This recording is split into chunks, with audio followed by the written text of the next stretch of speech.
questions. Call clickgranger.com or just stop by.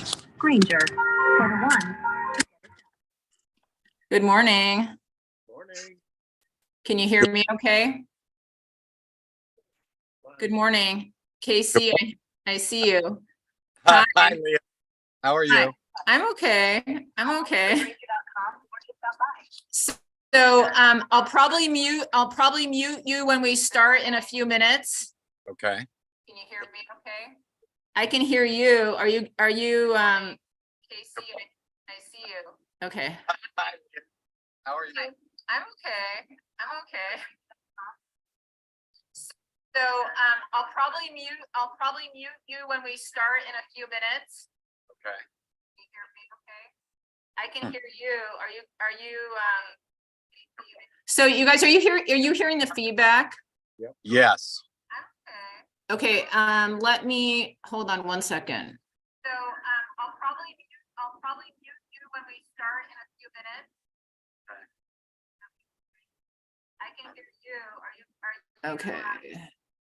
So you guys, are you hearing the feedback? Yes. So Casey, nice to meet you. Okay, are you guys still in the meeting? You guys, are you still in the meeting? Yes. Okay, wonderful. And I think we got rid of the feedback. And then Rachel is our first moderator and she's about to be led on. We have 3 minutes before we start. So I think we've gotten rid of all the tech issues. I may just mute people, but we are officially live streaming and I'll stick the live stream in the chat so people can share it. But Rachel is going to be our first moderator. So let's just wait a few more minutes for some more folks to jump on. But you can put anything in the chat that you want. Rachel, are you all set to start? Good morning. Good morning. I'm waiting for my co-conspirator Right to come on. also, Avia Rose. Is she in yet? Ayoko is on, Eric's on, and Casey is on. Hi, everybody. Hello. So, yeah. And then, Casey, you're not our second moderator, are you? No, I'm at 2 p.m. Right on. Okay. Yeah, I think Daniel is our second moderator, so I'll just check in with him. Yes, he is. Okay, wonderful. I'll just check in with Daniel real quick. So Rachel, as soon as your person pops on, you can take it away, but in 1 minute, I think I'll just do a general intro.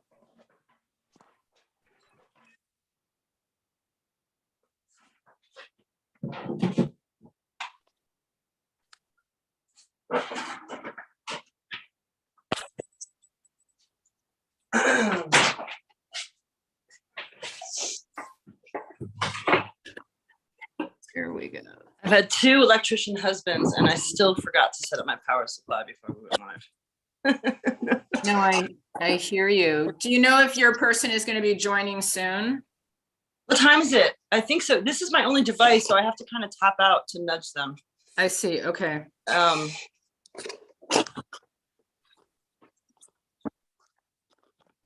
Tripod to make this easier.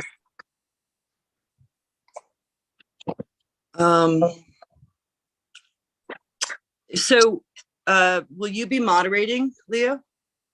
No, you're moderating the first hour. Okay. But I will go ahead and do an introduction. And maybe you could just generally talk before your person hops on as far as sharing the PowerPoint. Sure. I think we decided to do more of a dialogue. Okay. We were going to interview each other just because we keep reminding each other of stories that we want the other person to tell. Okay. So like a split screen of the 2 of us, although I also sent this to Andrew. Are you meta moderating, the host? Yeah, but I'm going to actually make you a co-host and also your friend. So why don't I just go ahead and do that now? Okay.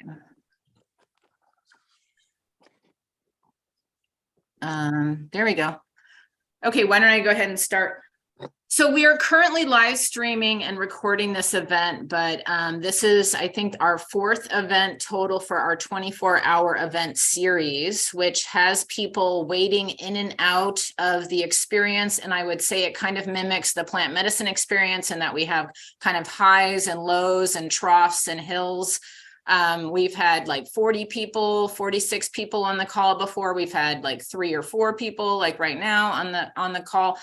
And it's really just like a marriage of ideas and thoughts and opinions and sharing time together and sharing storytelling as a powerful tool of being a change agent in the plant medicine community. And so we have people from all walks of life. And just this morning, I was struck by a conversation with a friend who is about 500 pounds and refuses to fly to come see her dying aunt. And struggling to talk with her about addiction. And I was struck by in the conversation how she could talk about her husband's opiate addiction, but she wasn't really willing to talk about her work addiction or how her weight has gotten out of control. And so it just brought to mind like, well, I think a lot of it is shame, and I think that we are taking shame out of the closet today by talking about healing and that addiction doesn't have to be a shameful experience. So I just want to applaud everyone that's going to be contributing for the next 24 hours and celebrate the hard work, because even though it might seem like a small conversation in this moment, I just really want to encourage folks to feel the value of the story, because sometimes we are able to have more intimate conversations when it's just a couple of us as we grow this effort, this online activism effort. So thank you so much. And we are welcoming our first moderator. Good morning, Leo. Good morning, Ethnio Society of Washington. Thank you so much for sponsoring this 24 hours. This is my first one. And Leo, we met through a connection who I met on Clubhouse, which has been my audio lifeline during the pandemic. I was not lucky enough to tune into these 24-hour spaces. And I just think the topic of plant medicine and addiction is something close to my heart. So thank you for inviting me to moderate. We're kind of in a communication snafu, as is the want. The psychedelic, it's not a classical psychedelic, the sacred substance from equatorial Africa, iboga, is the plant medicine that I advocate for. I don't work with it. I don't provide it to people. I've been in relationship with providers for almost 20 years. My first memory of getting involved in the Ibogaine Underground in New York City was around August of 2003, 2004, August 2004. But my beloved at that time was on a methadone maintenance program and treated it like insulin. I had fallen in love with them and then found out that they were still addicted or dependent on something. And then 9/11 happened. We were living in New York City. And it seemed like quote unquote junkies were going to be the last people attended to or cared for in the event of a national emergency. I remember 9/11, 2001 was a Tuesday. It was election day. And Tuesday was my ex-husband's, my husband's pickup day at the clinic. And then he went to work. It was sort of like medicine for him. And he wanted to get off what people call the pink handcuffs, a stabilization, something that doesn't give you euphoria, something that helps you not be sick, something that helps you function, but a substitute for a dependence, a substance that you use, a drug that you use to not feel pain, discomfort, trauma. Ibogaine is one of 12 alkaloids in a plant from the rainforest, the equator of Africa. Gabon got its independence from French colonial rule in 1960, and Gabon declared iboga a national cultural treasure around 1994. And in the 90s, an American by the name of Howard Lotsof and his connections were developing, this is 1994, we're trying to develop Ibogaine as another tool in addiction treatments, an interruption tool. It's not a cure for addiction. It's not a classical psychedelic. It's a dissociative psychedelic is what they call it. People have also, and I kind of prefer this, call it an oniric, a dreaming state. And what that is most significant for those of us who support with integration and with experiences during an entheogenic communion is that not all sacred sacraments are meant for everyone. I did not have active opiate addiction in 2004 when I got involved with the Ibogaine Underground in New York City, a couple of years after this kind of methadone realization around 9/11. I have a love of cannabis. I currently have a strong relationship with tobacco, an addictive relationship. I was thinking when we first started this topic, plant medicines and addiction, of taking an academic approach. What is addiction? You know, people who use drugs, and you know the etymology of the alternative discourse of calling our holy substances plant medicine. You know, drug. Well, these drugs are okay if the doctor writes a prescription, but these medicines have been used for millennia. Are you in, Navia? Yeah, see another I'm face. here. I'm here. Hi. I see your Galaxy S9 Plus screen right now. What's happening? Did you turn your camera off? Okay. Yes, I'm here. Hi, Rachel. Good morning. Good morning. You know Iboga as an entheogen, yeah?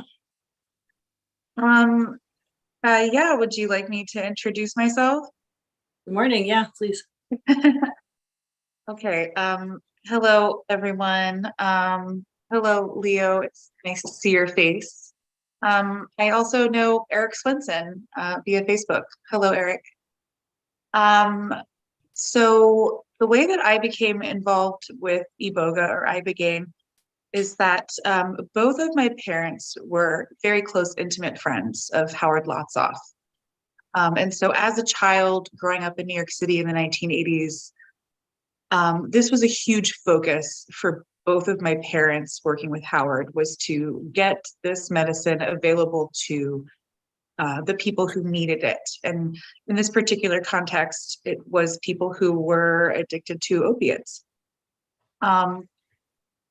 When I became an adult, I wanted to understand a little bit more really what was driving that useful obsession that Howard had, and that in turn my father Dana Beal had, and my mother Meilani had.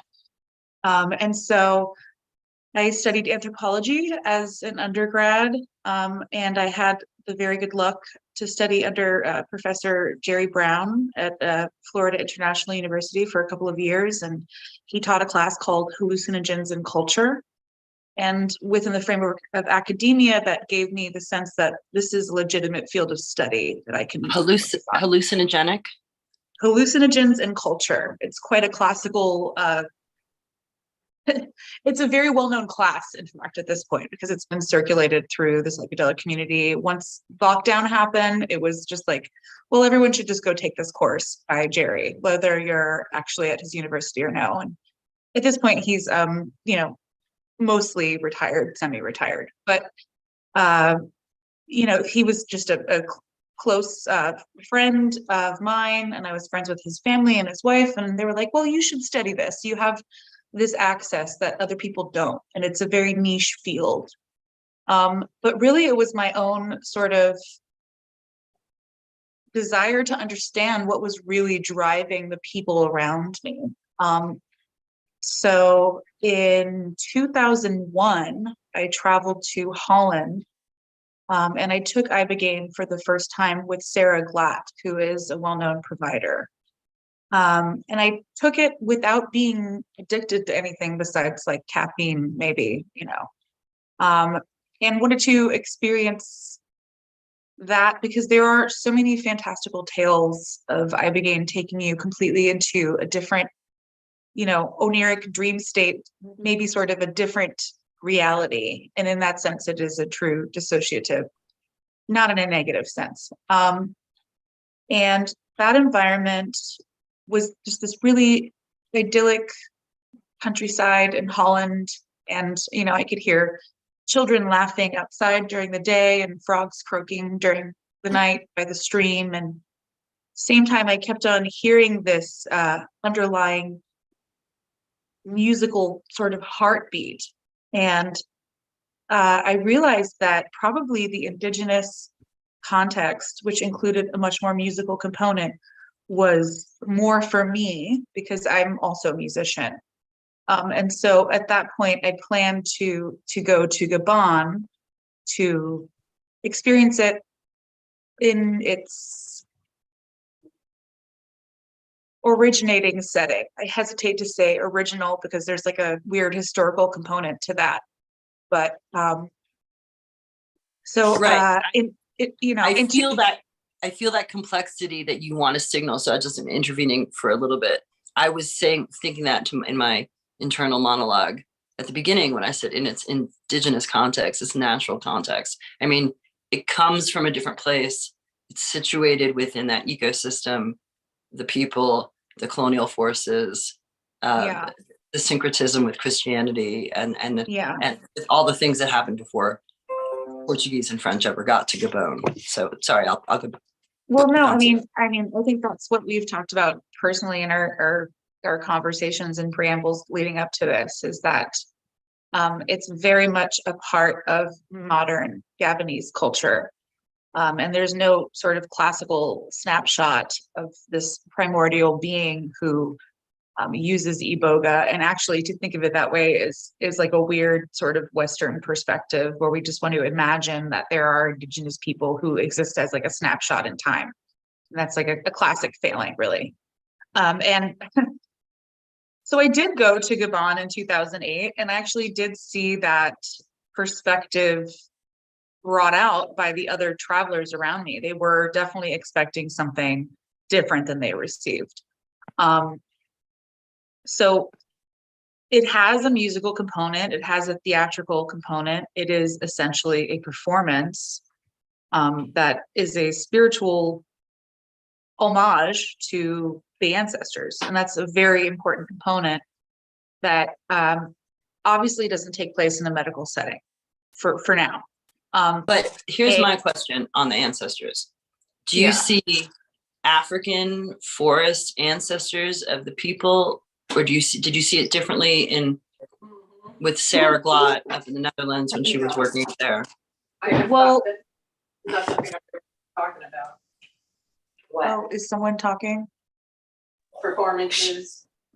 I don't know if that's Leo. Can you mute Yellow? Is that, I Sunshine? feel like that's Leo because she's not muted. Is that Leo? Leo, what was your question? Or what were you saying? No. There was someone that needed to be muted, but they muted themselves, so it's all good. Okay. Okay. Oh, that's a nice background, Leo. Which Pretty ancestors? window. Which ancestors do you see from? Because the forest, like Well, I mean, that's a really good question because, okay, I mean, so I feel like I could go on a little bit more with like the sort of description of where I went. So I went to Ibando, which is probably a cultural center that many of you have heard of. They are like widely recognized and available pretty much just online because they're actually trying to promote the use of iboga and the traditional practices that are associated with it. And how I found Ibando actually was through Dimitri Mugianis, who many people know. He's become quite famous. He's on Fresh Air, for example. He was sent originally to Sarah Glott by my father. And so the whole journey was very closely associated with like family, friends, and family. And so once you go there and you take iboga, you know, you'll hear lots of stories about people seeing like very traditional things. There are certain guideposts that are along the way where you know, after you take Iboga, you repeat what you've seen to the elders of the village, and they are able to determine if you've gone far enough or not. You know, that being said, for me, most of my actual visions had more to do with my own personal family and ancestors. And that is what they expect. If someone says that they're having lots of visions about different cultures, I mean, I can't really speak to that. It sounds like people want to interpret things through a certain lens so that they can know that the experience that they had was traditional or relevant. But you know, to answer your question, for the Bwiti, having dreams and thoughts about like my own personal family and ancestors, to them it makes perfect sense, because that's what you're revisiting, is your own ancestral line. And there were a lot of people there that were definitely looking for sort of these fantastical stories that you hear, you know, and just to kind of bring everyone up to speed. A very familiar trope is that you're going down a road and you may like meet, you know, one of your ancestors. And so I feel like this is kind of the mark of whether someone is fabricating something or not sometimes. You know, like, who did you meet on that road? You know, yeah, it should be someone like AI. Right. It should be someone personal to you, not necessarily just some fictionalized version of a Bwiti ancestor. But you know, when my husband was the first process that I was part of, we had two angels, the Greek angel and the Italian angel, and Dimitri was the Greek angel. And Richie, I think I knew him as Frank, but Richie Golnick was sponsoring the Manhattan Project.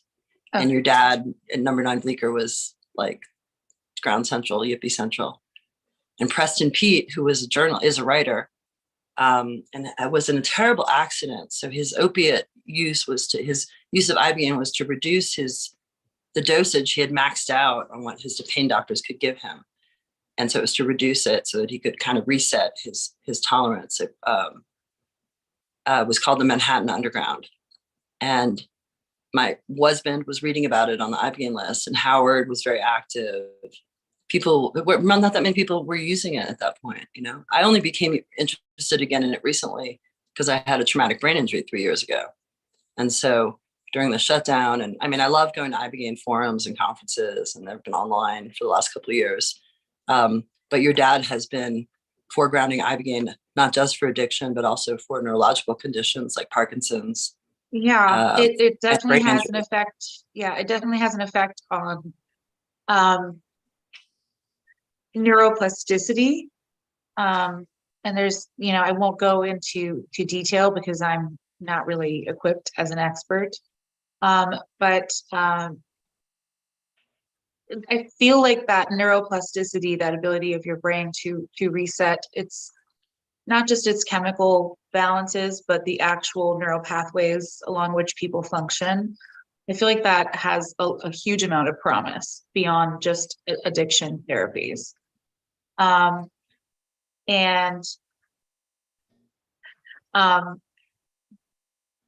have seen many people use it for things outside of addiction therapy. And so, you know, for me, obviously, both those times I was not seeking it as someone who had a pre-existing addiction to opiates. I've never had an addiction to opiates, or I barely have taken them in my life, mainly because, you know, my parents warned me of the dangers of them fastidiously throughout my childhood. Same. But, you know, there is a great deal of promise in its work as an agent of neuroplasticity. And when you look at how it's used in a traditional context, it is true that they view it as a panacea who can solve almost all the problems that one might have. And when you look at it from a historical perspective, that's really a lot of what it did for the Gabonese. What happened in the colonial area was that we had a large uptick in alcoholism.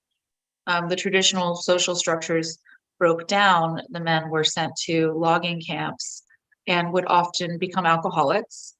They would employ the talents of sex workers, having their needs met, and then they would go back to their villages and they would pass their sexually transmitted diseases to their wives, which would result in infertility.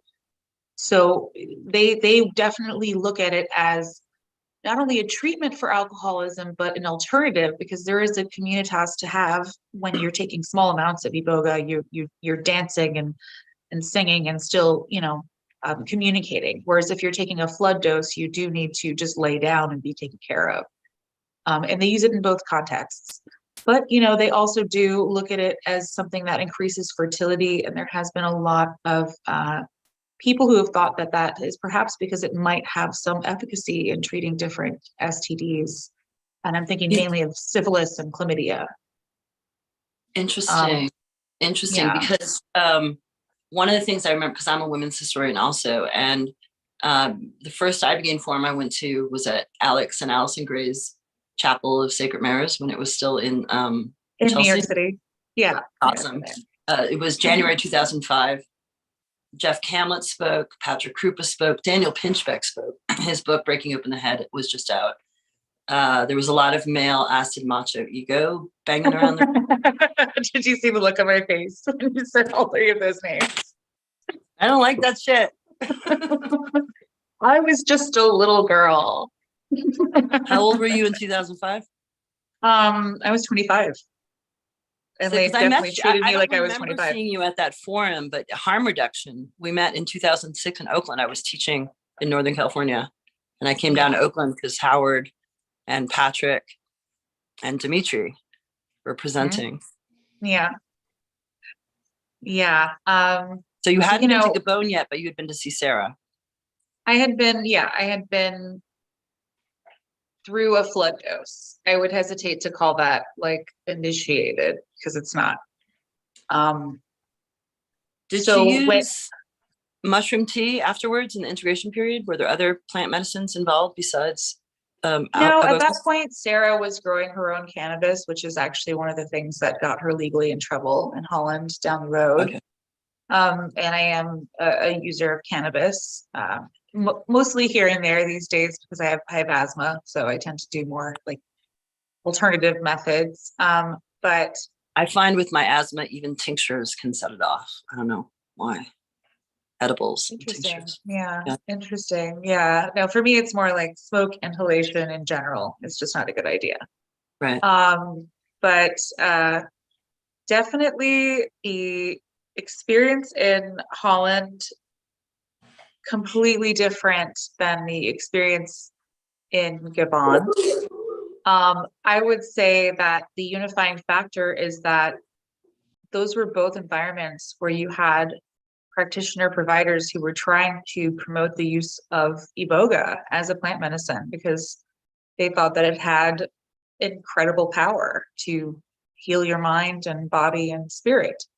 And the reason why this is important is because not just within the larger framework of society and it being a Schedule I drug, but within the framework of academia and the psychedelic community, iboga always has had this sort of dark shroud over it of sort of danger.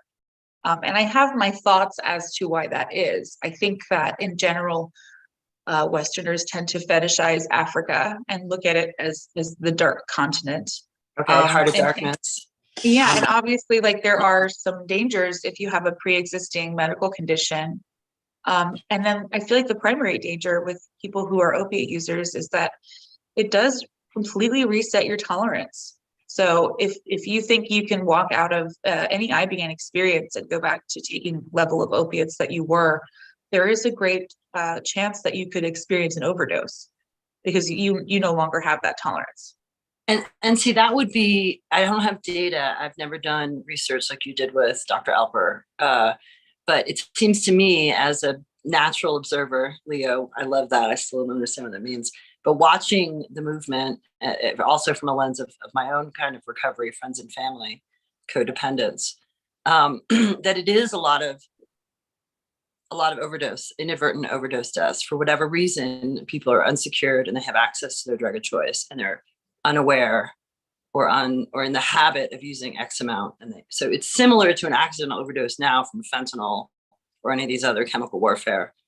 I would designer say drug- it's not similar because really, I can't really drop the number for you, how many deaths have been associated with Ibogaine detox.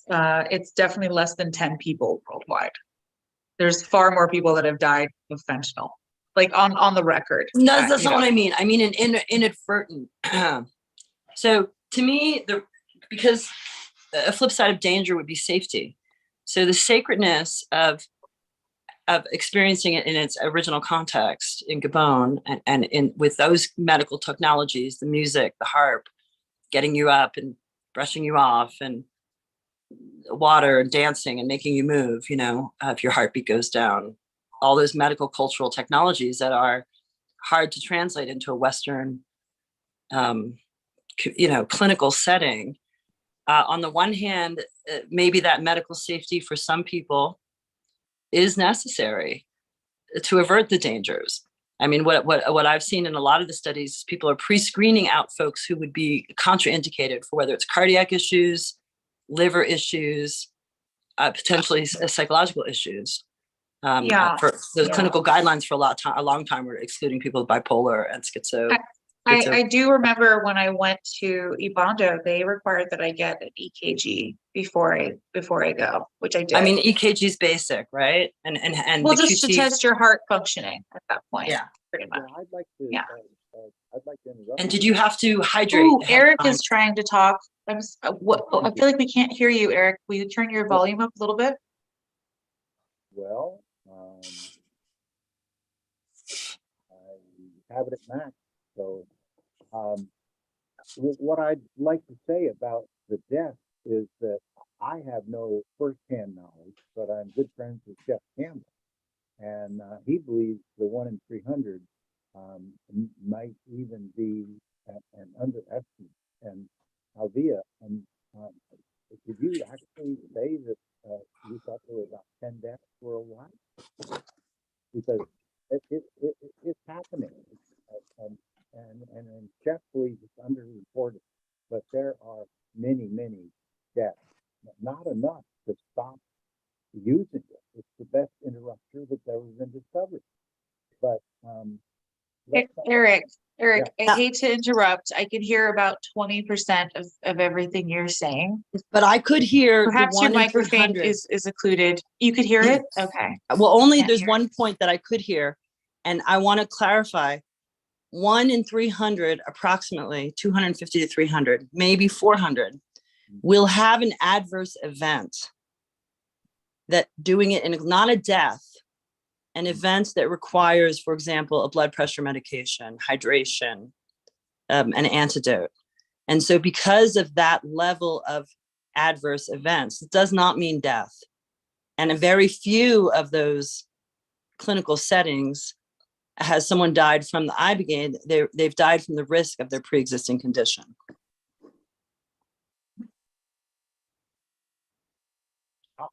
I'll put a comment into the chat about this, but I think Jeff Camlett is the expert on this, and he disagrees with you strongly. No, I recommend Jeff Camlett. I only recommend going to Beyond. What does he disagree with? He doesn't say there's 1 in 300 deaths. He thinks it might even be higher. No, he has a professional interest against amateurs. And I say this all the time to providers who take risks. Every death is a triple tragedy. It's a tragedy for the patient and his family or her family, their networks. It's a tragedy for you as a provider and your team, all the people who got that person into your care, okay? But the triple tragedy is it sets the Ibogaine movement back again. Because Deborah Mash is renowned for going on, who has credentials and economic investment and questionable patents, a vast underground experiment. And there are unscrupulous Iboga providers. I'm really glad that Avia is mentioning Sarah, because she's a very good one. But for all the wonderful, wonderful, wonderful ones, there are people who have a death every couple months in Mexico, some crazy clinic out there, because they take anyone. I mean, are they not reporting the deaths? Because I haven't heard anything about any of this. I was surprised also. I believe it has something to do with the different political situation, security situation in Mexico, the networks. I haven't gone down to those clinics, but again, I would recommend going to Beyond, which where Jeff Camlett is now the medical director of, and that the safest way to take Iboga in a Western context is under the supervision of a medical doctor. Thank you, Eric. I would just weigh in and say that, you know, part of what's happening in traditional context is that when you're the initiate, there's either you're the sole initiate or there's maybe 2 or 3 of you, and you have like 5 to 20 people watching over you all at the same time. And they've been trained to see the signs of people going through physical and physiological distress. It's not something that I would suggest older people do or people that have medical issues to do. I mean, I did this when I was quite a young woman and had a lot more physical vigor. I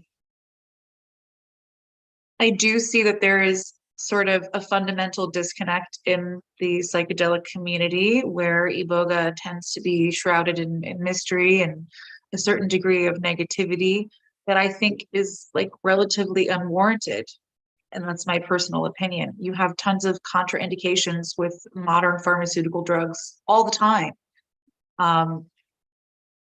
But you know, I would just like to say at this point, it would be lovely to move on from the topic of ibogaine deaths, because I feel like that's what people pay way too much attention to. I mean, how many people die from various heart medications each year for no reason whatsoever? Just overdose from street drugs. That's what I put the Well, people are dying. yeah, I mean, and that again, we can't really ascribe the overdose from a street drug to ibogaine, because what it does is it resets your tolerance to those drugs. So if you think that you can be heroin addict who takes X amount or X amount of fentanyl, then you think you can come out of an ibogaine treatment and one day you're feeling like, I need to do this thing that I used to do, because at that point you're no longer having physical cravings and the choice would be purely psychological.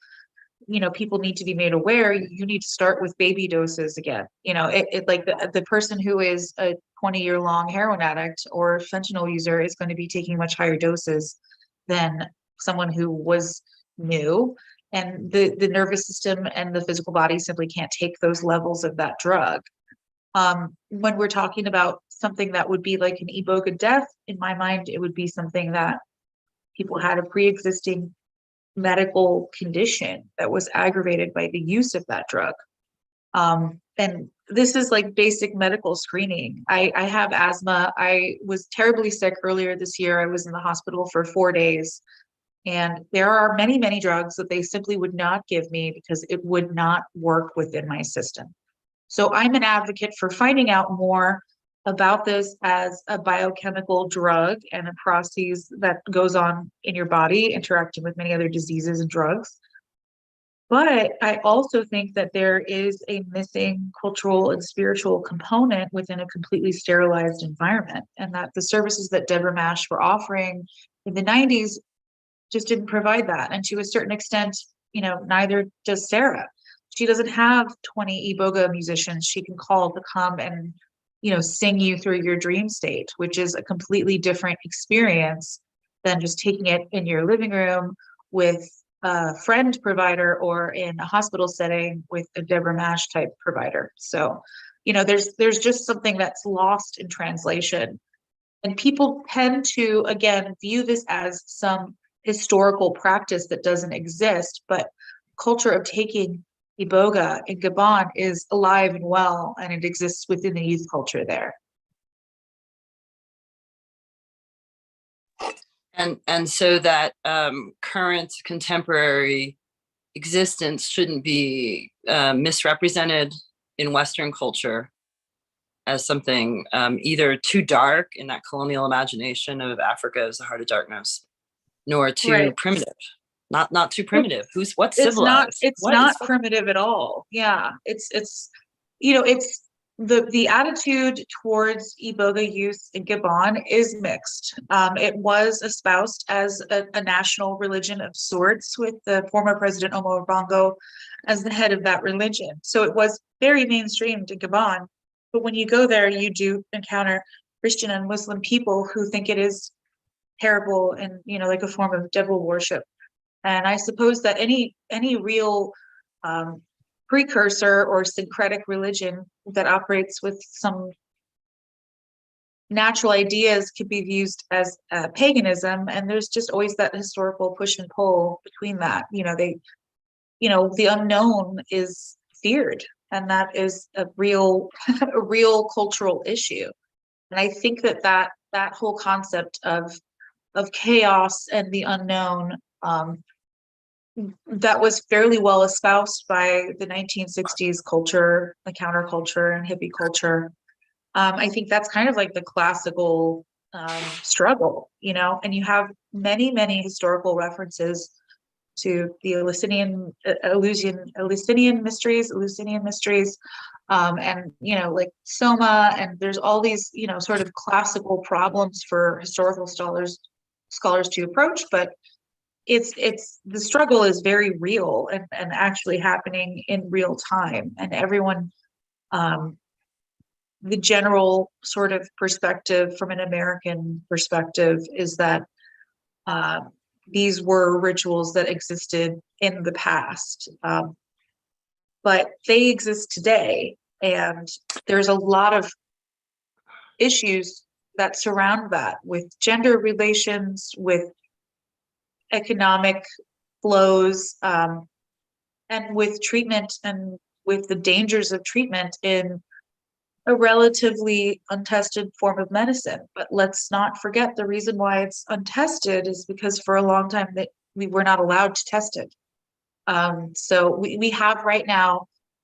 Definitely, let's not forget that the legal Yeah, well- context. We have like a renaissance going on right now, through MAPS and through Decrim Nature and various organizations which are doing really good jobs at proposing that these substances start to be scheduled and start to be researched.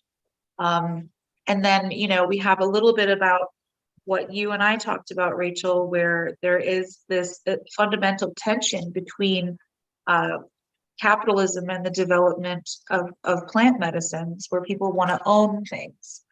And that happened very early on. Howard filed patents not for the alkaloid itself, but for the process of addiction interruption. And there was, it's pretty well known, a historical classical argument between him and Deborah Mash, because, she was financially benefiting on it and didn't want to include him, even though he had discovered it. And I put it in air quotes, not because I question Howard's intentions or veracity, but, in Gabon, he is recognized as being like a good guy and a celebrated figure, but in their minds no way did he discover or invent it. I mean, it's they look at it as like, of course it would work for addiction. Of course, like naturally, that's one of the things we use it for. So of course it would work for that. It's kind of a foregone conclusion. And culturally speaking, the other thing is that people often like to write in terms of these absolutes that, like, oh, you do this flood dose when you're initiated, and then sometimes when you're dying. But the truth is they continue to take small amounts of ibogaine and microdosing throughout their lifetime and multiple cultural events. In that context, it's not dangerous at all. So you have to think, if you're taking a huge dose of anything, there might be complications. We don't know. And the reason that we don't know is because it hasn't fully been studied. And then one needs to question, once it is studied, How are we going to reintroduce this other context, which I personally feel is very important, which would be the ritual that goes along with it, because a lot of people report this when they take ibogaine in a non-Indigenous setting, that they'll hear music, they'll feel different things that are just kind of missing. And call me hippy dippy, but I feel like the music component is really, really important. And it's probably what's missing in most practices that are not within Givon. Leo, do you want to jump in here? I saw you had a question in chat. Avia, you're so great. I have a couple different questions. One, I've heard that people are having a hard time with the link, so I don't know if there's like some like interference that's creating an issue, but I've just been trying to test the link. So if you know anyone that's trying to get in, like maybe add them some other way. Just wanted to put that out there. The other thing that came up for me when you were speaking was about, you mentioned youth using ibogaine. And I think in our culture, as far as the Western culture, we have a real reticence to talk about using these plant medicines with youth or with children. But the reality is that they have been used traditionally, sent from like the beginning of time, as far as we know, as far as human civilization, with different age ranges. And so I was hoping you could speak to some of like the cultural views of using for younger people, if that interests you. And then the other question I kind of had was any observations about Black culture here in the United States. Like we have a woman who's speaking later today that does community organizing, and she's from Africa. And she was going to talk about like assimilation and how part of assimilation into the Western culture for African immigrants includes like, perceptions around drug culture for Black people and projections on Black men that they're into hard drugs and, these kind of cultural expectations. And so she was going to talk about like kind of the marrying of those two cultures, that like Africans come here and maybe they have a history of knowledge about drug use from a historic sense within certain cultures from their homeland or something, but maybe they come here. And so I just was wondering if you could speak to maybe like reticence within the African community, like the African-American community, to, even though you see African-American communities that are like rising up and reclaiming like their cultural heritage or ties to African culture, that maybe perhaps they don't always embrace this other part in terms of like the ibogaine piece. And if I'm wrong in that assessment, like my apologies. So Avia, I'm going to bounce it right back to you, but I will say, the Black Panther support for Iboga as an interruption alternative to the substitutes of methadone, Suboxone. Remember that Howard brought Iboga to the feds in the mid-90s, and Dana Beal and ACT UP, basically threatened major action if they didn't at least consider it. And ibogaine was pushed off the table by Big Pharma, who wanted to market Suboxone, something that people would take every day and they would make money off of, as opposed to an interruption that would unspring people, reset them, give them visionary insight into the traumas that underlie their drug use and their patterns and their behaviors, reflect on that, have connection with ancestral wisdom and help and guidance, and change their lives. And so I think that interruption in New York City, there is definitely Black Panther, which is only one small fragment of what you're referring to as African-American community. But yes, I can absolutely imagine immigrant generations having skepticism about quote unquote urban culture and the drug trade. What do you think of Panthers, etc.? So I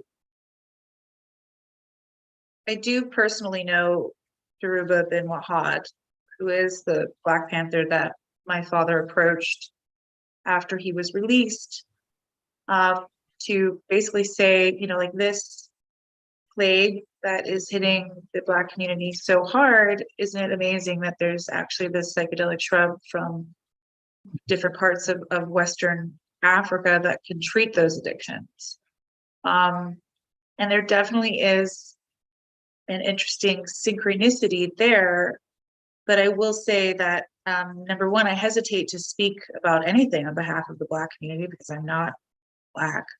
Number two, I think there is this weird homogenization that white culture in America tends to put on Black people. Africa is a continent, not a country. And so there are many different nations, and within each of those nations, lots of different cultures. It's not something that is universally in appeal in Gabon, despite the fact that it is a quote unquote national treasure. And Omar Bongo was the leader of the Widi religion. He was the informal leader because really every little village is like a microcosm, and it has more to do with the individual people in that setting.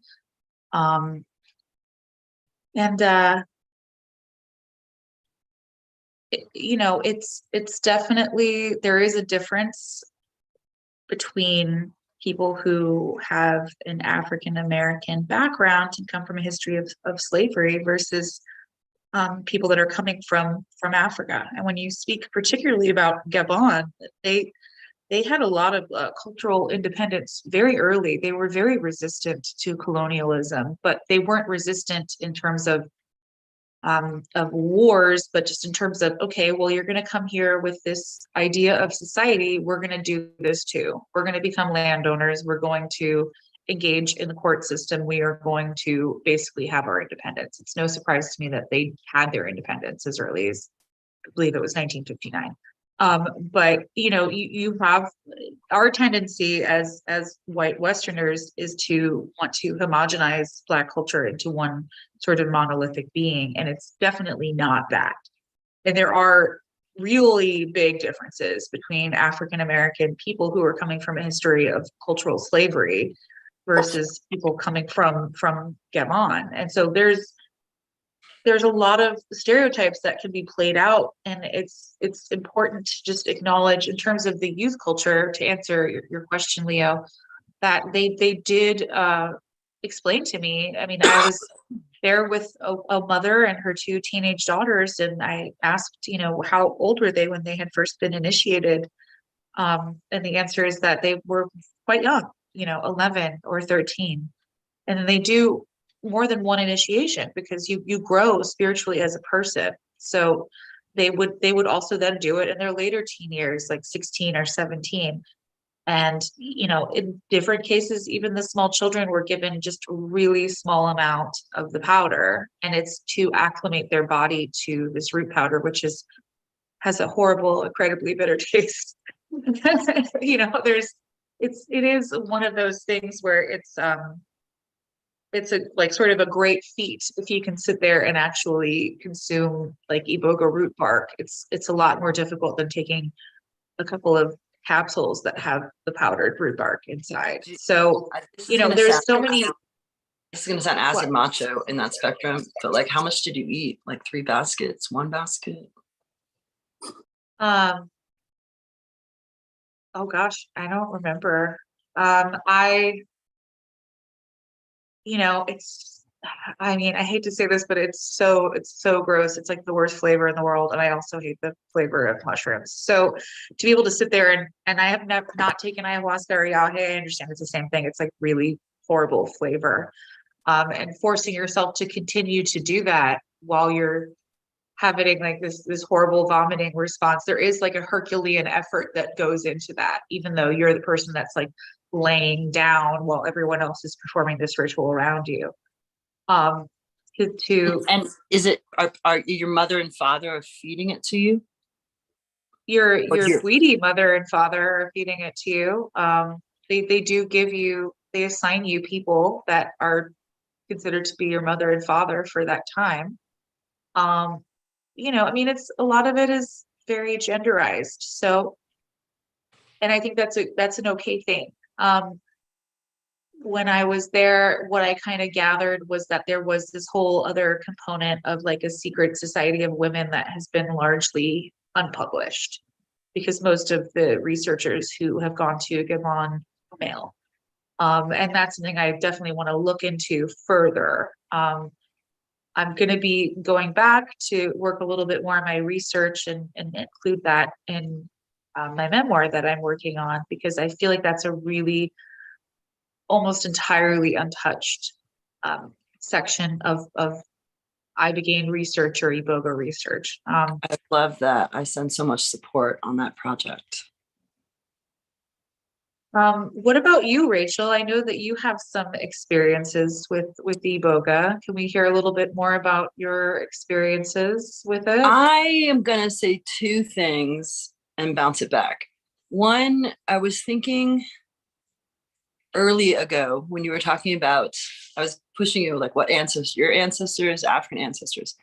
In 2004, when I was involved in a friends and families process, and part of that process, my hair turned gray that weekend. I was convinced that my partner was going to die. I actually made some decisions a couple months ahead of time, like, okay, I want to hang out with them a little bit, which was hard. And I remember talking to Howard, because I was living in Queens, and Howard and Norma were in Staten Island, part of the 5 boroughs of New York City. And I remember talking to him a few times that weekend. He kind of was talking me through it. And at that point, I don't know if that we were the 3rd or 5th part of the Manhattan Underground. There was this back and forth and between Manhattan and places, but we were right down the street from a hospital. So anyway, I didn't take any medicine. I didn't take any capsules. I didn't smoke weed. I was sober. I was holding space for my loved one. And he could open his eyes, like I was saying right before you came on, an oniric, a dreamlike, like the thing about a hard trip or a tough experience that's coming up. You can always open your eyes and talk to the people. It could be back to reality. And so my husband was having some stuff. I lay down on the bed next to him. I was not high, and the pillows were vibrating. And so like I went out and talked on the phone in the living room to Howard about something else. And then he said, well, don't lie down next to him. Just go in the room and pray. It was like some really intense part of what it was about a 36-hour trip. And so I came back down the hallway and I opened up the door, and the 2 angels and my husband were in the room, and there was spirits fucking flying around, like not visual so much, like wind. And I was like, what the heck? So that, the vibrations, the wind, and the suggestion from Howard and from one of the angels, I can't remember which one, was just sit at the base of the bed and pray. And I had an altar there. And so I sat down, and I've been meditating since like 1992. So it's like 12 years later. And I was sitting there cross-legged with my eyes closed. And in my mind's eye, kind of at the distance, I see this glow. And then there's a slit, like a big vibrating vulva, basically, but not cunty, just a slit and a glow. And then a Gabonese python comes out of it that I didn't know was a Gabonese python. I had not seen pictures of it. I had no expectation. I mean, whatever I knew about Iboga in its forest context was like the elephants liked its fruit, the gorillas ate its leaves. Like I didn't have any snake thing going on about anything I had looked at. And so this serpent comes out of the slit and gets bigger and bigger and bigger and bigger, and it's red and yellow patterned. And as it gets closer to me, now it gets like my whole thing, and then it comes at me, big fucking jaws with teeth, and it's gonna bite my head off. And I remembered at that moment what the therapists, the providers, the shamans, the angels, Dimitri and Christopher, open your eyes. So I opened my eyes and it went away, but it was going to bite my head off. And so that was crazy. Those 3 experiences, but particularly that vision, which is still, obviously very strong in my consciousness. And so I talked with an Irish guy, Lee Albert, who has written a book, an early book. And he had a website, My Iboga, and he's had some podcasts. He does amazing interviews. Avia, this is so amazing to just have you share, today. about what you've seen. But Albert Lee Albert, I can't remember what his real name is. He kind of played them around as an acronym. Has done interviews with Claire Wilkins and Juliana Mulligan. I think there's 6 or 7 episodes on the podcast. And then Eric, the Beyond Treatment people, have done some amazing mind root recent ones. And they're doing a lot of publicity about the current clinical research. I think in the Gabon, in the whole time of climate change that we're in, and the rainforest preservation, the minerals, the oil, the resources that are still in Africa, human and earth. Gabon is sitting has a place, a 3-year rotation on the Security Council. And so I just think it's with Mother Ayahuasca in that part of South America, and the importance of keeping the forest going. It's kind of an interesting time, I think, for them It to leverage. has, yeah, it has huge implications. There is a lot of logging and forestry work going on in Gabon, and one does worry about the natural habitat of that plant. When I was there, I had this internalized perspective that our planet is sort of heading to demise, which we all worry about, and we worry about the preservation of all of these tropical plants, and very particularly to this discussion, the psychedelic and entheogenic plants that grow around the equator. I will say this though, like that perspective to people in Gabon was a little bit nihilistic. And I would hope that their perspective is correct, and that life finds a way essentially to keep on living. Interestingly, they do kind of have several phrases that discuss their place in the world. And one of them was that it's le nombril du monde, the navel of the world.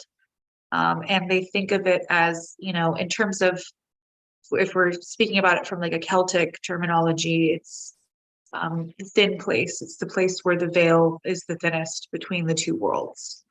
And so much of what they have as a historical cultural perspective is that, of course, the rest of the world is seeking this medicine.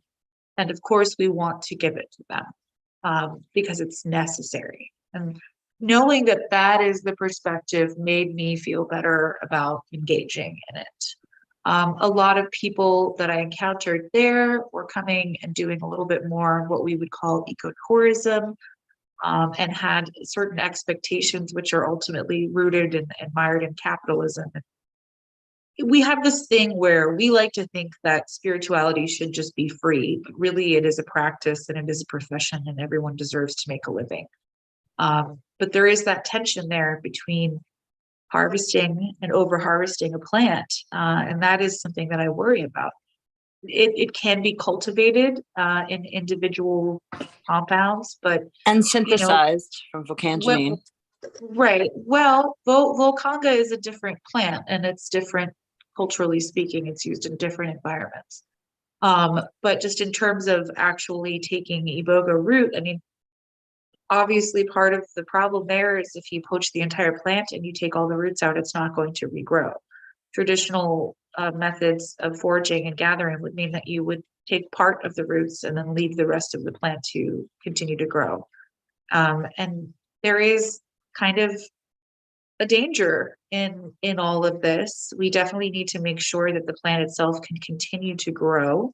I know of a few different people who are trying to grow it in different environments, but it's kind of a tricky plant to grow. You can't necessarily grow it outside of that particular environment. And that is something that we have to worry about. One of my early focuses as an undergrad was ethnobotany. We have the absolute determination, necessity, the need to cultivate these plants and keep them alive, because we can't see a loss in biodiversity to the degree that we lose the sacred plants. That would be like a disaster. So it's really important how we move forward. as a community and where we're getting our ibogaine. That's a really important factor.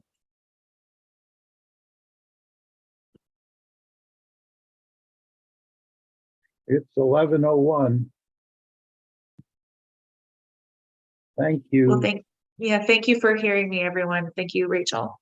Oh, it's wonderful. Thank you so much to the two of you, especially. Also, I just want to encourage folks to check the chat. You might have some individual messages in there, just kind of a heads up. We have heard that some people are having difficulty joining via the Zoom link on Eventbrite. So we are trying to remedy that issue. We are also live streaming currently and recording. But I just want to encourage people to stay on throughout the 24 hours if they're able, even if they turn their cameras off, and just check in as they're able. But we do have our next moderator, Daniel. So I wanted to introduce Daniel, say thank you to you both, and then and feel free to stay on and continue to participate. Thank you. Bye. Good session.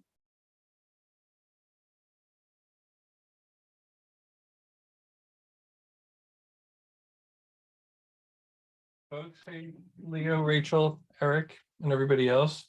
Eric, I think I recognize you from some Sacred Garden stuff. Absolutely. Yeah, I've been a Right on. visitor since, And, you know, I was enjoying the ibogaine, the bits of the conversation that I did get to see. I don't know a lot, admittedly. I don't know much about ibogaine.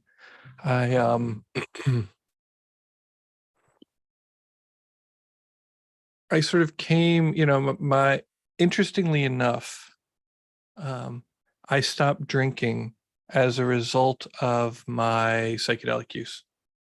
I was drinking quite a bit, and I was kind of a garbage head. Admittedly, I was taking lots and lots of psychedelics, more than are generally suggested, and it was really interesting when one day the LSD told me to stop.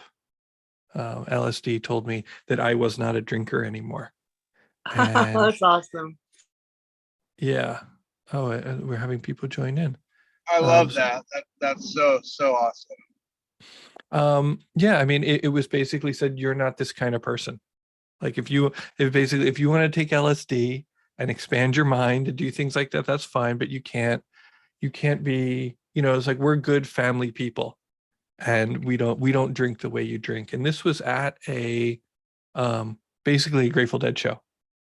I was walking around. It was Bob Dylan was on tour with Phil Lesh, who was the bass player for the Grateful Dead, and we were at the Gorge at George Washington, and I was just kind of walking around and ended up doing some shots with some guys. I was on a large amount of LSD, and I ended up doing some shots of whiskey with just like some guys I met. And, the LSD did not like that at all. I didn't know, and you'll probably hear it in some of the ways that I talk. I didn't know how not to drink. I had been, as it says, in the big book, I don't know how many of you are AA people. It says in the big book, I was restless, irritable, and discontent, and smoking lots of weed and drinking lots kind of was a solution until it wasn't, until the solution was more of a problem. And so I went cold turkey for a little bit, and I just kind of worked the steps, and I did the program, and that, has its pros and its cons, of course. And does anybody here have 12-step background? Are there any people? Okay, so Shamsi, Shamsi, if you want to speak up. I need to go down to get the nurses up to do an infusion, so I'll be right back. But Shamsi, feel free to speak up. Yeah, absolutely. Hi, Daniel. I'm Shamsi. Yeah, I've been in and out of 12-step programs since the early 2000s.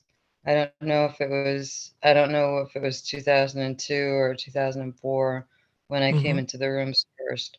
But I've been inpatient, and the inpatient model up here at the time that I was put away was all 12-step. In Mhm. fact, there were no reading materials in the rehab besides the Grapevine, which is a Right. magazine published by AA. Sure. You weren't allowed to read other books. Yeah, so, I'm schizophrenic and I use CBD and stuff, and it does give me a high, but I also feel like the negative symptoms of schizophrenia, I need something for the depression, and I'm trying to find something for the avolition. I just was put away for 6 weeks. I just got out of a mental hospital. So Hmm. I'm trying to put my life back together. I'm getting evicted. I'm losing both my kids. So it's a weird time. And I have been leaning on 12-step programs and going to Zoom AA meetings and NA meetings, and that's been helpful. And I went to a meeting in person, I guess Monday. Right. You know right on. about psychedelics in recovery? PIR? I've used microdosing of mushrooms, and I probably won't anymore because I was getting them for free, and that's not something realistically that I can afford on my disability. It did help with depression though. Right. I'm So, also a double winner, Daniel. And but right. I remember book we've cover- spoken about this in the past. well, I just wanted to share one thing. I did bring my book up to Amritanandamai. I was on the 6th step. We were entirely willing to have all these defects of character removed. And she inscribed my book, but it's in Malayalam, which I don't read or speak. I took it to a friend of mine who speaks it, but he doesn't read it. And it says, Om, may divine love guide you daily. So Nice. I love that prema. She's the word prema. Thank you, Daniel. Sorry for interrupting you. Yeah, that's gorgeous. So there's a saying, so you guys probably know that there's a saying that about people who go back out and start drinking again is that there's nothing worse than having a belly full of alcohol and a head full of AA. One thing that I've noticed is that a belly full of mushrooms and a head full of AA work just fine. And I kind of wanted to riff and of course, interrupt me if you have something you want to say about this. This is a kind of a group project. And also I'd like to encourage you to continue. I have to leave at like 2:30 my time to pick up the kid at school. There's sort of some family stuff going on around here and I've got to, someone's got to pick the kid up. So that's the person's me. But so many of you know these and some of you don't, but I think that it's really interesting that when you talk to, the John Hopkins people, you talk to psychedelic people in general, one of the things that they say is, trust, surrender, and let go, which is exactly the kind of things that we're hearing from the 12 steps, that we are powerless, in this case over alcohol, but really we find that we're powerless over, our shadow material. We're powerless over our bad habits. We're powerless over the ways that we think about ourselves, right? One of the things going back and looking at the conversation I had with LSD when I stopped drinking is that there was a psychic change about my beliefs about my identity, right? It wasn't hard anymore because all of a sudden, there was just who I was kind of let go into somebody else. And, so we look at like steps 1, 2, and 3, and Hey, Jessica, how's it going? This is exactly the kind of stuff. I just was calling just to chat and see how you were. No, I'm kidding. Bro, meet yourself. Hey, Daniel, so these are the there was steps, not the traditions. What do you mean? I'm looking at your screen, and right above step 1, we admitted we were powerless over alcohol. It says the 12 traditions rather than the 12 steps. These are the steps. They're the steps. Look Yeah, at them. I know, but I because I'm a visual neurocognitively deficient person now from my brain injury. I believe that's a link. That's a link to the 12 traditions. So I'll direct your attention to here where it says the 12 steps. Here are other links. Oh, I can't see that. I'm sorry. Because I was looking for principles before personalities, which is, I think, a very important tradition for I Began Recovery. Thanks. Tell me about that. Principles before personalities is which tradition? The 11th, the 10th? I don't know. I know it's a big deal. Might be 12. Well, But and principles unity. before personalities is really, really important. And I'd love to hear your riff on that. I would say my riff on it is unity is the tradition, the underlying tradition of Mhm. all our work. And there's a part of the Blue Book, you have to be fearless and thorough from the very start. And for me, that's a tension between eviscerating my ego and yet having self-esteem and self-love to take care of my physical incarnation. And I was saying this when Avia and I were talking about the first Chapel of Sacred Mirrors I Began Forum I went to in February 2005, Acid Macho and competition about. I feel like when people are doing powerful entheogenic work and dialoguing with their movies, it can aggrandize. Delusions of grandeur would be maybe what the psychiatrists would call it, but just in a very enlarged, inflated sense of themselves. In I Began, I've seen that over and over and over again over the last 20 years, but specifically for the first 10 or 12 years I was on the I Began list was active, maybe 5 years that I when I first got into the underground movement. And everyone wants to be Johnny Appleseed and spread the medicine and help other addicts. It's like a self-help tradition. And then it comes into conflict with medical providers and underground experts. And somehow egos are always involved. And then the root has its own chaos, wisdom, sentience. All the time I hear it comes to people when they least expect it, or when they need it, or when they're ready for it. When the student is ready, the teacher will appear. But I just have seen so much ego banging around. And so to me, when I'm in a recovery mentality and I hear that principles before personalities, I don't get caught up in other people's dramas of circus and monkeys. I detach with love. I witness, go into a Sakshi state. And we're all in the room for a reason. And we're all reflections of each other. But I just think that the ego experience of breaking open the ego and then being reborn and reset and new insights and new visions and being animated by that healing can get grandiose in consensus reality. And so that's why I love the 12 steps as a framework within the larger integration. Right. I mean, I sometimes think that, I sometimes forget that like all my friends are weird. Like we are like you hang out in these kind of fringe communities with people who have very particular and intense personalities. Like we all have like have you guys ever been to, I went to a state fair once at the Marin Civic Center, and it was the state fair, and there was a guy there who made quilts. And this guy had no rough edges. He was sweet and soft-spoken, and he was talking about how he was giving one of the quilts to his pastor, and there was nothing like edgy or strange or triggering about this guy at all.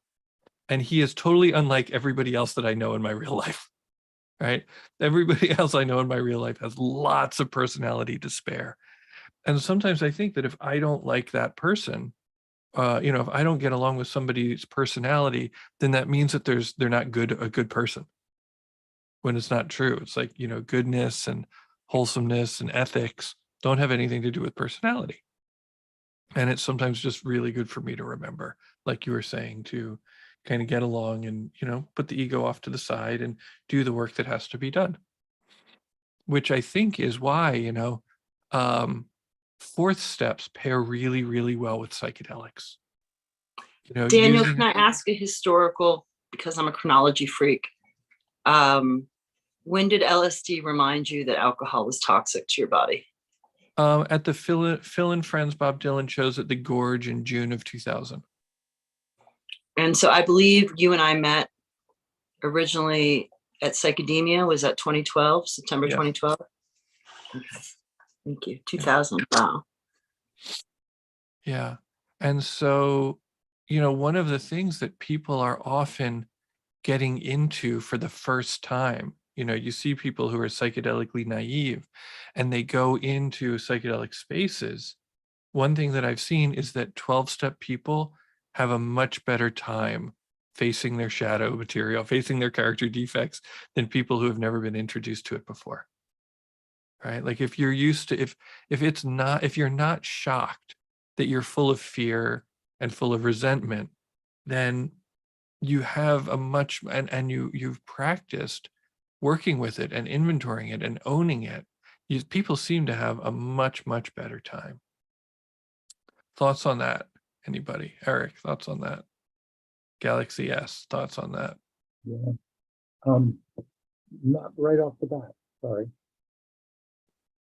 What's that? Not right off the bat. Not right Thoughts on that? Yeah. Sorry. I going back to your personality comment, which wasn't necessarily what you were asking for feedback on. I thought it was really beautiful and poignant to be reminded that personality isn't necessarily bad or good, and that people aren't necessarily bad or good based upon our experiences of not jiving with them.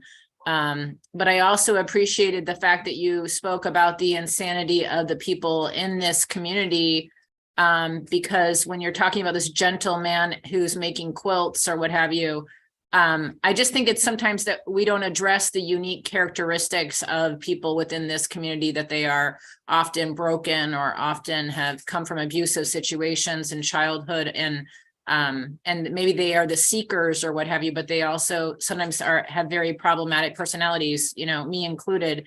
And so I think it's beautiful when we see that and recognize that.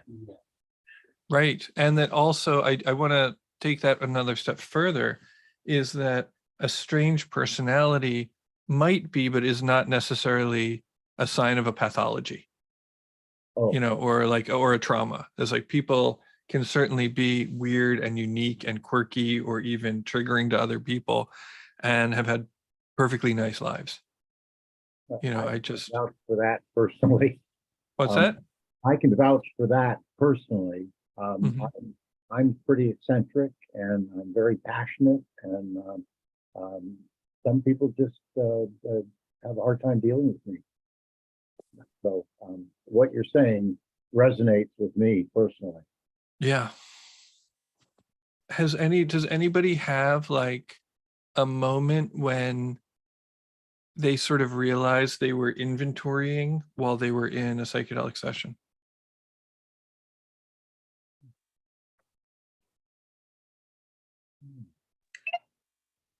Can you reconfirm what inventorying means? Okay, sure. I'm going to pull up the screen again. So again, for those of you who are new to the program, right, we go through these first 3 steps where we sort of recognize that there's issues going on, that there's things we need to surrender around, things that we can't control. For AA, it's alcohol, but for other people, it's other things. And that could even be just powerless over their own bad habits, or the way that they beat themselves up, or their shadow material, or something like that. And then we recognize that we need some sort of help.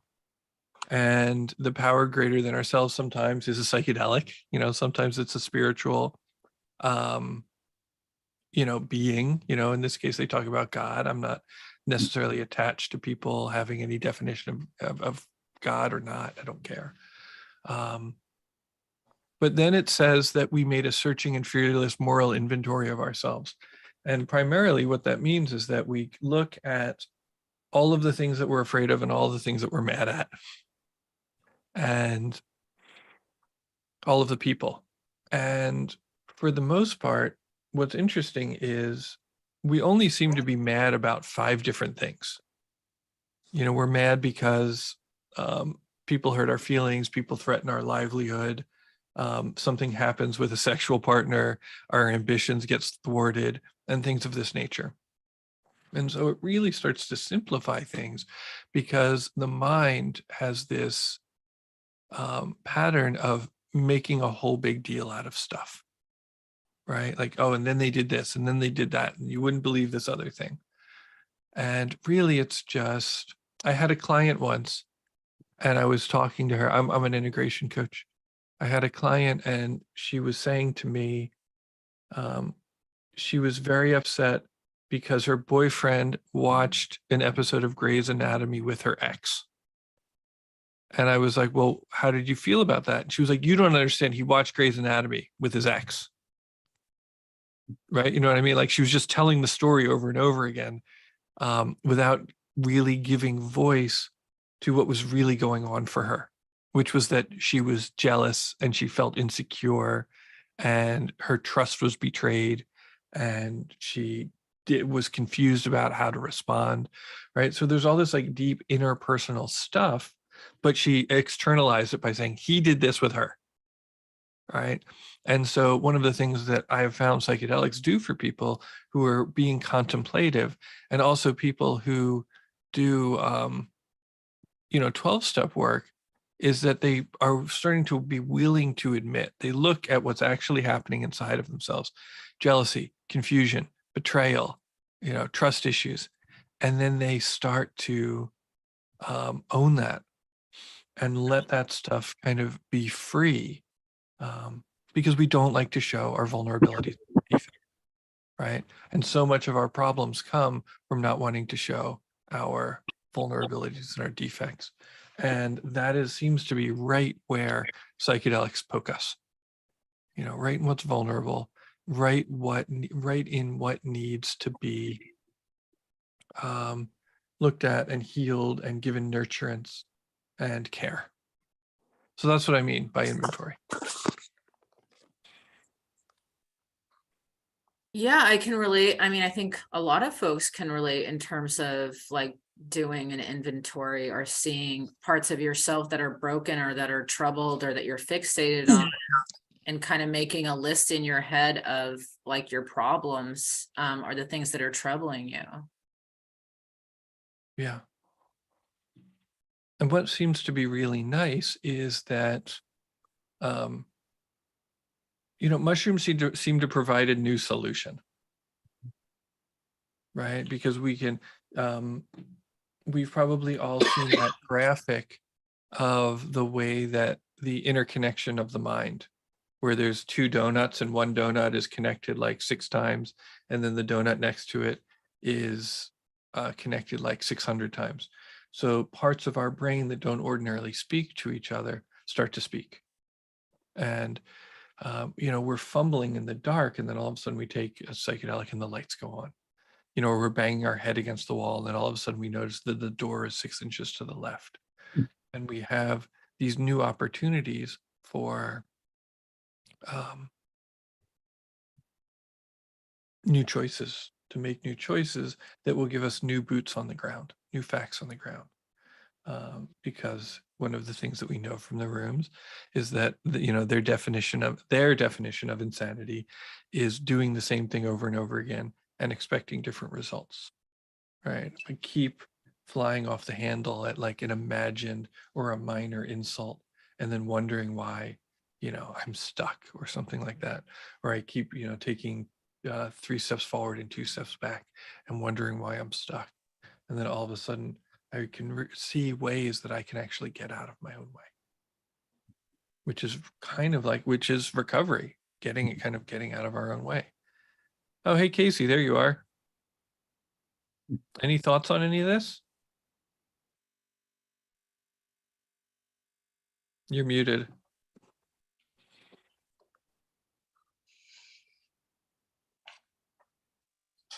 I guess you're muted. That's okay. It's good to see you anyway.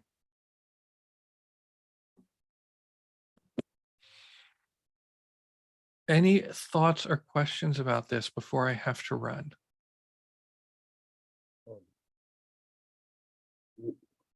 Well, thank you. I guess I have a question.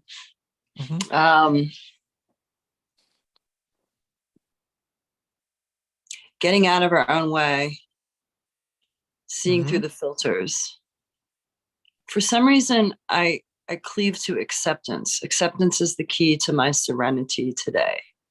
Mhm. And so your question of a little bit ago was whether a psychedelic experience lends insight to the shadow work that's necessary to evolve. Does that sound familiar, Oh, Daniel? That I said that? That Something seems like that. that seems to be the model I like to work in. Right? It's So almost like, go ahead. it's almost like, So an inventory, like a psychedelic inventory, is sort of like there's this big reservoir of shadow material. It's almost like the basement. If you've seen Inception, it's like the basement in Inception, or worse, the basement from Nightmare on Elm Street or something. There's like all of this crap. There's all of this crap that's down there. And then there's this device, there's this process that's sort of this like imaginal visualizer, right? And what it does is it takes the shadow material and it then presents it to us in sort of like a psychedelic holodeck that enables us to interact with it in some way that helps us to like heal it, right? And so there's this, it's like almost like a sump pump, and it pulls up the shadow material and gives it to us in a way that we can work with it, right? It takes our shadow material and then it like turns it into like, oh, there's like a weird creature in a cage that has to be let out, or there's a big monster that's chasing us, or whatever the hell it is. It decides what to do with the shadow material and it gives it to us, and it seems to run on mushrooms. So you take this device and you feed it mushrooms, and then it pulls the shadow material up and it throws it at you. And then you have to figure out how to deal with it in a useful, right, productive way. that's why I don't prefer mushrooms. Like there's a lot of people who prefer mushroom because it's natural and it's plant medicine, but to me, it's completely unpredictable. And it was my first major psychedelic experience after nitrous oxide and cannabis. I'm not sure it runs on mushroom. I had It doesn't run just on mushroom. Huh? It doesn't run just on mushrooms. Okay, because before you said that, I was thinking about a powerful psychedelic overdose I had in May, end of May of 2000, around the time of your gorge, and it was at a string cheese show. And at the beginning of the craziness, some people were having an interaction, and what they did blew up into like a 9-panel. There were 3, like a what was that game show where someone's in Hollywood Squares? But actually I was in the middle, but I was seeing it all refracted. And that was the beginning of it. And he was shaking his finger, and it was like a dad trip, control trip. It's crazy. The next night I took fresh mushroom for the first time. And I sat there, closed my eyes, and every once in a while, I'd be like spurred to open my eyes, and I would see someone that I needed to see to process what had happened the night before. That time, mushroom was healing. But I find LSD much more predictable. I mean, it took me 10 years, from 2000 to 2010, to really kind of download every piece of rumination that I could do about that night. Sure. And the aftermath of it. I mean, I like acid too. I love acid. I kind of grew up on it. How old were you the first time you had it? It was, acid was my first experience in 1965. And I was Wow. Did you say 55, Eric? 65, 3 years before it was declared illegal. Okay. Somebody, Okay. 65. I wouldn't have been taking it in 55 by any means. I would have been 12 years old, 13 years old. So.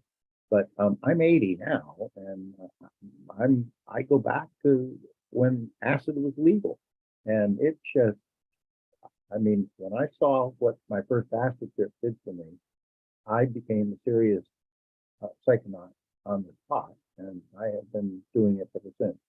So it's a miracle, that substance is. Yeah. Sorry. All right.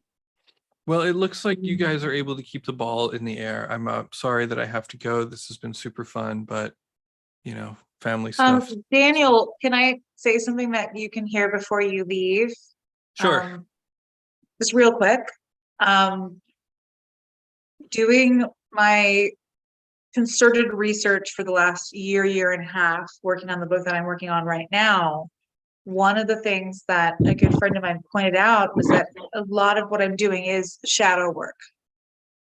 And I feel like this whole undercurrent in psychedelia, particularly with Ibogaine, is that you may encounter negativity, you may encounter hard truths, and the shadow work is really so important to just actually raise everything up and to frame the story.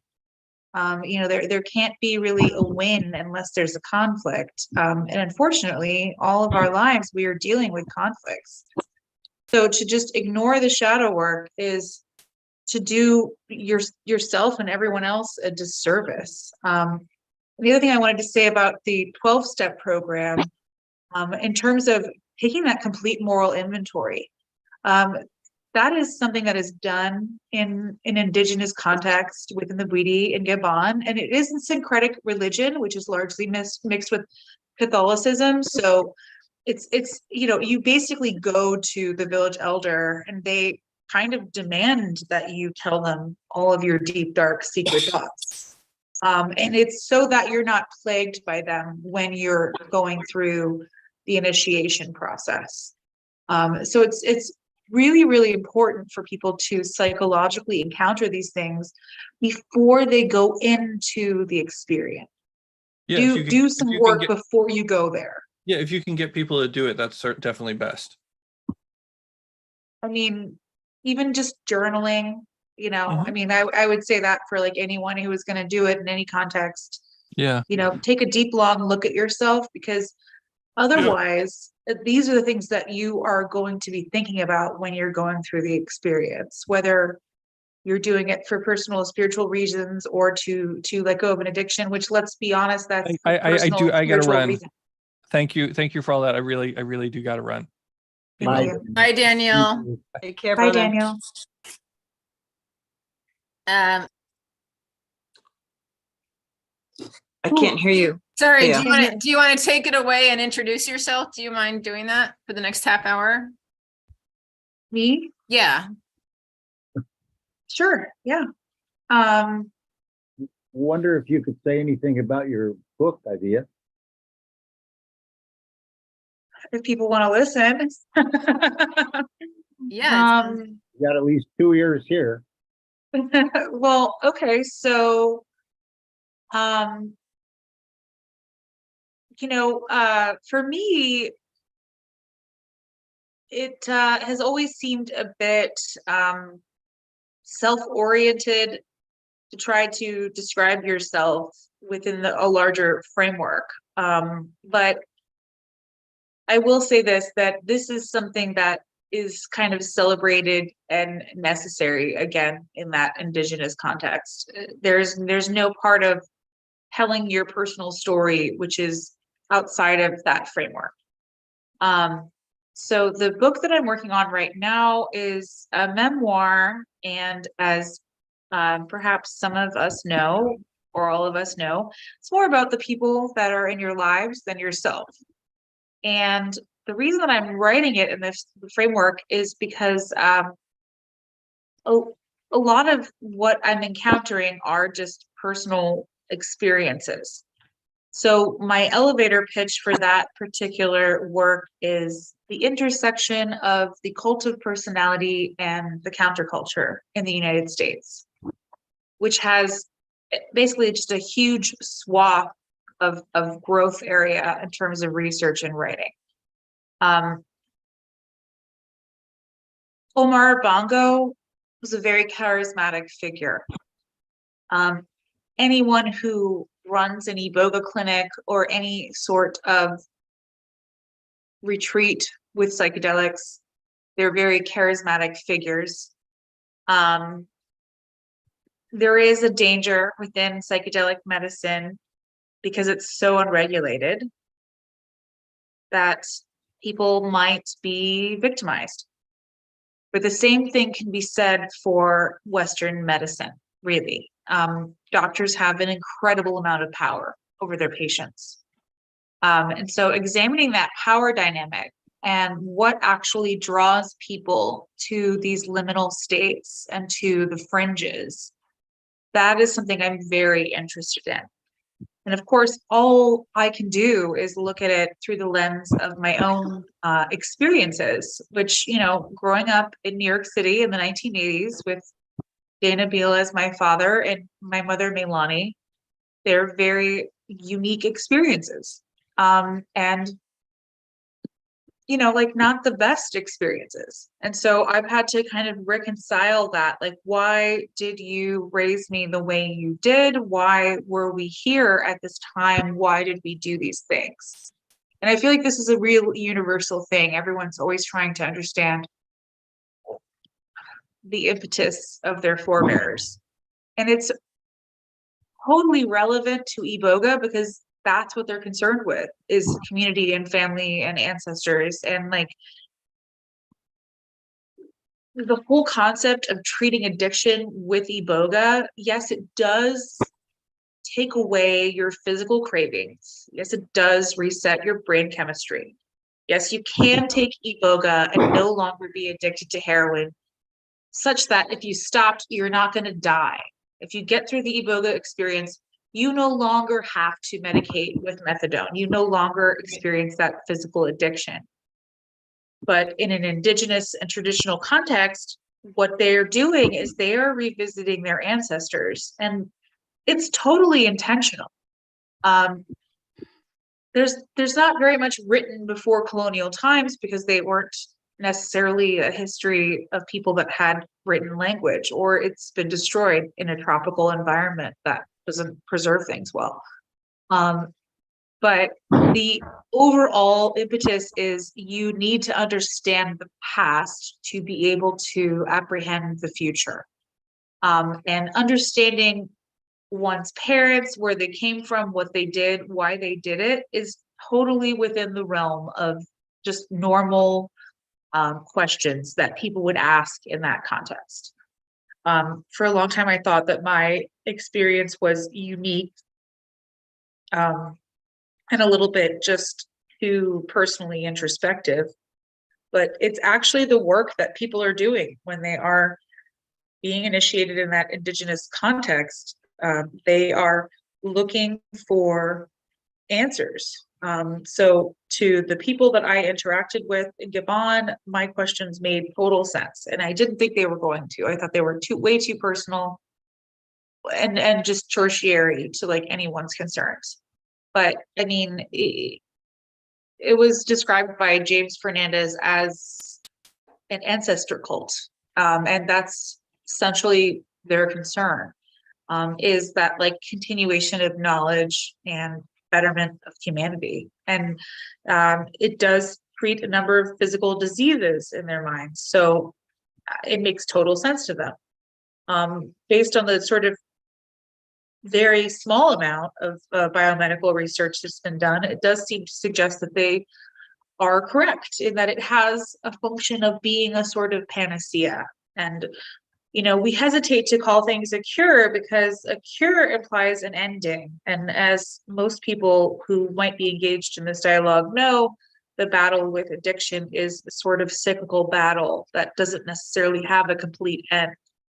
And the people that are drawn to substance use, and I say this about myself as well, they are drawn to experiencing something outside of the natural framework of our lives. And I do think that that spiritual liminal space is something that we are all craving. And it has something that's been suppressed for thousands of years, basically through, you know, the church and the whole concept of Western society. But in terms of, you know, the book, again, the intersection of the cult of personality and the counterculture, I feel like it's really, really important because there are many places where people can be abused. And it's not just in the Catholic Church, it's not just with unscrupulous providers. For some reason, we as a human species are very susceptible to this. The most basic thing I can mention is that Donald Trump was president. I mean, he is a complete moron. And the only thing he has going for him is his incredible, disgusting charisma.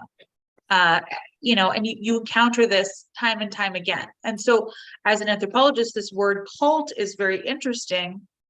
From that perspective, it really just means a smaller religious group. But within that, there is a mindset, and it's a dangerous place to function within, and it's dangerous to follow that. And it's pervasive. It's Omar Bongo, it's Donald Trump, it's the Pope of the Catholic Church.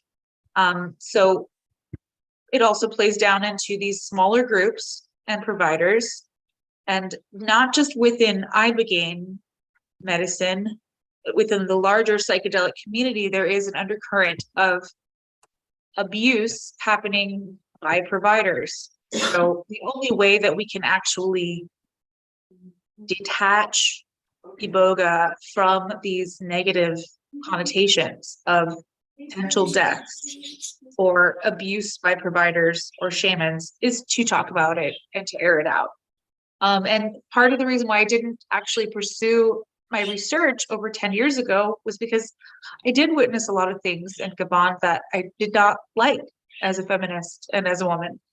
And I didn't know how to uncouple things. So classically in anthropology, you know, as a woman, and I've heard this many times, you know, you'll go and you'll be doing research with someone, and whomever your professor is or your research guider, you know, a lot of times they'll expect to have a more intimate relationship with you. And this is something that I think we've only really been talking about for the last 4 or 5 years in terms of just like larger society and the Me Too movement. And that is a huge power differential that is continuously exploited in all walks of life. So it's not unique to the shamanic experience. But I did feel like I personally at this time, meaning, you know, 15 years ago, not able to uncouple these things. And so I'm going to have some weird, arbitrarily negative view when the things that I was witnessing that I did not like were pervasive in all aspects of society. So I just kind of came to the conclusion that, you know, like a classical scholar, I need to just take this stuff and put it in a drawer and lock the drawer and think about it for a good 10 years before I have anything to say. And in that time, who could have guessed it, that women would be talking about their abuse in multiple industries and levels of power and money.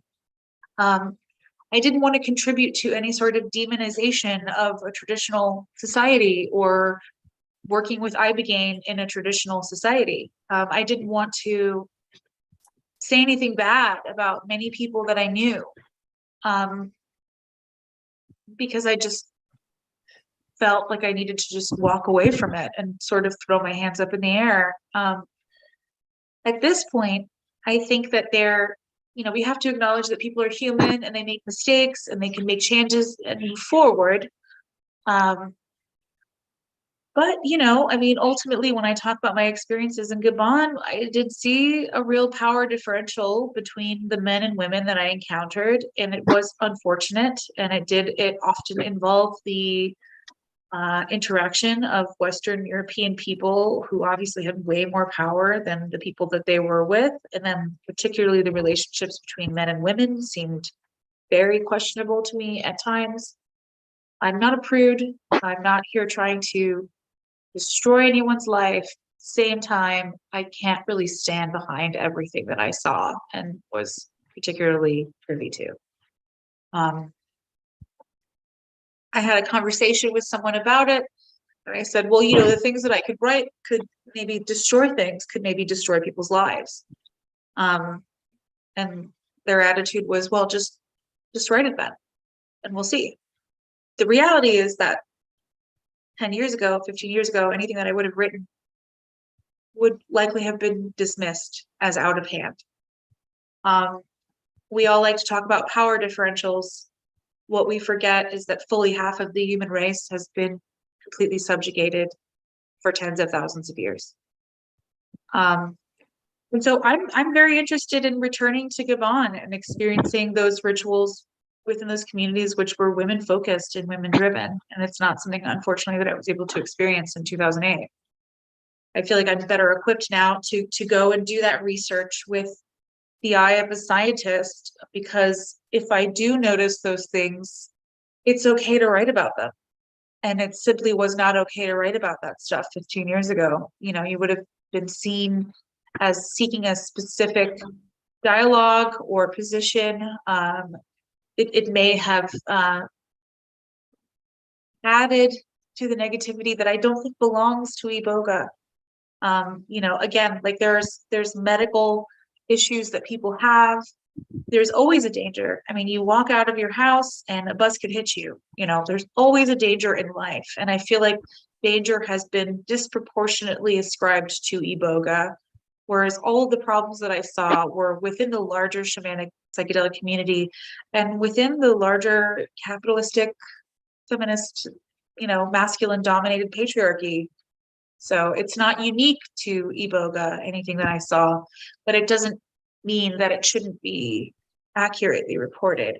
So I guess I've just been waiting for a time where I could personally make sense of these things and where it might be received a little bit better by a wider audience.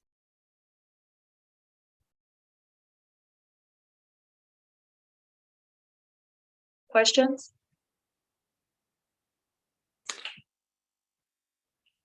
I raised my hand. Does anyone else have a question? I think just Rachel. A couple things came up for me in the last part of your share. We have also had a different kind of conversation about this. And I think there's a fine line between accountability, reporting, witnessing, and gossip. And a while back, it would sound like gossip or sour grapes, or like I loved your kind of, you know, I'm not a prude, but I do. It's interesting. What Daniel was saying before about taking inventory, I was also thinking how I take other people's inventory. So I wouldn't want to be a woman who was leveraging colonialism and race and economics and trying to get a white husband, an American husband, or have a métissage baby.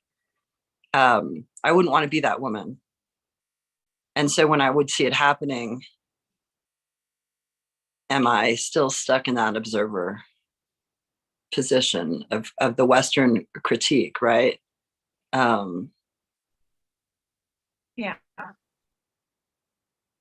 I mean, it's not just a who am I to Western judge? critique. Who am I to It's judge? a gender critique. Like, let's be honest. It's a gendered critique.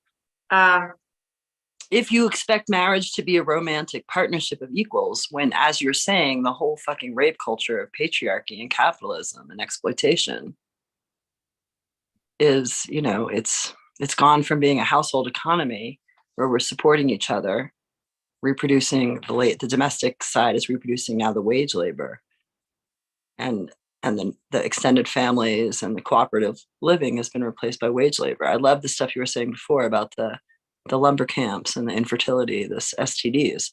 I think that whole avenue of like, where is women's resilience and adjustments and experiences, impacts of the expansion of cash cropping and mineral mining and ecotourism, tourism.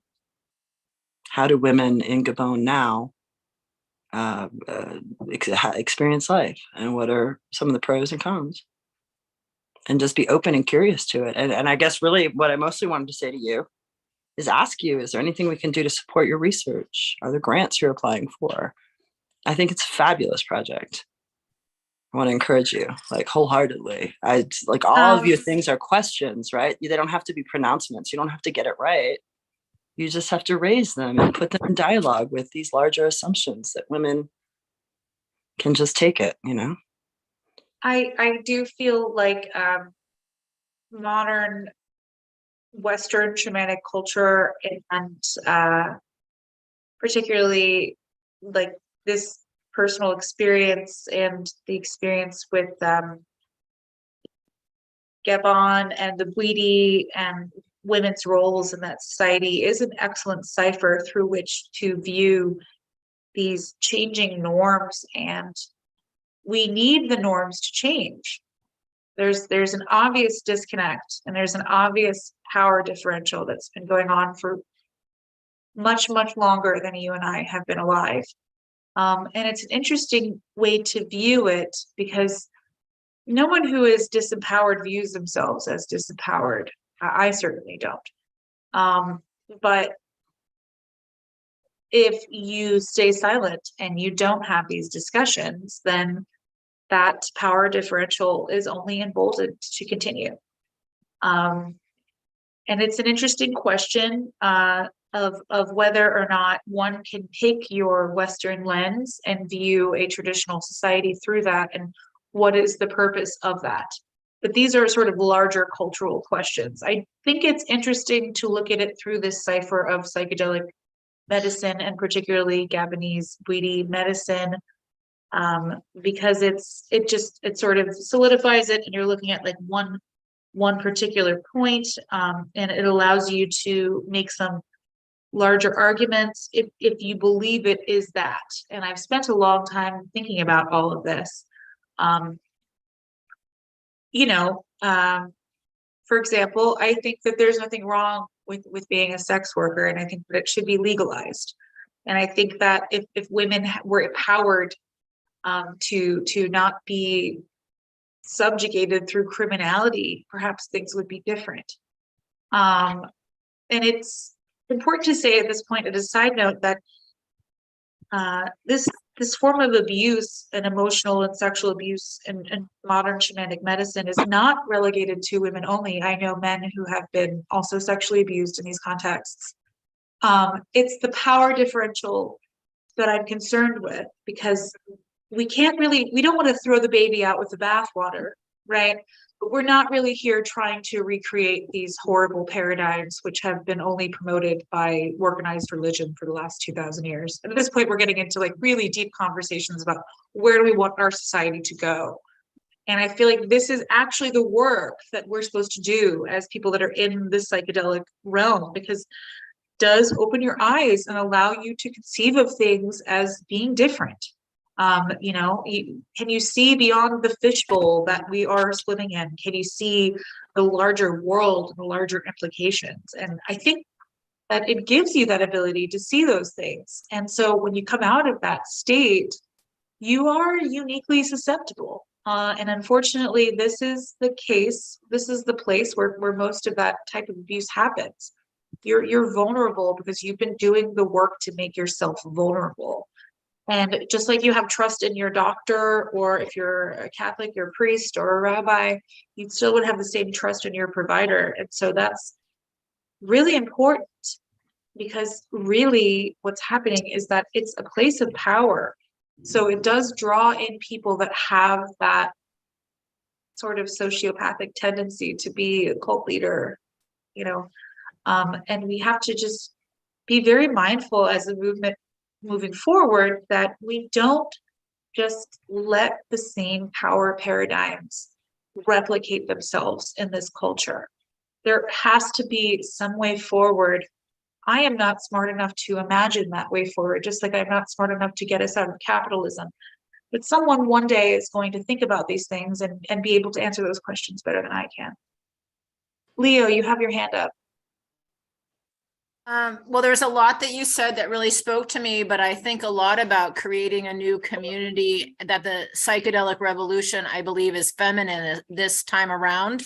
I think it's cycled through our history as a human species multiple times. Like if you look at, the Oracle at Delphi, and just, all this history throughout the world of different like psychedelic movements that are kind of the origin of religions, going way back, to the beginning. But my curiosity is, how do we take responsibility for creating a new society, and honoring that we are creating a new society, and maybe that we will be the jettison that gets it going.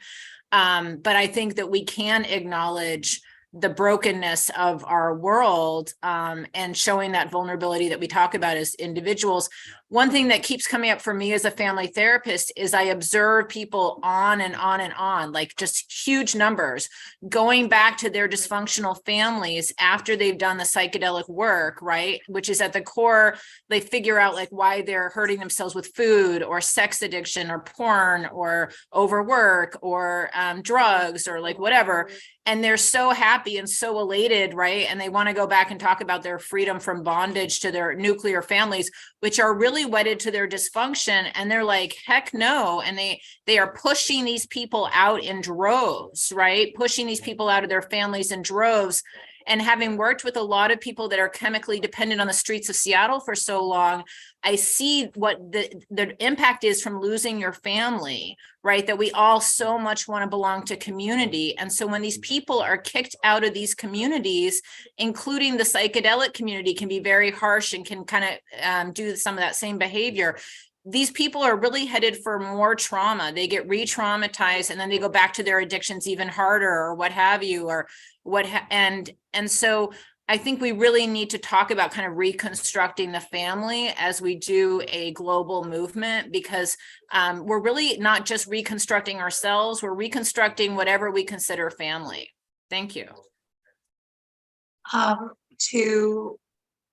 To comment on that, two things. I do feel like aftercare is maybe the most important component, which is continually lost in psychedelic medicine, but in particular with Iboga.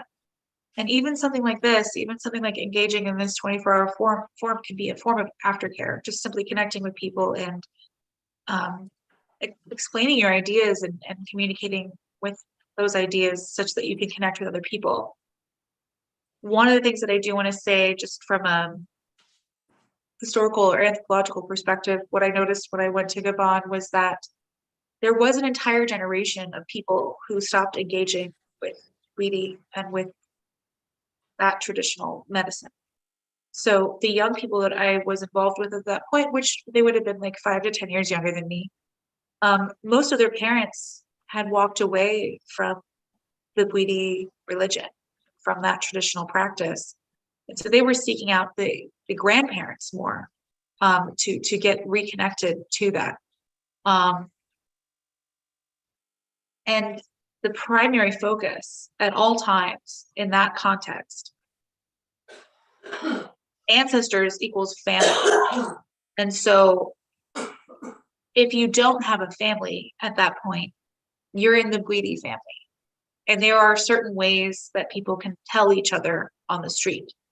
And, you know, as much as I've talked about how I didn't like everything that I've seen, no one's perfect, you know, there still was an incredible amount of continuity there where I traveled in Europe and in the United States and in Gabon. And I imagine it's happening in Mexico and Canada and wherever this is practiced, that you are part of a larger family. You're part of the Guidi family. And there's no caveats for that. There's no necessities. It's just something that once you've done it, you know, and you know.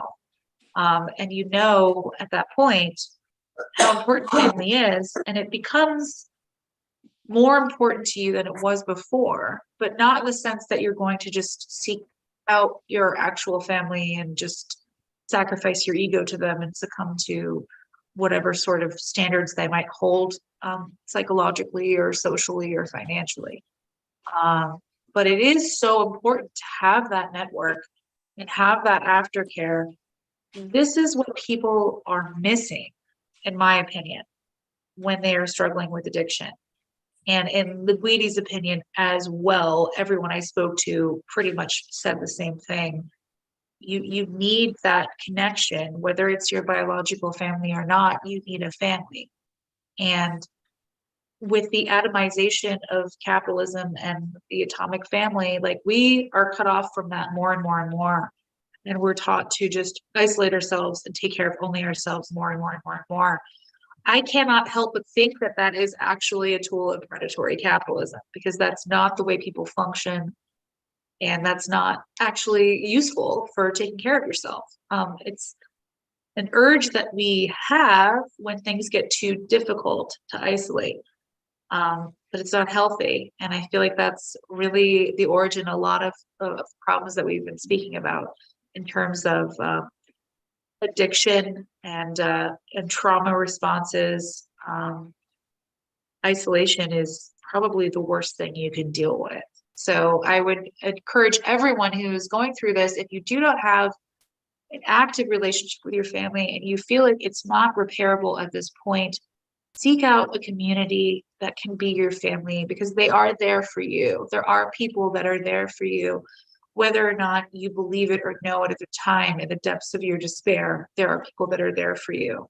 And that's one thing that I can say the Iboga community transnationally has done for people.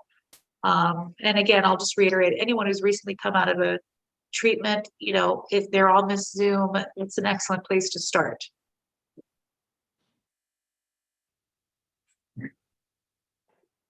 Right on. Thank you so much.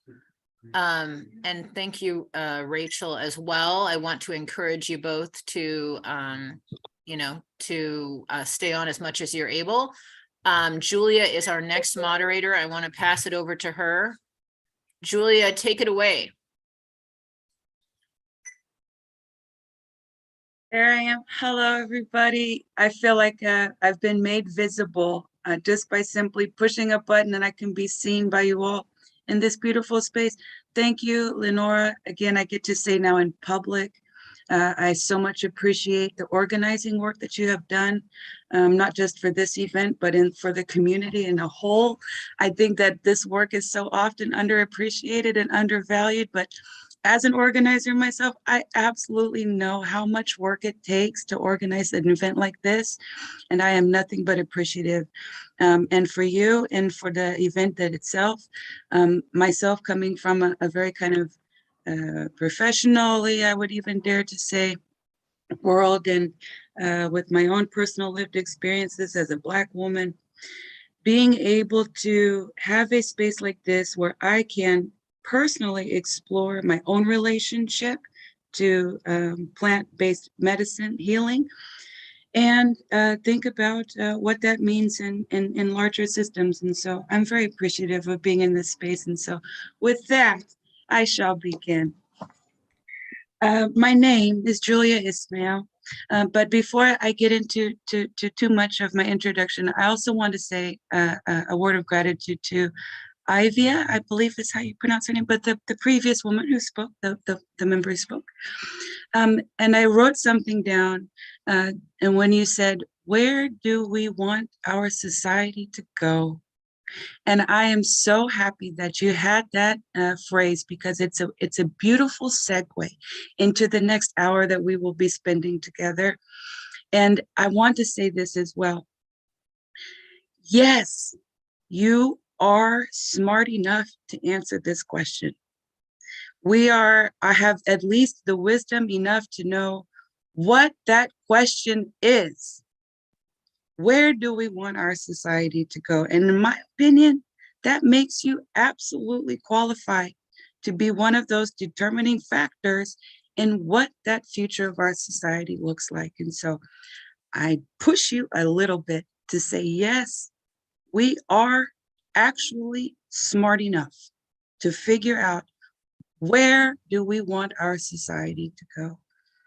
And so now with this, I will begin. I like to begin my time anytime I'm with other people with the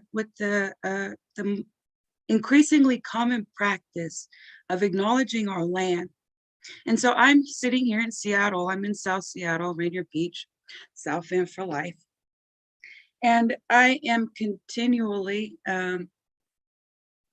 in awe of not just the caretakers of this land through the history of humanity and connection with this very particular geographical location, but I'm also very much drawn to the opportunity for us all to pause in this moment to understand and realize and appreciate the beautiful value and lessons that this land has to offer us as human beings. And I take this as a right that I was given by birth to feel connected to the land and earth and to each other. And if you look at any of our ancestral histories, we have had a relationship with the earth. And what better place to start off with an acknowledgement of the land than the plant-based medicine session? Because the earth has infinite lessons to teach us. It teaches us how to organize ourselves. It teaches us purpose. It teaches us how to be connected. And it literally gives us a cure for every disease. And I say this as a Muslim. In Islam, our Quran says, for every illness, we have created a cure. And so with that being said, what magic, and I don't use that word lightly, but what a magical blessing to be able to have access on this earth to elements that not only heal our physical bodies, but our emotional and spiritual selves as well. This is nothing short than a gift. And so in my acknowledgement of this beautiful land and my connection to it, how can I would be absolutely remiss if I did not share a moment of appreciation for the physical gifts that this earth has given us, just to heal us. And so with that, I will now introduce myself. My name is Julia Ismail, and I'm the daughter of Janet Watson, a white woman from Kansas, and Jewel Wayne Watson, a Black man from South Carolina. I'm the mother of 3 children, 22, 17, and 15. I don't look it, but I'm 45. And I am the owner of a business called the Equity Consortium, which I'm not going to get into much details about my business because that's not particularly why I'm here, although there's a lot of relation. But let me first begin by sharing with you a little bit more about myself, because in this space, I feel like it's welcome. And so I want to start by sharing a little bit about my personal relationship with plant medicine. So the last time this 24-hour session was 206, happening, 32. I was invited, and thank you, Lenora, for your thoughtfulness. And it was the first time I had spoken publicly ever about my relationship with plant-based medicines. And I was very struck by that opportunity to explore my own history and thinking around that relationship. And now in the context of my profession being centered around equity and diversity and whatnot. And I realized most concretely and with tangibility, the direct connection between the illegalization, the criminality, and equity, not just in the criminal justice system, but I'm talking on a spiritual level. What is it exactly that they have been keeping us from learning? And for whose benefit have I been kept from that learning? And when I say learning, I mean the experience of feeling that connection, of that immediate healing factor of plant-based medicine. Why are they keeping this from me? What darkness do they want me to continue my existence in? And so the last session, I talked for a whole hour and I have never done that before because there was so much in my own mind I needed to explore and to begin to understand my own relationship and what I wanted from that relationship and what it means to me and if it's worthy of sharing. And now at the second event, the second 24-hour cycle, I'm back again. And I'm very pleased to share with you the things that I have been thinking about and learning. But this time, I'm much more prepared to share the remaining portion in listening. And so before I get to this portion of the second portion, where I would really love to invite a different kind of conversation, of which I shall explain the format. But I wanted to call at this moment for volunteers, that not at this very particular, but to think about volunteering to participate in my conversation. So this is part where you dig down deep inside and you think, okay, I'm going to participate. I've got it. I can do this. So thinking about this, I won't ask you quite yet, but I just want you to think about this. But I am very touched again by what Ivy has said about where do we want our society to go. Thinking about what I have learned in terms of the relationship, the technicality of, like, the logistics of well, if you free up this, then the water is going to flow this way. But what I haven't been able to fully wrap my mind around yet, and this is why I'm here, to actually listen and learn and think about what is the collective wisdom in this space to help me figure this out. But beyond help me figure out what is just beyond the surface level systemic technical changes. So, like, say, for example, the decriminalization, right? Very societal, legal, kind of technical based thought processes. But what I'm really interested in learning about today is, well, how are we going to prepare ourselves for this success? Like, I'm beyond pessimism. I know for a fact that plant-based medicines has a place in our future. Like, let us just take that as a default. Let us just take that and make it not even an assumption, but an expectation that at some point in our human future, we shall have successfully incorporated the use of plant-based medicine and healing in our society. Let us just for a moment challenge our creativity and imagination to picture that day. I don't have a number of years, like it could be 5 years, it could be 50 years, it could be 100 years. I don't know. I don't have that capacity to see dates in the future. But what I do have the capacity for in this moment is to use my imagination, because my imagination is the foundation for creation. What I imagine is what shall be created. And if I do not imagine, then somebody else will. And their idea shall be created. And so I want to challenge us today to say, yes, we together, maybe not by myself, no, not maybe not, for certain, I don't have the answer by myself. With equal certainty, I will say together, we have the answer, because what we're asking for is society.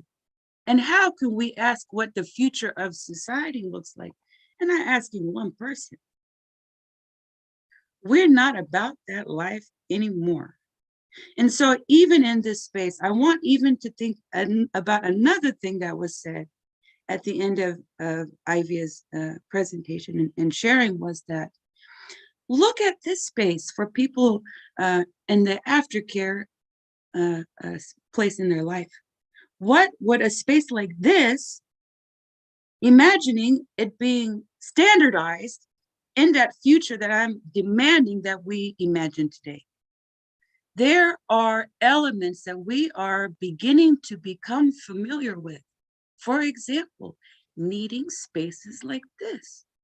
I don't know anybody here, but I love you, you see? And so there is absolute human capacity to create the systems and the ways of being that actually contribute to our humanity. And so I love to think about systems. I love to think about how things operate as a functionality of our culture. Again, I'm coming from equity background. My job is to assess organizations' equitable practices. That's what I do. I look at how culture is translated into actions. So why not apply that same concept here? We know for certain that our future as a humanity, as a global society, because that's where we're headed. We're talking about places across the sea just a few moments ago. We are a global society. So in that future, this is where I would invite you to consider joining me in a conversation. But it's not the average conversation, and I will explain how we shall together answer this question about what would change in your day-to-day when we actually accomplish integration of plant medicine. So picture yourself, picture your descendants in a world where access to plant-based medicine is readily available. It is anticipated. There is a structure in our culture and society to support the use, aftercare, before care, during care. What would be different? Like, what does that world look like? And here's where I need to challenge you again. In my line of work, it's equity work, diversity work. It can be very traumatic and emotional space. Literally can totally qualify as hard work, like hard emotional work. But here's where I challenge you today. Thinking about our future together and what we shall share about our future together, there's always an understanding that there will be harm, right? That life itself is a beautiful challenge, that we shall always be faced with issues of isolation, of people feeling misunderstood, in all of its variations and forms. It's not if it happens, it's not how do we eliminate harm, because that's not an option. We shall still remain fully human. I'm not looking for Eden. I'm on this earth, right? I saved heaven for after, right? But here on earth, it is not a matter of eliminating harm. It's how do we manage it? How do we move through it? How do we support each other? How do we avoid issues and detriments of isolation and being misunderstood? So I really want to push you today and consider not only yourself smart enough to answer this question, but that we together, after hearing from each other, have been made even more competent in answering this very fundamental question of what does our future hold for us and how shall we create it? And so I am at a point now where I'll describe to you exactly what it is I'm inviting you to participate with me in today. So, little background. For the last 10 or 12 years, somewhere around there, I've been practicing what's called peacemaking circles or talking circles like this. I've evolved the name to listening circles.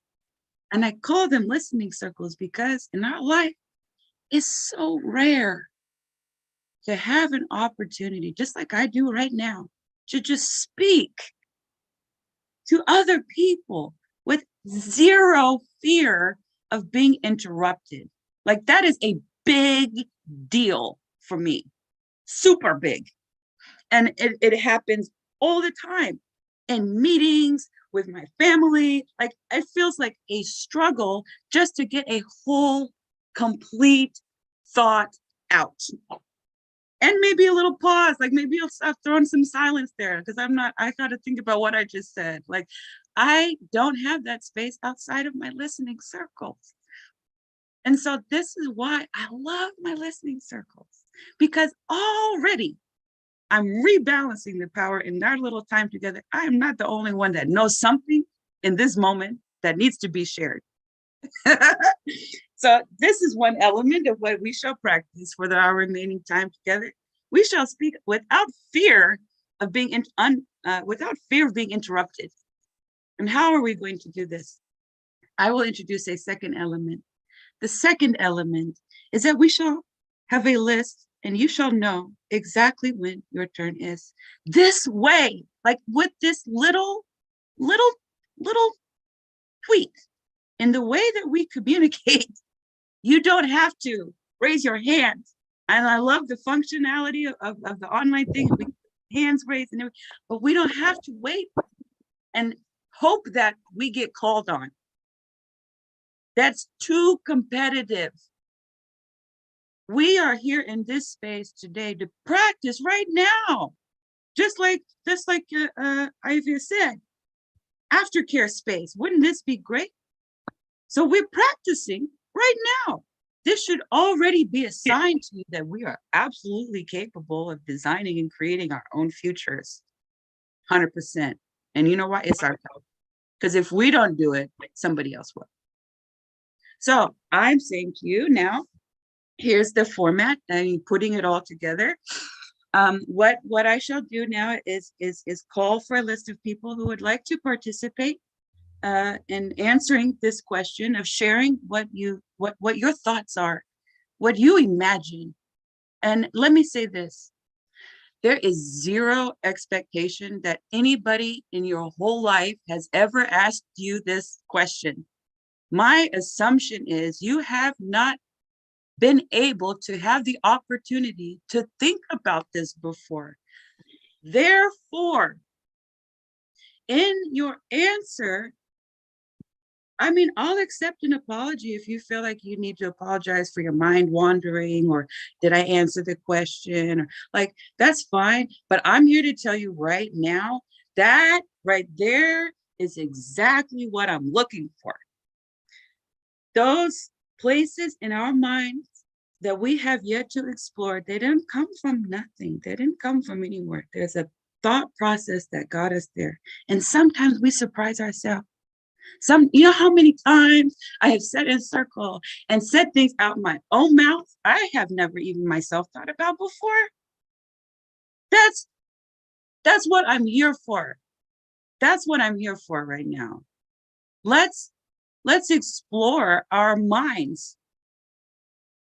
I am so down for that right now. I'm like, I'm not leaving here with there's no agenda. There's no like, okay, bullet items. Okay, you're going to do this and you're going to do that. Okay. And we're going to come back and circle back next week. And no, none of that. Like, this is not a work session. Okay. Like, there is no agenda. I'm not even taking notes.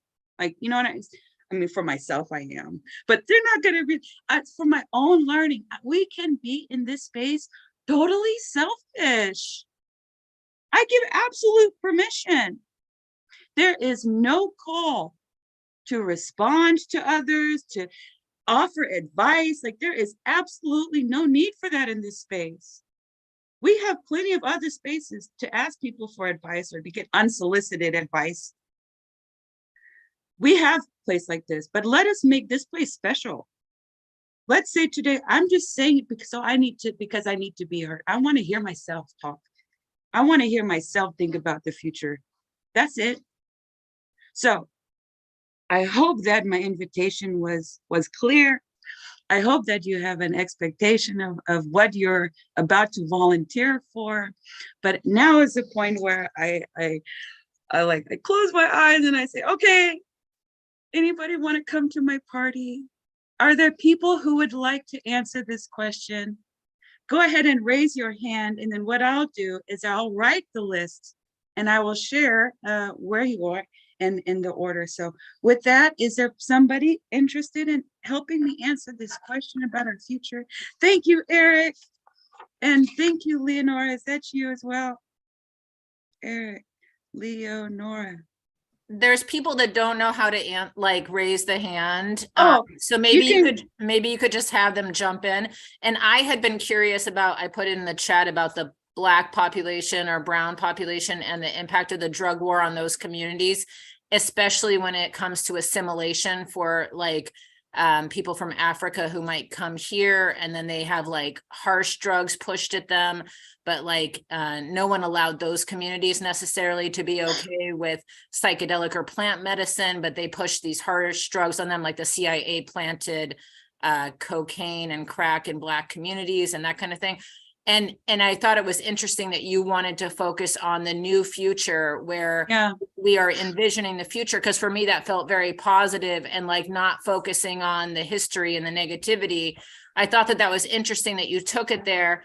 But I know that Mother Jaguar has joined us, Shamsi Rue, Andrea Lindy, and Casey, that they all maybe wanted to say something. So I'll mute myself. Thank Yeah. you, Leah. And I really appreciate you making note of that, because as a person who is so deeply swimming into conversations around things that have hurt us, I am needing to talk about positive future. So I really appreciate that, and thank you. So with that, would you be able to tell me, thank you, Eric, would you be able to show me either with your hand or with the functionality, if you'd be able? Thank you, Casey. And by the way, people can easily go to just over about halfway and hit the reaction, and there's the raised hand. So There, we can go that way also. thank you. There we go. Keeping our order is very important to me. So I will go with this. Okay. So I have 3 of us so far. I have Eric going first. I have Leonora and Casey, and Shamsi is here to listen. Thank you. We all need listeners. And so with this, I think we have time. We can begin. So as we Eric, as you go first, you're in my hot seat. This is what it will look like when you're finished. And in person, if we were in person, we'd sit in a circle, a physical circle, and I'd have a talking piece. We don't have that privilege now. So instead of a talking piece, whenever you're done, just put yourself on mute, and we will know that Leonora will go next. And after Leonora is Casey. Is this good? And you're going to give Thank me you. the question, right? Yes, the question is, and again, feel welcome to interpret it any way you please. The question is, what would change in our society once we have incorporated the use of plant-based medicines? So again, it's a very open question. Yeah. I just want to see what you envision for the future. Sure.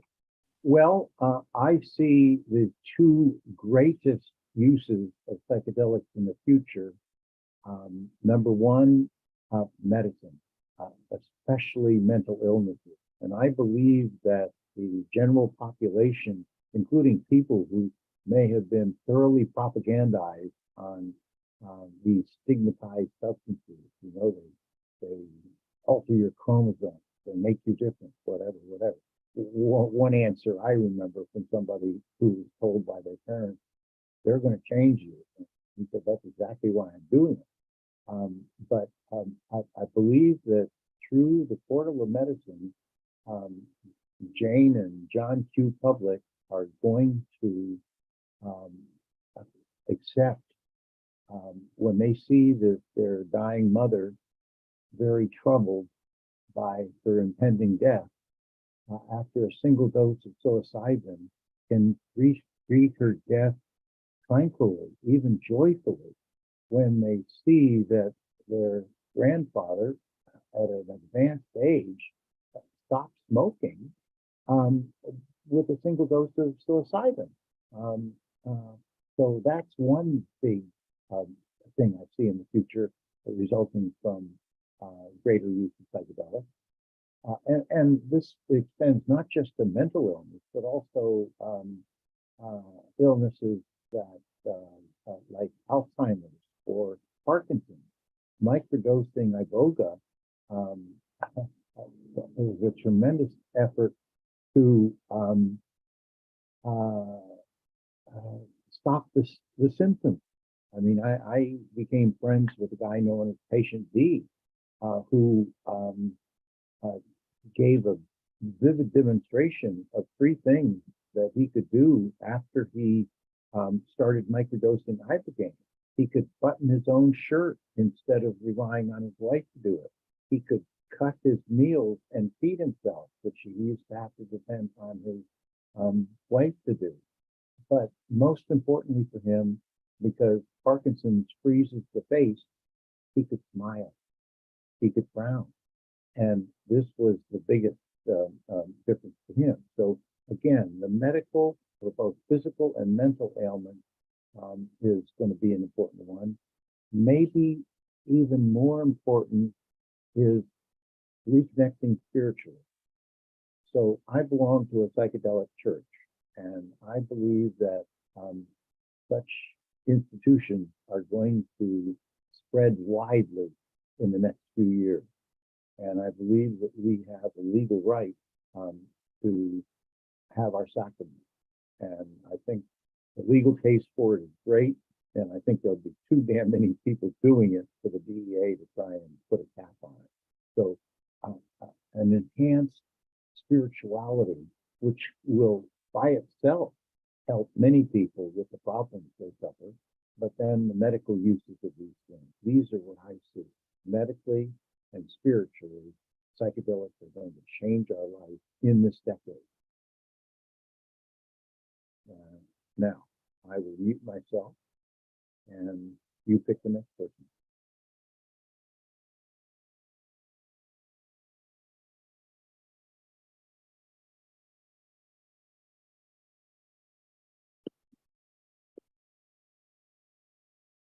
Oh, maybe I will. Casey, have at it.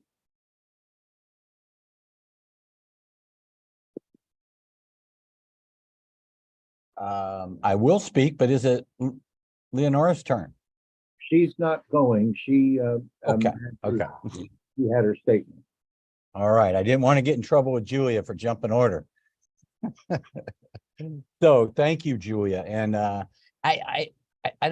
my first thoughts were I don't want to preach to the choir, so to speak, because I think everybody on board here understands the amazing change in human, the elevation of our collective consciousness that sacred plant medicines are bringing to us. And I want to echo the statement that Leo, you made earlier about, I think this is feminine driven, this cycle around. I was raised by 4 women, very strong, amazing women. And I've always had this connection and respect for the Divine Mother, so to speak, and not from a religious, but more of a philosophical standpoint. But that all having been said, I wanted to introduce this topic, and I was hoping Ibea would still be on, but because it does involve, and certainly Leo, what little I know about you already, I'm just entranced and inspired by this concept of recreating our society, and it has grabbed me since 2014 when I came, and for anybody who's going to be around, I'm going to moderate from 2 to 3 o'clock West Coast time, and that having been said, I had a couple of different experiences that have left me to a point where I'm just going to open it up to everyone else's imagination, because I feel like Ibea in the sense of, oh, there's smarter people than me writing about this stuff, and yet why isn't it happening?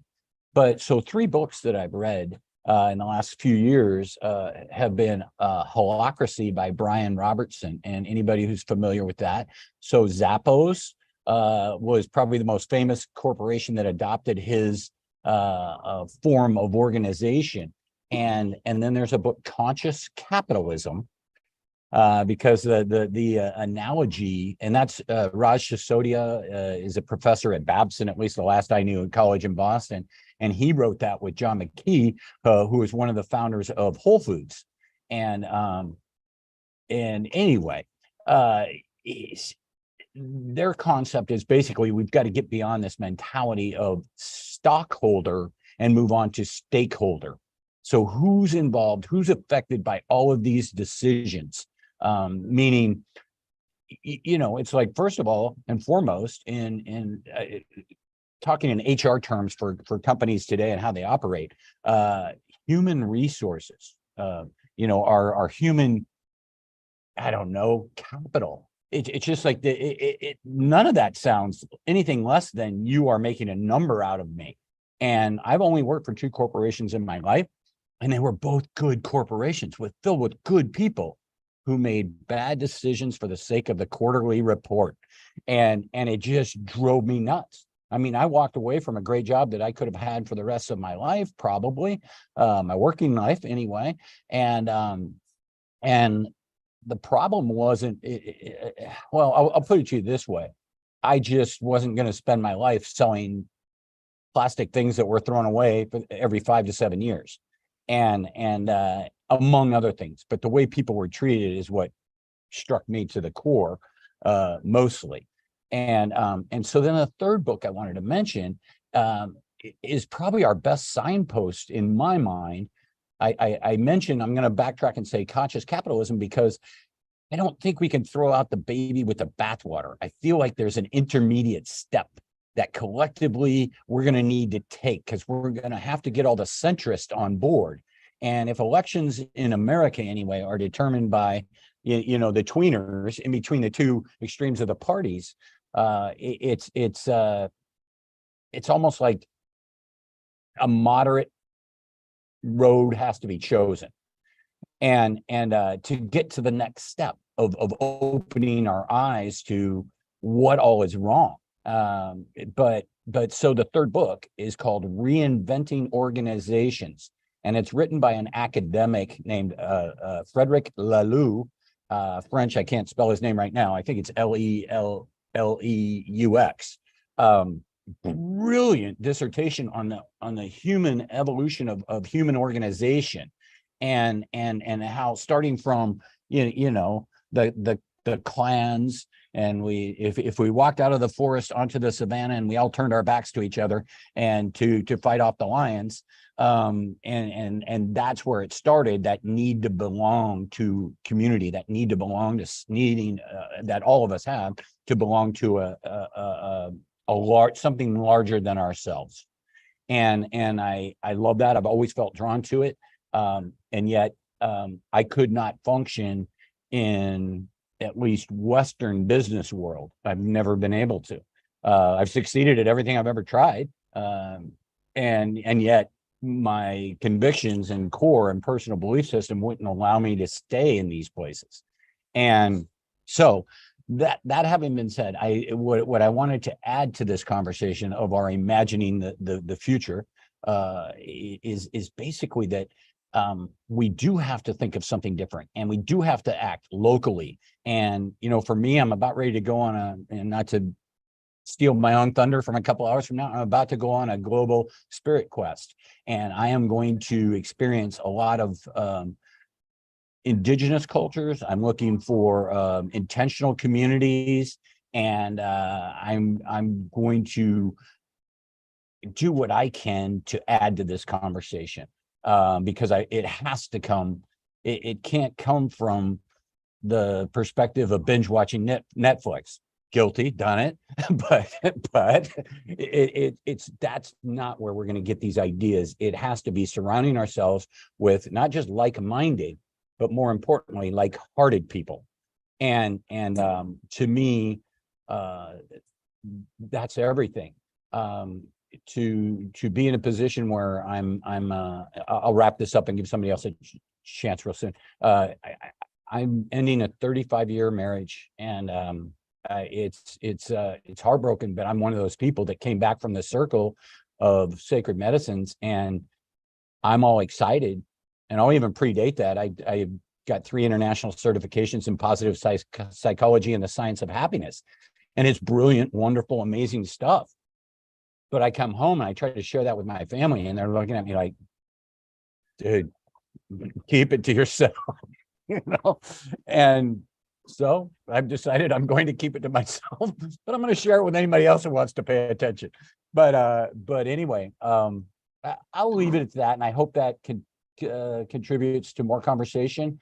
I don't know what the answer is. I don't have it yet, but it's certainly, I love that analogy. I listened to an older podcast of, hope I don't offend anybody here, but Russell Brand, who is one of the most stream of consciousness, rapid fire stream of consciousness thinkers that I've ever heard speak. And he was on with Joe Rogan several years ago, and they were talking about how, you know, our society is going to evolve, and for us to all recognize the sickness of this trap that we allow ourselves to be caught in.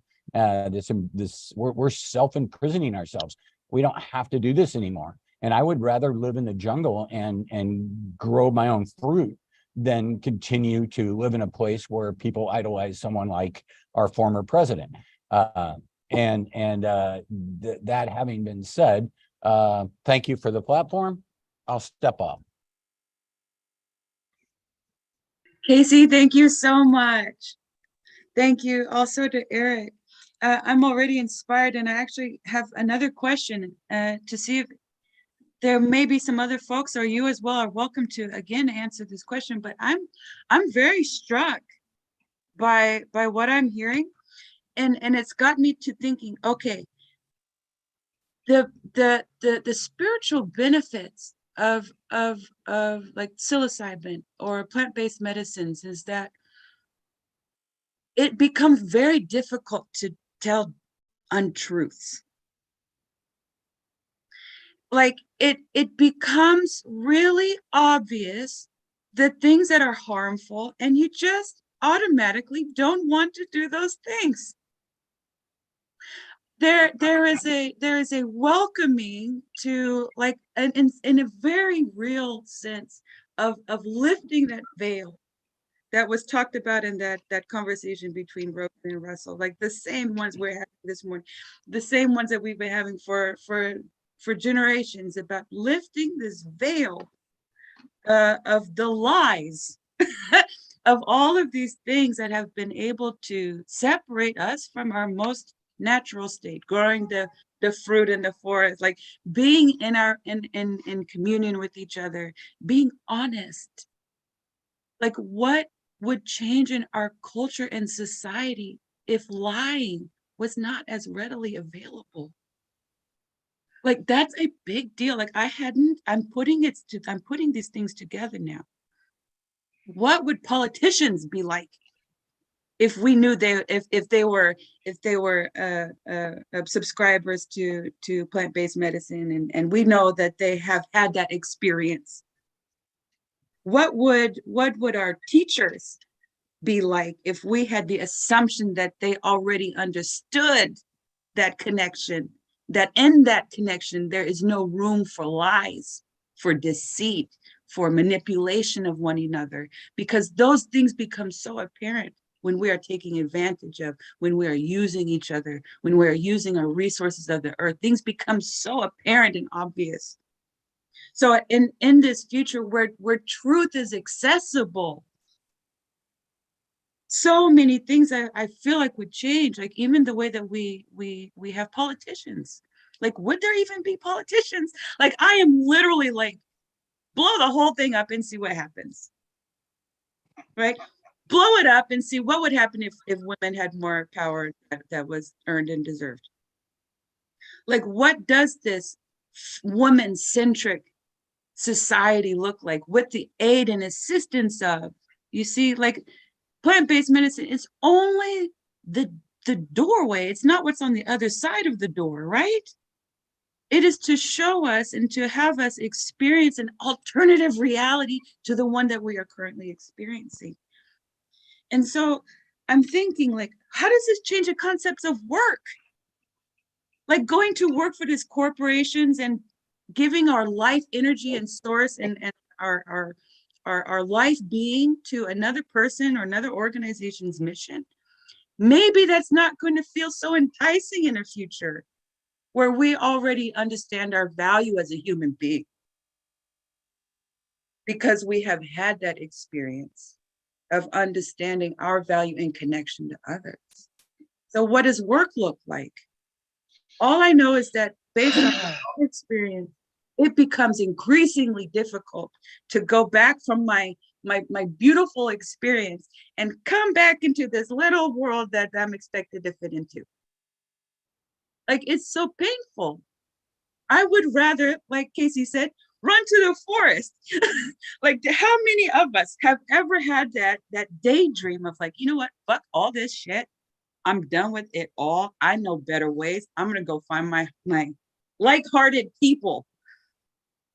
Like, how many of us have had this as a daydream? Why not make this daydream some and into the realm of, well, actually, you know what? That's not too far away from possibility. Maybe we don't have to run all the way to the forest. Maybe we can do the work here so that our children don't have to run all the way to the forest. So I have a few moments left. Is there somebody? Hi, Kina.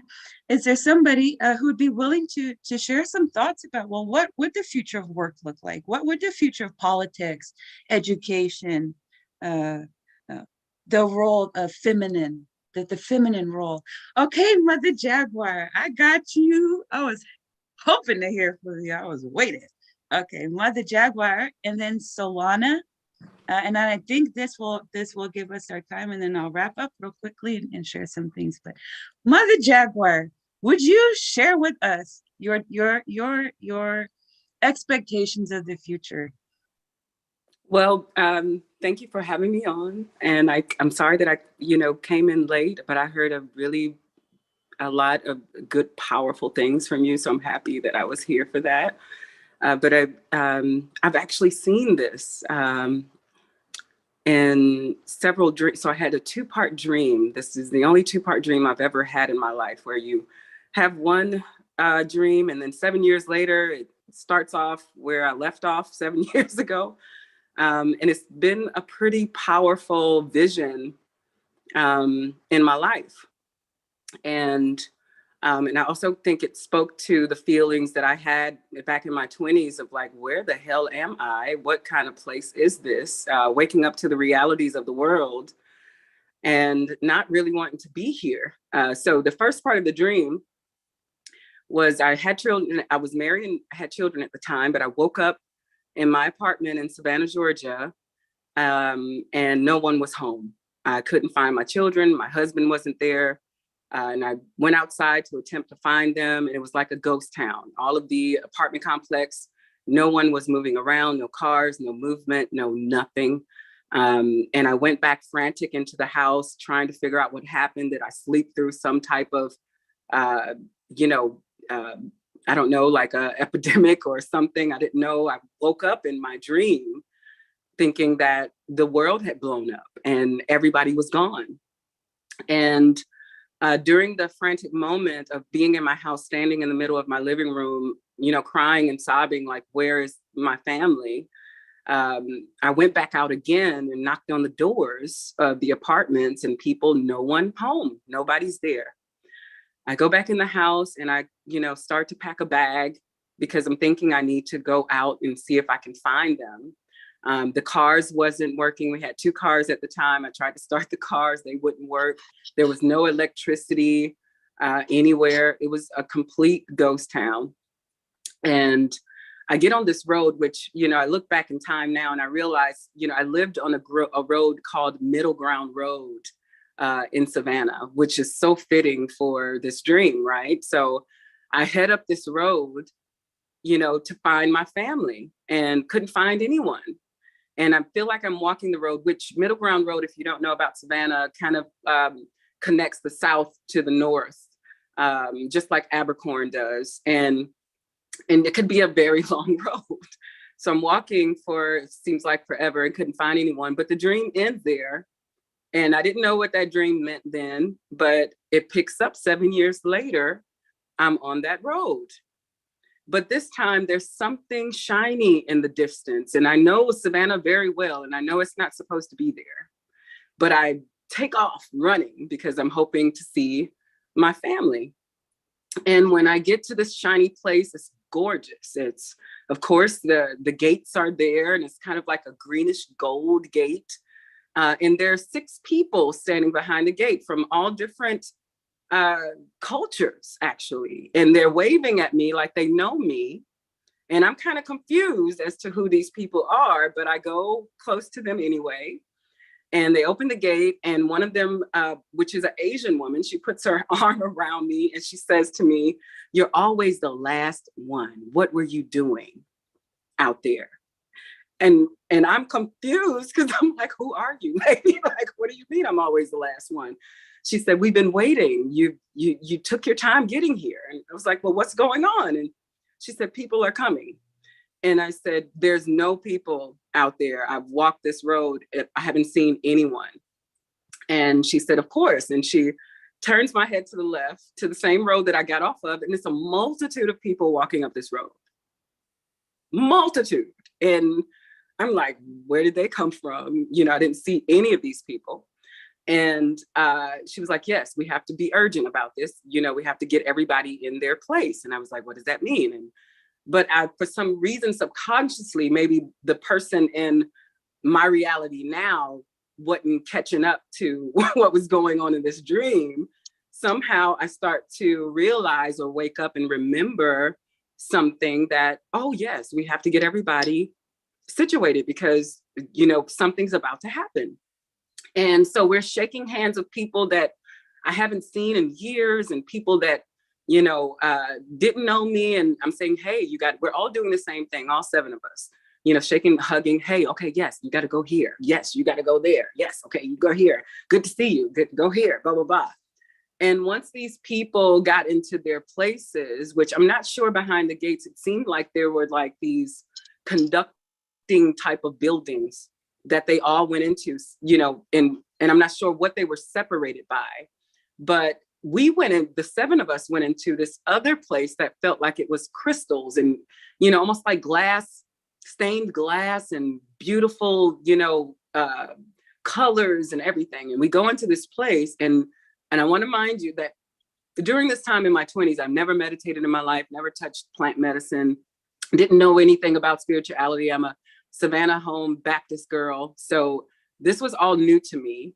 I didn't even know what meditation was at that time, but we sat down, all 7 of us, and started to chant something that I wish I could have held on to coming out of that dream, but I couldn't. It was fleeting me. But we chanted something to build the momentum or the energy of something. And as we did that, the space that we were in started to move. And I don't know where we went. I don't know where we went. But after everything calmed down, we all got up and we looked out the door, and a lot of the people that were in the separate places started coming out, and it was like a new earth. I remember seeing everything being so crispy and colorful to my eyes at that time, and I knew it was different. And the people started celebrating behind the gates, and when we came out, and they were just happy that we arrived. So I've been holding these dreams or visions or whatever you may call it, but I know it was something miraculous because I've never had a 2-part dream in my life.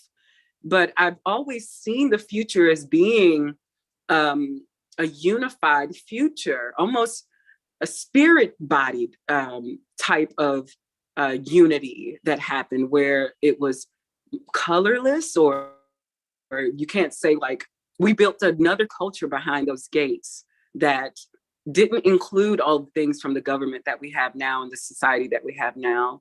So I've been holding on to that for a long time. When I reached the age of 33, I had a miraculous experience of knowing God, which I had been searching for that all of my life, just to have a knowing, not a belief, but just an experience of knowing God. And it was when I tried to take my life that I had this experience. So this was even before plant medicine, but I felt very alone in the world through that awareness and that awakening, because I was speaking a language that most people didn't speak. And I was very conscious of the words that I was using then that I wasn't before, that I was somehow speaking, terrible spells over my life when it was negativity involved, or how I thought about life, or judgment and everything. But when I got involved with plant medicine, I started to see that environment catching up with me, or being in the groups with people. And I felt like I was home. I was like, this is my tribe. This is my family.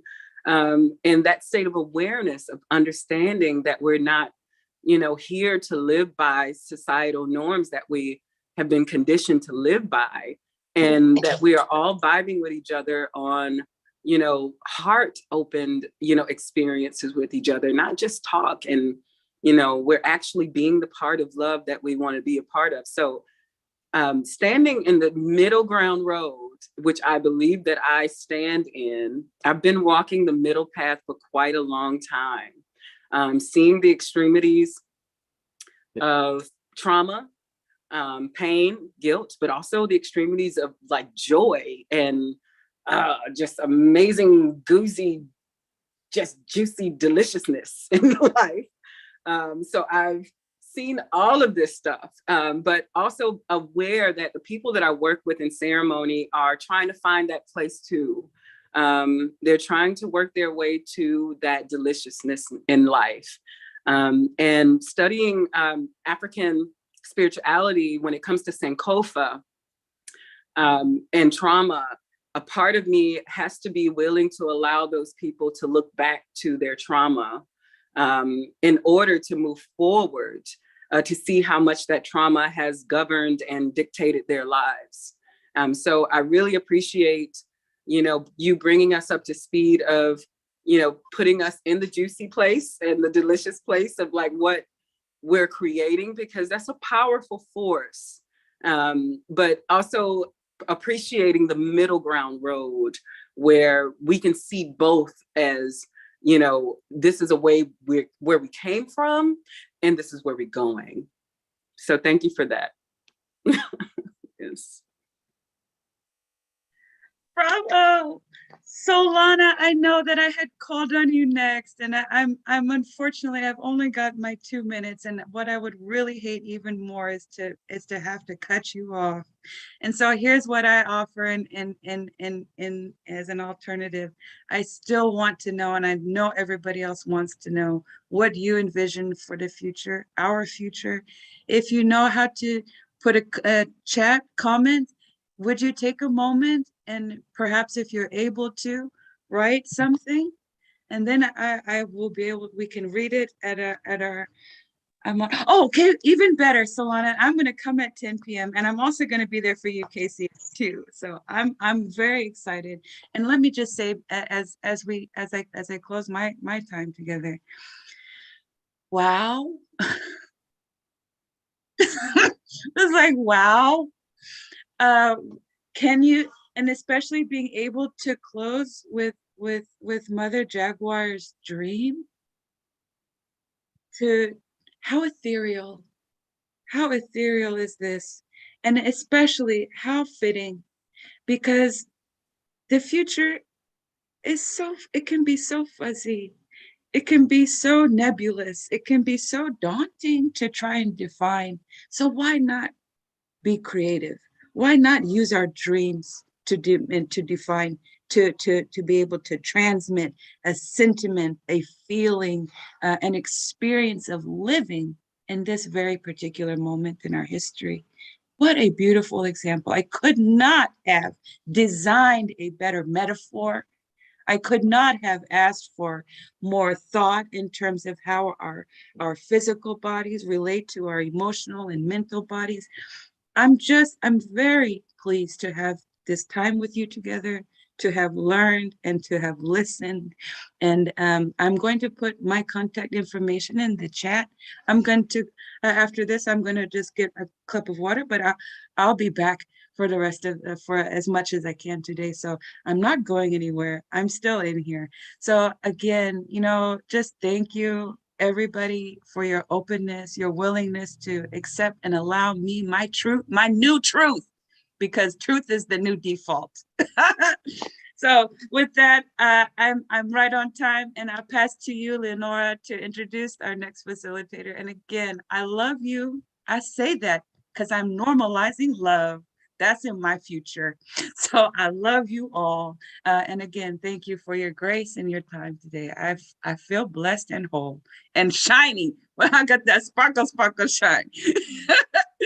Thank you. Okay, I'm gonna unmute myself, but there's a little bit of background noise. So Eric is our next moderator. He's having a little bit of difficulty with his microphone, but I think if we all are very attentive to his words and listen very carefully, we will hear him.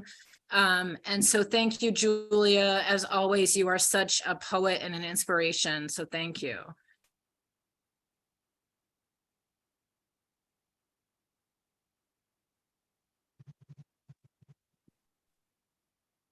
I am going to try speaking loudly because people have said, is there people hearing me right now?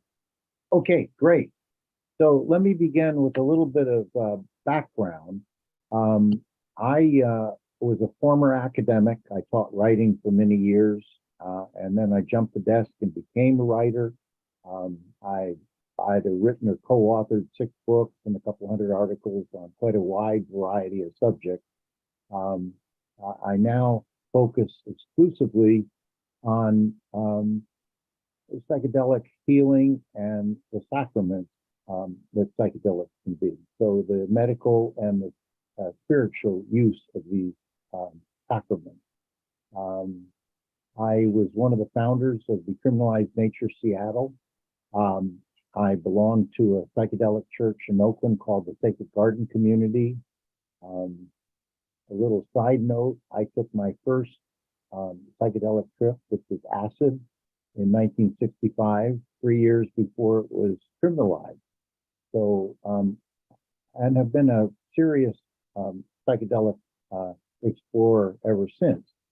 I was aided in this by very fortunate friendship.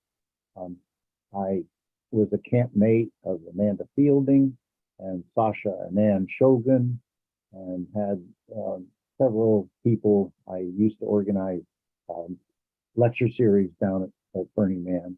I have learned so much about psychedelics at Burning Man.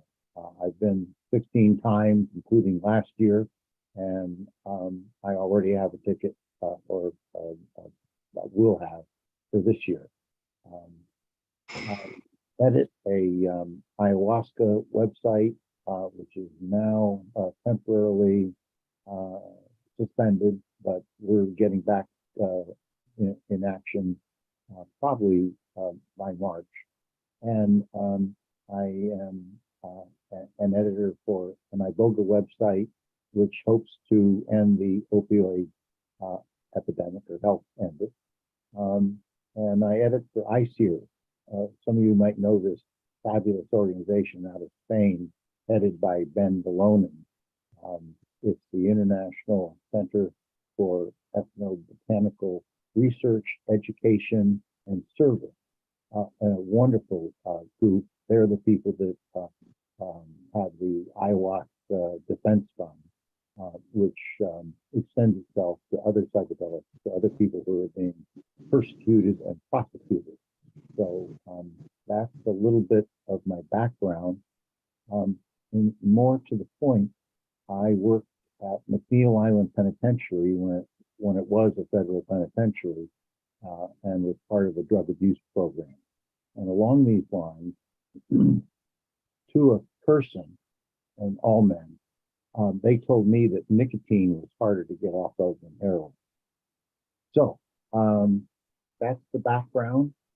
I'd like to work in a quotation from Rene DeVoe, a famous Pulitzer Prize winning microbiologist, who was the one who came up with that pithy quotation, think globally, but act locally.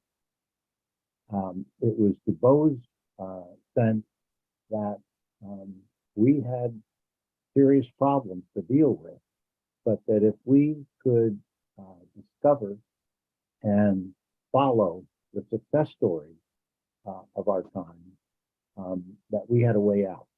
I'm not so sure when I look around and see what's happening politically, economically, environmentally.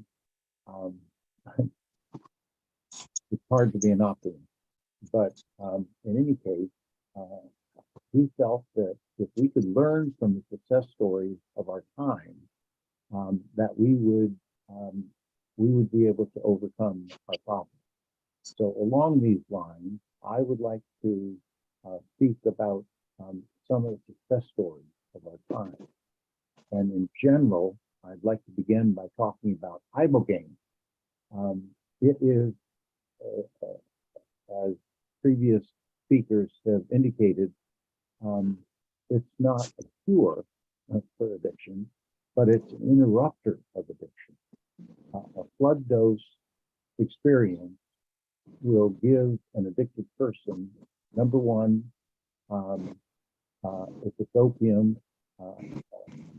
related drugs that this person is on, and there are so many of them now, the worst of them being fentanyl. The first thing it does is it either eliminates or significantly reduces withdrawal.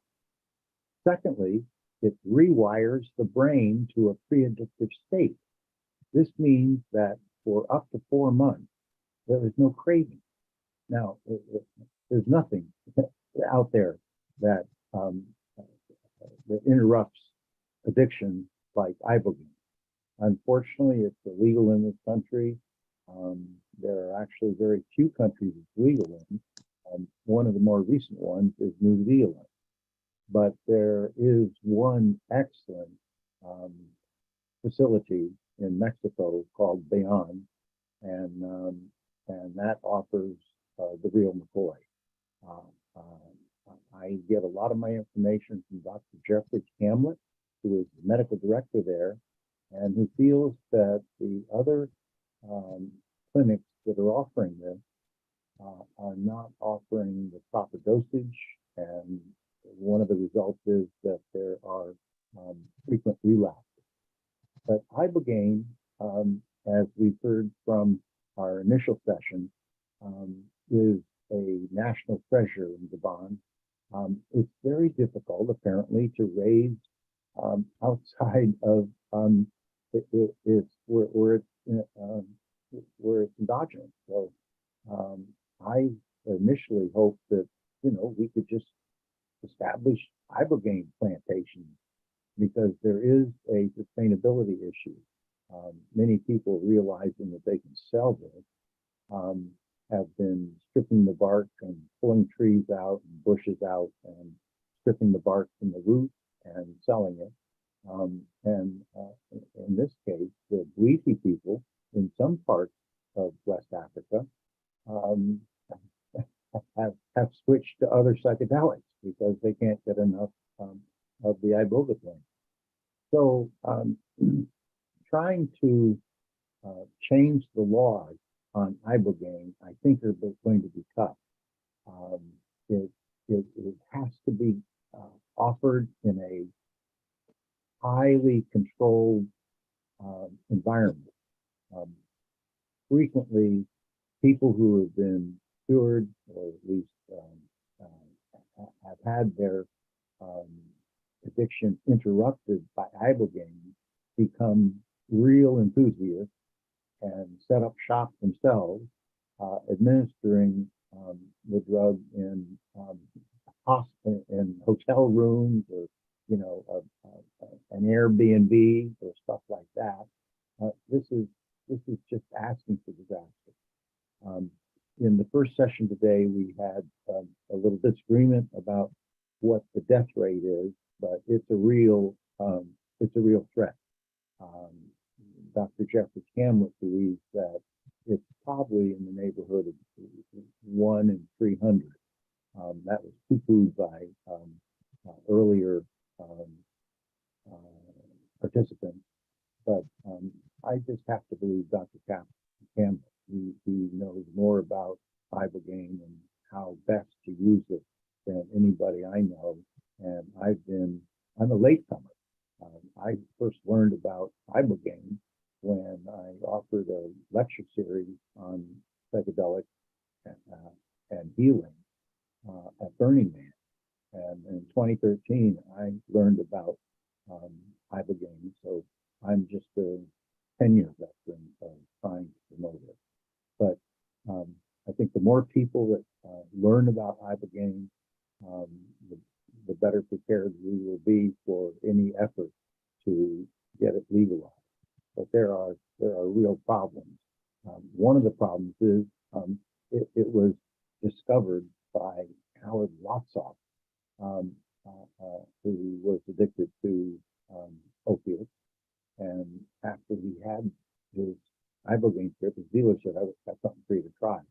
And he tried it and thought he wasn't going to do that again. And then he realized he had no craving for his main addiction. So this wasn't something that was developed by a pharmaceutical company or a university research station or anything like that. So that's one of the things that it has going against it. Another is that it does produce not so much hallucinations, but it puts you into a dream state where you are the major actor in a drama that takes place right before you. This initial movie of your life lasts 8 to 12 hours, and it's followed by up to 20 hours of contemplation of what you've just learned. So it's an intense experience. This is not a recreational drug.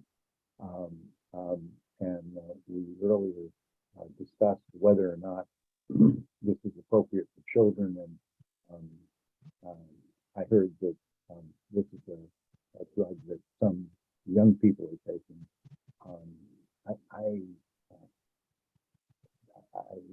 Well, they're not taking blood dose. So whatever they're getting out of it, I don't know, but this is not a recreational drug. In any case, even if the death rate is 1 in 300, it's worth it, because we lost 110,000 people in 2021. I haven't seen the 2022 figures yet, but we lost 110,000 people, 70% of them to opiate addiction in 2021. And Camlet believes, as I do, that ibogaine is well worth the risk because of the benefits that can accrue from it. So that's it on ibogaine. I also want to speak about some other uses of psychedelics in ending or at least interrupting addiction. There's wonderful news out of Johns Hopkins. In 2014, they conducted a series of experiments on tobacco cessation. And I don't know if I mentioned it, but when I worked at the drug abuse program at McNeil Island Penitentiary, to a person, those folks said that nicotine was harder to kick than heroin. So what Johns Hopkins found out in 2014 was that after 6 months and a single dosage of psilocybin with therapy, I mean, this is in a controlled situation. This isn't somebody just taking some mushrooms at home and hoping it would help them stop smoking. This is in a very controlled situation. But after 6 months, 80% of the participants in those trials were no longer smoking. This is the best news. At the end of 2021, the federal government awarded $4 million to Johns Hopkins based on that initial research that they did on tobacco cessation. $4 million. This was the first federal grant for psychedelic treatment in 50 years, more than 50 years. So that is a huge and positive development. I'd like to speak to another use, and this is mostly for opiate addicted people. It's local. And it's a good friend of mine by the name of Todd Young, who runs a program that involves ayahuasca and 12-step. Many people just can't get anywhere in 12-step because of the spiritual dimensions, the inherent spiritual dimensions. So, you know, you can redefine God or use another word, but a lot of people cannot successfully participate in 12-step because the spiritual element just isn't part of their world. Well, Todd manages to compensate for that by combining ayahuasca with the traditional 12-step program. And he has a couple of dry houses near Maple Valley where he lives, and he's getting a national reputation now for his success at dealing with addiction. He first off, he's been there himself. 20 years, he was addicted to damn near anything he could be addicted to. And that resulted in 12 trips to jail and 1 trip to a penitentiary. So he knows this from the inside. And I think that is a wonderful place for him to be able to have full empathy with the people he's treating. In any case, that is a very successful program. And then I'd like to tell you about a new center at the University of Washington School of Medicine. It's called the Center for Innovative Therapeutics in Addiction Psychiatry. So it's housed within the Department of Behavioral Psychiatry and Behavioral Science in the School of Medicine. It's run by a MD psychiatrist by the name of Nathan Sackett. And it intends to do clinical research, service, and training. And it will focus primarily on psilocybin. This is something that Nathan has been given some internal support to head the program for 3 years. And in essence, the first job is get funded.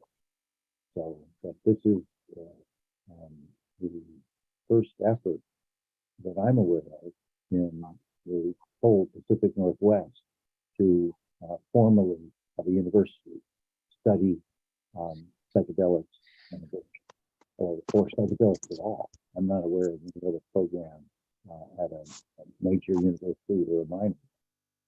And in terms of research, the University of Washington is very major. At one time, and it may still be, I think it got more research money than any other public institution in the country. So this is a major development that our local university is getting into addiction research. Right. So those are a few of the success stories that I wanted to start with, and then I wanted to toss it out and see if any in the audience could tell us about a success story that they know about. And this is going back to Renee DeBow, in essence saying our best way out of our difficulties is to discover the success stories and replicate them. So open to anybody who'd like to tell of a success story they know of. Please do.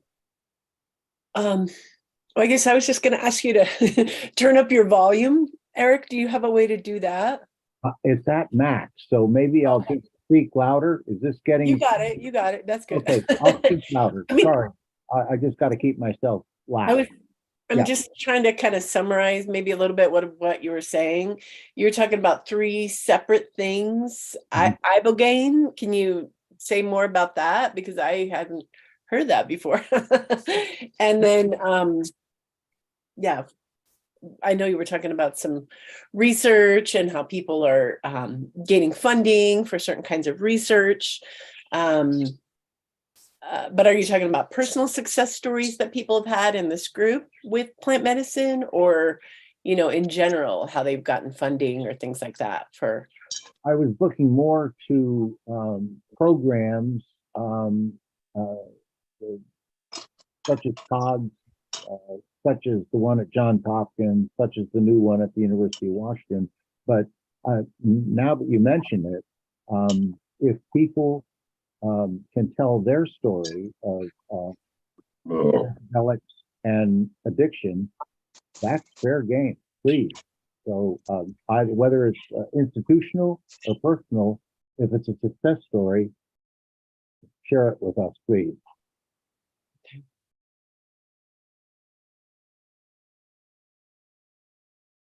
So is it a personal success story about ibogaine or other plant Oh medicine? no, any plant medicine. Oh, so Robert, could you speak about using plant medicines for addiction and any success stories that you know that you could share, Robert? Hi, can you hear me okay? Coming through loud and clear. All right, so thank you, Eric. My name is Robert Satayakam, and oh yeah, appreciate you allowing me into the circle, Leo. And so you're asking me if I have some success stories with the plant medicines? Is that, yeah, batting 1,000 with success stories with addiction and plant medicines, you know. Right? It's like that success rate goes to preparation, though, you know, when using the plant medicine, right? You know, and usually how do I want to say this? The patient has to be willing, right? You know, wanting that change in the beginning. And you find people frustrated with they've been trying things, and then they have a belief system like what people have heard, you know, and so there's these different layers of breaking through to get to them, to get to their heart set, so to speak, to be willing to use plant medicine, you know, because it's kind of believe their faith and their belief. Usually they come from everybody's been through school, and so all we know is all we know. And when you introduce a plant medicine, it's really difficult for a lot of people who've tried just about everything for them to buy in or to have that faith or to believe into these medicines like this. But the reason batting 1,000 is that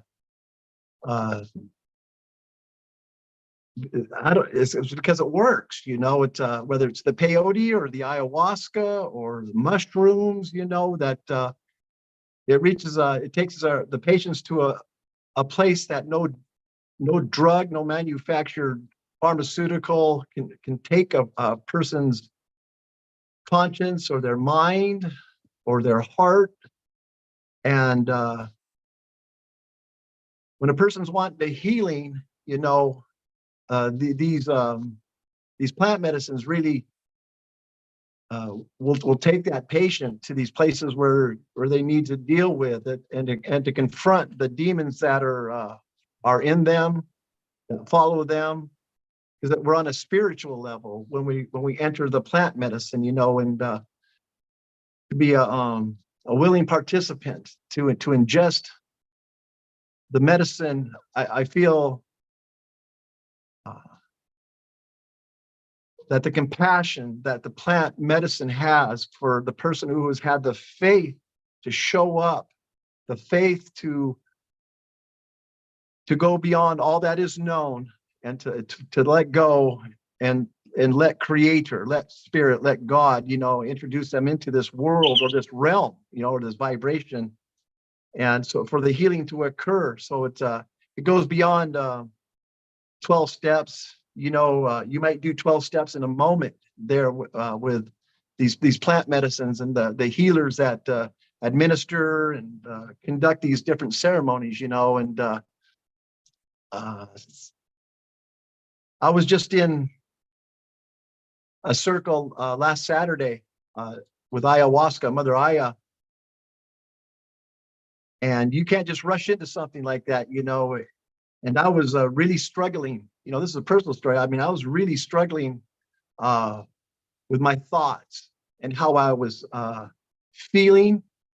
I felt I was consumed, right? I was consumed by some sort of darkness. You know, I was stuck in my head, you know, and I knew what I needed. The whole time I knew what I needed. I was looking in my medicine bundles. I was looking in my medicine boxes.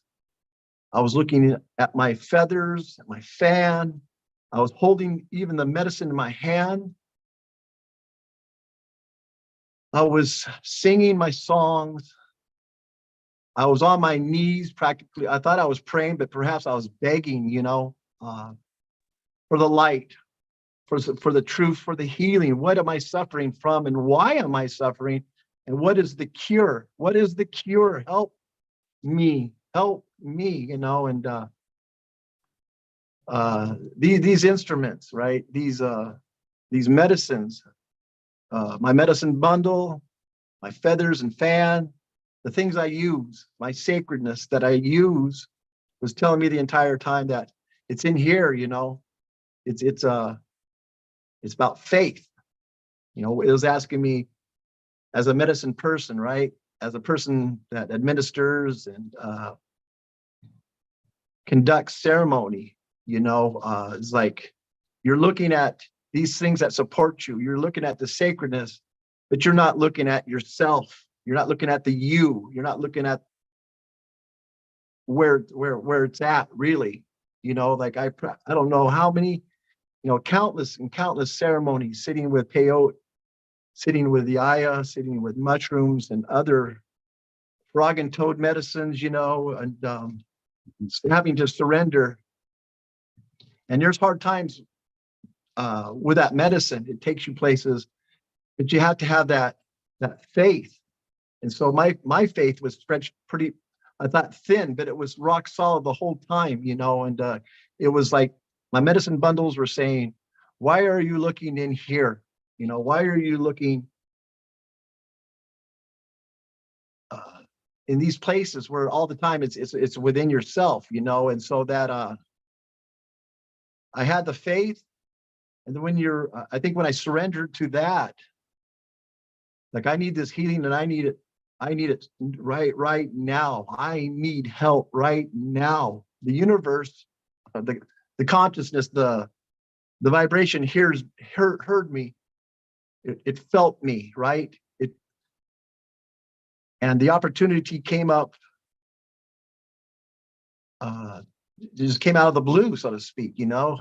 It came out of the blue where it was hey, can you come to this circle? And when I showed up, you know, I knew my healing was there. I didn't know what it looked like. I didn't know what it'd feel like. But I knew it was there in that circle. And so I came by faith, you know. And usually that medicine, it's pretty strong, and it sticks with you. And, you know, it kind of, sometimes, you know, whoosh, you just need something to help it, you know, settle in you. But once I got there to the circle, to the holy hoop, the sacred circle, you know, I surrendered. It felt good to be with those that I knew,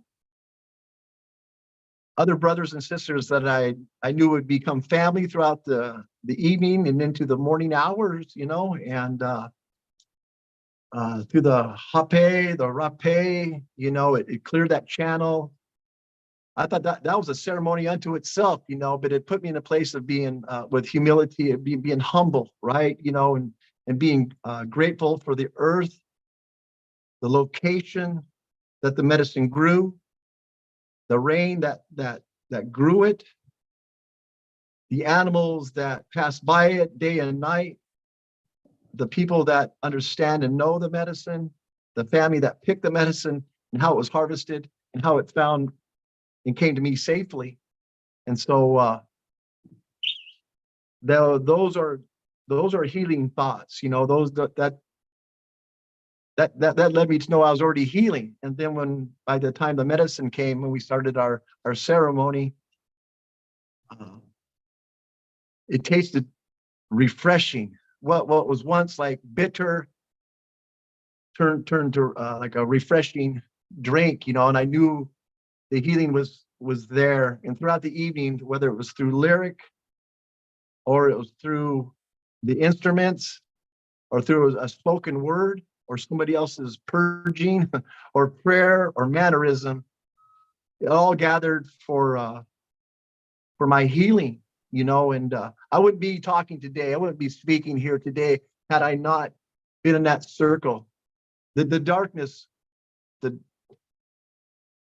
I was brought back into the light. I was granted my healing, right? You know, and this a person thinks like I have this, I'm okay, you know, I don't need this, you know, I'm the person that heals other people, you know, or thinks that, you know, or guides people to their healing. And so when you go into the plant kingdom, so to speak, or that plant realm, you know, it's like it doesn't get any, you know, you don't get any closer to being on the other side, you know. I think we die in a way through those ceremonies, you know. We give our life to it, we die unto it, and to be brought into the plant world, into that realm, places that where there's fractals and things are shards, and how it puts us back together again as one, you know, one again with the elements that are here on earth, you know, our breath, you know, our breathing, the sky, the wind, the breeze, you know, oxygen, our relationship with it, you know, the earth that we dance and play on and pray on, you know. It's like, you know, it's like what hurt me does not no longer ache, you know. What was bothering me no longer is there. The mentalities, you know, are cleared up. My Hutchsada area has been, you know, so it's I went to the emergency room, got triaged, got operated on, and in the morning time, the recovery room, you know, and being woken back up, you know, that it's you know, it restores the faith, the hope, the love, and the ability for charity, you know, like to share this story here of how plant medicines heal, you know. And it's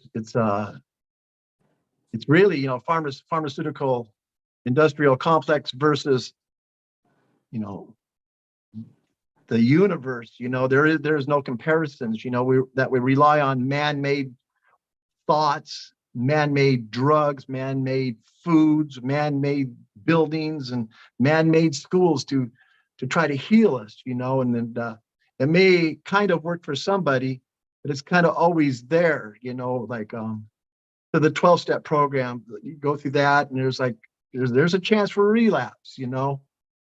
But I feel with this plant medicine is like it's a one-way street, it's a one-way avenue, you know. Once you committed to the plant medicines, that spirit is in you, you know. And that's why I was saying earlier that I looked in my boxes, I looked at my medicine bundles, I looked at my fans and feathers, my bones, my instruments, but it was the spirit was with me. The healing was already here, you know. I had to rejoin the holy hoop in the sacred circle of plant medicine, you know, to be reminded, to be returned, to be reconciled and recalled and reconnected to the harmony, the tranquility, the love that is this experience, life, you know. And so I feel good again. I feel fine, you know. I feel like the ocean's there, the rivers are here, you know. It's just not all jumbled up, and there's a dam in between now, you know, that stops my flow. It seems to that's just an example, you know, a personal example of that batting 1,000 with plant medicine, you know, and I experience, I see it all the time, you know, in each and every ceremony, you know, the healing shows up and shows out, you know, and that's the bliss where we're, you know, that tranquility and the harmony again that's restored, you know, and just by showing up. And many times I've heard people that come in with various cancers, right? Various afflictions. And it always seems like this is a common story, you know, like, I've seen this. I'm not sure if this is going to work. I've tried every doctor there is. I tried every medication there is. But that night that they come in to that holy hoop, where there's fire, song, prayer, instruments, and others, you know, by morning time, they say, oh, I feel better already. You know, we say, well, you're already healed. You know, that's because you're healed.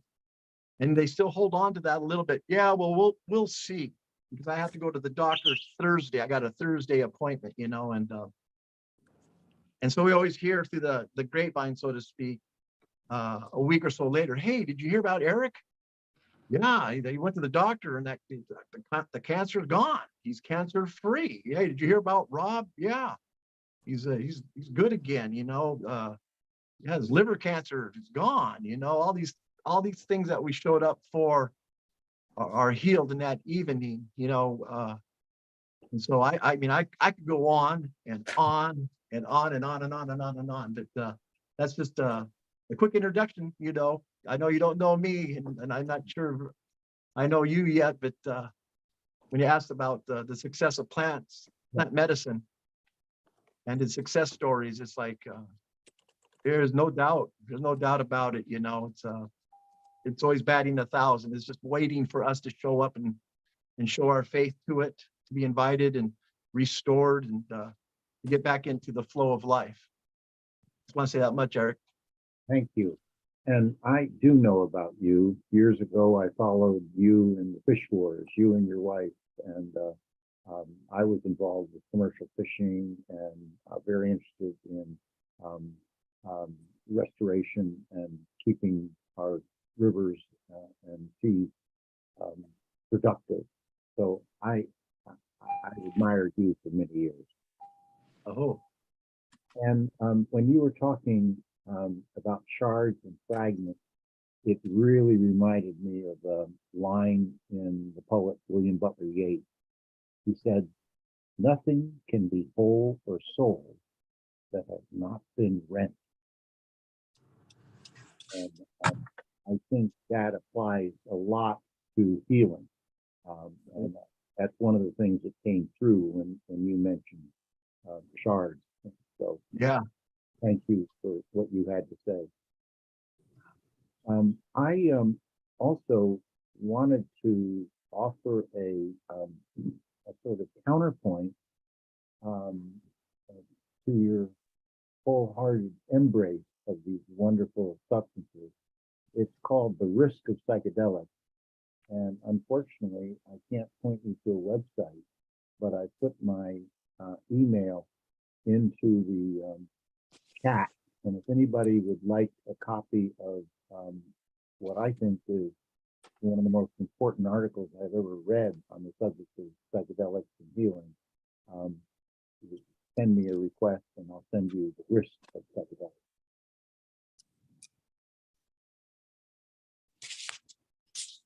Would anybody else like to chime in with a story of either a personal success story working with these sacraments? Andrea. Yeah, she wants me to talk now. Hi, my name is Andrea Lindy. I thought I was hosting in the last hour. There was some misunderstanding. So I was been happy to hold space for you guys here during the last hour and a half. I'm Andrea Lindy, www.andreapsychotherapy.com. I guess my personal success story as a therapist and healer and, you know, other things is that I got diagnosed with cancer a few years ago, and obviously I wanted to live. I'm going to admit somebody real quick, and was willing to do any means necessary, right?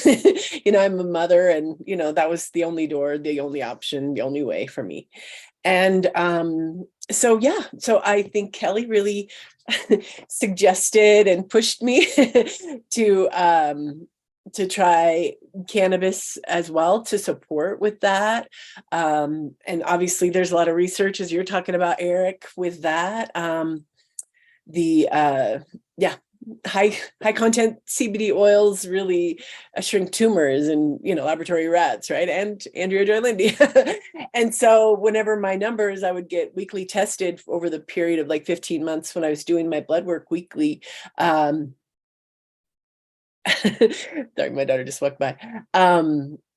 Whenever those numbers weren't moving, I would just buy $200 worth of plant medicine and use it, and with good success. And I didn't really have time to be high or anything like that, so I just inserted it in places, right, to have the healing effects. And it certainly worked for me. In addition to everything else that I did, I kind of took massive action in all ways, in all areas of my life. So I'm really grateful. And obviously, as a healer and a therapist, I'm interested in knowing more ways to support people gently and effectively to heal, in addition to whatever's driving them to addiction, right?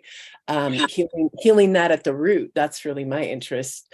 And so that's my intention when I'm holding space for them and working on doing sessions with them, using brain spotting and energy work, sort of what I do. I kind of came to the energy work too in this healing crisis, or whatever you want to call it, right? In terms of, laying on a shaman's table, right? Like, okay, if I'm here, whatever it is, let's go, And so, I think I sort of learned more in the last year, kind of what he was doing and how to do that.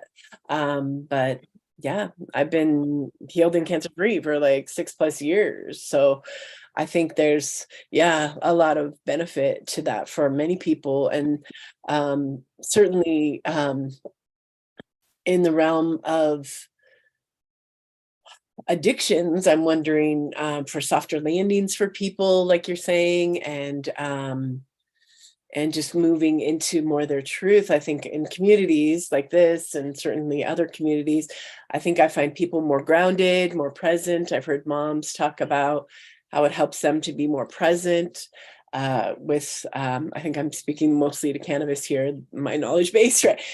Keith Spence, who I had on earlier to support me, has more knowledge in that, but I think parents have a real need to express approval to their children and to be present. Those are two of the big things that parents need for children to grow up healthy and happy. And I think plant medicine can help people with that as well. So, could I ask a question real quick? Do you mind commenting on addiction in our culture in general, and how we treat addicts in terms of shame and other types of addiction, like sex addiction, work addiction, any? Right. Yeah, I mean, I think a lot of people, I think relationships can be addictions, right? The dopamine for that person, calling you back or texting you back, So I think in terms of all things, I think there's a lot of judgment. And obviously that's the opposite of social cohesion and acceptance. And how I see anything is the root of it usually is probably trauma, right? Known or unknown. I think when people have a need in families to be seen and to be heard and to be accepted. I mean, if that child is not accepted, right, that child would die, like in the old times, right? Like if you left it on the sidewalk. So the child needs that acceptance and approval, and it's very traumatic, obviously, not to have it. So I think what people end up doing is not accepting all the parts of themselves. And I think in trauma, we have a huge need to be all of ourselves. So some part of us is bad and wrong, then we're trying to cope, and different coping mechanisms, work better than others. And so I think a lot of times it's easy my dad would say, right, it's really easy to judge, someone, and so not everybody knows the road that somebody else has walked and what it's cost them to get there. So I would obviously with anything, treat the trauma and work to be healing that as the primary intention.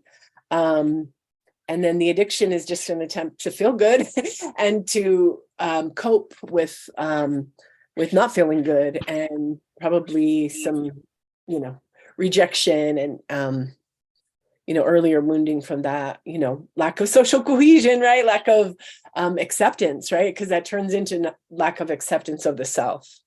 And we all need that self-love, self-forgiveness, all that. And yeah, did you have any other questions, Eric? I guess Kelly just wanted to. You must be an old timer, because I met her as Kelly and you know her as Kelly, and then she. Oh, did I say Kelly? Oh, thank God she wasn't here to hear me. I made that. I was her roommate for a year. She Oh, got no, me no. 2 jobs. She got me 2 dates. Yeah, she's a good friend. Yeah, so I usually do what she says, but she's yeah, she really pushed me when she was worried, when I had what they call a molar pregnancy, and which is not a pregnancy, it's just like tissue and stuff in there that's growing in your tumor in your womb. And so, obviously I did other things with that too. But she really pushed me to try. That's very helpful at that time. Did you want to say more, Eric? I know you're coasting at this time. I don't want to take you. I met, when she was Kelly, I met Kelly because she was a foster mother to a Muckleshoot girl that we both loved a great deal. And then my sweetheart, who died in October of 2020, and I, in essence, became this little girl's grandparent. Oh. She wasn't visited as much at Ryder, and she went to Ryder after Kelly was his foster mother for a while. So we go back, gosh, I think that's about almost 10 years. 10 years. I think I recognize you, Dana. Are you, did you go to Antioch University? Do I recognize you from somewhere? Do you want to speak? I know you're just joining the group here. Yeah, I got here late, I guess. I was out in the street. I was trying to set up something with people in Congress. Well, Dana, you missed your daughter. I was trying to get her, but I didn't get back here in time.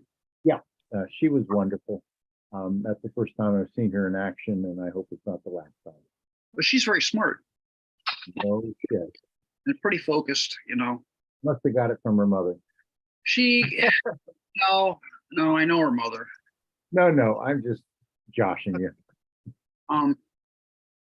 Maybe from my mother. Anyway, where are you guys in your program? We got, looks like about 10 minutes to go. We were talking about either institutional or personal successes using these plant medicines to deal with addiction. And if you care to add something at that, to that point, in other words, sacred medicine and addiction, that's what we're talking about.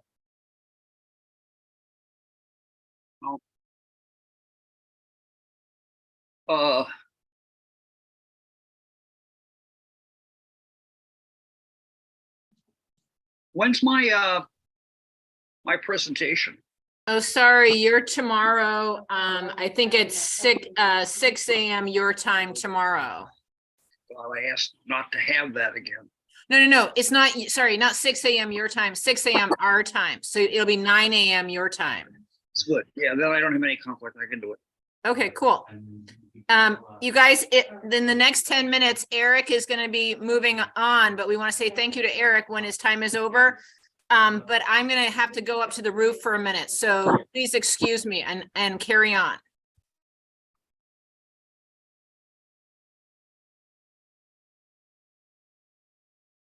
Well, Dana, are you going to add anything or should we try and stimulate? I don't know what has come immediately before, so it's difficult to chime in, you know. What do I think of plant medicine addiction? That's what our subject is. Medicines, they have many different effects. I'd say Ibogaine is the one we found that was the most useful for addiction. But addiction is a funny thing.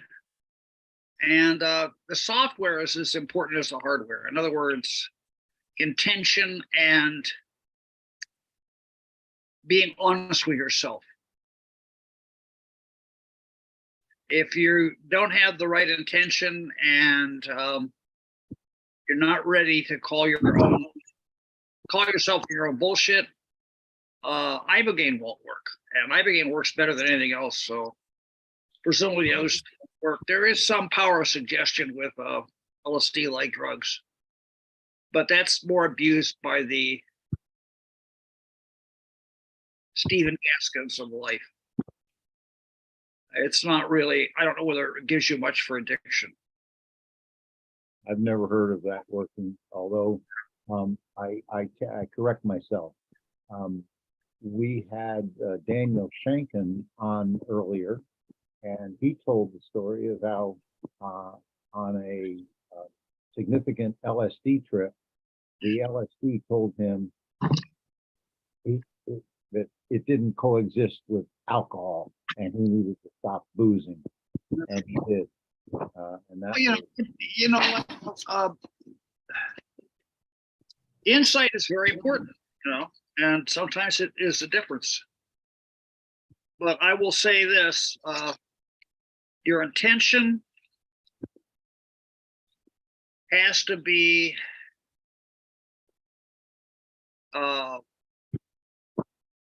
unified. You can't have a big mental reservation. Like, I don't really mean it. I'm just saying this to please people. You have to really want to do it yourself and want to do it really big. Yeah. Or it doesn't work.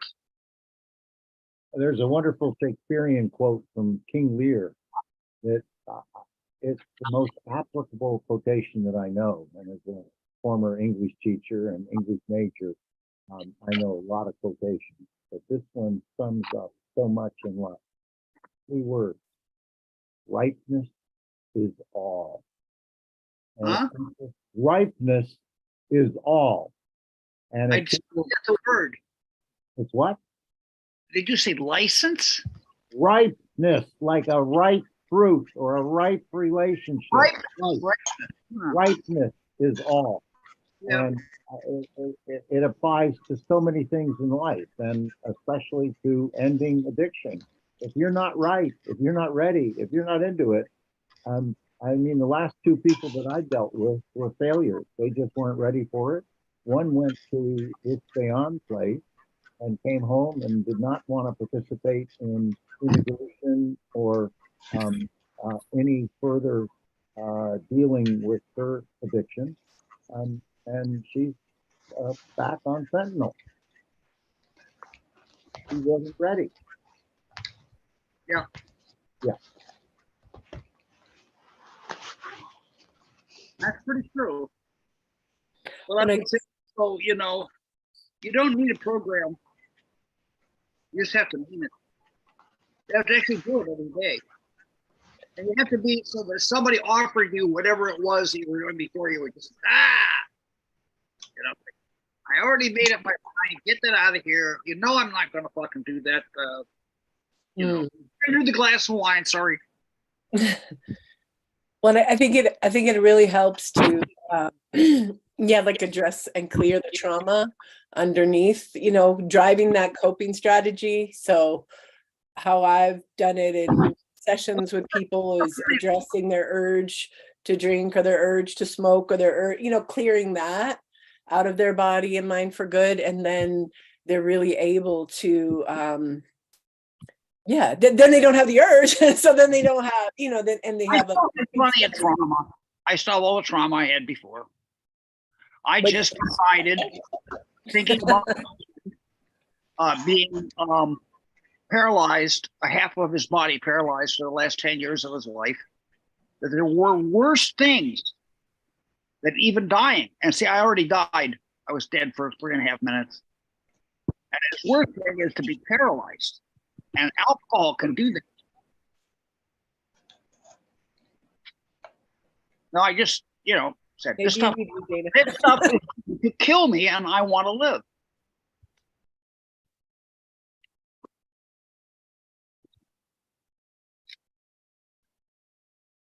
And you got to have that little Buddhist trick of pushing away the temptation, pushing away the thing, because every time you push it away, it becomes easier to push it away.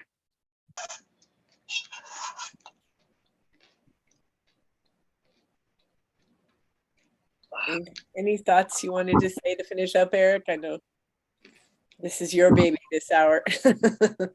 I do want to invite anybody who would like a copy of that.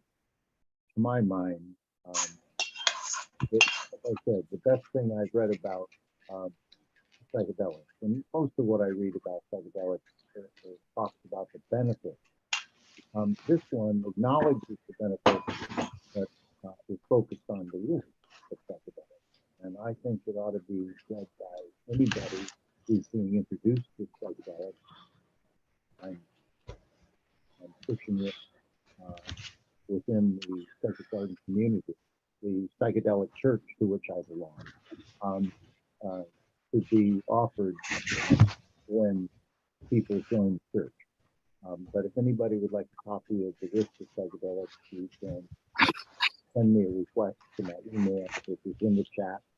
And I post a lot of material on psychedelics on my Facebook page. If you'd like to Facebook friends, if you do that,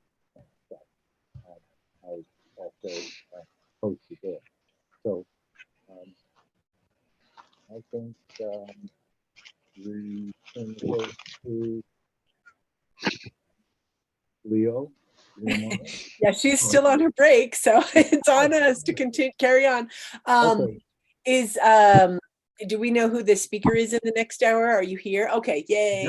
Yep. We can just do the transfer, and if you are done, we will salute you and Here's go to the next one if you are back complete, again. Eric. I'll be back in, and I've got some commitments. This is the last minute. Thank you, Eric. You're welcome. And I'll be back in. I have some commitments I couldn't get out of today. I was a last minute choice to do this hour. So I'll be in and out. I won't hit my record. Good to hear your voice, Eric. Thank you. Thank you. Thanks, Eric. See you soon. Bye. Let's hope so. Okay, well, hi, I'm Casey Jones, and I think I'm going to lead this along the lines of a fireside chat. I am not a great academic, although in another life I might have been. And what I would say though is, I'm not here as an expert on anything. What I am is I'm coming here as a seeker. I'm desperately want to help humanity elevate our collective consciousness, and so I'm going to share a little bit about my my history and coming back into not back into but into sacred plant medicines and what our experience has been.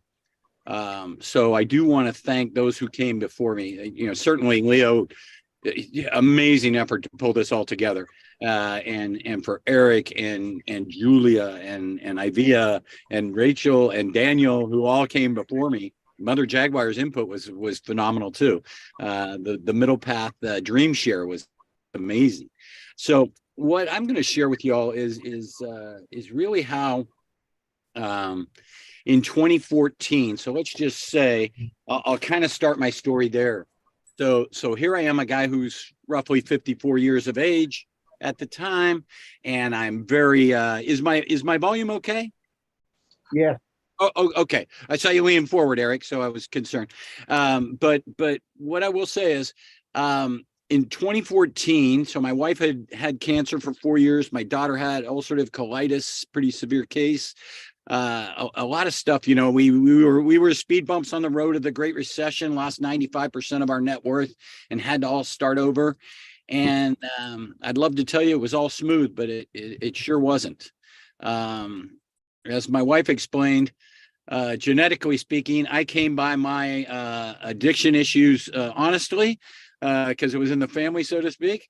And then social conditioning led me down the path further. My drug of choice primarily, I did a lot of things in college, but primarily was alcohol was what derailed me as an adult.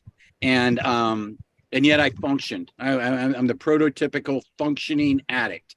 It's like I showed up to work. I started several businesses, did okay on all of them, never failed at anything except for my family. And that's where my heart, I'm not going to cry, Robert. Don't let me cry. So what I would say is in 2014, I had this epiphany that, wow, I've got 3 major problems in my life. My marriage is going downhill. I'm in a soul-sucking job that good people doing bad things for the sake of the quarterly report type of scenario.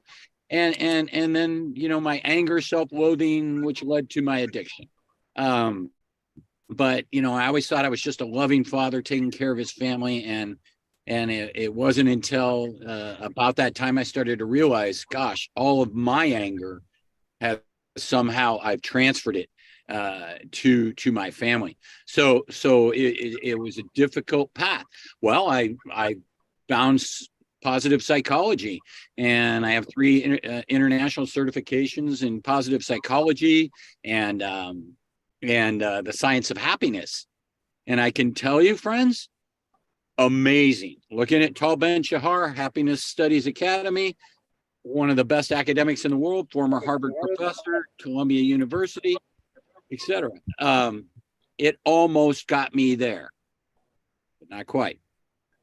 What ended up happening for me was we were still struggling. So the last thing I wanted, I always thought in my whole life, my mantra was kind of like, well, this may suck and that may suck, but at least we have our family. Until we didn't.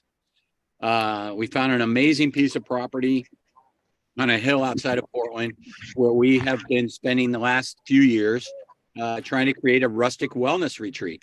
And lo and behold, my wife had the courage, I will say, to seek some alternative medicinal help. Our first foray was with MDMA, so not exactly an entheogenic, but an amazing healing tool nonetheless. And I can tell you that I went into it with a person who was not steeply experienced, but she is an intuitive empathic. And I was the first person she sat with MDMA, and she was amazing. And she just knew how to ask the right questions at the right time. And I can tell you, I came out of that experience with my headline from it was, I almost killed a unicorn. And the unicorn was my wife. And she's just an amazing soul who on my best day, I'm half the person she is. And yet here I am admitting to this group of strangers, but like-hearted, like-minded people, fellow seekers, that, we are having to sell our hill. We're choosing to sell our hill and go elsewhere, apart from each other. So that having been said, what we've been on since November of 2019, right before the pandemic, I tried the MDMA. And in addition to that, and meanwhile, my wife had gone down to speak with someone. And Eric, I wanted to ask you on a separate side note. I know one of the people that helped work with my wife actually was involved with the initiation and starting up of Burning Man, and she's very involved. And I have a feeling you two know each other, but we'll table that conversation for now. Sure. So, What so I'd my- like to, sorry to Yes. interrupt, but I need to go to a commitment I couldn't get out of. Would you send, my email is in here. Would you send me your email? And we'll Absolutely. Good. Thank you. I'll come up and see you. I'm down in Portland. I'm going to come see you. All right. We'll do a home and away. Okay, perfect. Bye Okay, for so now. Yeah. so gang, what ends up happening is like I'm thinking of Deepak Chopra. On one of the things I was listening that he said, he took Carl Jung's synchrodestiny and synchronicity, and he coined a new phrase, synchrodestiny. And he said basically, when you are on the right path, the teachers come, the people come, and things just line up for you. And that's exactly the experience that I got. I was on the right path. I now have, through the positive psychology happiness side, I've got friends in 50 different countries, and I'm hell bent on going to see most of them.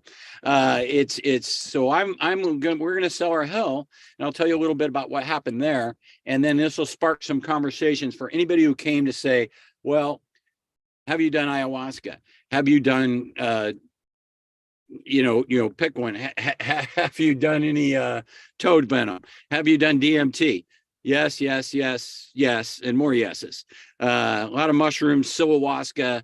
And it's not like I'm doing it every day. I space them out and with good groups. And if I do 2 journeys a month, that's a lot.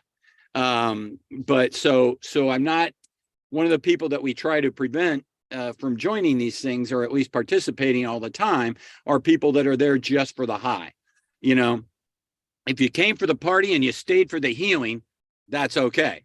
But it's like, something that Robert said, spoke to me and just hugely, and it involves any addiction you're talking about.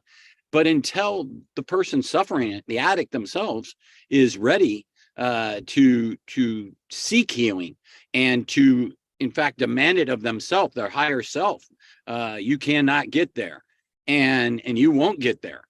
I'm highly convinced the medicine alone will not do it. It's a joint effort in my mind. But I have been, it's been my proud privilege and honor to sit with some amazing, what I call, intrepid seekers that are willing to risk everything to gain everything. You really almost have nothing to lose by the time you get to this point, I think, in most cases. Yeah. But at the same time, heck yeah, wow, to watch the transformation of these people that have suffered so much in their lives. And I look at my problems and I think, oh my God, your parents got divorced. You had an alcoholic father. I wasn't beaten. I didn't have to steal food. It's first world problems. I realize this. And yet, what I realized also, and for anybody who didn't get to hear earlier, Julia talking about, this collective consciousness of healing. Let's imagine together what the future looks like in a healed world, where we can take this matrix of, this lie of this dis-ease that we all live in, and turn it into the positive experience it should be. I think Mother Jaguar said earlier, I think she said this, something along the lines of, I'm not looking for Eden. And I don't know at what age it came to me, but I remember not agreeing with what I was being told in church. And I was like, oh my God, this planet is so amazing. Why isn't this Eden now? We are on. And when people say, hey, let's go colonize Mars, I think, what the F are you talking about? Mars is a rock without atmosphere in the middle of nowhere. And we have this, what idiots are we? And so I'm not against intergalactic experiences, trust me. But at the same time, it's like we have everything here that we need.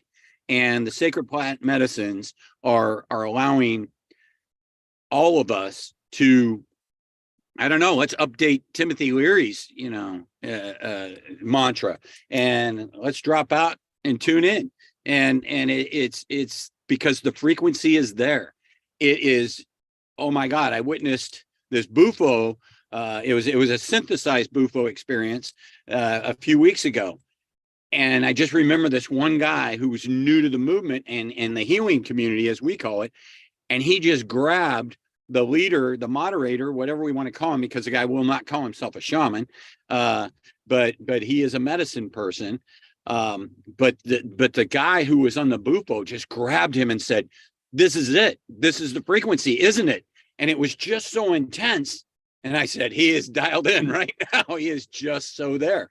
And he came out of it, and he was just this loving soul who had let go of what I would assume would be lifetimes and of just trauma and anger and everything. But I've been, again, honored and privileged to see a lot. We've hosted legal ayahuasca churches at our facility. We've done what's called Silahuasca, which is you take the Syrian root, which is a natural MAOI, and it gets you primed and receives the mushrooms better. And that's what Silahuasca is. And I've done that 4 times. And it's an amazing experience. Of course, set and setting is always critical. And basically what I want to do is just kind of put some stuff out there and then open the room for questions if anybody has questions. Because if I'm just talking to facilitators that are looking to go through the legal routes, well, that's I'm probably anathema to you, anathema. So that having been said, I don't know, it's like, I want to ask anybody to contribute to the conversation. I'm a guy who you can pull the ripcord on and I'll keep talking, but I like a conversation better. And that's why I said the fireside chat earlier. So would anybody else like to join and share? I'm just wondering, I was going to ask if Shamsi was feeling up to talking, but the question around, from my experience of what I understand about Shamsi's story is that she has tried plant medicine, but it wasn't the cure-all for addiction that sometimes people think. And so I was hoping that she could share some of her story, and then maybe you could reflect on your perspective in terms of those folks who don't find help and healing with the 12-step issues related to plant medicine. Shamsi, are you ready?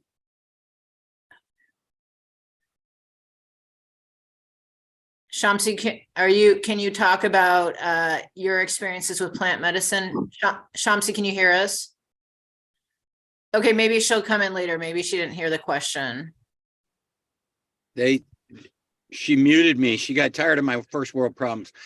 Anyway, so here's the thing that I've experienced. And again, I can't come to this speaking as an expert.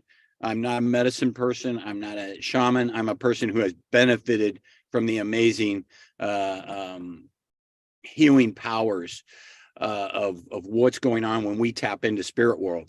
To me, I can honestly say that I walk through every day now and I'm in spirit all the time. That mindfulness that I was introduced to in positive psychology, and the great people that have the Western thinkers who have tried to make this more mainstream for us. Some of them have done a very great job, but I don't know that you can't force yourself to be in spirit. In my mind, it never worked that way. But for me, meditation has brought me to a point. I'm not sure. Is somebody trying to talk?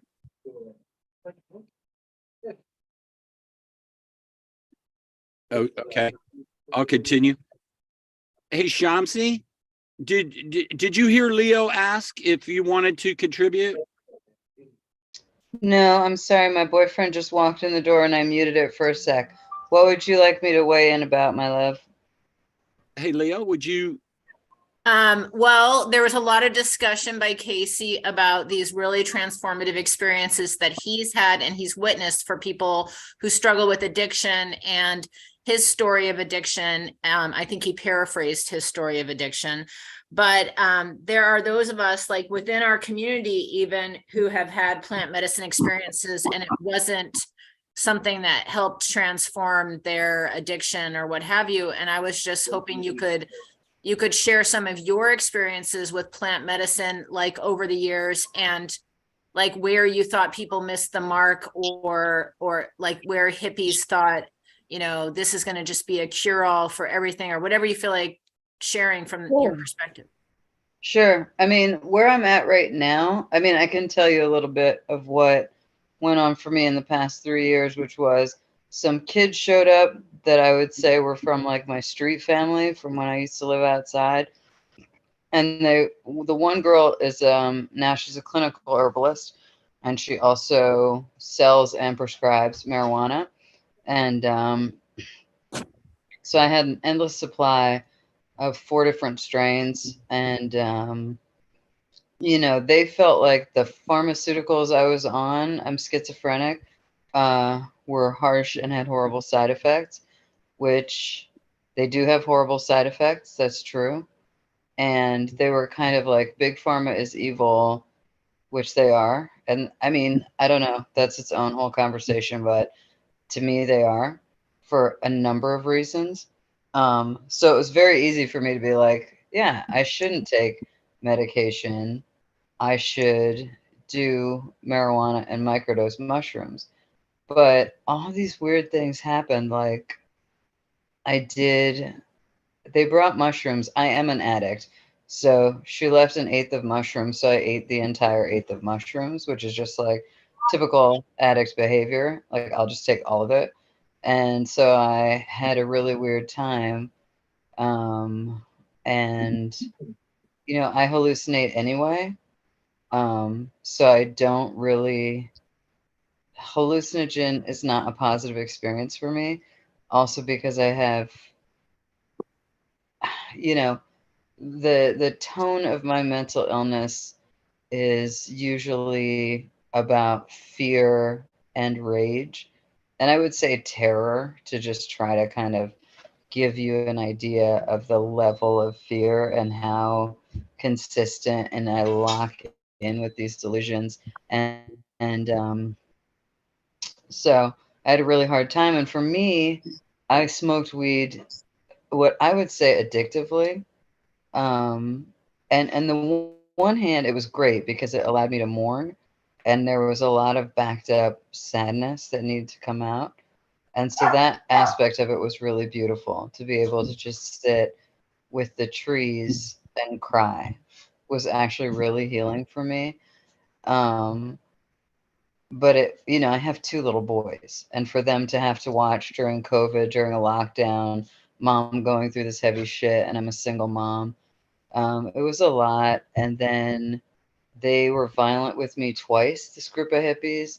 And so, yeah. And then I was locked up for 6 weeks. So about 3 years, I was taking my meds off and on and smoking a bunch of weed every day. And I'm still using CBD. I find that really useful because it doesn't make me hallucinate. And my thing is, I don't want to hallucinate more than I already do. That just for me, for someone who's been dealing with this from the age of 17, I don't want to hear or see or smell more things that aren't there than absolutely necessary, because it's already confusing to have those things happening all the time. And so adding to it, when I microdosed mushrooms, it was cool because it has an antidepressant effect and it did not make me trip. So that was cool. But I don't have access to that anymore because I cut those people off because they were violent with me. I think they didn't really know what to do because they had told me, don't take meds. Meds are evil. And I don't believe that. So what I believe at this point, Like Blue Lotus is an antidepressant and an antipsychotic, even according to Western medication, which I love that now even Google, even Wikipedia, all these sources that used to be kind of questionable, somebody has broken down the doors to where there's Western science being done about plant medicine that's very compelling with reference to mental illness. So I know you guys are talking about addiction, but and I am an addict and I am an alcoholic, but my primary attraction to plant medicine is to treat the negative symptoms of schizophrenia, which are anhedonia, the inability to feel pleasure, and avolition, the total lack of willpower. I haven't taken a shower in maybe 3 weeks, and I can't do it. And it sounds insane, but it's real, you know? And it's not even depression, which I also suffer from, but even when my mood is not depressed, I have a total lack of ability to do anything. And so that's scary and sad, and you just sort of watch the days go by. And you can't do anything. So I'm excited about Daga. I don't know if anyone has ever used wild Daga, clip Daga, red Daga. It's classified as a cannabis, but it's Cannabis leonidas, and it's an organic herb from Africa. The impact for me was nothing like sativa. It's very, it wakes you the fuck up. And it's like, whoo, it's like rocket fuel. And so I mix it with Blue Lotus and tobacco because I find when I would smoke weed, the difference between weed alone and weed mixed with tobacco, there's something in the tobacco that activates the marijuana to me. It's a very different experience. And I've had that with the Blue Lotus too. If I smoke Blue Lotus on its own, it's a really different experience than tobacco mixed with Blue Lotus. And I'm an avid tobacco smoker from the age of 8. But I think even, I had like 6.5 years where I vaped and chewed the gum and didn't smoke so I could have custody of my kids. But I'm in a weird spot, I just lost both my kids and I'm in like a serious adult relationship, which I haven't been in decades. And everything's very strange to me right now. And I am going to smoke the Daga. I am going to take really high potency CBD. And I do get a little bit high from that, which scares me as an addict. But also, I need something for the negative symptoms of schizophrenia because, the dishes won't clean themselves and nobody's going to come in and give me a sponge bath. And I don't want them to, I want to be able to do just basic ass things. I'm not trying to achieve at the highest level, but if I could brush my teeth every day, that would be outstanding, and I also take like amino acids and tinctures, non-alcoholic tinctures. It's all such a mystery to me. And I wish there was I wish that there were clinicians in herbal medicine recognized by Western medicine that I could use Medicare and Medicaid to pay for my medication, because I think it's really ridiculous that I ideally would microdose psilocybin every day, and I can't do that. And I think that's really sad for everyone who suffers from depression, that that's not an option. And I wonder, like I was talking to a friend about it this morning, and she is a hippie, and she was like saying something like very, about how the earth is healing and society is healing, and we will get there one day. And I hope that's true. But as I was saying, Blue Lotus is both an antidepressant and an antipsychotic. And I take a medication called Latuda that is an antidepressant and an antipsychotic. And it would be so nice if there was a concentrate of Latuda that was prescription, that was organic and natural that I could take, that was covered by Medicaid and Medicare. But instead, Western medical science is isolating those chemicals in Blue Lotus, and they'll create a synthetic, which will, of course, have negative side effects because it's synthetic, you know? So that's what makes me sad. If Western science applied itself, it wouldn't be difficult, you know? And I look at like valerian and Valium and how easy, if Western science and like the pharmaceutical companies work together, maybe with a different model in mind, they could use natural stuff, and it could be prescription, and they could do massive clinical trials knowing that, you know, nobody's going to die. And, you know, I mean, you have an antipsychotic, so obviously nobody's going to get psychotic because it has the opposite effect. I just don't know how we can have so much information about how good different plant medicines are, and they're not available to the people who need them the most, I guess. Right. Right. Well, I hear you, Shamsi. I guess I'll just speak to it. I mean, I guess I live in Boulder, Colorado, so maybe things are a little different here. But the doctor I had invited to come to this is my neighbor. He specifically helps people with addictions, and then helps with I guess I don't know what he's doing right now. He works specifically with another therapist who's not me, but he's trying to, you know, open another branch here with me in the spring or sometime later. But I don't think there's Medicaid coverage on that. That's for sure. You got to get the government back in on that. But he's definitely billing insurance. He's definitely, you know, for psilocybin and ketamine. But I think there can be some negative side effects of ketamine for sure that I know of. But yeah, so I think they're using that for people with addictions right now here in Boulder. I could ask him, you know, if you want to connect with him, but again, I think it's not, you know, not Medicaid, not Medicare. I mean, I think to get on Medicaid and Medicare for a clinician like me, it's a real fight and it takes a long time. Most people, therapists type people, do private practice just because, you know, if you work for somebody else, they take half and, you know, But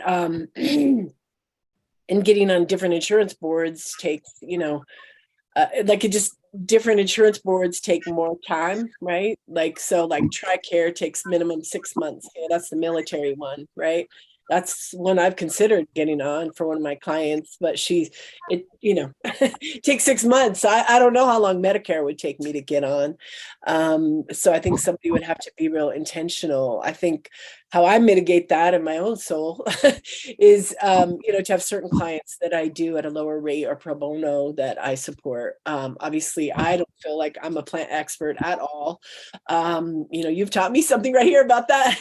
But the guy that I had on earlier, I consider him more plant expert, at least in cannabis.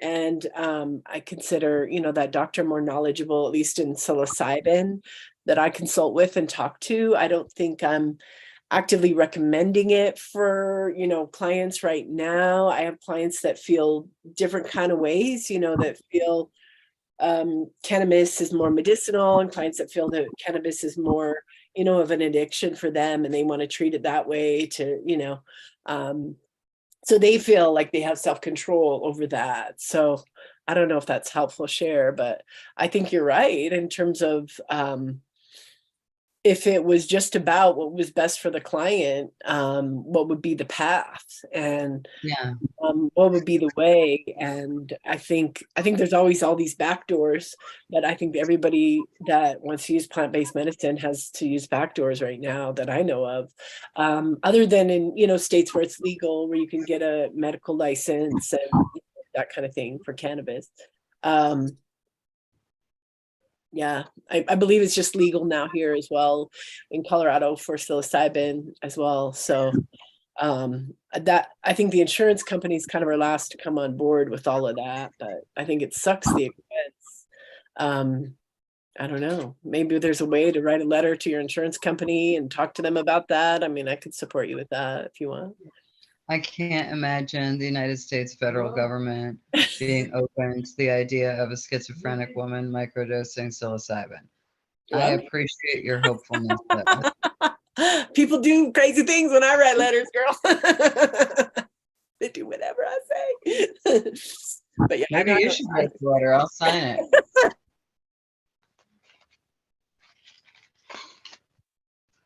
Yeah, I don't know. I don't know what to do. I ordered 100 milligrams CBDs. I ordered Canna, which I haven't used yet. It's another African medicinal thing, and I'm gonna smoke it. And then I just give everything to my boyfriend to hold. And then if he feels like I'm having a bad reaction to it, then I just won't use it anymore, because I can't really be trusted as an addict. If something takes me outside of myself and my experience, it's good to me, you know? And as an alcoholic, like, I liked jail, you know what I mean? Because it's air conditioned. So it takes a lot to really stop me. If I've got any way to check out, I'm going to do it, you know?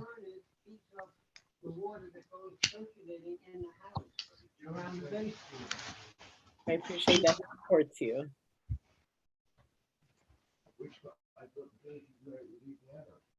I'll jump back in and thank you, Andrea. Shamsi, thoughts and prayers. I have no idea. I can try to say I'm empathetic, but boy, I am really feeling for you. You know, big pharma. You know, you said, wow, you know, it's a conversation for another day. Well, one of the things that I think about big pharma is it's just like how we run business in Western civilization. It's not that they're bad people who are in it. It's just the system makes them do bad things, and they have the most built-in natural conflict of interest of any field that I can think of. And Absolutely. I'm sorry. Absolutely. They need you to stay sick to make money. Yeah, exactly. And it's just like, I want to think that most people would go into politics, want to do well, and then they realize, hey, we got a pretty good gig here. Let's not mess this up. Don't rock the boat. And it's kind of a similar thing. But yeah, and as to speaking of indicators, where most people, certainly someone with schizophrenia, will be screened out of participating in plant medicine events. I can tell you that on a personal family basis, my sister is bipolar, and she lied to the church that she applied to do ayahuasca. And it was a ramshackle operation. I don't need to name the name. I will say that it was down in Florida, I believe is where she went. And there were like 35 participants and only 2 angels, 2 guides to work with them. And my sister had a horrible experience, and she ran out of the event. And I'm not trying to cause, trigger anybody, but it is something to be very seriously taken into account before someone will go into the realm of sacred medicines. And I could say that much, but I probably shouldn't say any more. So that having been said, so I was hoping to be a bridge between people that are debating, thinking about taking a plant medicine and which one, and wondering, what they should look for and that sort of thing. If you're not going down to the jungles of Peru or to Africa, etc. And does anyone have any questions along those lines? Well, I have a whole problem with white people gatekeeping plant medicine and these events that people go to that are largely led by white people, and white people are the ones who are not going to get arrested for having plant medicine on them. And if they are, it'll be taken from them, but they're not going to serve time. And all these medicines come from the melanated and the global majority. and we're not allowed to use them because the price is prohibitive, or we don't move in those circles with those wealthy or educated white people. And that's confusing to me and upsetting to me, and indicative of like greater injustices in a colonizer mindset.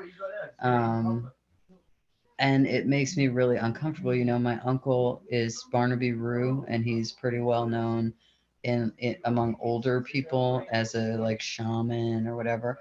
And he's just a white dude, and I love him, and I think he's amazing.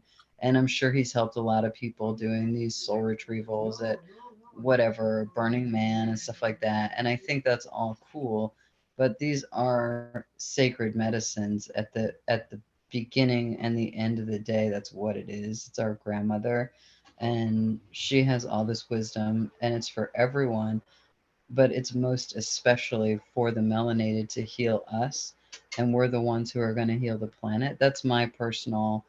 We don't have the colonizer mindset. It didn't come from us. And we have to be healed to do the greater healing work. And we're still, and this is all personal, and this is all subjective, and it's all my personal journey. So I'm not trying to make an overlay over the whole discussion and hijack it. But, you know, I have another friend that Leo might know from when we were younger. Her name was Kaija, and now they're a trans man named Kai. And he did a lot of, you know, white Western gatekeeping of plant medicine. And I just wish, you know, it's part of why I use African stuff like Daga and Canna. I feel like that might be more appropriate for my system as a Black woman, a descendant of West African slaves, that maybe that's better for my system. And that a lot of the illness that I face is from, you know, the way that I grew up. I didn't have human friends, and I lived in the middle of nowhere in the woods in Tennessee, and I just was outside all the time with trees and dogs and birds, and I never could understand people and how people interact. And I still, like, technically it's schizophrenia, but like I'll tell my boyfriend, a song will play, and I'll say, do you hear the bass line? These are the words that it's saying in English. Can you hear it? Or can you hear that the birds are saying this? Because they're saying it over and over. Like, can you hear it? Because it's there. And I know that I'm hearing it differently, but I also know if a person who's not schizophrenic really listens, it is there. You see what I'm saying? So I'm not crazy. There's another layer to reality that is completely normal to me, someone who grew up playing with trees and birds and the wind, and that is all music. And I'm also a musician, and that all makes sense to me, and that all coheres. And this is also not with judgment, this is my personal experience, but I've run into a lot of white straight men who are obsessed with outer space and going to space. And I liked what Casey said about, this is Eden. We already have everything we need. We have all of our blessings. We have all of our gifts. We're here as a human family in Earth School together. And this need to escape and go somewhere else, and even the term colonize, trying to frame that as a positive thing or like some kind of futuristic evolution, is like, our evolution to me needs to be spiritual. We need to evolve towards each other and towards nature, you know, and away from the sedentary lifestyle, away from the nuclear family, and back into community and back into communion with our mother, the earth. And so all those things need to be a part of the conversation, right? Agreed. Yeah, I think you know, for me, Shamsi, and it's, I struggle with the fact that, okay, I'm a middle class white dude from America, born into every freaking privilege. And yet, I can remember sitting at my sister's last summer, and they have this beautiful home on a river, and they're complaining about these wakeboarding boats that are ruining their dock. And I was just like, oh my gosh, you know, do you not realize how much pain is out there? And I didn't vocalize that. I complimented them on their lives, and I realized at the same time that when I was coming in here with all this voodoo woo, man, we got to save the planet, and I don't say we need to save the planet, because it was explained to me the planet's going to be here after humanity extinguishes. The planet is safe. We're going to be safe. But yeah, I am all about coming from the place of elevating human consciousness and collectively, and being part of the solution and not part of the problem. And that's what I'm hoping to participate on when I go on my Global Spirit Day. I'm not going there with a bag of cash. I'm going with a backpack and a little bit and a few coins, and I'm going to go meet people that want to connect and create a larger community. And that's my goal and my mission. And I hope I can accomplish part of that anyway. But so I see Mike, looks like you're a new addition. We were I think I'm moderating at 3, so I'm just kind of. You're getting ready? So Leo doesn't panic. Okay. Don't panic, Leo. Mike's here. I was wondering if Robert wanted to jump in, but I didn't want to moderate because it's your deal. No, Robert, I loved Robert's share last hour. Bring some more of that energy, Robert. Yeah, thank you, Casey. It's you're a tall, cool glass of water, and I appreciate your energy and who you are, and how you just shared yourself, and with Shamsi and her testimony, her truth, and the honesty that's being spoken here, and from Andrea in Boulder, Colorado, you know, and I was just kind of noticing our circle, or the ones we're speaking of, and I'm trying to find, like, where do I fit in? Why am I in this circle? And how do I contribute or participate? And at what level, you know? And what is the gist of our conversation? And what are we trying to move forward? And how are we going about it? So I have a bazillion questions myself, and always seem to be looking for a gear to find. And it seems, just listening in within this last hour or so, is that we all went to school, it sounds like, you know, and that's all we know is all we know. We've learned from the head first instead of the heart first. We're finding out that this life that we're experiencing is a complete lie, and our trust has been broken, but all we know is all we know. And so we don't know the questions that need to be asked. And when we're led to more mistrust and dishonesty as a vulnerable child, because we believe at a certain made up number of birth dates that at 18, hey, we got it, and we're no longer a minor when we actually become a minor, you know, for these jobs and such like this, which puts us further away from our truth, farther away from our essence. And we're found that you know, then where does this love go? Where do I put my love? Where do I put my energy, the sacredness, my essence, right? And so it's like learning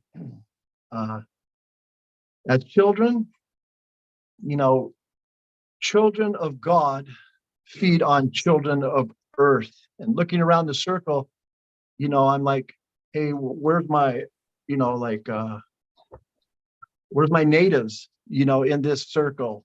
Because this circle is talking about my natives medicines, you know, and how certain people are predatory on people like ourselves who find themselves expressing from the heart space and about that our head space has been messed up, and now we hear about something or we experience something in our lives.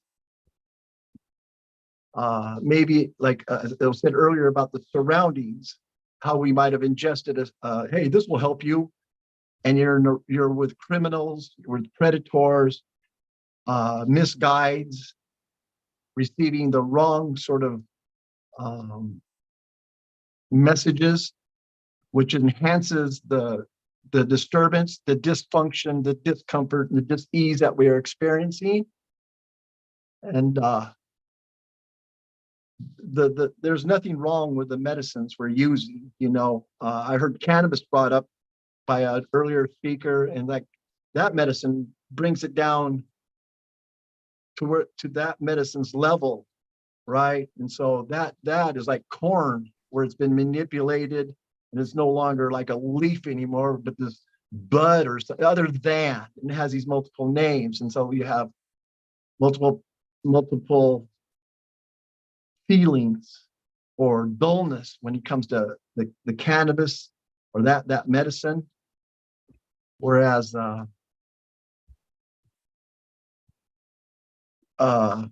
when you come into the plant world, you have to you have to be willing to forget and let go of everything you've learned, everything that you know and believe to be truth or your truth, and allow your healing to appear, to show up, to find you and you to find it. You know, it won't be through thinking about it.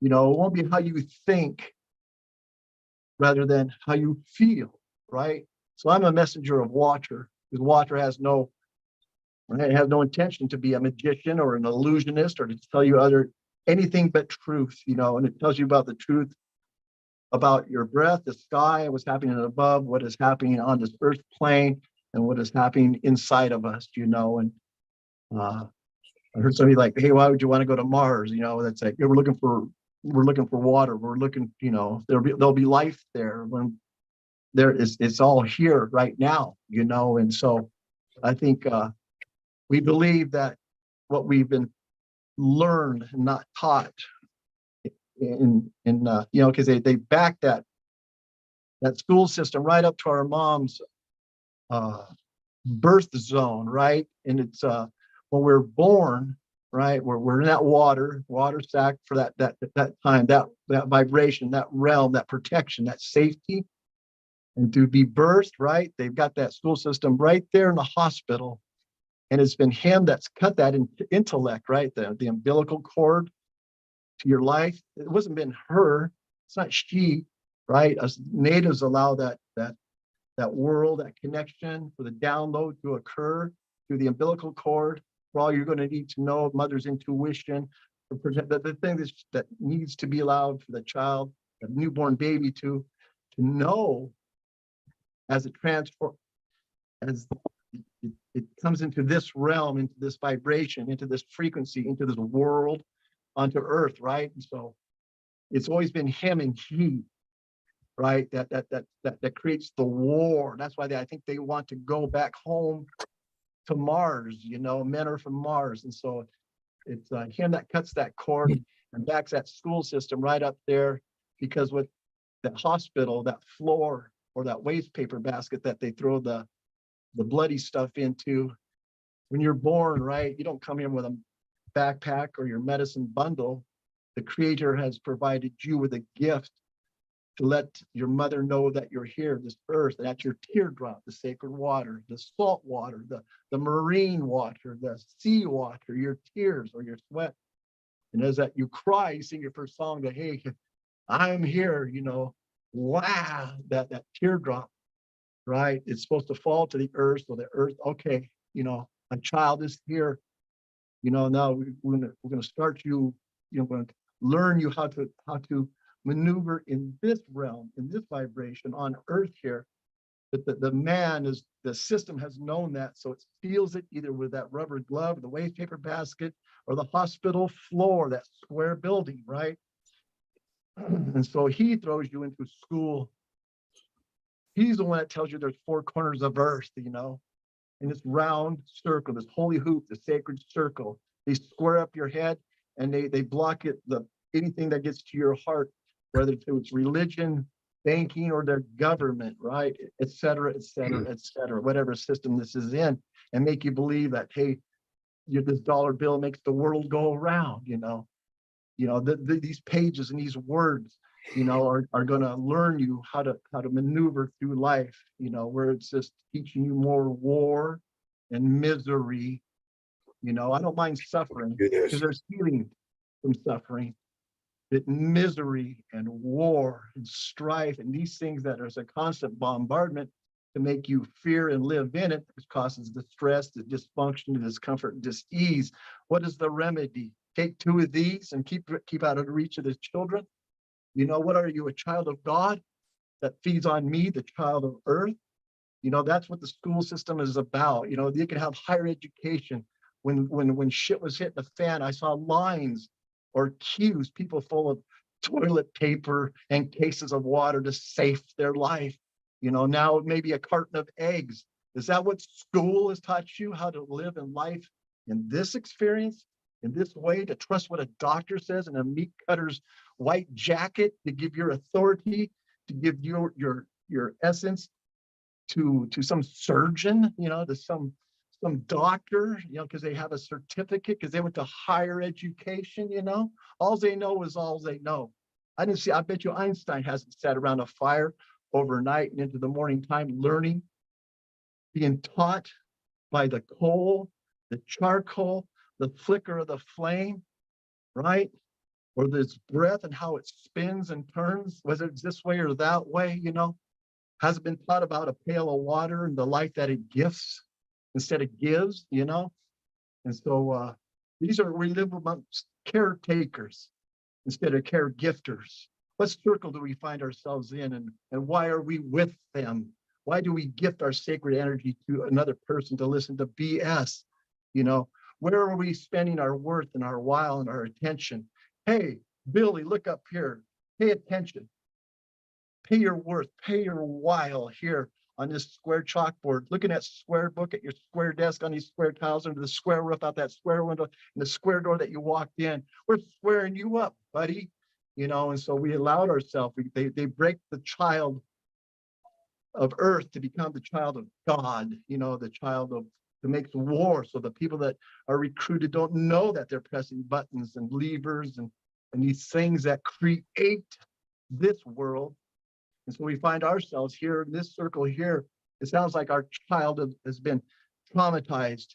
It sounds like our child in us has been hurt somehow so bad that we can no longer trust even ourselves, and we'll do harm to ourselves that we wish we could do to the predator or the predative thought or the action that occurred to us as a youngster, as just being here for a year or two or three or four and being abused and used and torn and manipulated, and so all we know is all we know, and it forms our belief system, well, in our trust system, in our honesty system.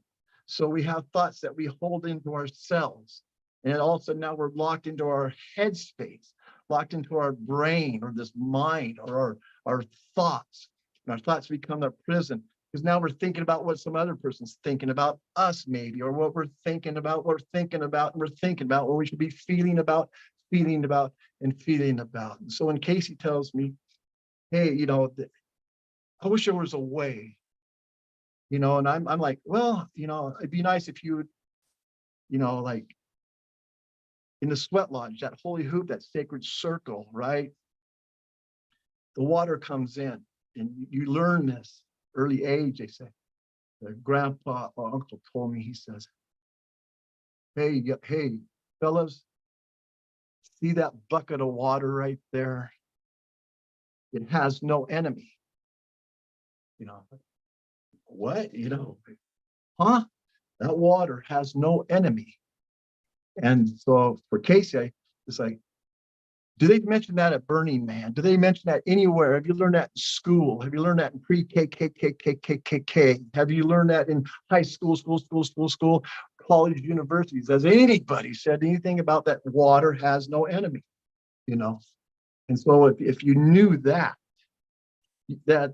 what water is, you know, if you really had a relationship with it, the saline, the salt, the marine, the seawater, and then with the brook streams, creeks and rivers, the rain, you know, the fresh water, right? You know that this that I'm speaking with and speaking too much with is the mouth of the river. That's where the glaciers, the creeks, the rivers and streams come into the seawater, into the ocean. This drip or drop, splish or splash, right? You know, rivers, so we would know peace.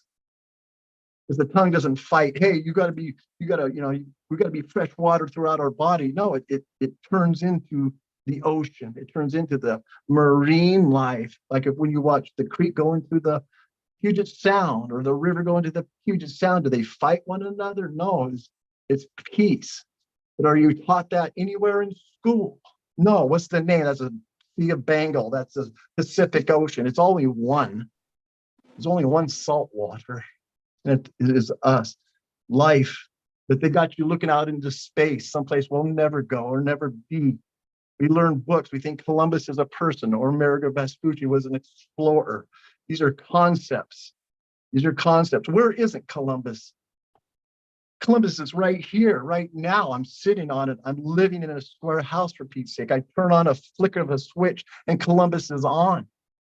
I'm living against nature. I'm not living with nature. And so we have expectations that, hey, I'm going to take a medicine, an ayahuasca. I'm going to take a bufo. I'm going to take a peyote. I'm going to take these things. It has so many layers to get to your healing. That's why in the beginning I said, hey, you show up, you know, you have to have that faith. And when you have that faith, you know, then hope comes, not wishing, hope. Right. And then right over the next one is love. And then the last one before you leave the teepee or the lodge is the charity, which I'm sharing here. I'm not writing checks or giving money. I'm simply sharing time and space, you know, gifting time and space, and hopefully some sort of healing, some sort of sense, some sort of thing that might make some sense, you know, not common sense, you know, not adding to your problems, you know, but maybe helping with remedy and solution and sharing, you know, conditional love, not just unconditional love. Love is blind, right? And so I want to gift, you know, healing love, you know, remedy love, solution love to this holy hoop, to this circle. You know, it'll clear our heart space if you want to get in passing laws and getting knuckleheads and nincompoops to like, hey, yeah, well, you know, our pharmaceutical, medical, or industrial complex doesn't need truth. It doesn't need honesty. We like people sick, you know. And so the more that we share and understand that we somehow, some way think, which is wrong, that we're children of God, you know, it's like, you know, it might be, you know, change your heart instead of your mind and become a child of earth, you know, it'll bring you peace, you know. I'm going to start moderating in 2 minutes. So can you wrap this up? I'm done. That's it. I just want to share that in a good way, Mike. Thank you. Oh, all my relations. Hey, Robert, I just wanted to thank you all, and Shamsi and Marissa, my friend, thanks for coming on board. I'm going to turn it over to Mike now. I just want to say to you all,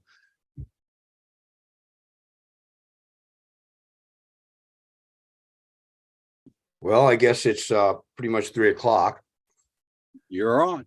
My name is Mike, and in the circles I run into, I jokingly refer to myself as an escape artist.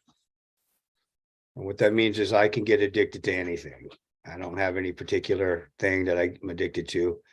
So I don't have any placards on the wall. I don't I don't have any certifications, but what I do have is I have 34 years of uninterrupted sobriety. And 1988, because of my trauma, when you dump alcohol on someone who's been traumatized, you get antisocial behavior. So because I became scrutinized by the court system, and I got what you would call judicial intervention. And the court system sent me to traditional AA, and I wasn't really happy about it. And in that program, I learned how to do a proper appraisal of myself, my own behavior, and we call that an inventory, personal inventory. And I learned how to trust other people and figure out what my part in things were, because I can't control the world. I can only control myself. It's one of the things that we say is it's a spiritual axiom that whenever I'm disturbed, there's something wrong in me. And I need not be concerned with the world. It's in changing myself to accommodate the world. And it's so much easier to point the finger at the world and talk about the world being the problem. But if I'm not taking care of my own inner world, it's useless. Then I learned to do this thing, which is kind of equates it into cleaning up your karmic wreckage. It's what we call the 9th step, or the amends process, is where we go through our lives and see where we have done people wrong. And we go to these people and places and things, and we own what we did without making excuses for what we did, explaining what we did and how what we did, but just owning it and offering to make restitution. And so it doesn't look like this. I'm sorry that I did this, but if you hadn't have done that, I wouldn't have done it. That's not what it looks like. It goes like this: I was wrong, and here's your money. So this is what they call the amends process, which is an important part of cleaning up the psyche so that you can at least like yourself to some degree. And then we learn to carry this message with other people, not successfully, but just to try to carry this message to other people. And, you know, it's like offer it at their feet, and if they want to take it, they can. If not, that's fine. So I was involved in this group, a cult, if you will, AA, for 29 years. I still go. And I was trying to address childhood trauma from a personal inventory that looks at character defects. And it wasn't working. And I had this partner that was doing this group called Adult Children of Alcoholics about cleaning up the psyche. And she said to me, Mike, you're pretty triggered right now. And I go, what do you mean? She goes, well, the amount of anger that you're just displaying right now is inordinate to the situation. And I'm like, okay. She goes, how old do you feel right now? And I go, 14. She goes, there's your inner teenager right there. And I'm like, what are you talking about? So I went to this group called ACA, and people were talking about their inner child and their inner teenager and their inner critic and their inner loving parent. And what I found out for me, how I identify with my inner child, is 6 and under, when I was helpless, hopeless, shamed, afraid, lonely, all the helpless hurts that we feel or triggers, all that I can't take care of myself. All the ideas that my parents didn't pay attention to me because it meant that I was bad or unworthy. And all those subconscious beliefs I was carrying around that. And then when I started to get a little older as a teenager, I started to do the fuck you, I'm climbing out the window and doing whatever I want. I'm getting high. I'm in charge of my own world. And so that part of me usually tries to defend the little guy when it looks like some sort of childhood powerless trauma comes up, the little guy runs interference. And that's often called the inner teenager. And I refer to the inner teenager as having a Molotov cocktail in one hand and a cigarette lighter in the other. And when he comes on board, normally I have to get the cigarette lighter out of his hand, first of all, and tell him, you know, remember last time we threw the Molotov cocktail, it wasn't pretty, and it was a big fucking mess to clean up. And so that's kind of like negotiating with my parts. And that's the inner loving parent that's doing that. But before I did this, I would become that part and think that's who I was. And Eckhart Tolle refers to this as identifying with the ego. Now, I'm going to talk about my belief in the ego is the Windows operating system for a human being. It allows you to navigate duality. You know, where my car is, my job is, my mouth to feed me, these concept of me, what I like and what I don't like. And the good things about me, my sense of humor and loving and all these beliefs about me. And I need this thing. It's a tool. It helps me navigate and keep the body alive so I can continue to have experiences in this realm of duality. So the ego is my interface for the quantum field. It allows me to perceive it in such a way to have these things that we call experiences. And my ego has some bad programmings in it, some what I like to call them subroutines, programs that Paul Ruiz refers to them as agreements, or some of them that we didn't agree to, that we just were handed to us, and we accepted them because the people that were handing them to us were our gods. And of course they're right. So we agreed to these things. And so I notice the reason I'm talking about this in reference to addiction is every time I had a craving to get loaded as an addict, it really meant that the way I'm feeling right now is not okay, and I want to change the way I feel. And addiction is really just a self-soothing mechanism that's gone awry. That's why it's called addiction. It stops soothing us. And so I have to ask myself when I'm in a craving, what's wrong with how you're feeling right now? And prior to recovery, I never did that. I just answered the call. I don't feel good enough, and now I'm going to change the way I feel.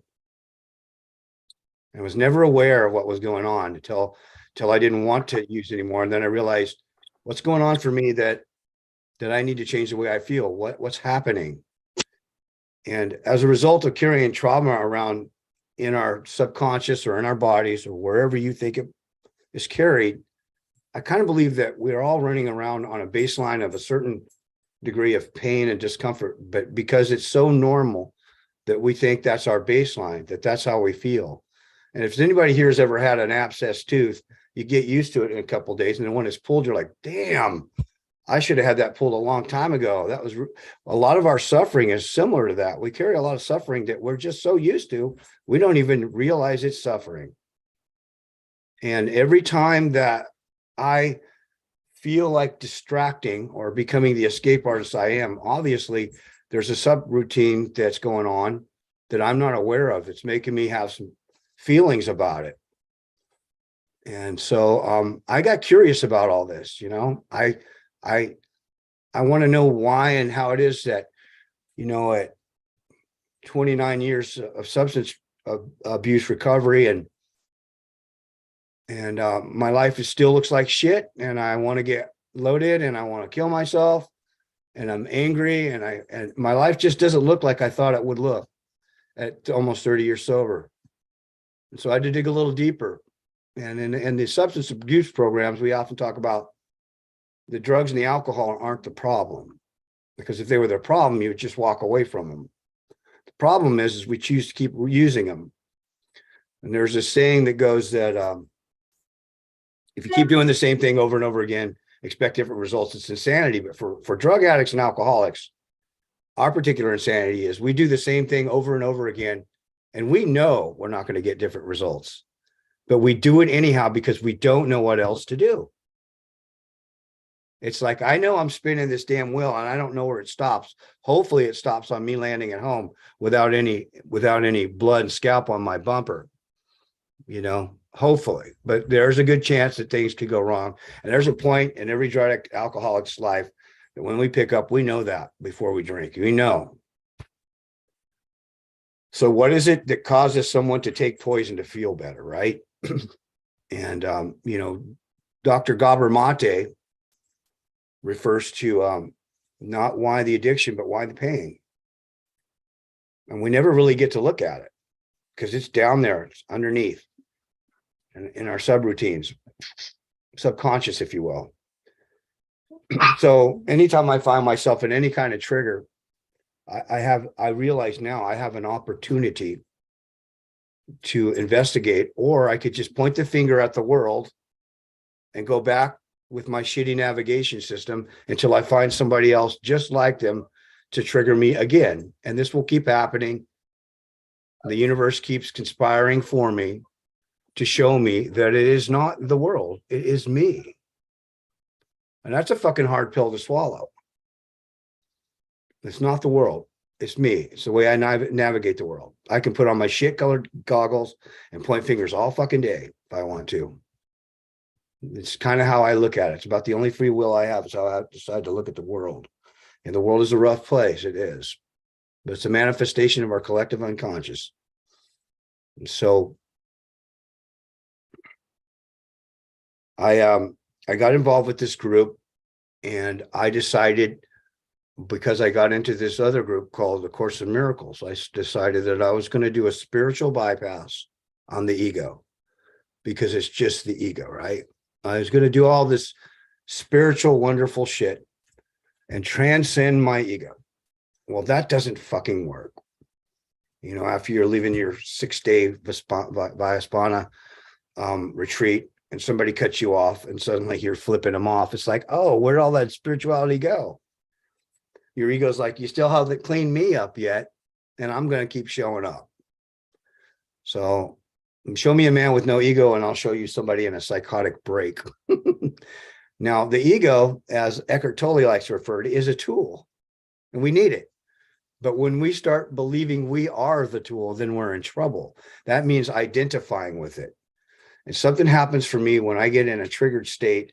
I start believing I am that character. And it causes me a great deal of distress. So this stuff can be healed in a safe environment. And usually we are the medicine. So healing takes place when other presences are there, other beings witnessing us in our growth. We're social creatures and we're supposed to be together. I'm trying to read what you said. I'll remove the triggering state and not take it as identity. Yes, that's right. That's it. It's like realizing, oh shit, I'm a trigger. I'm in a trigger. And that part of me, and I've come to realize, as I started doing this work, I started giving all these faces and personas names, inner child, whatnot. And there's a book that kind of will help you start with this. It's James Fadiman's Your Symphony of Selves. And he talks about the society has this belief that we have one mind, and it's erroneous, that we have a mind that's multifaceted. Like I have a different hat for every situation. And so as such, I've learned to notice each part that comes on board automated, to notice who's on board. And it has a lot to do with the way I'm feeling inside of my body, how I'm showing up for me. And so I'll notice that I have you got a hot mic there, Casey. Anyways, I'll start to notice how these things come on. And what I've learned is that most of my triggers, if not all of them, are a reflection of an unmet childhood need, mostly for safety. And it's a lot of it's instinctual. And as they come up, for some reason, the first triggers I ever recognized were my antisocial ones. And that's the anger. Everybody goes, man, you're kind of flipping out. That's not cool. That's real obvious. But there's another one that comes up for a lot of people they're not aware of, and that's the fawn response. You ever find yourself in a situation where you've been an exceptional kiss ass to your boss and you walk away and go, why did I do that? What if I don't like me? You know, when a lot of times when people feel unsafe, that's a trigger and we're not even aware of it. And we find ourselves fawning. And what happens in fawning is if people run around fawning, you're wearing a sign above your head that says, I have no self-esteem, no self-worth. I'm a doormat, walk on me. And people that are perpetrators will subconsciously pick up on this and treat you like I'm that. gonna support my friend Mike. Amber, you got a hot mic, dear. Anyways, I'm kind of all over the place. But for me, all of this is relative to recovery from substance abuse. Because if I don't like the way I feel, I want to change it. And a lot of the way I feel has a lot to do with what I'm thinking and believing. I mean, if you have a toothache, that shit's real. It's not an imagined future. I mean, that's real. That's one thing. But to be miserable and uncomfortable, it usually has a lot to do with the stories that are going on in my head. Some of those stories are valid, most of them are not. And so learning to deal with these parts is important. That there's a part of us called the inner critic. And most of us know what that is. That's the voice that tells you, get up, go to work. You better work hard, do a little extra, otherwise you're going to get left behind. And the critic can be really shaming. And the critic's usually the one that gets out in front of us the most. It causes the most interference in this recovery. There's a gentleman named Pete Walker, who's also a psychonaut, who wrote this book called Complex PTSD from Surviving to Thriving. And he talks about, in order to heal the burdens that the inner child is carrying, we have to get past the inner critic, because the inner critic's going to say shit to us like, don't be a little bitch, suck it up. There's other people that are worse off than you. You don't need to do this. And it's a protective mechanism to keep you from getting in there. And I love that you're here, Amber. And so as such, I was reading, anytime something comes into my field 3 times, I investigate it. And I heard this come up, nonviolent communication, a lot. And I thought, oh yeah, that's just I statements and not yelling at people, right? And if anybody's ever investigated what this is, it's basically a language in that you learn to let people know what your needs are in a way that doesn't point the finger or evaluate them. I need this. And you get vulnerable and tell people what your needs are. And most of the time people are able to see you. But when we come out with people with you, they raise their shield, can't hear or see anything we have to say. And then they counterattack afterwards. So we have a language that almost guarantees we're not going to get our needs met. So in nonviolent communication, I use this application to my own inner parts by not shaming myself and asking myself, what do I need? What do I need to feel safe? And how can I meet you there? Because shaming these parts creates shadow, and we know what shadow is. The unconscious parts of us that run our life from the subliminal in a not so good way oftentimes. I have this saying about making friends with your shadow and let it out to play every now and then. It'll sneak out the back door and light the barn on fire. So the shadow is not going anywhere, but you can cooperate with it and help it out and ask it what it needs, because it's part of you and it ain't going away. Where there's light, there's shadow. So anyways, being aware of what's going on for me is really important, and learning and reading these books like Complex PTSD and has put language to it. So guys like Luke over here and Amber and Doug and some of these people, Andrea, we can have conversations in a way that we kind of laugh at ourselves about our little weird idiosyncrasies and take it more lighthearted, and how to learn to love ourselves in a non-shaming way. And as such, when my mind is running a little cleaner than average, I don't feel like getting loaded. You know, it's easy to stay clean. You just don't take nothing. But it's hard to want to make that choice when you're in pain, whether it's psychological or physical or whatever. You have to make that choice that, like, we take stuff because, God damn it, I don't like the way I'm feeling right now. I need to change this. And so the sad thing is that doing the work takes time, and substances are immediate gratification, but they come at a cost, right? You know, it's kind of like robbing Peter to pay Paul, getting loaded. And I'll have a couple more last things to say. I think of feelings as like unpaid employees. They knock at your door, and to pay them, they need to be felt. But I don't want to feel them. So I slam the door in their face and go have a pint of ice cream. Now I'm assuming in my mind, I just avoided that feeling. But no, the feeling goes back to the end of the line of the other feelings that haven't been felt and just waits for its time. And until I pay that fucking unpaid employee, he's going to keep knocking on my door wanting to get paid. And I've been an escape artist my whole life, avoiding my feeling. And so I kind of want to close with this, talking about, I had a journey where I was trying to have this conversation with my inner child around one of the first times. And he said, I don't trust you, man.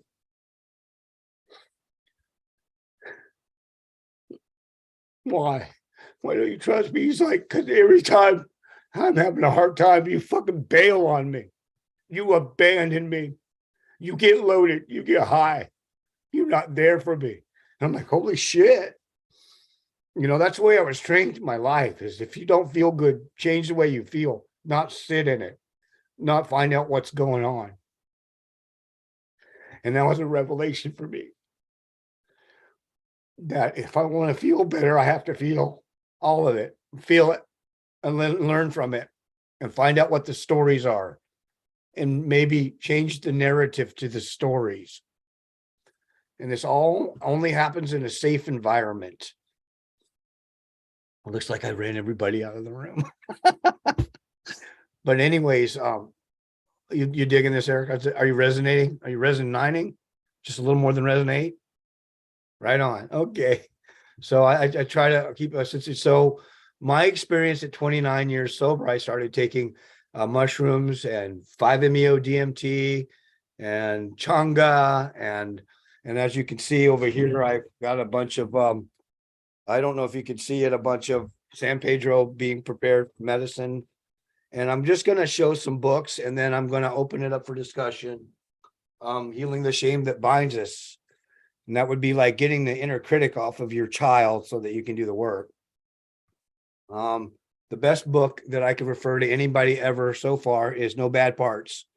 It kind of breaks down internal family systems and it teaches you how to navigate your parts. These two are kind of dense. I'm sure most of you have heard of them, but these are The Way of the Psychonaut by Stan Groff. Very fucking dense, not dumbed down for the layman. You might need to make some references. I did. I spent probably half my time researching what the fuck is he talking about. But it's really good stuff in there. Stan Groff is my he's my guy on psychedelics. You know, I'm all about woo-woo, but I'm more about quantum physics and consciousness than I am about specialty. And if you think you have to have specialty people deliver medicine, well, gurus will take your money until you figure out you're your own guru. This book, I haven't finished it yet, but I've heard a great deal about it. It's called The Body Keeps Score. And the one I have read is When the Body Says No by Gabor Mate. And being that I have ADHD, which is a feedback loop of checking out, it's called Scattered. And there's another one I haven't quite finished yet called Scattered Minds. And these are Gabor Mate. Yeah, let's see, what else did I got? Oh, yeah, this one right here. Paul Levy's Quantum Entanglement or Quantum Revelation. It really dives into how the conscious mind affects the quantum field. And all of this stuff is relevant in a way. And then I've got a few more books. The Untethered Soul was one that really got me into the concept of sitting in your shit when you're like, I'll paraphrase it like, make loneliness your bitch. Don't run from it. Make loneliness a Monday and then quit. It won't be an enemy. Loneliness is just be a fear of being with yourself. Imagine that. A person that should be your best friend. I'm so I have not learned to do self-love in such a way that I'm having to go and reparent my inner child and learn to love myself because it wasn't modeled for me. My parents didn't have it. It wasn't given to them. They didn't know how to teach me to do it for myself. And I'm 60 years old and having to learn to do it now. Anyways, yeah, right. I'm probably not the oldest guy in the room. I can't hear you, Eric, but I can see you. I still can't hear you. I was just gonna say, you're 60, I've got 20 years on you, and Well, you look good for 80, dude. Thanks, but this has been a big year for learning. Last year I learned more than probably any time since I was a child. Right on, man. I commend you on that. Like I'm an old dog and I ain't learning no new trick shit. So I'm gonna open it up and whoever wants to talk, I guess just chime in. Well, thank you for what you had to say about revealing what your trip through life has consisted of and how you have learned and some of the sources of information for you. Thank you. I resonated to a lot of what you had to say. I also really benefited from hearing what you had to say. And I just want to emphasize, like, some of us are going to be on here for 24 hours. And so if we're not like having the camera on, it doesn't mean we're not in the kitchen listening to your I voice. get it. And I your voice, sometimes you can take in people's like message better when you're away from them and not like preoccupied with like, oh, look at how they look and look at how I look. And so I just felt like what you had to say like really struck my heart. It was really beautiful and very felt very real to me in terms of its like general vibration. But one thing that I was thinking about when I took the dogs outside for a minute was how we, you talked about how we're not dealing with the pain of the reason for the addiction is the pain. We're not talking about the pain. And I think you see more and more loneliness today. You see a lot of men that are killing themselves with addiction or with suicide. And I think we just have an epidemic of like, how are we treating men? Because they're like such high rates of suicide. And then if you add the levels of addiction with men, like, I think there's like this huge kind of elephant in the room with like, what are men going through in our Western society? They're really struggling. And then the other thing I wanted to talk about was, I used to do chemical dependency groups. I'm a substance use professional.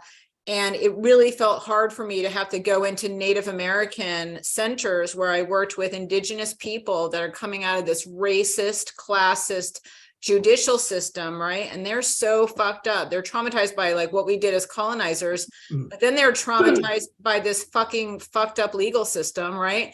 And then they come out with nothing and we shove the fucking 12-step program up their asses. And it's so harsh and so penalizing and so shaming and so judging. And I think it's disempowering for some folks because it kind of teaches them that they have to give their power over to like another authority. And for some people, they've never had authority over themselves, right? They've had that ripped away from them since they were babies.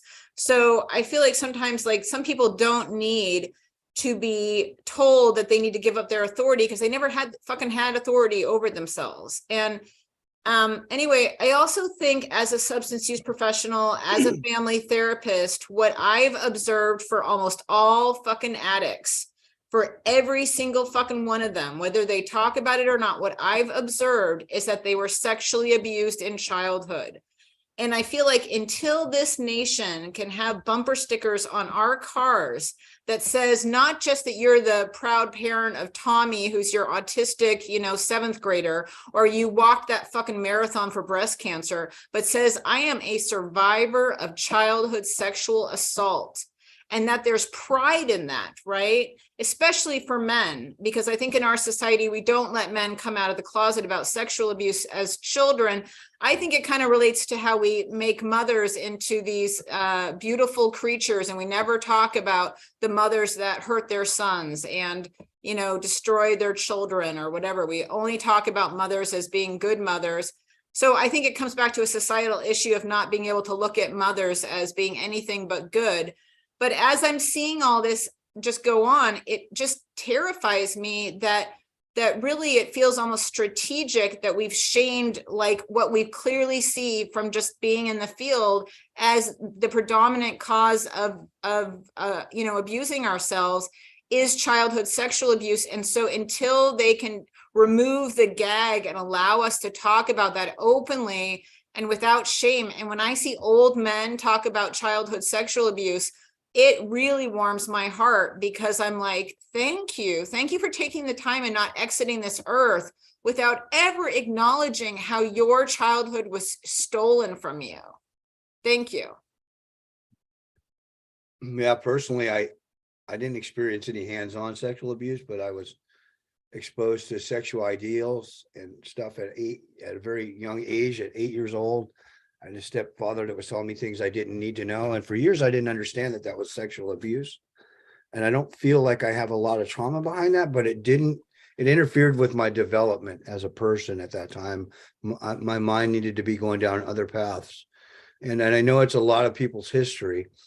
And as far as men being disconnected, women are too. And we're one affects the other. It just goes around. But they say that the antithesis of addiction is connection. And I was talking about healing in a safe, with a safe witness and with people. That's where it happens. So we are disconnected, and the internet is not helping. It's actually, I think, making it worse. I'll tell you a place that is really making it worse is the accessibility of pornography.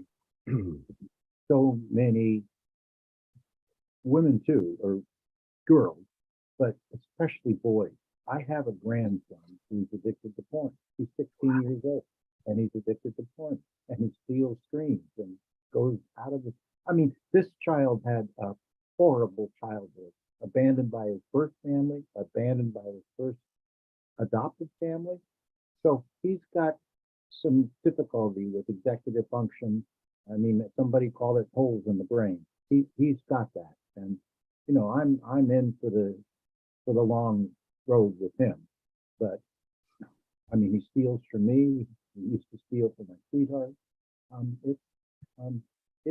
It's a shameful addiction, and the pornography out there, it's changing in ways that any pornography that I saw as a child, you know, was a Playboy magazine, for Christ's sake, not the full access to the internet. So I remember it was pornography. You could find the panty section in the Sears and Roebuck catalog when we were kids. I mean, right? Now a 5-year-old can Google 3 girls in a cup or whatever, you know what I mean? Yeah. I mean, it's crazy. And I guess it does something to, I hear that porn addiction is much more difficult for people who become under a certain age, that those of us who, when that part of our brain was coming online, develops to a certain, so that older people like us could detox from it, no problem. But kids who grew up in that element, it's like, I can't imagine how they walk down the street and look at women after viewing hours of porn. I can't imagine the thoughts that go through their head. yeah, it's a problem that we did not have 20 years ago. So, and I've got it in my family. I just wanted to comment on your share, Mike, and thank you for being here and for letting me know that you're here. I kind of the essence of what you shared, I heard that just there's so many tools in recovery, like so many great teachers, so many great authors we can learn from. And I love how you said, and you know, we can pay, you know, a guru will take your money until you learn you're your own best guru. And you know, psychedelics as medicine is a part of recovery that can really enhance. And, you know, sitting with our shadow side, you had mentioned not pushing it away or trying to reject it, but befriending it because it's a part of us, and removing that shame around having a shadow. And I think all of this is like the greater, I call it expansive recovery, because I feel like, you know, I know it's interesting because I had a psychedelic trip about my conundrums with AA and really because I was going through an identity crisis. You know, I was so identified as an alcoholic in Alcoholics Anonymous.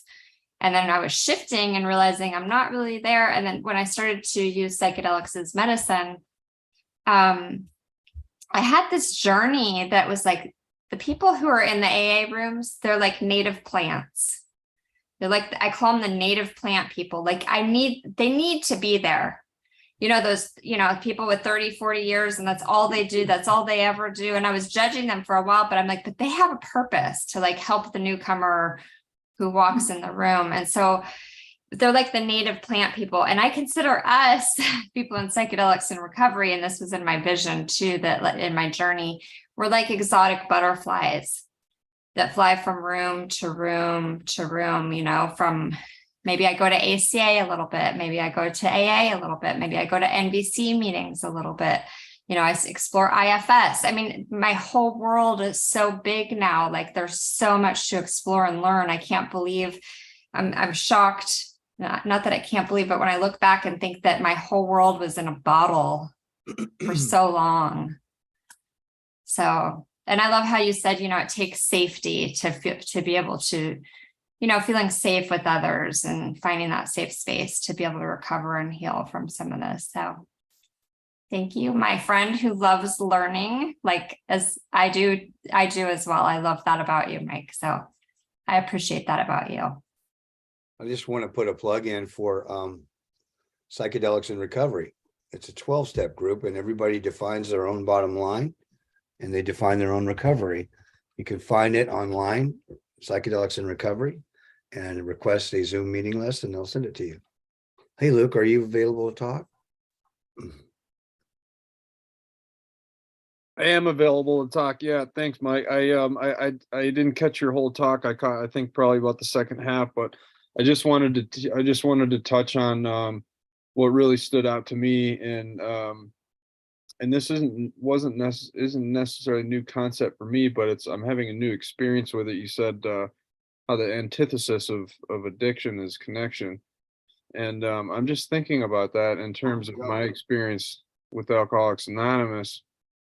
And I'm like a lot of people, I think, I mean, I've heard many people say this anyway. I don't know if it's the majority, but I was highly involved with Alcoholics Anonymous. So I got sober in Alcoholics Anonymous, and then years down the line, I hit a wall, an insurmountable wall.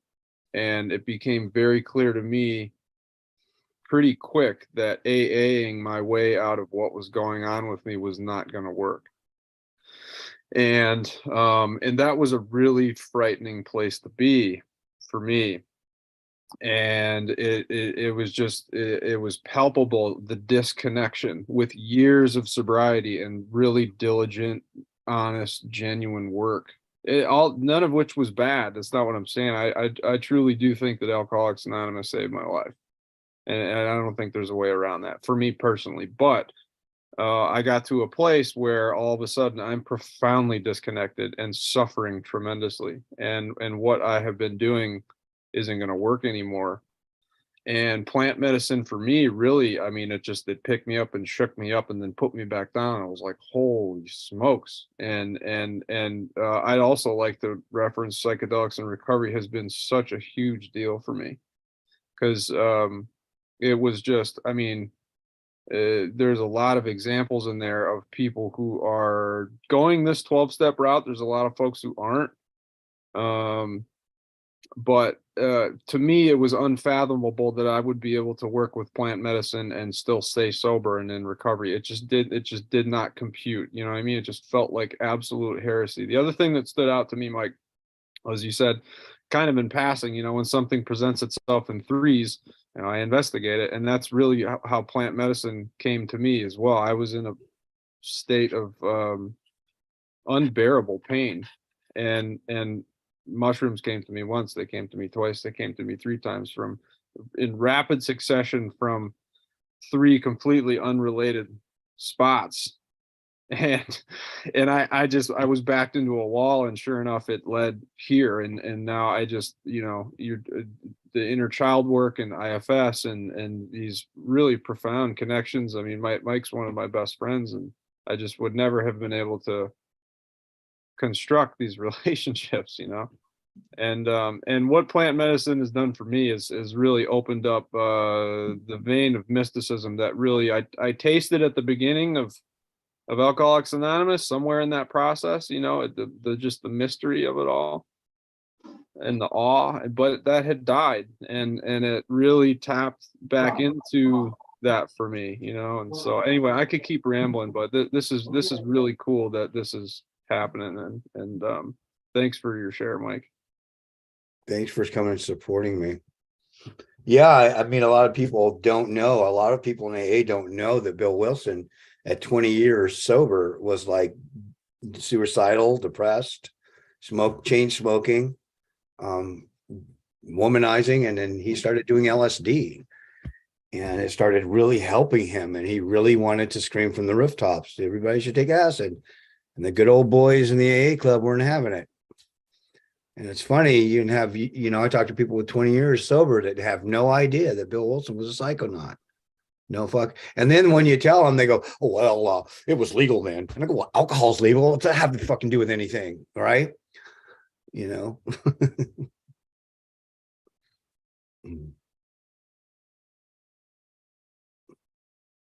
Andrea, you out there, sister? I am out here somewhere. Thanks very much. That was very cool. Glad I was able to pop by for this.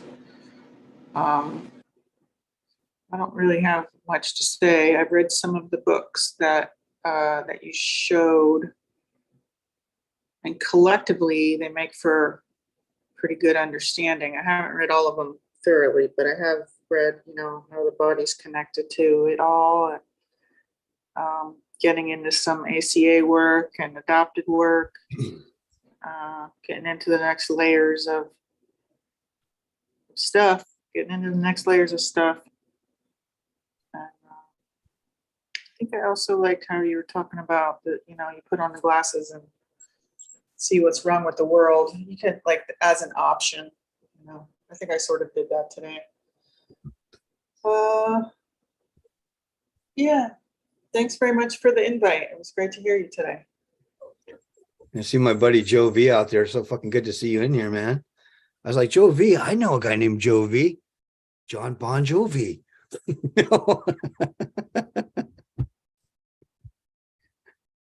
Hey there.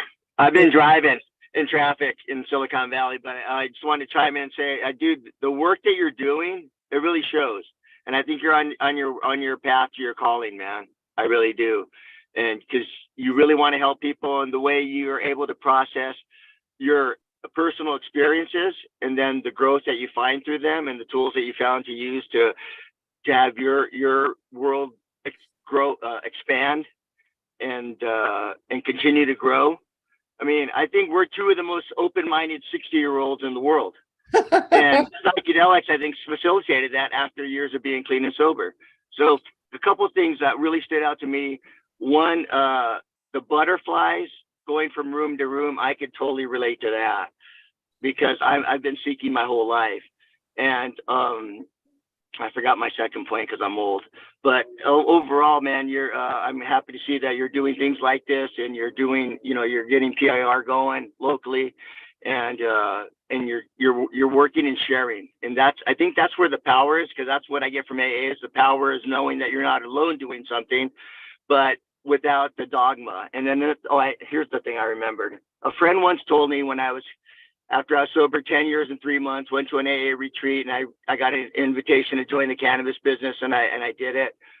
She told me that she had a different relationship with cannabis than she did with alcohol. Right. So, and I've taken that to develop different relationships. And for me, what it comes down to is this going to burn a hole in my pocket? If so, then it's probably not for me.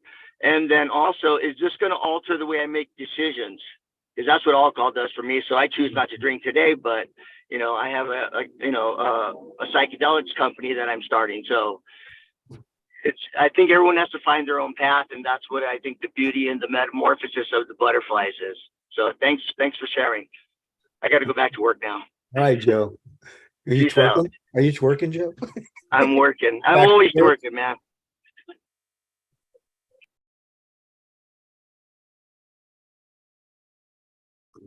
You know, I know some of you aren't into AA, and I don't blame you. I got there, and it really helped me. But the thing is I was not anywhere near ready to address the roots of my problem. I needed to get the plug in the jug, learn how to take a good look at myself and clean up my mess before I was even anywhere near close to opening the door to my past and having a look at the experiences that I modeled my belief systems after. There's no way in hell if I would have got through the door and they said, now you need to look at this stuff, I would have said, fuck that, I'm out. And so I often joke that it's a wonderful one-trick pony, gets you sober, but it will not take care of the trauma. And so get sober, then find out how to deal. And you know, a lot of people don't understand. The big book actually talks about if you need outside help, by all fucking means, get it. We realize we only know a little, more is being disclosed to us daily. I mean, that's what it talks about in there.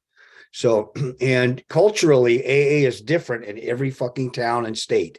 In some places, everybody in that community is a Southern Baptist redneck. And so the AA you get in that meeting is probably going to be akin to that. Now, if you go to San Francisco, people will be talking a little bit about Buddhism or whatnot. So it's different everywhere you go, kind of like bars, you know, and it's not for everyone. I certainly didn't want it, but even though I didn't want it, I saw that there was some truth in what was going on. And had I another $2 in my pocket at certain given moments, I wouldn't be here.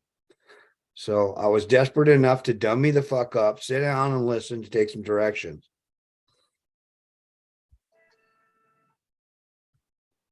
I don't know anybody else to call on. Got 15 minutes. I like how you said it's a great one-trick pony, but it doesn't deal with the trauma. And I actually I live on a little island in Florida, and it's a really pretty island, and I haven't been really involved with getting to know people because I don't go to AA here much. And so I've been trying to go to AA just to meet people in person, and I went, and I have a cool Buddhist friend. He does the refuge recovery meetings, which I like. They're Buddhist based. And he also goes to AA, and he said, you know, you've not been coming around recovery rooms that much, and I'm concerned about you. You're going to not stay sober. And I thought, oh my gosh, I'm getting it from him even now. So, and I wanted to say it, like, I'm doing a lot of recovery. I do recovery every single day. It just doesn't look like this traditional, because I had this awakening where I remember when I was drinking, I was having the same conversations with the same people in the bars over and over and over. It was like it was like Groundhog's Day. I was sharing that in an AA meeting one time, and I was like, oh my gosh, that's happening in AA. And so it's like, it was time to learn more, you know? So anyway, that's all. Thank you. Well, now I'm curious who's Chad that could share his experience. Chad, are you there? It doesn't look like it. There was a Chad Boom in here, and he's gone now. Oh yeah. Maybe we said that double A word too many times. So I'm such a control freak because I was wanting this woman to jump on, who has kind of been in the AA community, and she is okay about that being out there. And I felt like a lot of the conversation that you guys were having in the last half hour would have really helped her, because I feel like you talk about psychedelics in recovery, and we started a group here, Amber, here in Seattle, like physically and also online. And we are working with Todd from Psychedelics in Recovery. Okay, Todd's fucking great. Love Todd. Yeah. And so I feel like, you know, it's just beautiful when people can see directly like the faces of people that are in that group and in that 12-step community. I did kind of have a thought about like, why can't people proselytize about, you know, psychedelics in recovery? Because I feel for me, it's kind of stupid that it's not talked about more, or people don't know more about it. And I just think there has to be a line between like proselytizing and never mentioning it like it's a secret cult. So because I feel like people, like, we're in a desperate time of crisis. There's just so many people that are struggling with addiction. And I don't really want this event to just only talk about addiction to plant. I mean, actually, we could talk about addiction to plant medicine, because I have a sibling that is constantly going to her next plant medicine ceremony, and it feels like an addiction.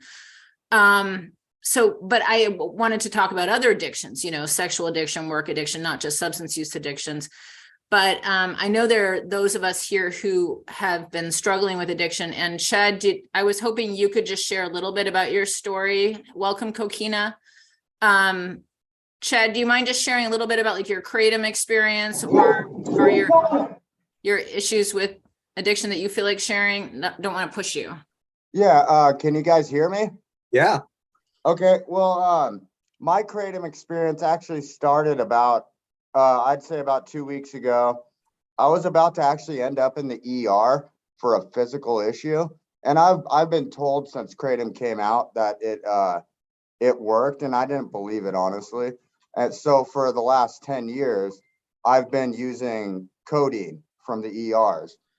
And finally, one day my doctor was kind of being a little lame, and they were like, well, if you want to go and get more codeine, you have to go to the ER and get it. And I was like, all right. And I was about to go back to the ER and talk to the ER doctor. And I went down to the store and I bought a bag of Kratom. I followed the recommended dose. I swear to God, it felt like an oxycodone that they give me, except I feel like I got a cleaner high and I feel like I'm not sick from it, you know, like I do off the codeine. Like I don't need Odazotron to like help me not throw up, because I was taking pills to like help me not puke when I was taking the codeine. With these, I could just take it and I feel great. I'm on 8 milligrams right now, and I just took 8 milligrams about an hour and a half ago. I have a number of friends that are really struggling to get off of that Kratom. And Yes. if you've got a physical ailment and you have to do it, it's probably better than big pharma, right? But I noticed that's one of the plant medicines that you got to be careful. That tobacco, there's a few of them that really that are kind of iffy. Like a lot of people in psychedelics in recovery, we all define our own bottom line, so nobody gets to tell anyone whether they're loaded or not. So a number of us struggle with like marijuana, Kratom, and some of us are like cool with it. We have a different relationship with it. It's, you know, and Cochina, it's good to see you. I hope you check out Psychedelics in Recovery. Leo has told me a little bit about you. I totally identify. Hopefully you'll come check us out and we'll welcome you as is. And you're welcome to come too, Chad, or anybody here. Psychedelics in Recovery. It's a 12-step group. Everybody defines their own recovery. We use the 12 steps as a model to integrate our psychedelic use. There's no, we don't talk shame. We talk trauma informed. It's a wonderful group. Oh, nice. Yeah, I might have to check that out. See, like it's stuff like that. But with the Kratom, like I feel like it helped me physically more than it helped me like mentally or anything like that. Like, I mean, like I said, Leo's seen videotapes of me where they're shooting me up with Dilaudid in the hospitals. Can I ask what your ailment is? I have pancreatitis, reoccurring pancreatitis, because I got a cyst on my pancreas. So yeah, you absolutely have to do something. Yeah, so I can't not. And like this stuff, dude, I swear to God, it is so much more better than the codeine or anything they've ever gave me in a hospital. Like I don't have to take any nausea medication with it at all. I'm glad you found something that's safe and not issued out by Big Brother. Yeah, exactly. See, I have heard a lot of people telling me to be careful on it because you could get you know, like a lot of people have gotten addicted to it.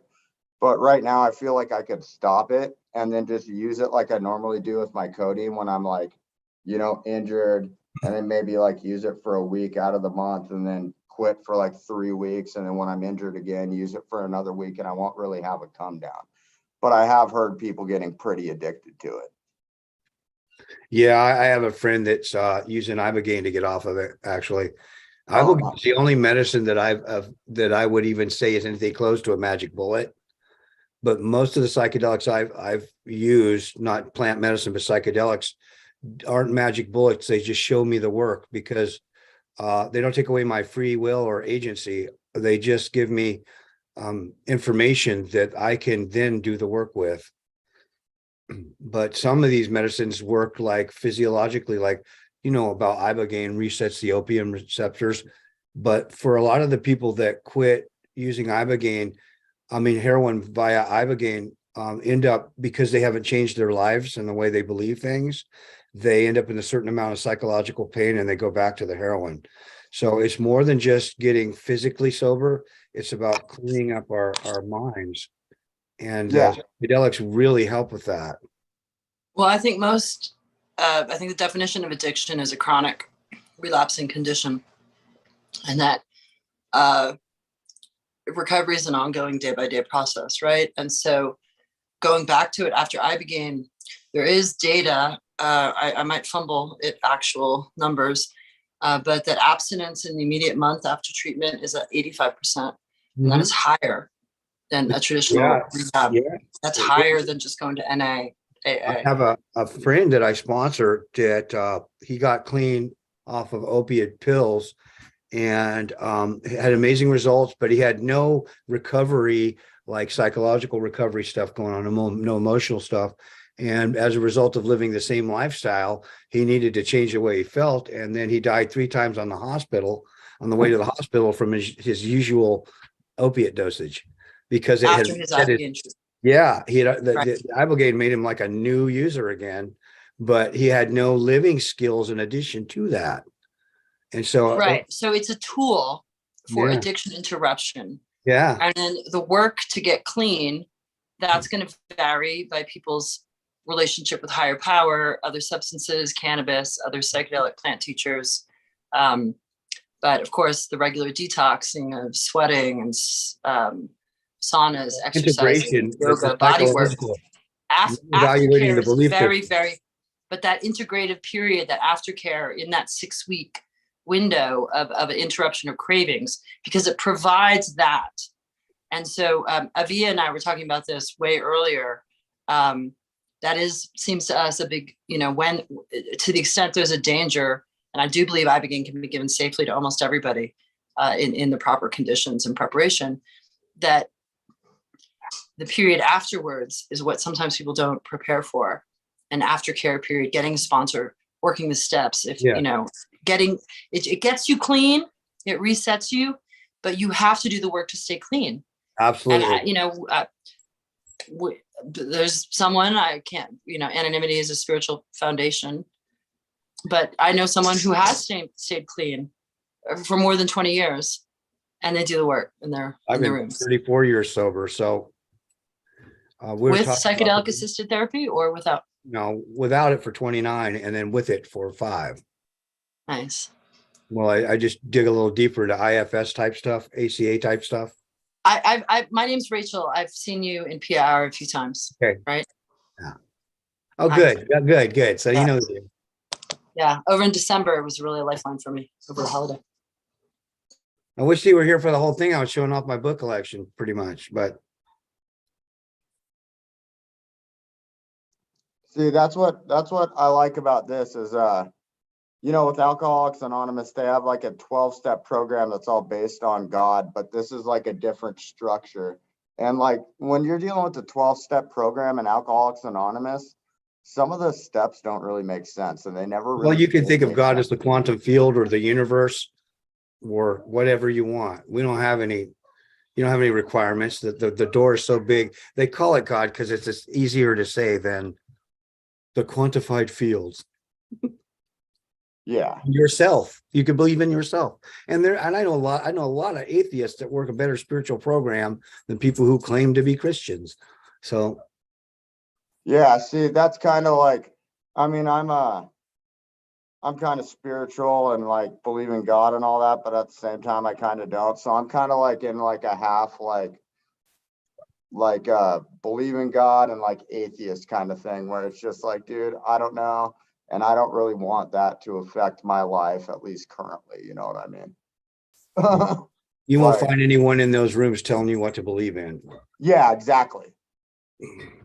Maybe See, you that's the will, hard but thing with like the AA is like those people, dude. I mean, I don't mean to say those people, but some of them are just plain rude. well, I was just saying earlier that if you go to an AA meeting in the Bible Belt, you're probably going to run into a few of them. It's culturally different in every area. Everybody is it's like a melting pot of the culture of the demograph. Every place is different. Yeah. Some horror stories of some of the shit and I went to one back in Tennessee and I thought, if somebody talks about screwing their sister, I'm out of here. And you know what? Somebody talked about screwing their sister.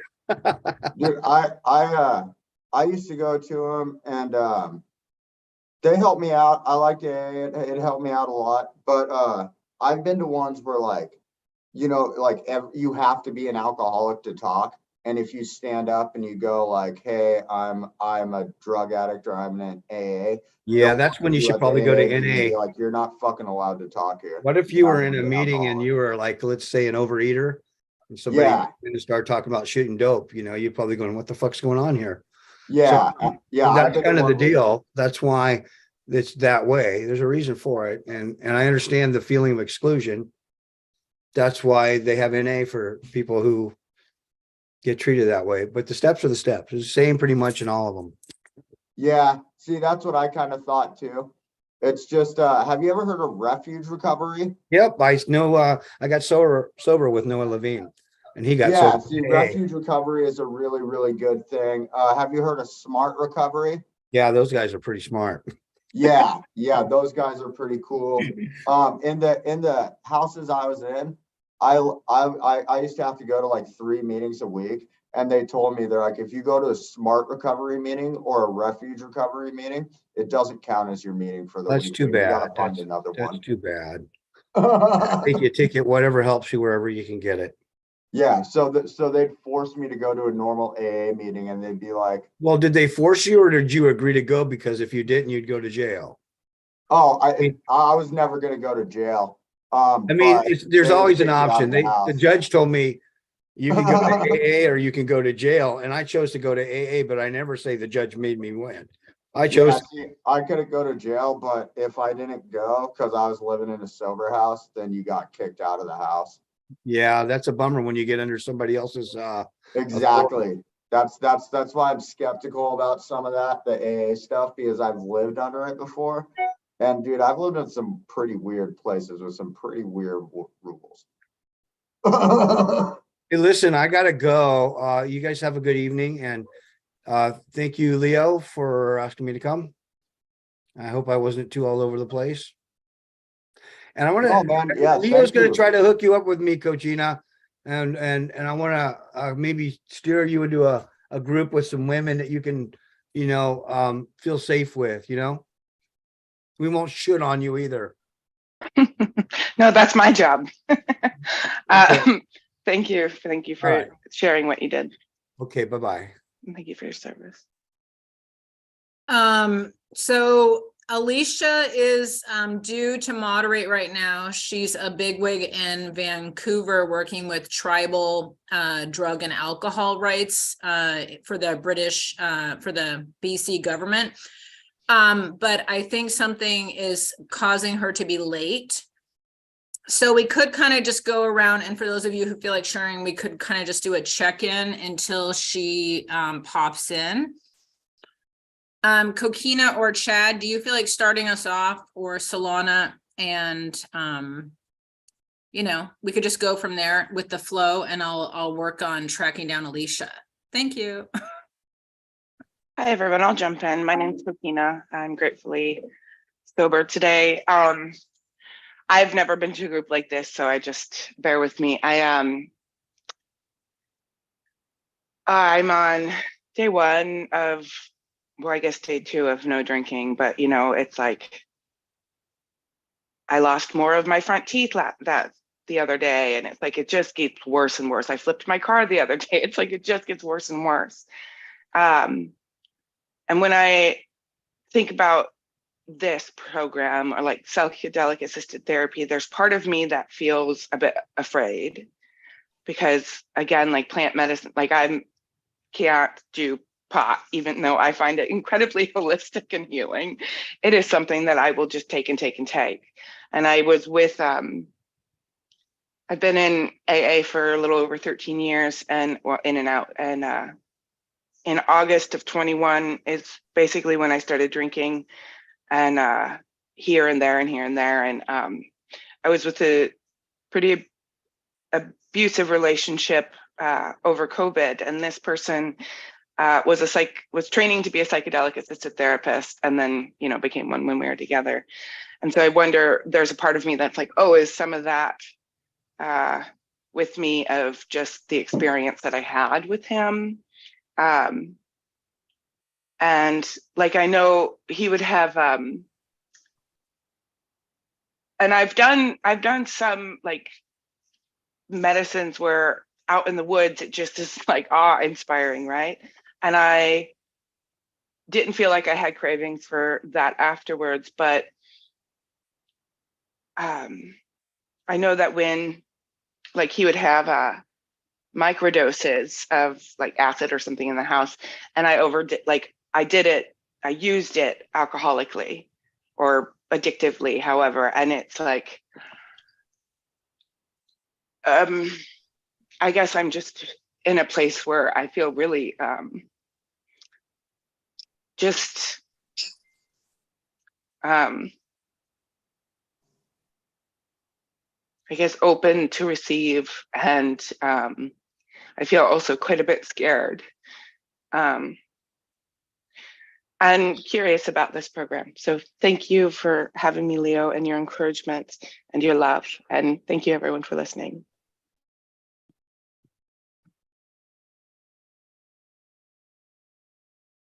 Avi, I'm concerned about the late hour for you. Avi's in the UK. Kokina, I really want to invite you as much as you're able. Alicia mixed up the time.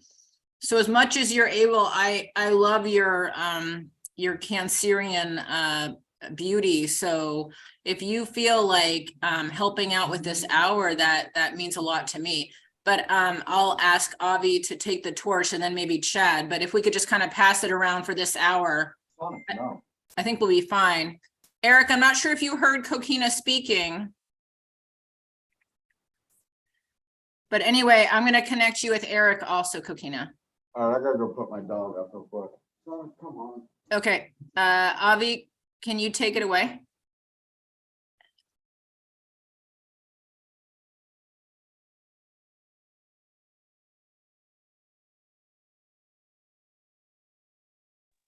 Somehow my phone is in driver safe mode right now, and I'm trying to make it stop acting buggy. So give me a moment.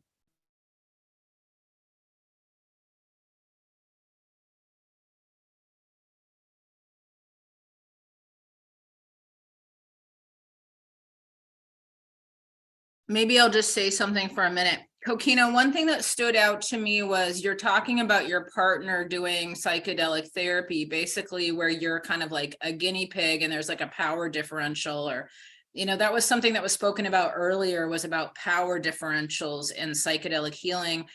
And we're actually going to do an event just about like sexual misconduct in the psychedelic community, like any organized church might have.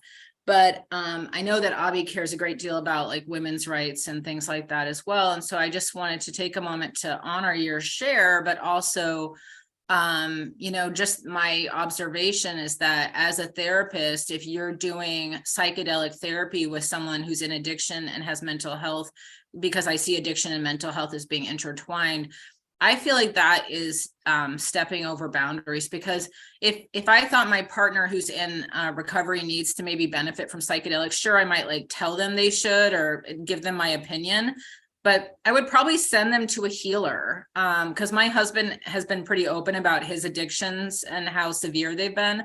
And like he's gone to like a shaman I recommended in Mexico, and like another dude that he found, and you know, and the ayahuasca church, and it wasn't like on me. I did do mushrooms a couple times with him, but it was like not as in I'm gonna save him, and it certainly wasn't like in lieu of the treatment that he desperately needed. So he is going to speak later today, but I just wanted to put that out there. Thank you. Thank you, Leo.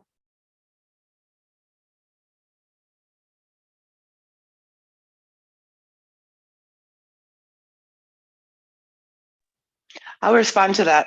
I really appreciate that. And it, I mean, it makes a lot of sense, right? It's like, man, I didn't even realize there was such a kind of relationship, which in its own way was such a gift. But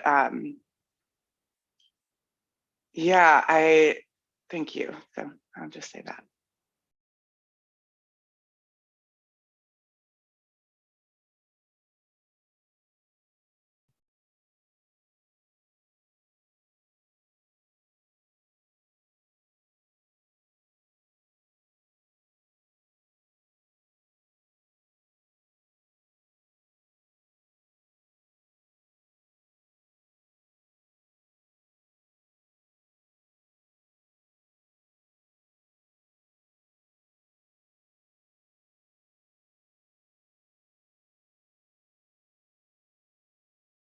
Okay. So does anyone else feel like sharing or jumping in, because we're Chad, can you help with this hour in terms of talking about your drinking or something until we can get Avi back on? Can you talk a little bit about alcoholism? I can't hear you because you're muted.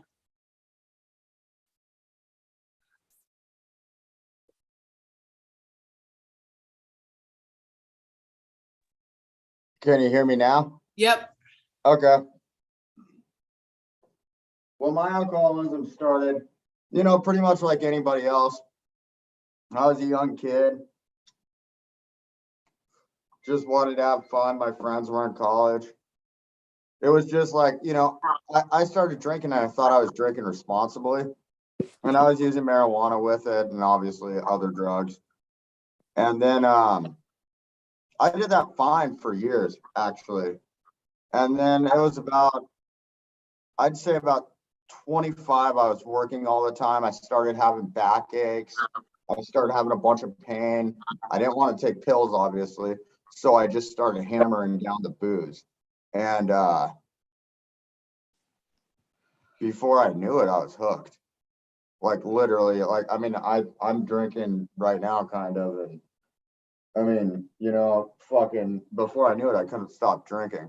But I always had the weed there to kind of quail the drinking, you know what I mean? I never tried the kratom, and I feel like that's helping me a whole lot. And I have used psychedelics before to get me off drugs, but I haven't done psychedelics for over a decade now. I haven't done them since I became an alcoholic. But once the booze caught me, man, it was just weird. I tried every 12-step program there is, and like they just didn't help. And even to this day, like I'm supposed to be hired at rehabs. Rehabs wanted to hire me, all this stuff wherever I go, and it's like, dude, I just, you know, I can't get hired at a rehab if I can't work a normal 12-step program because I don't believe in it. You know what I mean? And part of it is I don't believe in the normal 12-step program because I've watched people actually like talk about how it's failed them, and I've personally seen it. And it's not like I feel that it's failed me.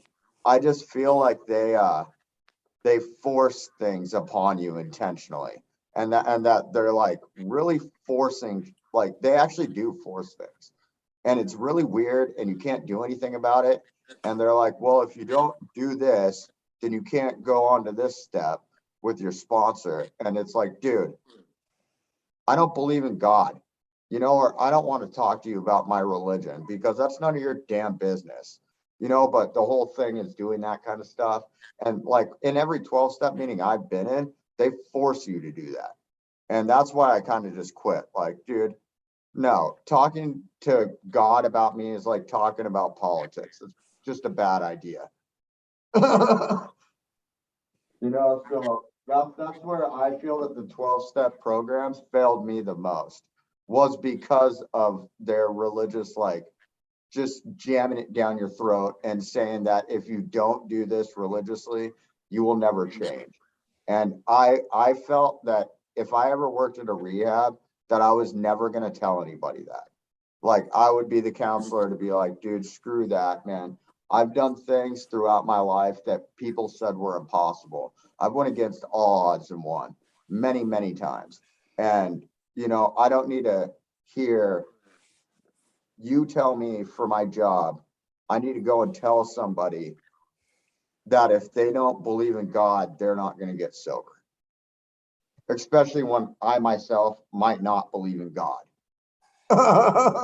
You know, so it's like, dude, I'm not going to go cram that down somebody's throat. And I don't know how, you know, like specifically, like I'm not going to do that because like I'm not going to cram a belief down somebody's throat that I know is going to fail and that I don't believe in. And that's where I feel that AA really, like where I got back into plant medicine with the weed.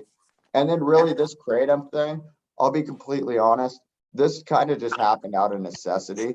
And I really didn't want to go to the ER. And Leo's seen a lot of my ER videos, dude, like me getting shot up with Dilaudid and shit. It happens every time I go there. And I'm like all screwed up every time and shit. And this time I was just like, screw it, dude. Everybody told me that Kratom works and that it will help. And I tried it, and I swear to God, it feels like an oxycodone.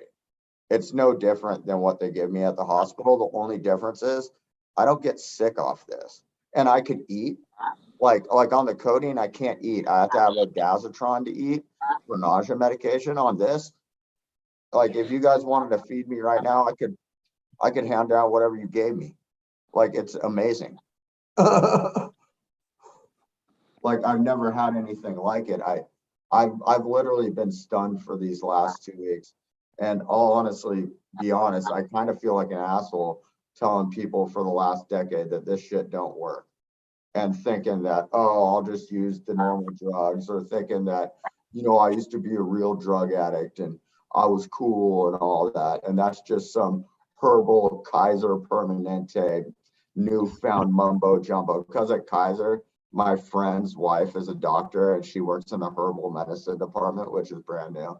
And I usually just tell them like that shit's bullshit and make fun of them for it. But now I tried it, and it works. I'm stunned. I don't know what to say about it. I've been telling Leo about it, that I can't believe this actually works. And it works. Does does the Kratom affect your alcoholism? It makes me drink less. Yeah. It makes me drink a lot less. And for the most part, it's just because sometimes I drink to deal with the pain too. But like this stuff, I swear to God, it feels like a codeine just without like all the negative effects of it. But you know, this is what I'm saying with people saying like, because I've been given a lot of advice of getting addicted to Kratom. But like, if I do it the way I'm doing it, and then like when I don't need it, you know, don't take it. And then when I need it for pain, you know, like if I do it, you know, like I could quit like every 2 weeks, or like for 3 weeks to 2 weeks, take it for like a week, you know, have like a schedule. I don't think that it will be as bad as people think. Because I mean, on the codeine that I was taking, when you come off that stuff, it's horrible, dude. I mean, it is horrible as shit. You sweat, I mean, it's coming down on dope. That's what it is.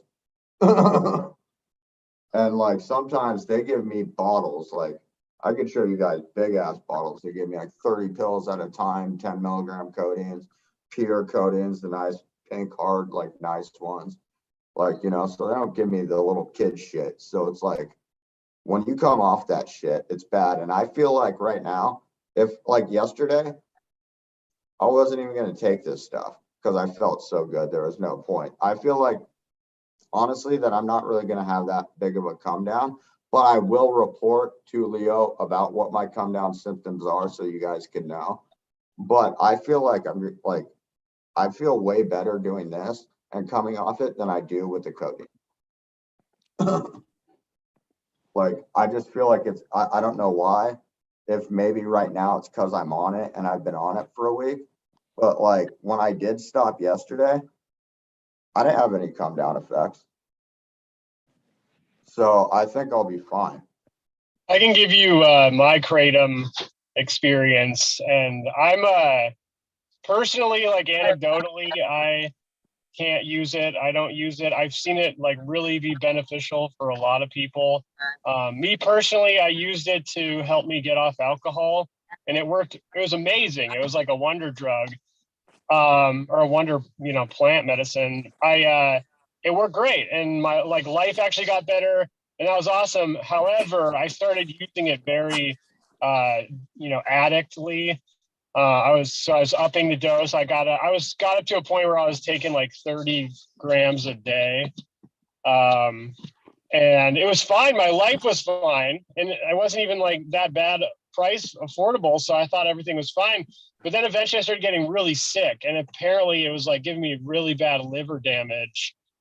So I ended up having to wean off it. It was very difficult, but it was possible. But I was experiencing like, you know, just like any kind of dope sickness, not as bad as like Oxy 80s or something, but it was tough.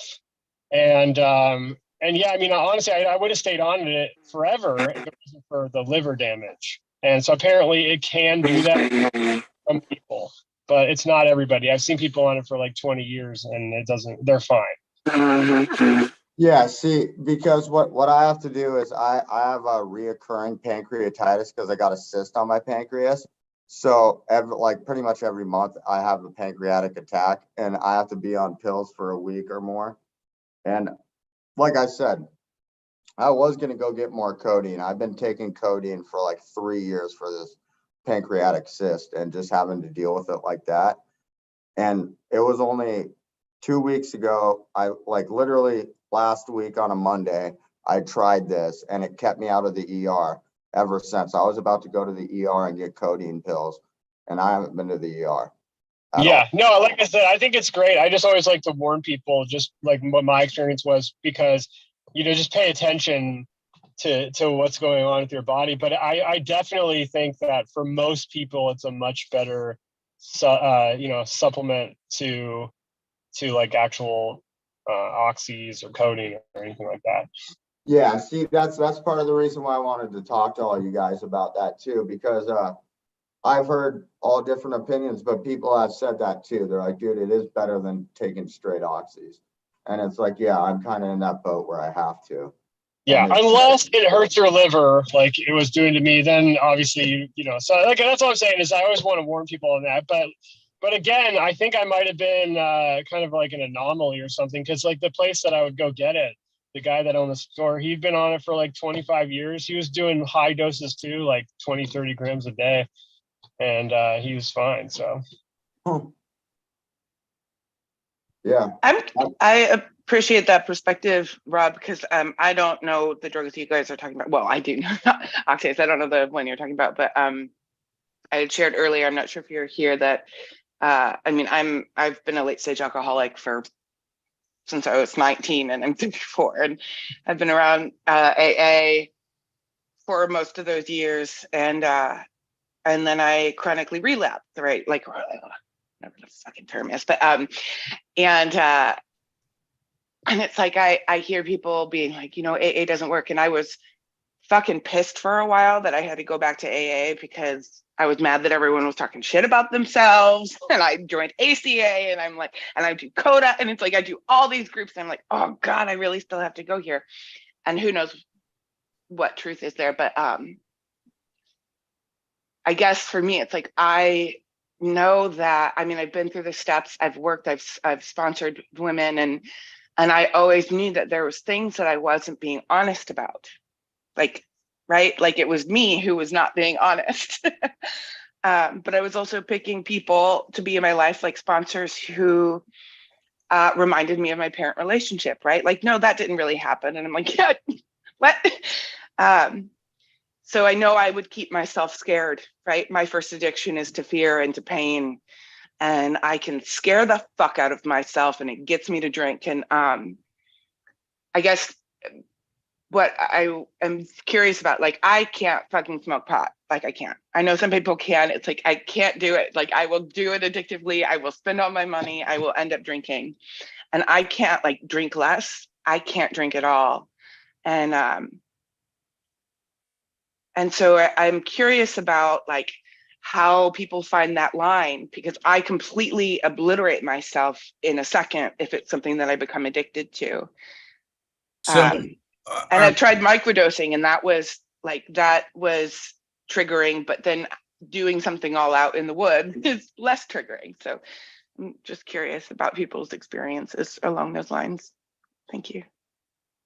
Yeah, I think if the question, just to reiterate, it's finding a happy medium. Is that what you're talking about? Like how much you can use to a point?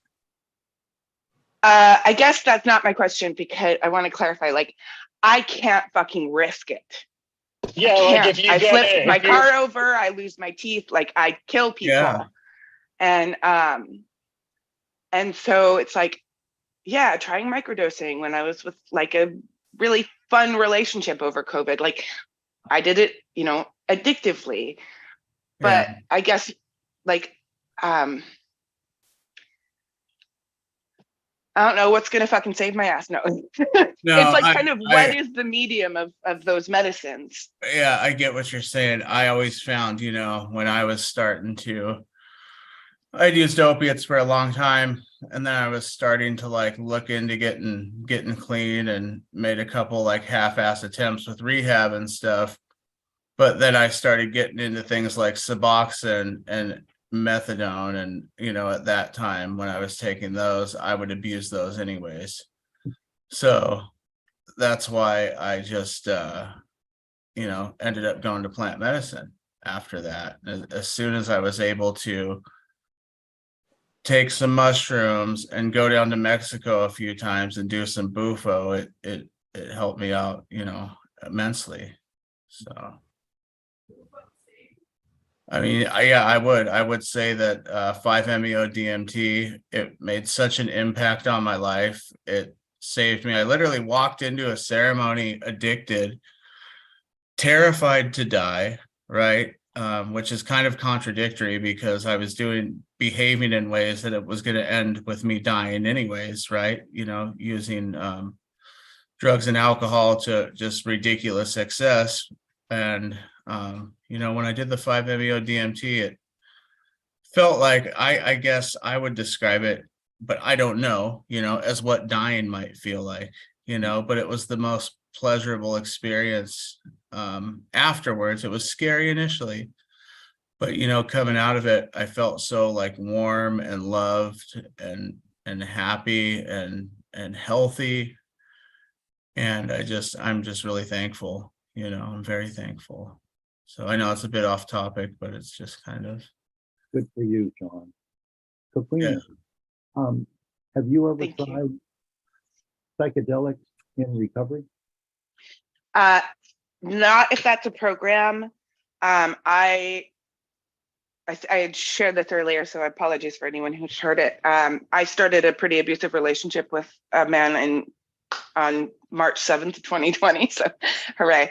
And we were together, and he was studying to be a psychedelic assisted therapist. Before that, I had never done acid. I'd done mushrooms, but I don't know if that's considered one of the plant medicines, but I know that for me, that was really a spiritual experience when I was out in the woods. But like when we had microdoses in the house, I overdid it, right? And having that halfway point was like, I need more, I need more, I need more, even though it agitated me, just like my addictions, right? And so, no, I haven't. And Leo had said earlier, I'm not sure pronouns for Leo right now, that, I made myself a little nervous. That having been in that relationship, and we did ketamine once, and he, I was his guinea pig, and I was like, that really correlates with the dynamics that we had, and then I hear you talking about like love and feeling so much love. And it's like, I now have a partner in my life who doesn't want to see me for at least 30 days, but who it's like, we've been communicating in so many levels for so many years. And we did, and it's like, oh, now I have like this profound love in my life, and it's not saving my ass either. Right. And so it's like this aha moment of like, yeah, part of me was still trying to be rescued, and like, oh, that's such stinky poop, But anyways, I'm digressing. And so I experienced a beautiful experience once out in the woods until he came down. It wasn't very nice, but and then I also experienced doing microdosing with the very same drug, and it was incredibly triggering. Well, there is actually, what I was referring to is an organization. It's like the psychedelic version of AA in that sense. I mean, I'm only making the loosest of analogies because it doesn't take the 12 steps or that sort of stuff. But there's a group forming, I believe it'll be at NPS. And if you'd like me to put you in contact with the people, I'd love to do that. And part of it is it's a support group for people that are going through, in some cases, something like what you're going through. So, and I do want to meet with you. Thank you, Eric. I appreciate you sharing that and clarifying. Okay.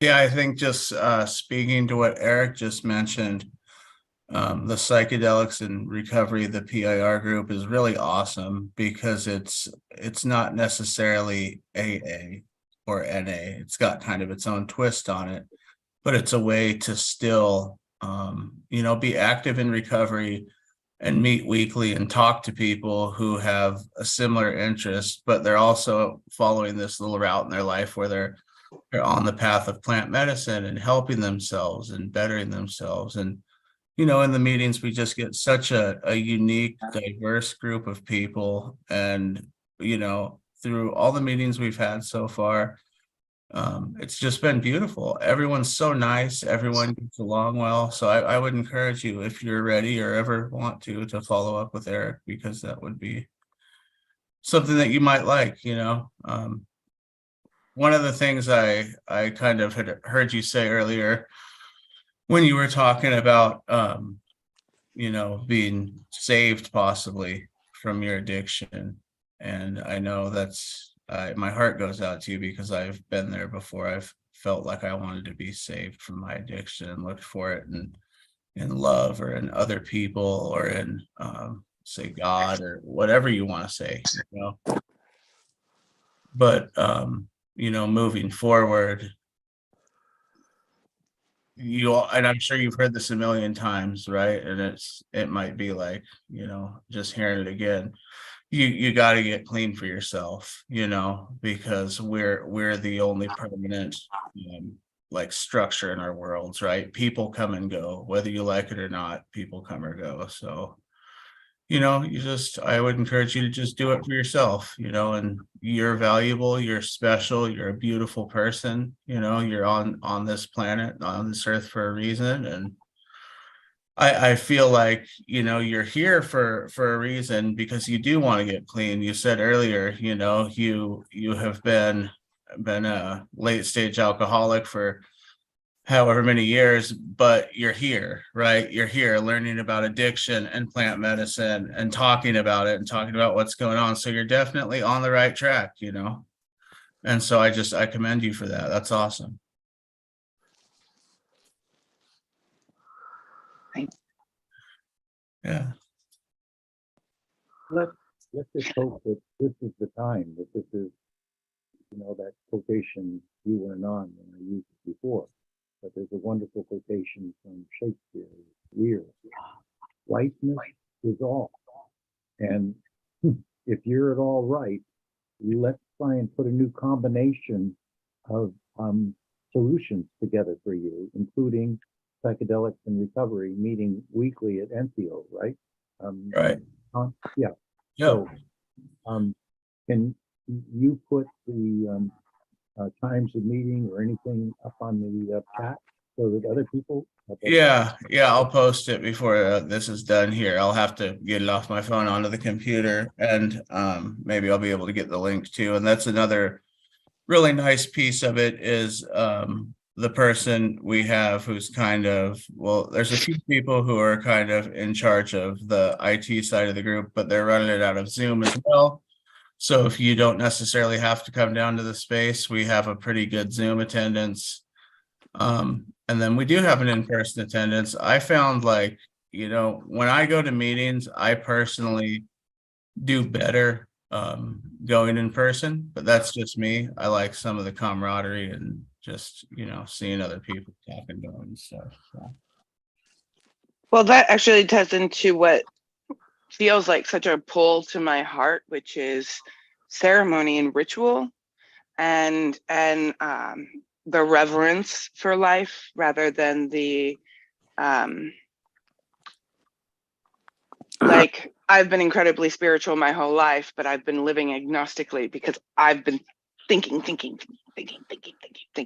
and you know, and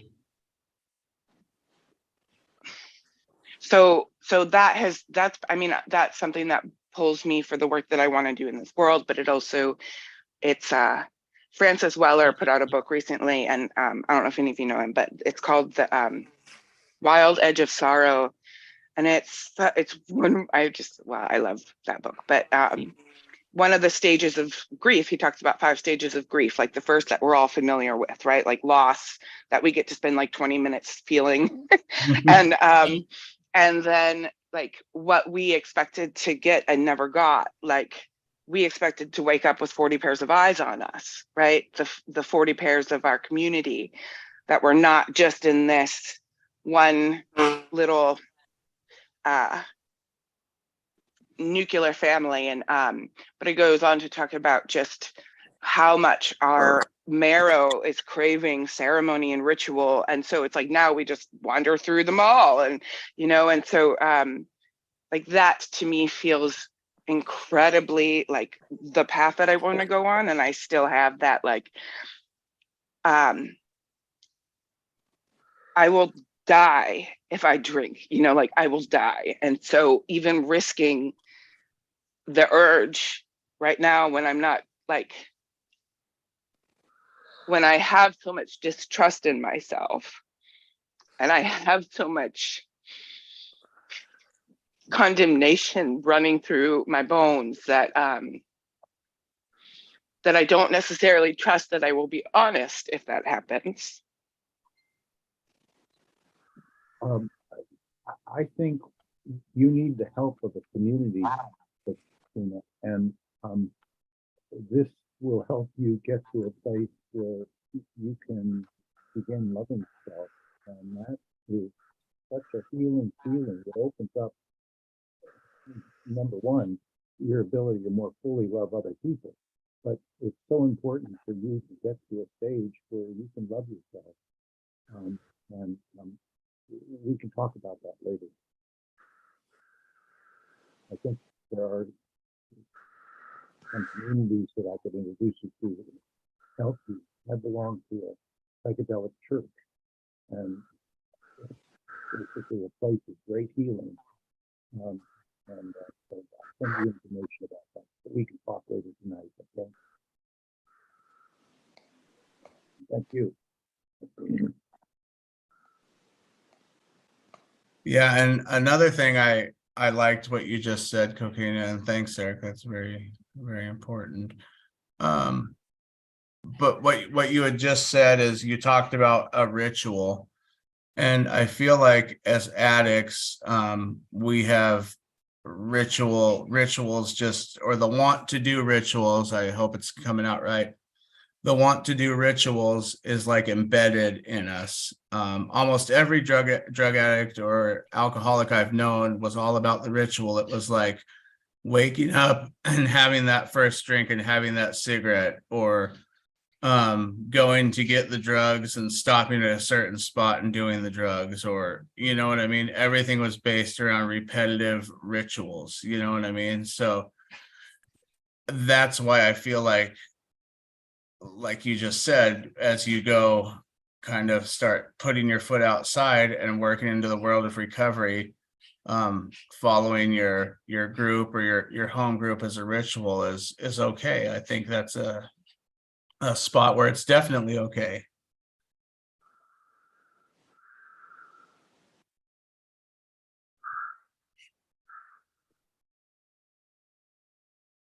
Thank you for sharing. I smiled when you were saying that, because it's so right? It's a ritual to obliterate myself. It's a ritual to run from myself. It's become that maladaptive, whatever. I mean, absolutes, whenever I speak about absolutes in this place, it's like, okay, who really knows? But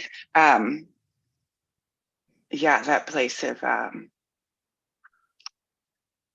I need to commit myself to something, and it's like that just repetitive experience of being an addict and the shit that comes with it skews the direction. Yeah, you're totally right. And I think that, another thing that happens is we find comfort in rituals, like whether it's subconsciously or it's at the forefront of your mind. I think we find, comfort in that. I spent a good 20 years using, and actually, let me think. Yeah, at least 20 years, 22 years using. And when I say using, I mean using anything I could touch, whether it was alcohol, drugs, And I look back at all this, now I'm 30, going to be 38 here in March. And I look back at all this damage I did to my body, and I treated my body so poorly, and I, want to constantly apologize and be like, I'm sorry, I'm sorry, I'm sorry. But anyways, I guess I'm saying all that to say it's never too late to make a correction and to live the life you want to live. You're a very smart person, you're very well spoken, you're pretty. I mean, you have a whole world in front of you, that you can have. And so I'm just, supportive of you and whatever you feel like doing. And sometimes when we do try and get clean, as we all know, we don't always succeed the first time, right? I met a guy when I was in rehab in Palm Springs, California. He was a Vago motorcycle club, a Hispanic man, but he was in the Vagos. And he would tell me every day he had kind of worked up through the recovery process, and he worked as a clinical, not a counselor by any means, but he kind of like watched over everyone who was at the rehab and like just kind of an aide, I guess, or an assistant. And, every day I would talk to him, I say, hey, how are you doing? And he'd say, oh, I'm good. And he goes, I might use later. And the whole point was you would ask him how he was doing, and he would say, I might take that drink later. Tomorrow I'm going to take that drink. And he was always just putting it ahead of him 10 to 24 hours to get through it, because then it doesn't seem like you're looking at such a long goal of like, oh, wow, I can never touch anything for the rest of my life. He was like 5 hours later, he's like, yeah, I'm not going to drink for another 5 hours. And I just found it a very interesting way for someone to get through it. I never had seen anyone do it like that, but that's what worked for him. And I thought that was really cool. A lot of times when we have abuse from a young age, or we have, it could be as easy as someone, talking shit about us when we were in high school. A lot of stuff sticks when we're young. And one thing that psychedelics have helped me do is be able to process a lot of that.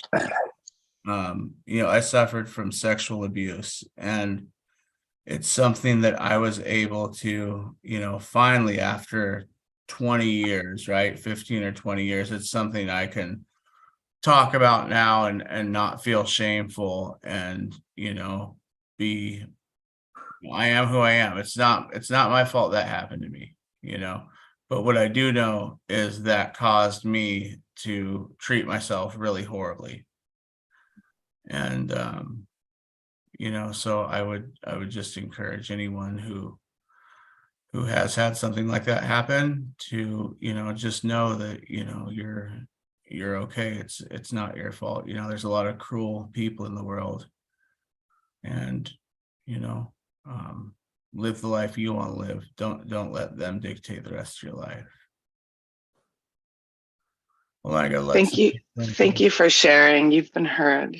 I appreciate that. It's something that, or you sharing and stepping in with that truth. I think what that brought up for me was this place of, I have not wanted to rely on people, right? Like I got into AA, and then I sent myself to like $50,000 worth of intensive therapy treatment and all of this. And like, still opening up and availing myself to people. I mean, that correlates back to, it's like, oh, I start to see the kind of people that I'm afraid of, right? And and how I've surrounded my life with them. ACA has really helped me with that. But I remember also in 2012, I think I was about a year sober, and I had started like this intensive therapy that lasted me many years. And I remember going into AA, it was the beginning of my relapse, right? And being like, I did find an easier, softer way. For anyone who doesn't know, that's part of the beginning. And it's like, Right. because if I am sitting in a room telling myself I'm hopeless, I'm powerless, like all of these things, it's I'm dyslexic and I don't really grasp that because my training has been to internalize that rather than act on that. And it's like I have felt spirit, like I've been incredibly sensitive and in a really beautiful way my whole life. And you are not alone in that pain. And but something about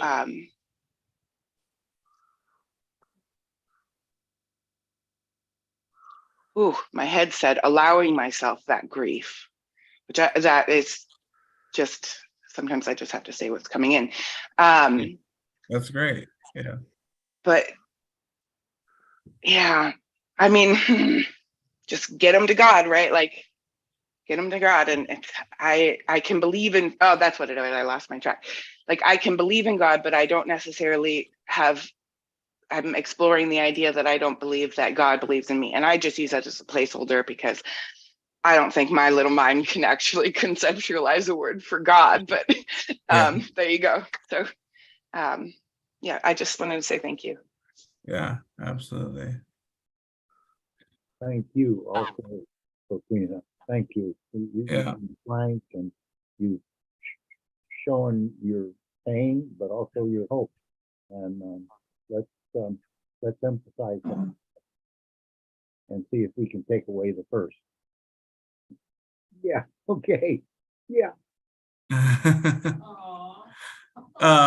That's awesome. That's awesome, Eric. One thing I think about Coquina when I talk to you and you've been talking here is it seems like you've had a significant amount of clean time in your life, right? At different periods. I've had, my biggest coin was 2 years, but That's awesome. That's I've had, huge. Yeah. yeah. And then I've had like 5 years without alcohol, but then I smoked pot or, so it's like, and for me, I can't do pot because I do it addictively. So it's like, and I know that some people can. Yeah. But yeah. And it was like I was always still hiding from truth of myself. And I think that I probably still am. Like, what a delight, right? But yeah, I think part of me is just so afraid that I can't trust myself. But I think that's me thinking that I can think myself out of addiction. Right. If anyone could follow that. No, I feel it's you. like it's the backward step, right? It's the backward step. It's that nothingness that's there. And it's like, oh, half foot one and half foot the other. And that's what some of my elders in the program have said. Every time I relapse, I go to like certain ones, right? And then they're like, yeah, Coquina, like you've been doing this dance for years. You've been halfway in and halfway out. And so that's part of my curiosity with this medicine, that and the ritual. Yeah.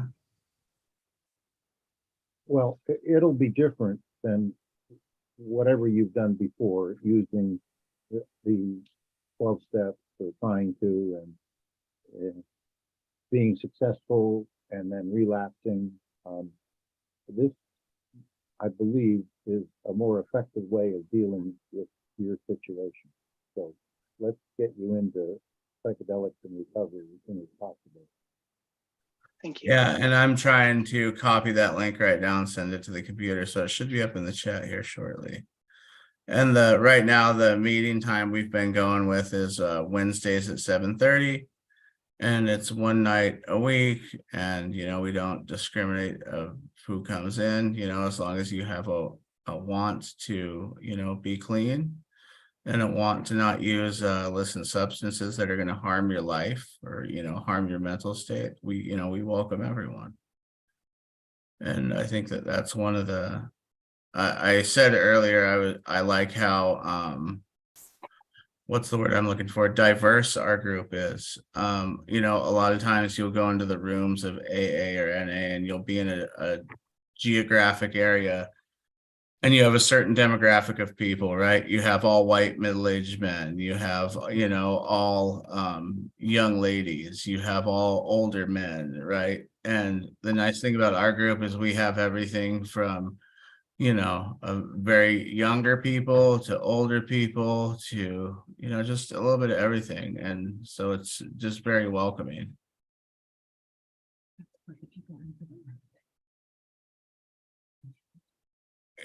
Yeah, hold on 1 second, sorry.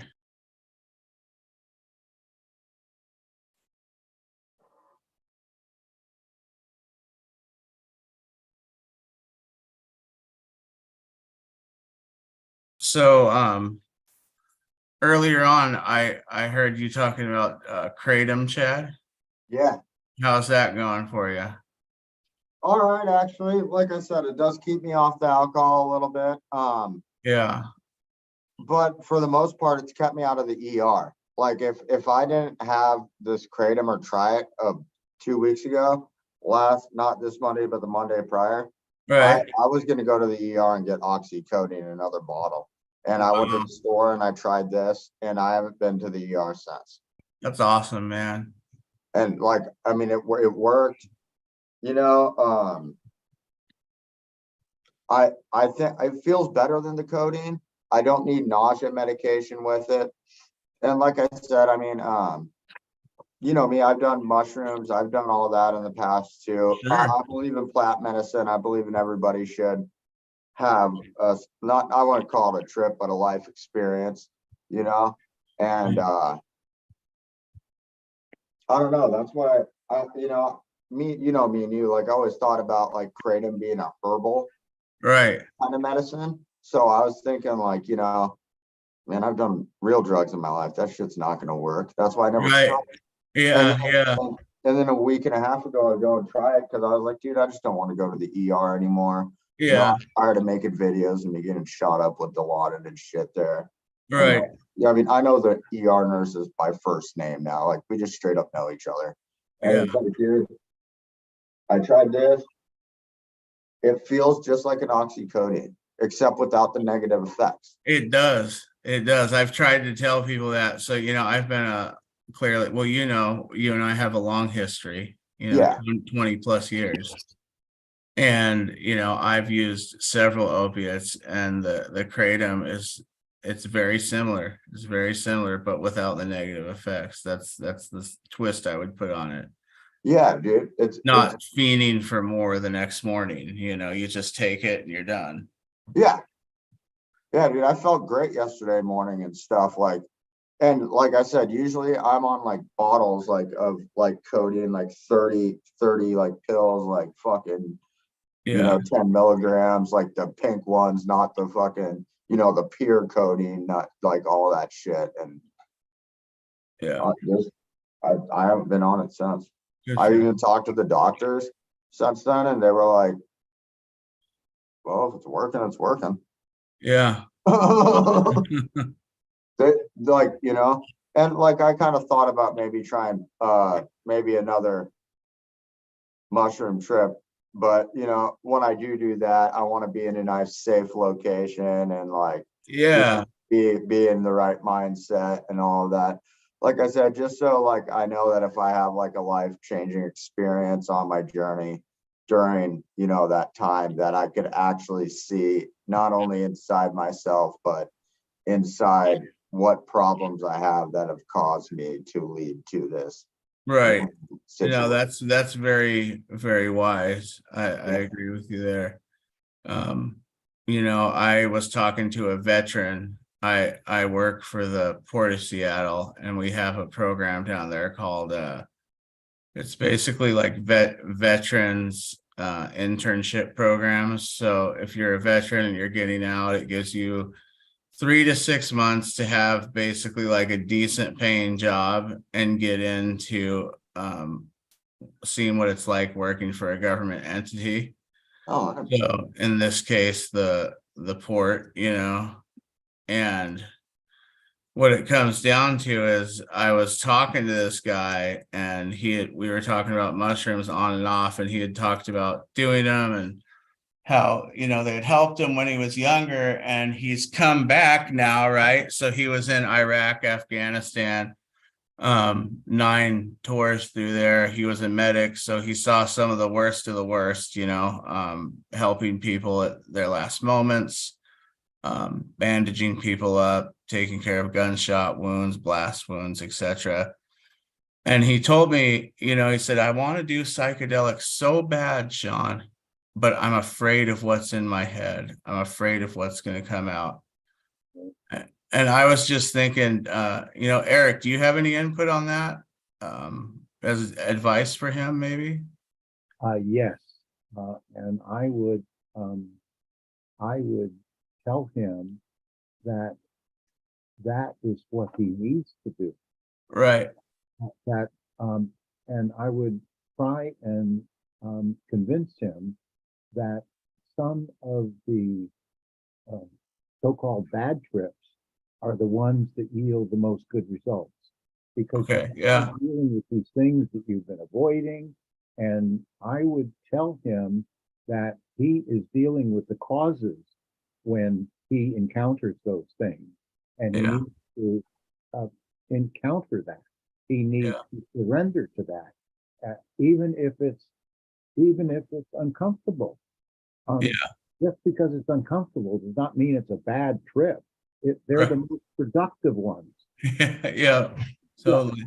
So that's the tack I would take with him. Okay, be afraid, but also be courageous. You will encounter things that may be unpleasant, but you need to do that in order to get well. Right. So just sell him on the idea that bad trips are good. Yep. Yeah, see, that's kind of what I thought too, because that's what I was kind of scared of, was a bad trip. But like I said, the only reason why I want to be in a safe place is because Sean might know a little bit about my situation. I'm around a bunch of elderly people that gamble all the time, and they're hell of addicted to gambling. So imagine tripping around on mushrooms and talking to these people about that. It'd be like, No, I get it. I feel like, the environment when you use mushrooms is definitely, especially in a ceremonial manner, I remember the first time I used mushrooms, and I was 15, 16 years old, and I, took them and sat in this garage full of storage and just kind of sat on a box in the corner. And then, as I've come in and met people like Eric and met people like Leo and people who have had more experience with this stuff, I've learned, how important it is to have a good container and to have a good space set up that you can do the medicine in and not feel so affected by your surroundings, I guess is the best way to put it. Every time I've done medicine, probably within the last 2 to 3 years, it's always been in a very good feeling space, even spiritually. And I'm not literally saying like, oh, it was swept and cleaned, but it's just so important to have that good energy, that good spiritual feeling. Like I hope I'm not divulging too much, but like at Eric's house, he has a beautiful garden and he's got this beautiful waterfall down there, and it's just like, it just feels so positive there. And I've never, It was made to feel that. I mean, I tried to create a place where people could contemplate and meditate and rusticate and feel nature. So it's done in a Zen way. And what you're trying to do with Zen gardening is use rocks and plants and water to simulate nature. So people sometimes go around the corner and see my waterfall. And even though I have told them that at one time this was macadam, they say, was that here when you bought it? So I have been here 20 years, and I've worked every year at making this that special place. Right. Oh, and it is. Unsolicited- It is unsolicited special. testimonial, John. Yeah. Yeah, that waterfall is special for sure. It's just, it's beautiful. It's beautiful. This last summer, went down in there on a hot day, and it just, it's just the perfect little retreat from the hot sun, and splashed myself with some cold water and sat by the cool earth. It's just a great spot. You need to come back soon. Yeah, absolutely. Absolutely. Yeah, man, you seem like a whole different person almost from like a long, long time ago, Sean. Like, Yeah. It is. I mean, I am. I've heard stories, and he is a different person. Yeah, I am for sure. And it's, it's good. And like I said, I owe it all. I mean, I don't want to say all. I owe a huge amount of it to these molecules, right? And these plants that have done, I feel like every time I do plant medicine, like, so I semi-frequently go to the Santo Daime, and I go to, just it's my church, right? That's what it is. It's basically the ayahuasca church for short, or slang. And every time after I go, it's funny, I go to the Daime, and I'll go on the weekend, and I'll leave work on Friday, and I'll come back on Monday, and everyone's like, wow, you look so much better. You look so refreshed. And then they're like, where do I get that? What are you doing? Where do I get that stuff? And I just kind of, laugh and whatnot. But it's true. There's a reason people have used these forever, since the dawn of time, people have been using this stuff. Yeah, that's true. Yeah. So yeah, like I said, some of my most enlightening moments in life have been on mushrooms and LSD. And yeah. I mean, I would never take those moments away for anything. I felt like not only did I become a better person afterwards, I felt like I understood more, not only about myself, but just about how the world works and society works in general, with like in conjoined with each other, Yeah, no, that's great. I want to say too that hearing that response that like that this will bring stuff up that I've been hiding from is actually incredibly like calling me forth, right? Like I think it's like I don't know what my biggest fears are, right? It's probably my thinking, but it's something about, will I keep lying to myself, and will I keep hiding? And so hearing that response, I'll just say from somebody kind of wavering or wherever I'm at, who knows where I'm at, but I found that very helpful as a response. Like, see, it won't kill you, it'll save you. Yeah, that's awesome. I think that's a good point. I didn't think of that either, but it's true. That stuff that you're afraid is going to come out is what you need to come out. That's what's haunting you. That's what's holding you back, so yeah.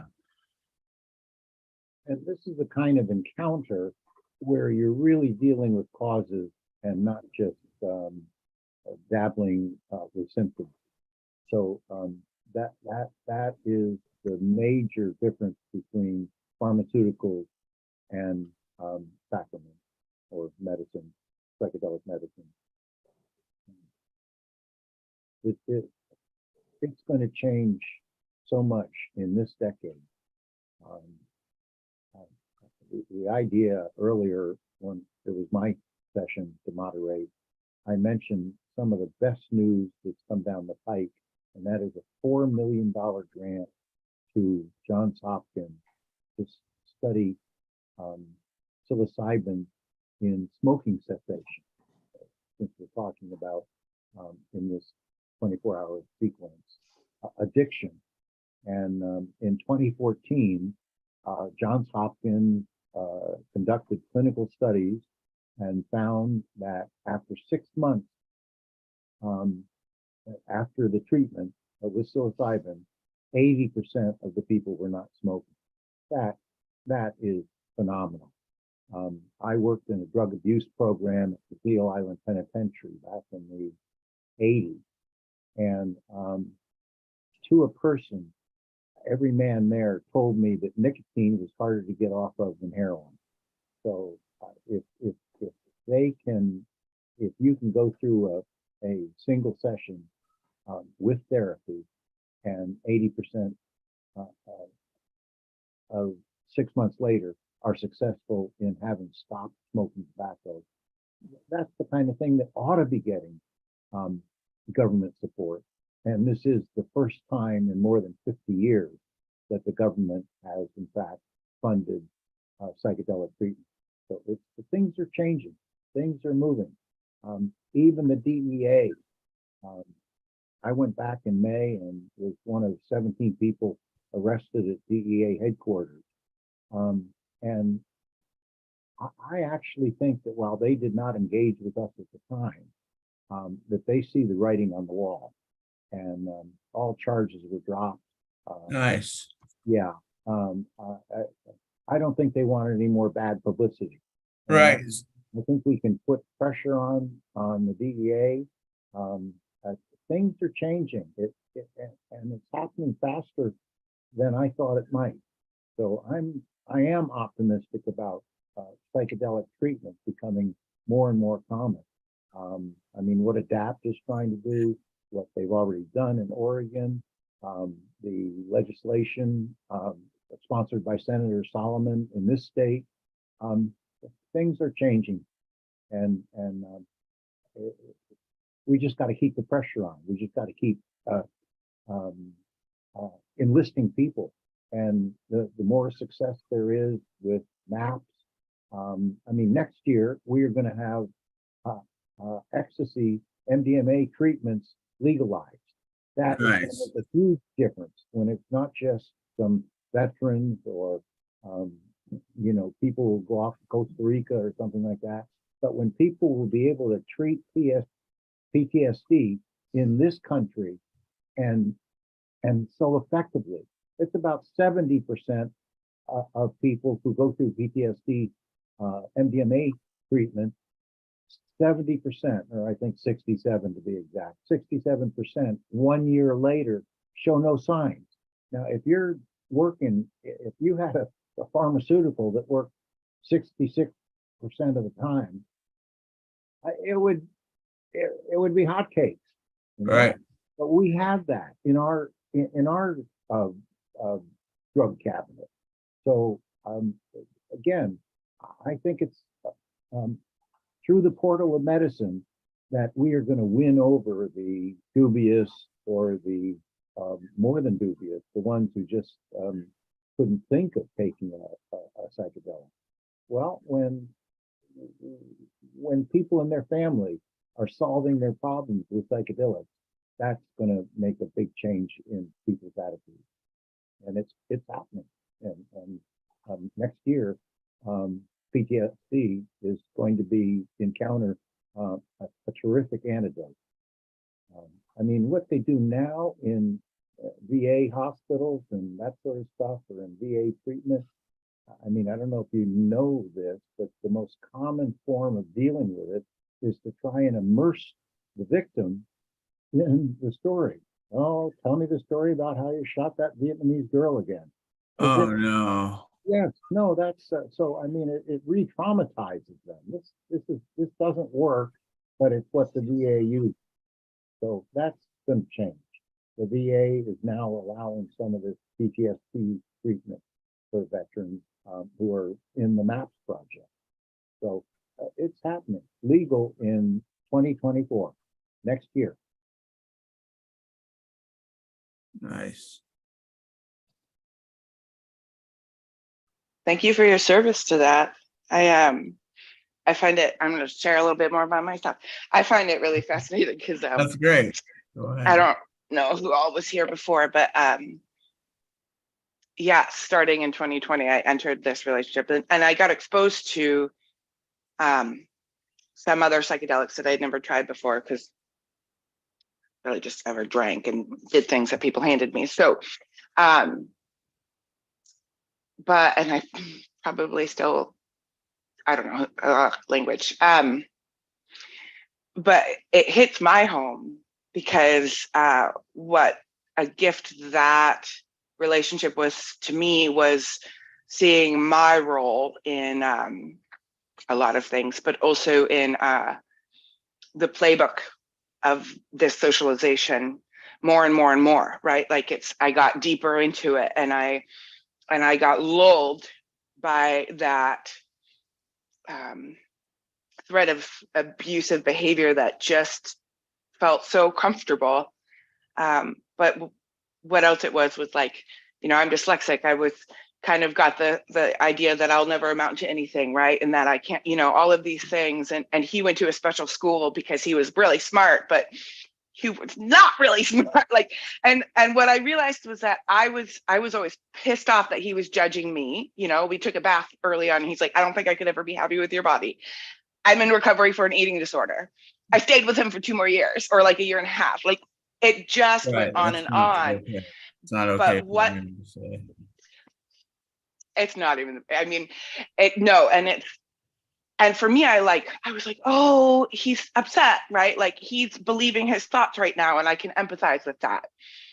And I like, you know, that lull of patterned relation is really strong. But what else it was like this white man who got told everything, and no fancy white men in this room, but who was incredibly oppressive, and me, who I would get angry and like squeeze bananas. He really liked bananas. And he'd be like, I instigate your mad to get you, like, to gain power over you. And then he would forget that he would tell me these sort of things. And so I guess it feels really inspiring because that within its own experience was, I don't know, I just resonate with, you know, the trajectory of things moving in this world, hopefully. But, you know, like, not the beginning and the end, the masculine. It's like, we need both. We need the feminine, we need the community. We also need the decisiveness. And I'm kind of going all over, but what I'll end with this is that one of the things that I had mentioned earlier was that having been exposed to psychedelics through this person, there's a part of me that feels like, or I actually don't know why I feel afraid. Probably because I don't want to fucking drink again. But that's it. So I just think I was very great correlation for my archetypal experience with this. I just noticed it's 6:11. Sean, can you get Leo to get the 6 o'clock session going? Yeah. Sorry about that. I just noticed it. No, you're still muted. I think. I can't.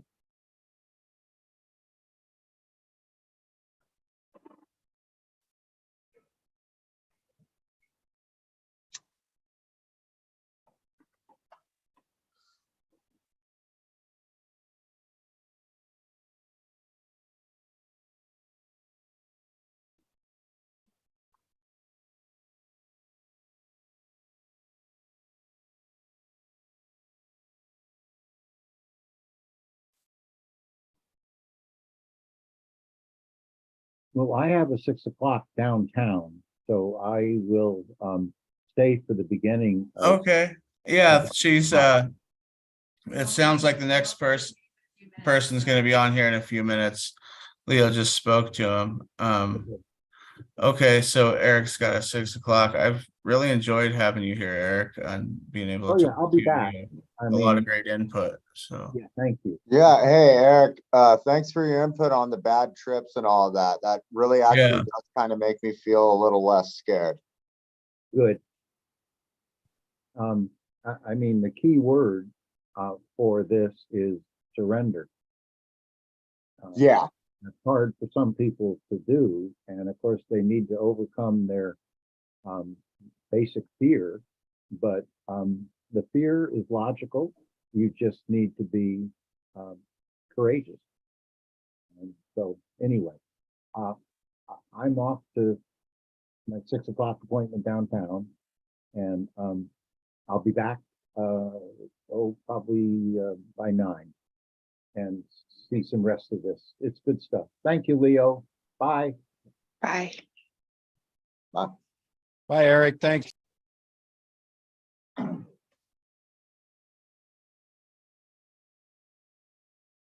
What the hell's going on? Nice. Casey, I don't know if I've had a chance to meet you. Well, clearly not in person, but on Zoom yet. You're from the Portland area? Yes. Is this Chad? No, my name's Sean. Sean. Yeah. Oh, hi, Sean. Okay, I see you. Yeah. We live like about an hour outside of Portland. We just found this beautiful hill, and unfortunately, we're going to sell it soon. Yeah. But we've already had some great ceremonies up here. People have done one-on-ones. They've just done, well, we've just had, I don't know, group fun, and we've had big ceremonies. It's been fun. Chad and Anybody I here is both welcome. spent a lot of time outside of Portland. North. We were north of Portland. What direction are you? Yeah, we're due north. So we're like on the road up toward Astoria, but only a third of the way up there. We're like a half an hour outside of Portland. But so that's where we're to drive from. up the hill is another 25 minutes. So Yeah, that's where we're from. So Yeah, like that's where we're Scappoose from. area. Yeah, we're both from Scappoose. Oh, I'm St. Helens. I put that on the. Isn't that Yeah, funny? we've lived here about 17 years. Nice, man. I said 7 years. 7 We years. love it, but Oh yeah. yeah, you missed my earlier moderating hour, but it's it's a long story, but we're gonna sell the hill. My wife's gonna go back and hang out with her parents, and I'm gonna go on a global spirit quest and just find community and connection. Dude, that's awesome, man. Yeah.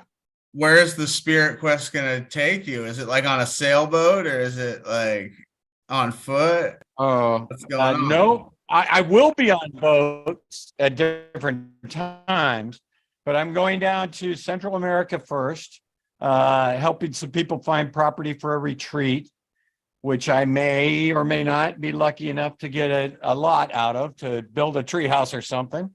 Yeah. And then I'm going to Nicaragua, Colombia. I want to go to Peru, but it's kind of wild there right now. That's what I've heard. And Brazil, and then I'm going to go to India. I'm going to go to India and get lost in an ashram and a yoga teacher training for a while. Just nice. That's That actually sounds really, cool. really good. I was in a bunch of classes with a yoga teacher that went to India for training, and she said it was freaking awesome. She said the first day though, she was like, man, I thought I was all cool, like, and I was really good in America. And she's like, when I got there, I was so scared. She was like, I started breaking down crying, and I didn't know what to do because these guys were really good at yoga. She's like, then I just finally went to a group, and she was like, it was so awesome, and I just got into it for like the whole week. And then like Yeah. this lady was really good. Like I'm gonna beg in advance for them to understand that I'm an old man who just I want Indian yogi training, not just American asana training. Yeah. See, this lady was an older lady too. She was crazy, dude. She could do headstands, like yoga poses, and like stand on her head. Yeah. Oh no. I was like, dude, what, dude? Like, it was a good time. It was a rehab I was at, and they had a yoga group, and you had to do it for 2 hours a day, 3 days a week, and it was pretty good.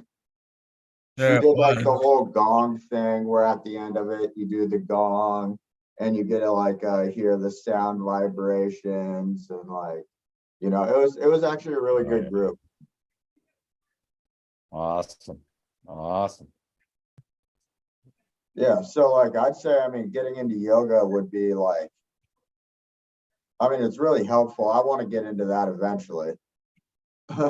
Yeah, that would be awesome. Kokina, were you able to get the psychedelics and recovery link from the chat? Oh, yes, I can. I got that. Thank you. So that's the meeting time is every Wednesday at 7:30 is when the group meets. I'll go ahead and type that in here now. So, what's your current state, Kokina, as far as alcohol? Are you making a run at it right now? Are you on the wagon? Like what's I am 2 days without alcohol, and I am 1 day clean. I again use marijuana addictively, so I used it a little bit to get me over the hump, and but today is technically day 1, and so yeah, I mean, I don't want to do it.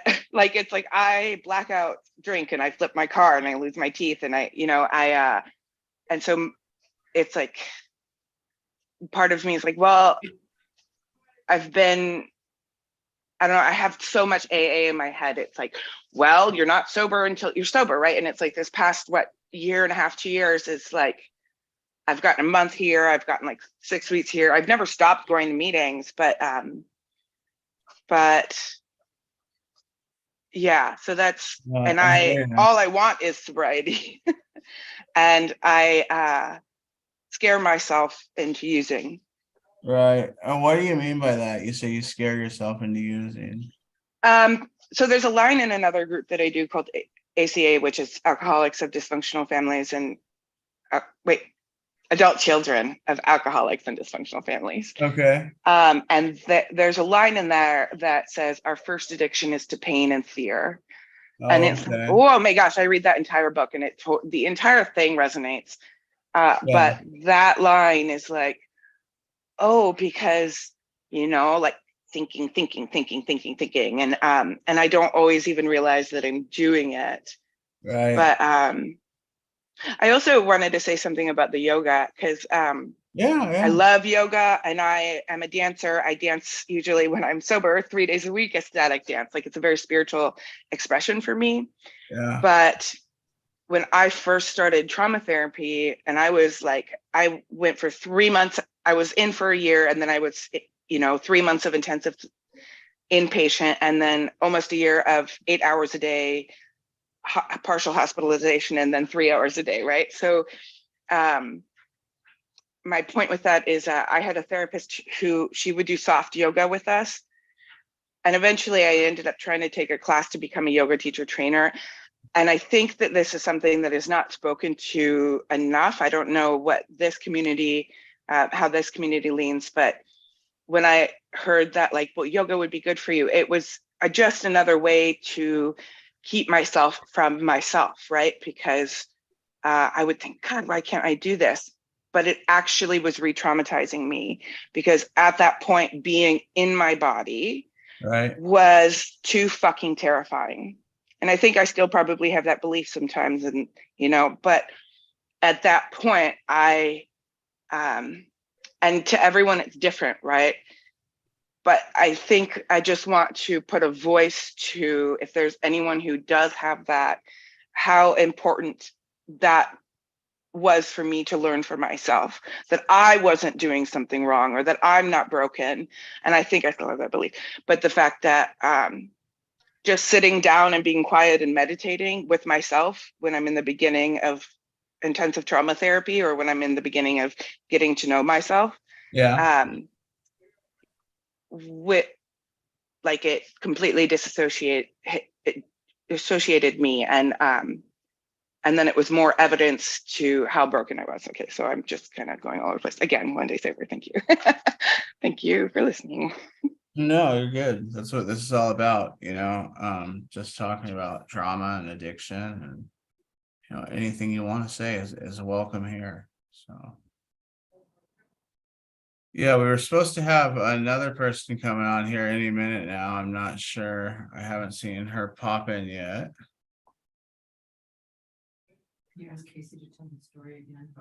Hi guys, I'll say something. Yeah, Casey, thank my you wife. all for bringing up. Yes. Oh, my wife kept saying, asking me to ask you to tell your story again because I didn't hear it. About what, Leo? That was it, the story. Your story. I will reshare, and thank you, Leo, for being willing to hear it again. Okay. Well, so it's interesting. My what I call my spiritual journey kind of really began in. Could you guys hear me? Okay. Yeah. Yeah, you're good. Okay. So I really feel like I hit this wall of life in 2014, and I realized I had three debilitating issues in my life. And I had a soul-sucking job, and my marriage of 30 plus years on the rocks, and I basically was dealing with addiction, which was really a reaction to my anger and self-loathing and lack of self-esteem, I guess. Right. So anyway, I found positive psychology and the science of happiness. And I have 3 international certifications. I'm a positive psychology coach, although I call myself a personal transformation guide. And that was beautiful. And the science of it was beautiful. And it almost got me there. Yeah. But it's not what got me. What got me here was entheogens. And my personal, I jokingly refer to it because MDMA is not an entheogen, man-made product. And but it was my gateway to entheogens. Right. And I could say that with loving laughter, because my 7 hours with MDMA on a first time, guide with a first time guide who was just a natural, empathic, intuitive, and she just knew what to ask me when. And she opened up some amazing doors into the shadow side of my life that let out nothing but love. And it was truly a transcendent, transformational, permanent change in me from that moment on. And yet I didn't even begin to understand until I met Mother Aya and my ayahuasca experiences, which, truth be told, we're all stateside. I haven't been down to the jungle yet. I am going. I am called. It's that whole experience has been one from sitting on the hill wondering why we haven't made it happen to hosting an ayahuasca church here on the hill was an amazing experience. And it's like we went to another place where they had converted a big barn into a ceremony space, and I was inspired. And I said, we've been there 5 years. And I said, that's it. That's what we're doing with our barn. And 4 months later, we had a ceremony space. That's awesome. And we've had probably 10 Wachuma. So Leo hasn't heard half of this stuff because I just didn't get into it. But so San Pedro cactus ceremonies are known as Wachuma ceremonies. And those are just amazing 10 to 12 hour experiences that go from getting grounded to community to self-introspection and just contemplation to music fest. And those have been amazing. And we've just done a bunch of different things. Soahuasca. If you haven't heard of Soahuasca, it is the combination of taking one of the plants, not the psychoactive plant, but the Syrian rue from ayahuasca. And the Syrian rue is ingested earlier. It's a natural MAOI. So you're going to get the effect of the mushroom so much quicker. And we also lemon tech. For anyone who hasn't lemon tech mushrooms, you must. And I insist. And it gets to you quicker and it lasts as long. It's more intense with the lemon teching. I don't know the chemistry behind it exactly. I just know that it works. And in addition to that, we've done just straight. I'm sorry, Sean. Sorry about that.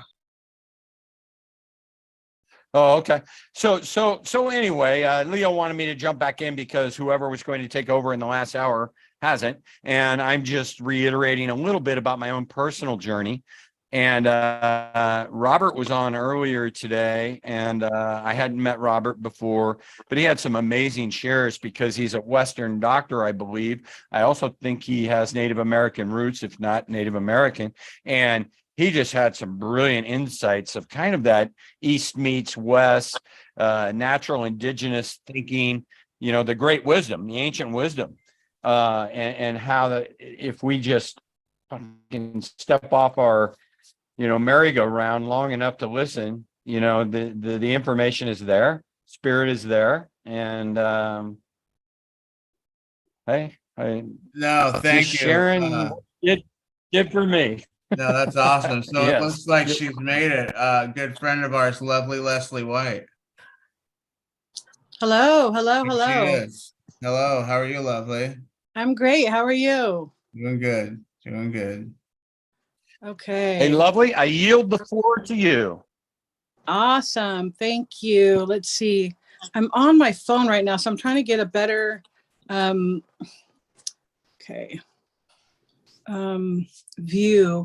Oh, well, all I can see is Leo. I think that's Leo. Is that Leo? Tilt it sideways, lovely, and go landscape. If you tilt it sideways. Okay. Let's Did that help? Oh, no. Let me see. And at the bottom, you could scroll over. Sometimes it has 3 dots at the bottom. You could scroll over and see everybody who's in the room, maybe. Whoa, whoops. Okay. I usually am on my computer. phone half of the day today. Okay. Yeah. Hi, Casey. I don't know who's out there, and I don't usually go on my phone on Zoom. So bear with me. I guess you kind of introduced me, lovely Leslie. I just go by Lovely, but my given name is Leslie. But I was given the name Lovely by my little brother. So, and it's a reminder too of who I am. So I like to use that name. And I wish I could figure this out. Okay. Anyway, so I am here to talk a little bit about my story because I am an advocate and a supporter of plant medicine and holistic types of healing modalities, especially when it comes to people and persons experiencing things like drug and alcohol addiction and depression, anxiety, you know, the whole thing that Entheo Society and ADAPT stands for is really in alignment with me. And that is a long time coming. I'm having a birthday this coming month in March, and I've pretty much experienced some sort of drug addiction or mental health issues throughout my life. I have a history that has some experiences that include considerable trauma and abuse and such. So I resorted to trying to find ways and means to get out of that feeling. Sometimes just even get out of myself. I was listening to the conversation earlier, and I could really relate with something that I think Julia said about wanting to just be within herself, be okay within herself, and not have to like interact with society in this world, you know, in a fashion that was a lie, you know, and one of the things that I came to realize that is part of who I am, and that's one of the reasons I go by Lovely, is because I am a super overachiever and people pleaser when I want to be, because I want to be okay. I want to be approved. I want to feel okay within myself. And I was seeking that on the outside of me, you know, for many, many years. Sometimes I still do, you know, I'm human, you know, I'm experiencing this life, you know, in this human body, and some of my natural, you know, physiological reactions and, you know, mental, emotional reactions to experience, you know, is natural, or, you know, would be, is kind of a given. However, I really always sought to have a higher quality of life. I thought that there was more, there had to be more. In fact, I'm a writer and a rapper. And one of the lines in one of the raps that I wrote is this as good as it gets? I've got plans to be met. Forcefully driven like the rose grown through concrete, these streets have uniquely created a masterpiece. Another one was just another junkie on the street, you know. Recently I did a song, would you measure me if you knew my whole past, you know, by that?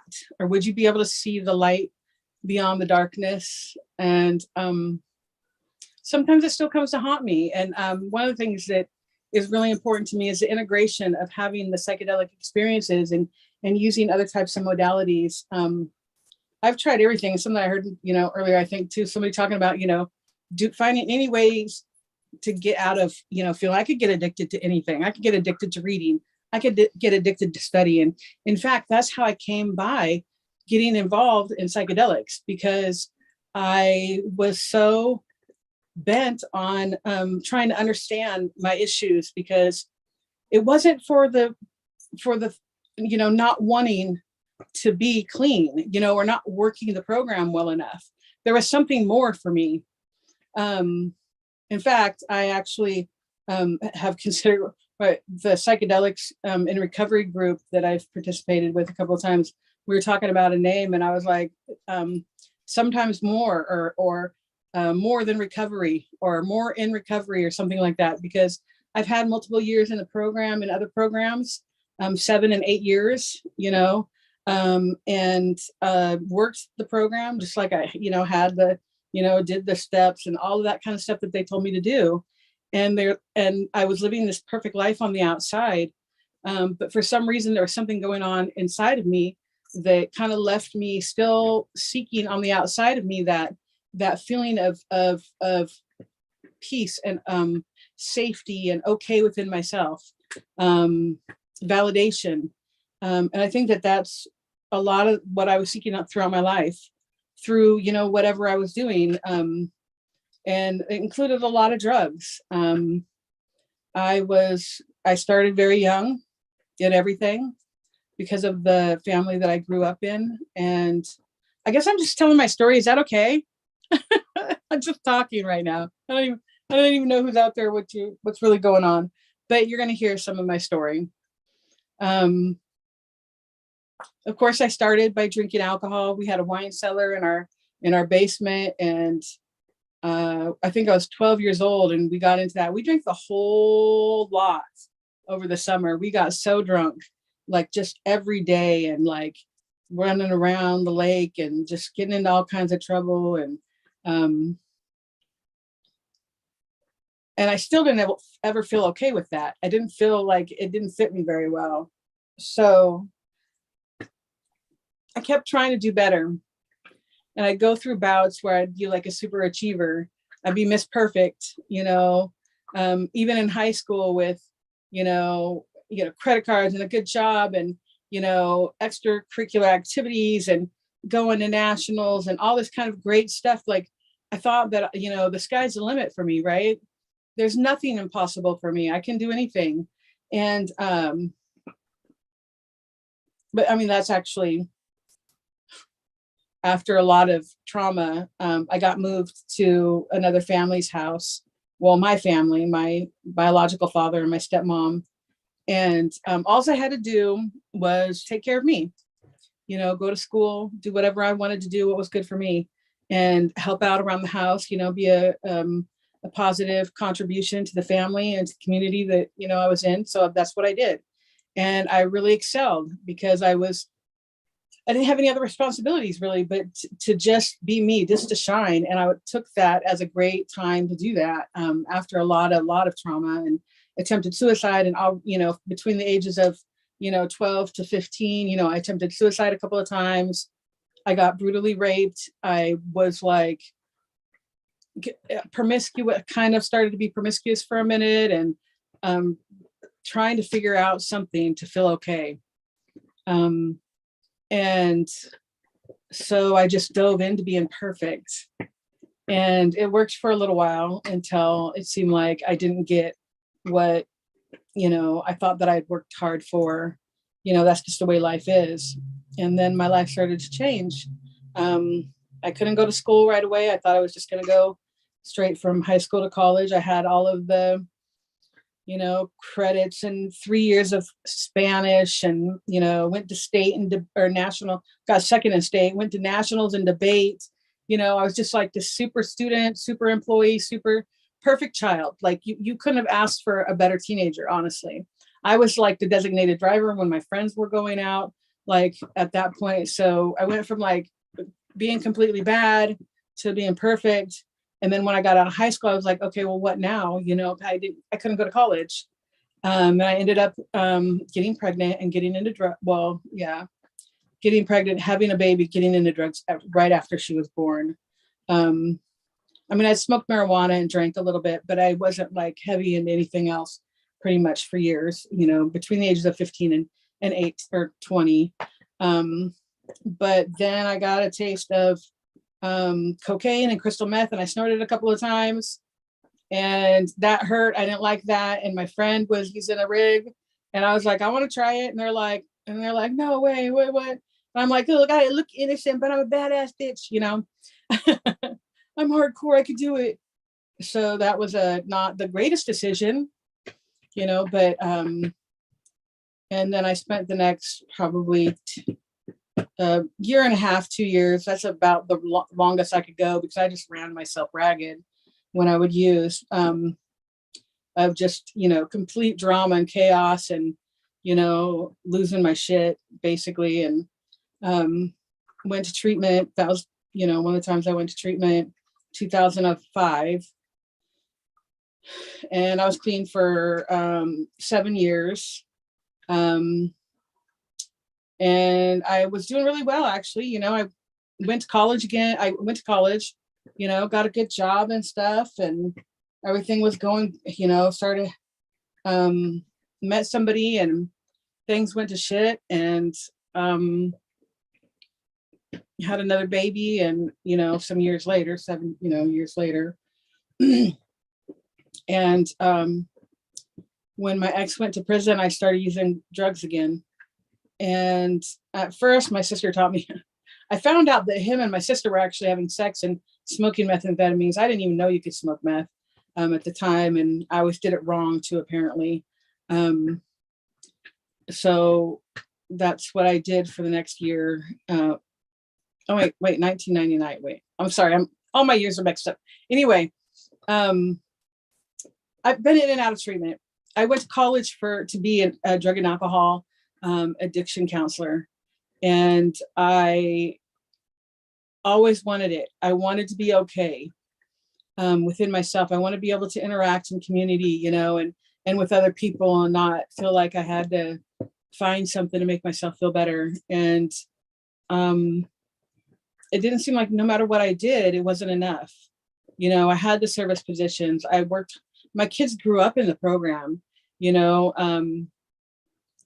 so much that my daughter actually thought that drinking alcohol was a drug, because in the NA program, they say alcohol is a drug. So she would be like, oh, Mom, they're doing drugs. If somebody was drinking a beer. It was kind of funny. But anyway,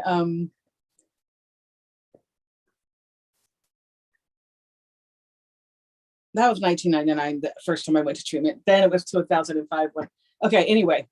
And then In 2005, I went back because in 2003, my ex went to prison and I lost my children and I got heavy into drugs and I would, I started smoking it with my sister, but once you, in my opinion, since I used drugs, with an IV, IV, it was never the same as smoking. It can never be the same. So I was, being sneaky about it and stuff. But people knew, they figured it out, and I went to treatment again. I was clean again, and I went through some trauma all over again, some 7 or 8 years later. And, management, we all went out to dinner and I was a blind date with another manager from Boeing. And it was like this big thing. I was so feeling insecure, and my boss knew that I didn't drink, and she knew that I was in recovery, and I ended up drinking again. And now I was like, well, fuck it. I like to smoke weed way more than I like to drink. So I started smoking weed. And then with somebody in the program, she's like, oh, I thought you were never going to ask, because she had been smoking weed, I guess. And then I found out a little while later that she was also doing other things like Molly and methamphetamines and such. And I started getting involved again. And it made me so sad, because I knew so many people too.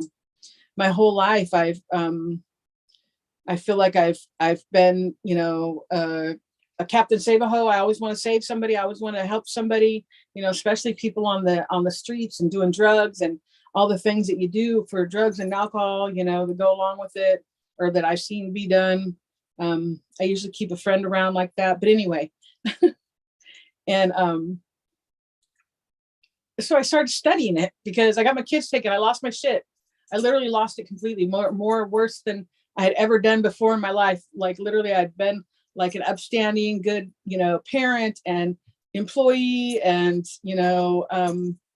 home, having a home and everything. And I lost it all, and was really sick, not only from, the drugs and such, but my body, what I had done to my body. And I spent hours combing, different treatment facilities and trying to get help with not the same way, because I didn't feel like I could be open in the rooms. I didn't feel like I was really appreciated when I was like, well, I really just want to smoke weed. And I don't feel like, I still feel like something's missing. I don't know, really what's going on still. I mean, it looks okay, but I still feel like this vacancy and within me that just, I got to fill it up with something, and, I tried the whole God thing, and, I've gotten addicted to exercise and, all different kinds of things, trying to be just to set myself, even, and feel like I can navigate this world, through all of the, the ocean waves, and I started reading stuff about psychedelics. I was like, I always liked acid and, mushrooms and stuff. And I actually had a boyfriend that broke up with me because of my drug addiction. And he was a shaman, and he started got me a pen with DMT too. And so it kind of put me in that space where it was more than the toxins that I was putting in my body that was happening. It was the toxic thoughts. It was the toxic feelings that were buried down below that I couldn't necessarily get to in just talk therapy, going to counseling, no medication that they put me on I ever felt comfortable with. No amount of meetings, no amount of steps, still I was feeling unsatisfied. I was like, freaking can't get no satisfaction no matter what.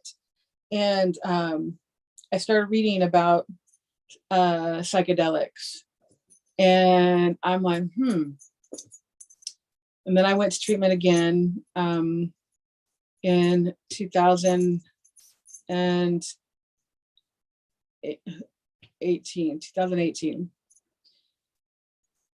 And I even talked about it then, and everybody's like, no, no, no. And I heard that Bill W. was like an advocate for psychedelics.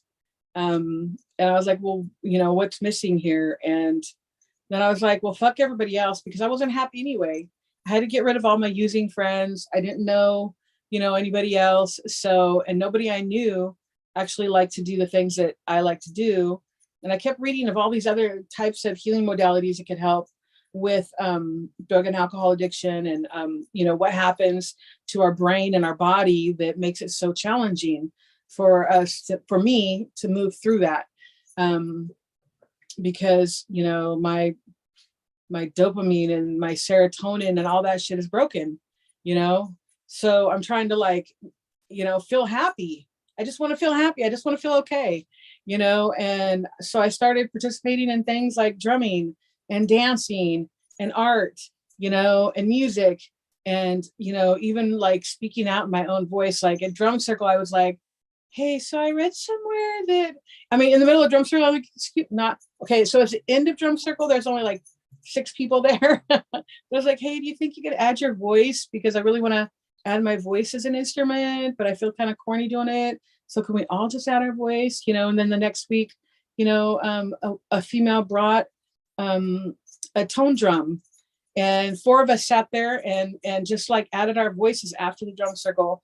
And so at that point, they started doing like a small, like, you know, song circle afterwards to kind of like engage people in that way. Because I, you know, like, it's true. Like, apparently our own voice, our own tone to ourselves is healing to our body when we hear it.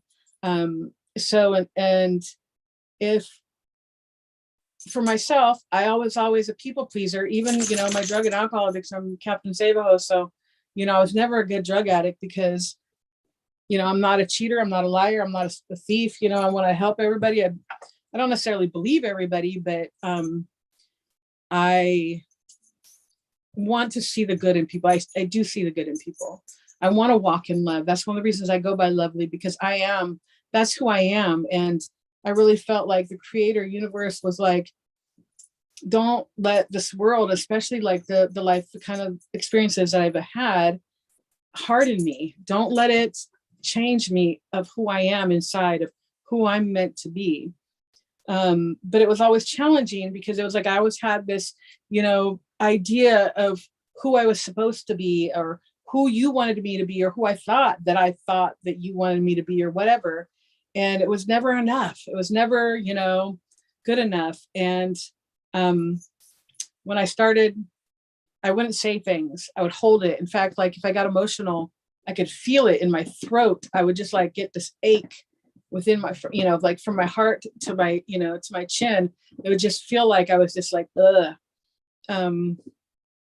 But I would not say anything. And one of the things that I found has helped is singing, you know, and so it didn't, I actually had a friend that we would, you know, take some plant medicine and then go into the woods and literally like sing in the woods together. And it was so much fun. And it was so like, there's something, to me, it's like purifying. It's a medicine for me. And, but it went hand in hand, because if I hadn't participated in using psychedelics, then my conscious mind would be like, oh no, you can't do that. And I can't, like, I would sound terrible too, because I would cut it off, literally like cut my voice off, and I would be like, you know, and I couldn't drum, I couldn't, you know, play any instruments, and I was insecure and, you know, not confident about what I was doing. So I'm like, that's just not me. But when I started doing things like using art, that's one of the things that I do. I have at least 20 different artists on my walls in my apartment, because I have taken to participating with people that have experiences with drug and alcohol addiction and or mental health issues, and do art with them. And in fact, I just recently did a self-portrait. I just put it on the wall of somebody, and he's like, looking out into the distance over this wide, ocean kind of that's like orange and red from the sun. And it's pretty interesting, the conversations that I've had with people and some of the art that's come about from it. And it's much different than just talk therapy. I mean, especially somebody like myself, I've studied it so I could talk the talk. But when I'm doing something else, like participating in art, with another person, or dancing, or singing, or playing, acting, improv, something happens. It's like the Leslie, that was nature and nurture or not nurtured, would be the front man. That was the front man.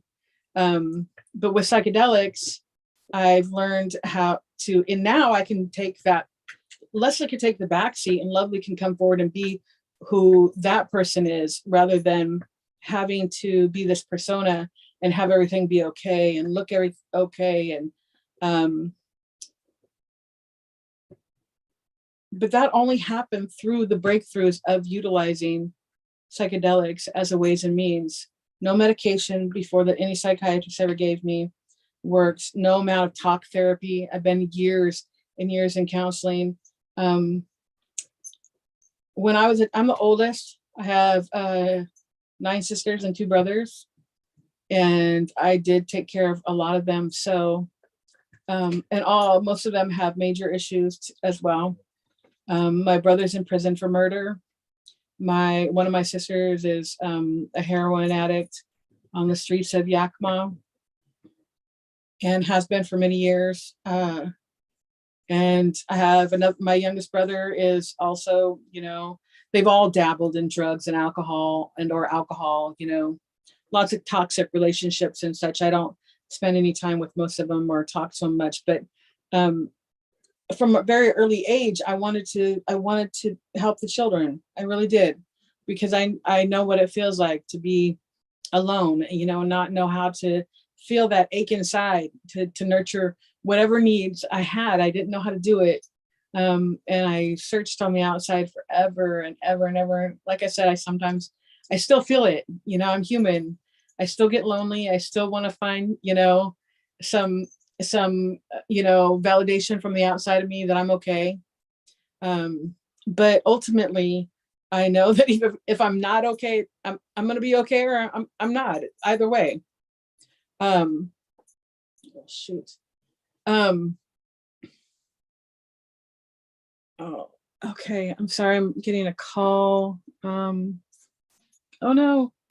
No. I can't. Can you still hear me? Oh, shoot. Yeah, we can hear you, Lovely. Okay. Thank you, Sean. When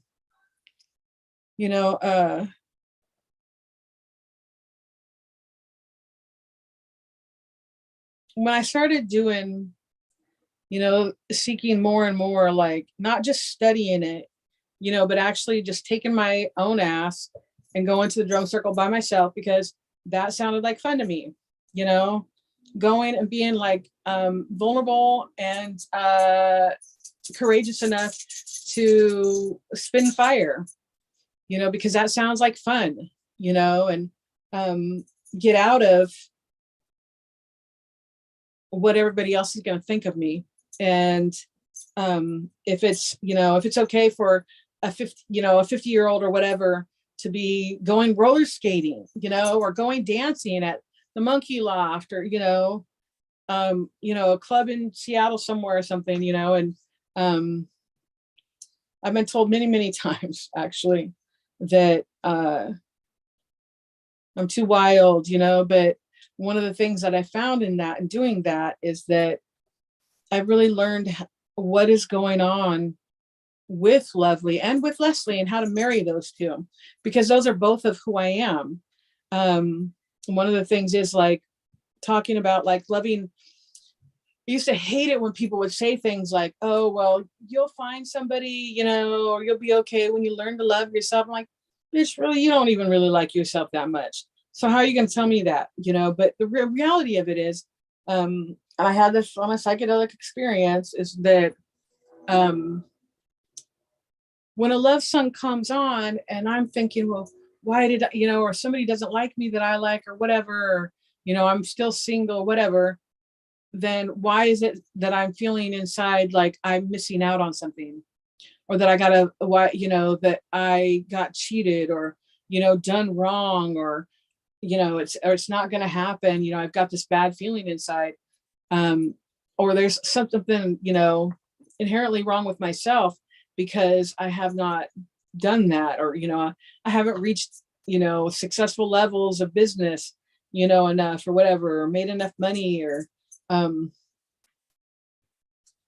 I learned how to look at the things that I didn't want to look at, that I wouldn't even look at myself, while utilizing psychedelics. Like one night I did a hero's dose for real. And I ended up standing in the mirror naked with, I basically had pineapple on the cob. I cut all the skin off, I cut all the skin off the outside off of it. And I was holding it by, you know, the crown, and I was eating it in the mirror, and just really looking at myself and who I am, and is that okay? You know? And all of a sudden it was like I could see all the parts of me that I tried to hide even from myself. You know, acknowledging that throughout my drug and alcohol addiction, that, and, you know, and just trauma and mental health issues, because they weren't, you know, dealt with in a healthy way. You know, that I actually neglected and abused my own children. And that's really terrible feeling, because I was the opposite. I studied early childhood education and drug and alcohol addiction, and I believe in supporting families and children. And it's the last thing that I wanted to do was hurt my own children, you know. But I did, and I had to not hate that part of me, because for a long time, that's what I did. I hated myself for that part of me, that drug and alcohol, you know, user, that, you know, sex addict, that food addict, that, you know, overachiever, the cocky, you know, overachiever that still feels insecure inside, you know. And when I realized that that was all part of me and that was okay, my defense mechanisms were built to keep me safe, because I love me, you know. And it's okay if I love even the bad parts of me, you know, and not even to measure if it's good or bad. It just, you know, I mean, do I think that it's great to abuse my children? No, absolutely not. But I can't change that, you know. So today I get to be the best, you know, okay. I could be, and that's really from using, you know, psychedelics. And now I don't have to do them all the time. You know, I actually have a microdose chai tea that I started drinking, and I do it, or, you know, sometimes just a little bit, and it helps me even integrate that and remember who I am on the inside, not who I became or my experiences or what I've done, but really my spirit. And that seems to be more powerful to me in my life than anything that I've ever experienced. So, and I'm so thankful that I got an opportunity to meet Leo and Sean, and get to participate in this, because I really believe in recovery. I do. I believe that it's possible, and that there's a lot of people out there that are dying and hurting and really want happiness and love, and it's available. We all have the power to be superhuman and be whatever we want and just grow and change. And that's the path I'm on. And I appreciate this opportunity. Thank you so much. I think it's time for another moderator to come on. and I'm going to take the back seat. Thank you so much. Mwah. Yes, love yourself well. Yes, I'm learning to too. I'm learning to too. It's not, it's always Dobby. Dobby loves me. Oh, Dobby loves me. Okay. Thank you. Thank you.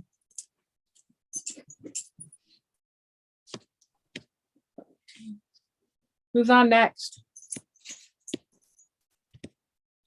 In theory, I am. Mark Do you want to Hayden. introduce me or shall I just Yeah, launch right into it? No, Mark Hayden, everyone, this is Mark Hayden. So take it away, Mark. Right. So I guess I would be appropriate for me to introduce myself. My name is Mark Hayden. I'm an adjunct professor of the UBC School of Population and Public Health, and I spend my life talking about psychedelics. My initial career was I worked with Vancouver Coastal Health, running an addiction services program. I moved on from that and started MAPS Canada, which is the Multidisciplinary Association for Psychedelic Studies.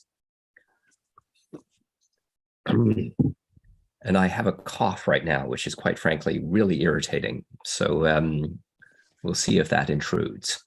I ran MAPS Canada for 10 years and have now joined a couple of different companies. And I want to talk about a completely novel psychedelic that is like nothing I've ever heard of, called MEAI. So I'll probably talk for, I don't know, 20 minutes or so.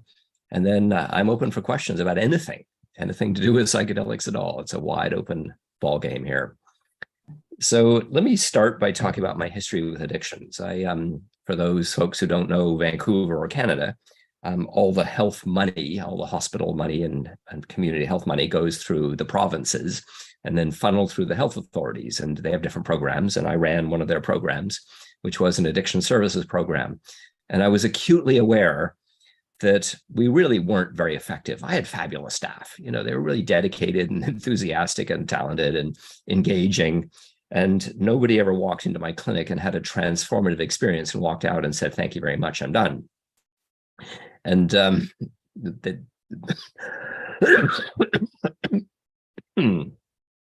rat. And I became increasingly interested in the possibility of psychedelic healing. And I remember one particular client that I had who was really not doing well. I had been working with him for years, and I'd worked with his parents, and other members of my clinic had worked with him. He was a heroin addict, and he was becoming increasingly scruffy. And I just felt the pain of their parents, and I felt his pain as nothing seemed to work. And eventually the words ibogaine slipped out of my mouth, and he wound up going down to Mexico and having an experience. And he showed up in my office and he said, "I'm not an addict anymore." And I said, "What on earth do you mean by that?" And he said, "Well, I've walked out onto the crossroads of my life, and I looked one way and I saw the signpost that said addiction. And I looked the other way and I saw the signpost that said recovery. And I realized that I have a choice. I've never had a choice before. I just do addiction, and I've done addiction for decades. And now I have a choice. And you know something? I don't want to do addiction anymore. I'm completely sick of it. I would like to do recovery." And I said, "Okay, what does that look like for you?" And he said, "Well, I'm going to clean up and get a job." And he showed up the next week, not looking scruffy anymore. He actually looked presentable. And I said, "Well done. You know, you've now laundered your clothes and you're presentable as a human being," which was quite something because he really hadn't been for a long time. And he said, "Well, the next thing he's going to do is get a job." And I said, "Well, what do you want to do?" And he said, "Well, actually, I have mechanical skills, and I'm going to go work as a mechanic somewhere." And I said, "Okay." And he did. And I kept in touch with him. And from that one ibogaine experience, he did incredibly well. So I became passionate, and I started essentially a one-man propaganda or persistent messaging within Vancouver Coastal Health. I was constantly spamming the management saying, "We need to take this seriously. You know, we're in the business of helping people to heal. and we're not doing very well. We need more tools. And it was interesting. There was a woman who ran a clinic not far from where I worked, and it was called the Ibugotherapy House. And I got to know her, and she was trying to do research. I'm a bit of a research guy, and she was interested in improving what she did. So she had been collecting data on the effectiveness of her program. And again, she was just one woman.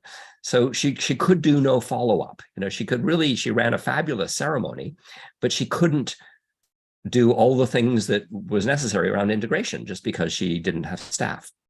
And so in spite of the lack of program that she had, she was demonstrating a level of effectiveness that I had never seen. And I'd been running addictions treatment programs for decades and knew our success rates well. And she was way more successful. A single person was way more successful than anything I had ever seen.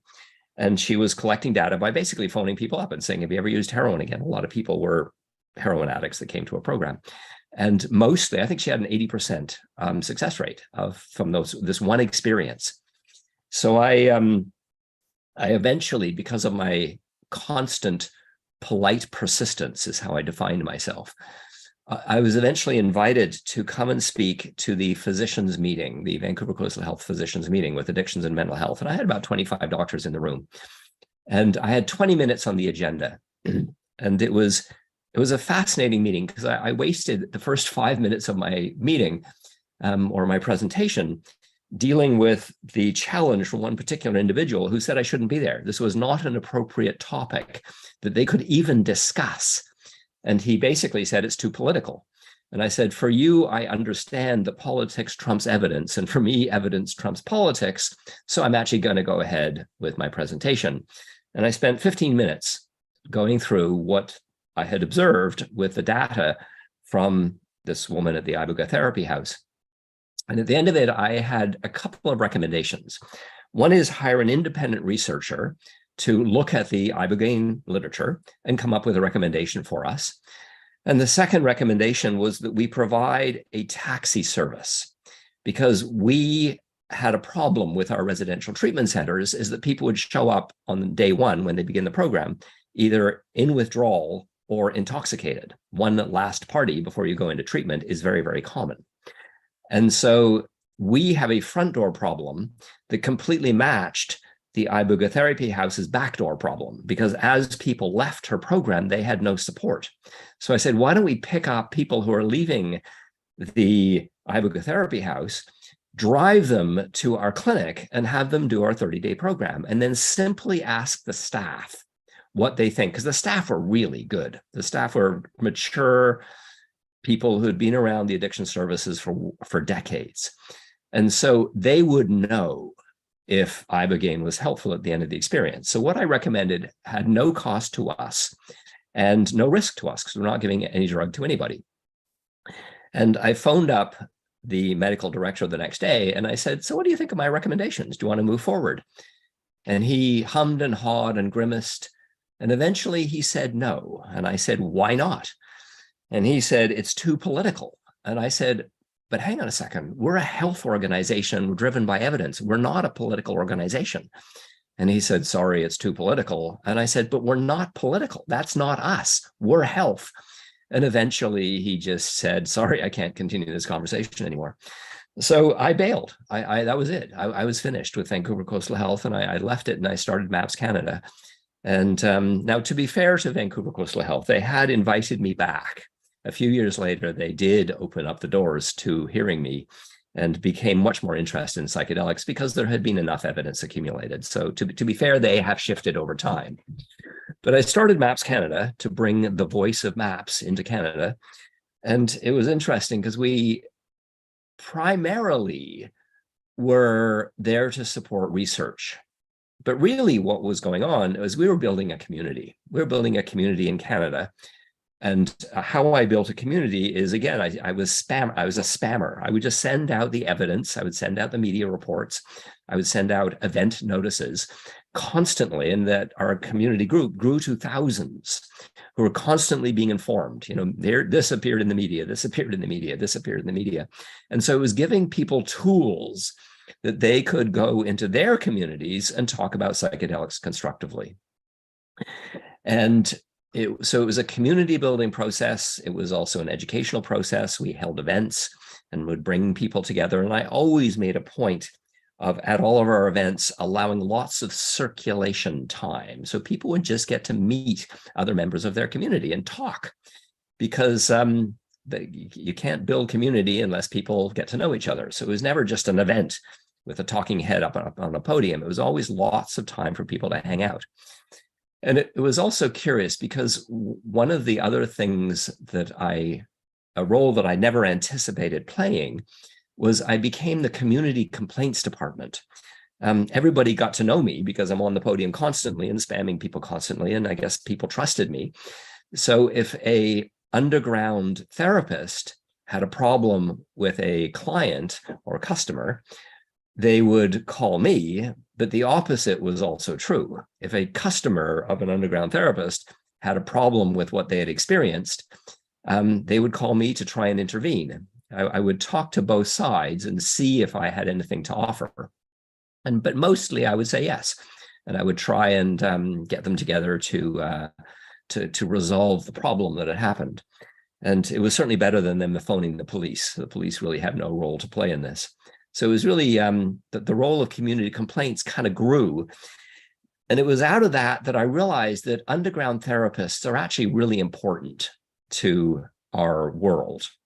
Partly because there are so many of them, partly because they provide a cheaper service.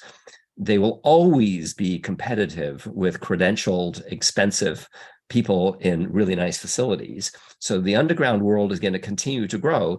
And so they can offer a fabulous service, but they can also be completely abusive. And so how do I help the underground to provide the best possible service? Because if they're not doing well, that's a vulnerability for our whole community in terms of the media finding out what they do. And then suddenly we've got all this bad news in the media.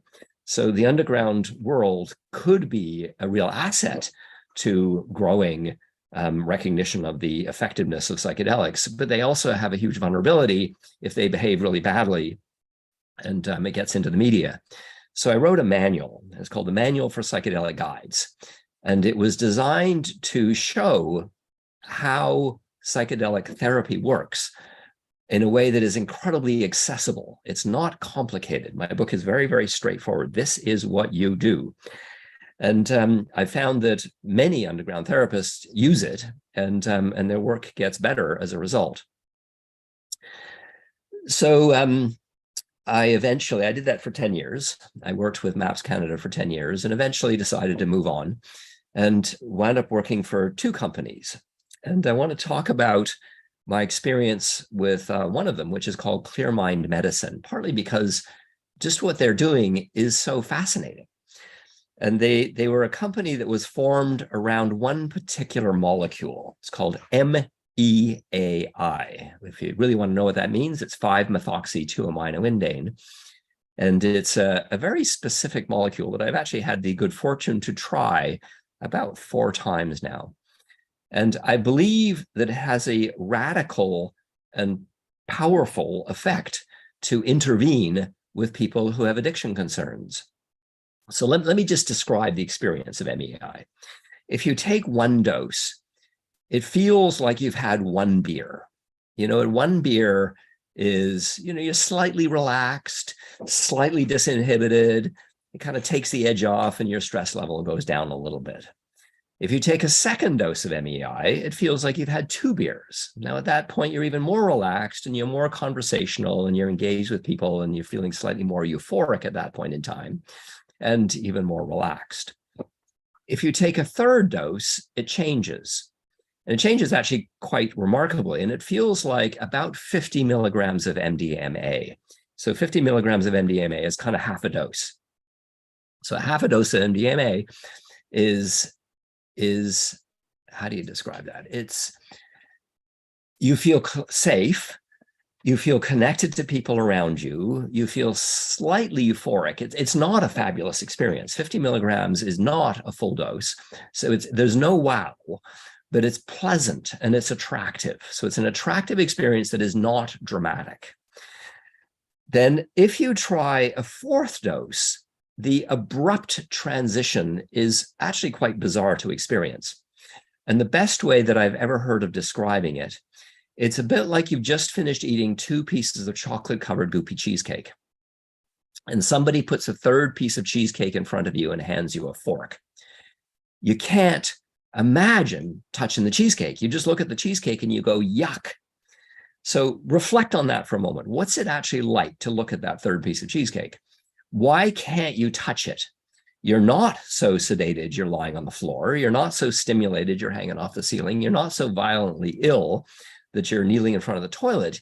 You can't touch the cheesecake because you're done with cheesecake. You're satiated. You're completely and absolutely finished. So MEI gives you this satiation response. So the inventor of it found a group of Russian alcoholics, and he somehow persuaded them to what they did, their routine was they got together every 2 or 3 days, and they all brought 26 ounces of vodka, and they all drank their bottle during the evening. That's a lot of vodka. And somehow he persuaded them to include MEI in the experience, and they all stopped drinking because you have this abrupt satiation response. But what was also interesting is they all liked it. So let's go back a notch, because I ran an addictions treatment program. Let's look about the options for people who are suffering from alcoholism. There's counseling, absolutely yes, and there's AA, which is hardcore abstinence in groups. And there's a couple of medications. There's acamprosate, naltrexone, and disulfiram, antabuse. Now, the first two, acamprosate and naltrexone, don't particularly make you feel good. In fact, what they do is they take away the pleasure of alcohol. The disulfiram, antabuse, makes you violently ill if you combine it with alcohol. So there's nothing on that list that is actually attractive. So MEAI is actually attractive. You like consuming it. It's a pleasant experience.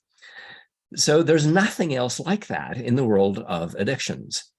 And so here we have this molecule that helps people to stop addictive behaviors, and it's attractive to consume in itself.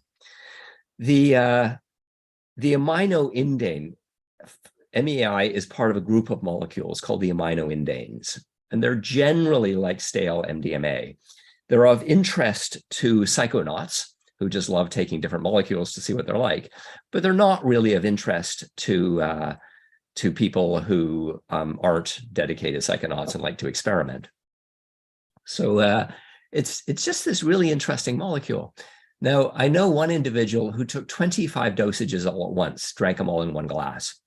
Now, I can't imagine what that would be like. That would be such a bizarre thing to do. I would never do that myself. But when I asked him, what was that like? What he said is, I just wanted to lie down. So I said, why did you want to lie down? Were you able to walk? Were you sedated? And the answer is that he just wanted to lie down because he felt everything was in balance. He had achieved homeostasis. So when you've achieved homeostasis, you have nothing to do. So he wasn't sedated. He wanted to lie down, not because he couldn't move. He wasn't, his gait was not impaired. He could walk easily, but he just had achieved homeostasis, which is absolutely fascinating. So the company decided to do some anecdotal. Actually, it wasn't the company. It was before the company was formed. The inventor of this decided to find out how many people experienced MEI. So he found a woman who lived in an impoverished neighborhood in I think it was Boston or somewhere, and she started holding MEAI parties. And there were 2 deals. To come to the party, you had to do 2 things. One is be dosed with MEAI as you walked in the door, and the other was fill a questionnaire as you left. And what you did between those 2 was up to you. And she filled 1 table full of alcohol, and it was everything. It was beer, it was wine, it was whiskey, it was vodka, it was the whole thing. Any alcohol you'd possibly ever want was on 1 table, and the other table was full of food, whatever you want. And there's tons of different kinds of food. And it was interesting. I asked her how many of the people that came to you, and she did this repetitively with her neighbors, kind of again and again and again. And she asked or I asked her, how many people that came to that would you describe as being alcoholic? And she said, probably about half of them.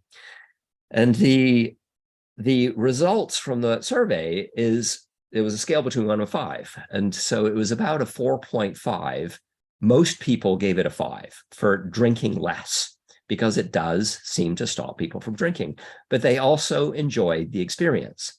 So here's this substance that helps you to stop drinking, and it's really positive to take, which is curious. But also she noticed that people also didn't eat as much. And many people who would have showed up would have just binged on the food, because many of the people who were coming didn't have access to a lot of food. So she became interested in, is this helpful for binge eating? So then enough anecdotal evidence had built that the company Clear Mind Medicine was formed, and it's been building ever since. And so they started by doing rat work. So you have to, in order to turn a molecule into a medicine, you have to do a clinical trial. You have to do the clinical trial pathway. So that means preclinical toxicology at first, where you give it to a whole bunch of rodents. And it's been interesting because the first observation is it's safe. That's the first thing you have to prove. Is it safe in rats? And it's about as safe as psilocybin, which is remarkably safe. It's one of the safest molecules around. So MEI, so far, through the lens of rats, is a very safe molecule. And then they decided to start, and they also gave it to alcoholic rats. I didn't actually even know that you could create an alcoholic rat. And lo and behold, alcoholic rats drank less when you gave them MEI. But then they started to experiment and go a little bit wider, and they found an obesity researcher, somebody who just studies different molecules on obese rats. And it was fascinating what he discovered when he gave them MEI. And I would describe it as being a normalizing agent. And let me give you one example. There are many examples, but here's just one. So he measured their movement very, very precisely. They had all of these sensors in the cage, and there were tons of sensors. So every little movement was recorded by their computers. And what he noticed, or what he knows, is that obese rats don't move very much. They just tend to lie around, and they're very lethargic. That's the nature of obesity. And if you give rats a stimulant, they move in a very specific way that is erratic and agitated. And so he looked at the movements when he gave them MEI, and they weren't stimulated, which makes sense because that isn't an experience of MEI, but they normalized their movement. And so they started to move the way a normal rat would move. And by that, I mean, they would get on this wheel, this voluntary exercise wheel, and they would start to exercise. When they, I hate animal studies for what they do, but when they opened up the rat and looked inside, what they found is the MEI treated rats had normal livers, or their livers were becoming normal, because when you overfeed or you feed a rat an obese creating diet, then what they get is a very, very fatty liver, and it's full of white goop. And when they fed them MEI and they opened them up and they looked at the livers looked normal. And then they looked at their various metabolic pathways, and what they found is the rats had become normal in that as well. Their way of producing insulin or managing insulin had become the same. So it was fascinating how they found that MEI produced this normalizing response on obese rats. And then they said, well, what happens if we give MEI to rats who have a choice between sugar water and regular water? And they weren't obese, they're just regular rats. And what they noticed is regular rats will drink a fair amount of sugared water. And even when they have the choice, you can have sugar water in one corner, you can have regular water in the other, and regular rats tend to go for the sugar. And when they gave them MEI, it shifted their preference towards just water. So they became healthier without any requirement for them to do that. So it's a kind of a normalizing healthy behavior that you start to see when rats consume MEI, which is just absolutely fascinating. So the way the company's thinking about this is you could use MEI in a number of different ways. You could use it as an alcohol replacement, where you simply sell it a little shot and you take it because it feels good. And so it's a less alcohol, as you probably know, is really, really harmful. It damages every organ in the body. So if there was something out there that could replace alcohol, that gave people a pleasant tipsy feeling where they were relaxed, de-stress them, they feel close to other people and feel somewhat euphoric, it would be better for a whole society. So we could, Clear Mind Medicine could sell it as an alcohol replacement. Or, I mean, ideally, in my little fantasy world, if I had a magic wand, I would require all alcohol to have MEI included with it, because that would mean that people could still drink alcohol and they would enjoy it more, but there would be no more alcoholism. It would simply stop alcoholism because you'd stop drinking after having X number of drinks. It depends how much they put in there. But one of the questions that many people are pondering right now is, what other addictions is it useful for? Because we know it's useful, or we have really good evidence that it's useful for alcoholism. We have some evidence that it's useful for obesity and, binge eating. I personally believe that I think it would probably be helpful for any kind of compulsive type behavior. So something like crack cocaine. If you just feel simply satiated, would you stop smoking crack cocaine? My belief is yes. I don't know for sure. That work hasn't been done. Would it help with gambling addiction, which is also quite compulsive? That one I don't know. I don't know if you're drinking MEI as you're pulling the arm of a one-armed bandit. I have no idea if that would help or not. Shopping addiction, I don't know. But it's certainly an interesting molecule that has significant potential. And I have enjoyed my work with it. Okay, that's me talking for half an hour. I'm open for a discussion, guys. Let's talk about psychedelics. What would you like to know? Any questions or comments? I have a question. I was thinking about what you were just suggesting, and I was like, well, what if you saw something on the bottles that had this substance that said, it's kind of like a way to show, kind of like a moralizing way to show we're a alcoholic drink that is part of this movement to stamp out alcoholism. It just seems like there could be peer pressure within like the community, kind of like a green friendly environmental movement kind of vibe to it, where it feels like it's part of a social movement to care about the justice of alcoholism and how we can stamp it out. Like, I think that's like kind of like a moral posturizing perspective or position to take, but it does seem like that's been very effective, like with other areas where you're trying to elicit social change with like something that's, quite common to the public in terms of alcohol. Like that's such a common denominator in our society. But when I first heard about this drug, I was fascinated by the idea of how it would apply to my friends that are addicts with other things like the overeating or like the gambling. So I think it's fascinating that this could be applying to so much, because this could forever change the 12-step model, which tells us we are powerless, because this kind of gives you back your power, and now we are the powerful, right? Yes. And so I think that really changes that power imbalance thing, which for me harkens to the Calvinistic qualities of our culture that are very much like shaming and, like you've got some kind of father figure over you and so forth. So if you can dictate your own well-being and control your own consumption about something that we've been taught has control over us, like these addictions, fill in the blank, whatever addiction, I feel like we could transform society, because we're really changing that addiction model. And it's one of the last few vestiges or what have you that they have to, I think, control us. I agree with everything you've just said. Thank you, Leo.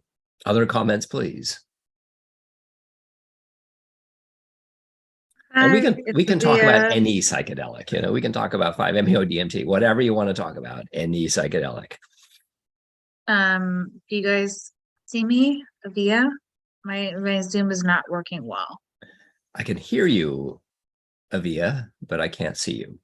Oh, okay. Well, what I wanted to just kind of weigh in and say was that, what we're working with are fundamentally two different models that we have to somehow bring together. And one is the architecture of the brain, and the other is the architect of society. And so Okay. Yeah. bringing it back to Iboga, which was sort of the starting point for this conversation, what Iboga does is it essentially retrains your neuroplasticity. It rebalances all of your tolerances. And then from just a cultural perspective, in an indigenous sense, which is what I weighed on at the beginning of this conference earlier this morning, it calls you to do the self-work. And it's a weird parallel to a 12-step method where you're called upon to do the self-inventory. And at the same time, traditionally speaking, you are called upon to regain your connections with your family and your ancestors. And I think it's pretty safe to say anyone that's had a flood dose of Iboga or Ibogaine would have experienced that. That being said, I'm not familiar with the chemical compound you've been speaking about for the last 30 minutes, but I would venture to say, without having much knowledge of it, and perhaps I'm wrong, and correct me if I'm wrong, that the difference is that Ibogaine has that ability to completely chemically detox you and reset your neural pathways and your tolerances. So it's definitely something that can be a replacement therapy, and that's what a lot of addiction therapists and totalists and people that would like to call it a cure, they don't want to hear that like it can be microdosed. It can be microdosed. It can be something that you can have it like as an everyday entheogenic psychedelic plant medicine that might reset your brain chemistry on a daily basis. And from what I understand and what I witnessed, it seemed to be very pleasurable for people. Like when I was doing it in Gabon, it did not taste good. I did not enjoy it. Like all of the youth culture around me seemed to be really enjoying it. And so there is this whole dichotomy between just pleasure and personal maintenance as like an armor against the world. And there's a little bit of a difference when something has the physiological power to dip into your brain and reset your neurochemistry to the effect that you no longer have a physical addiction. And I say this as someone who has problems with alcohol, but has never taken opiates and doesn't really rely on substances from a day-to-day level.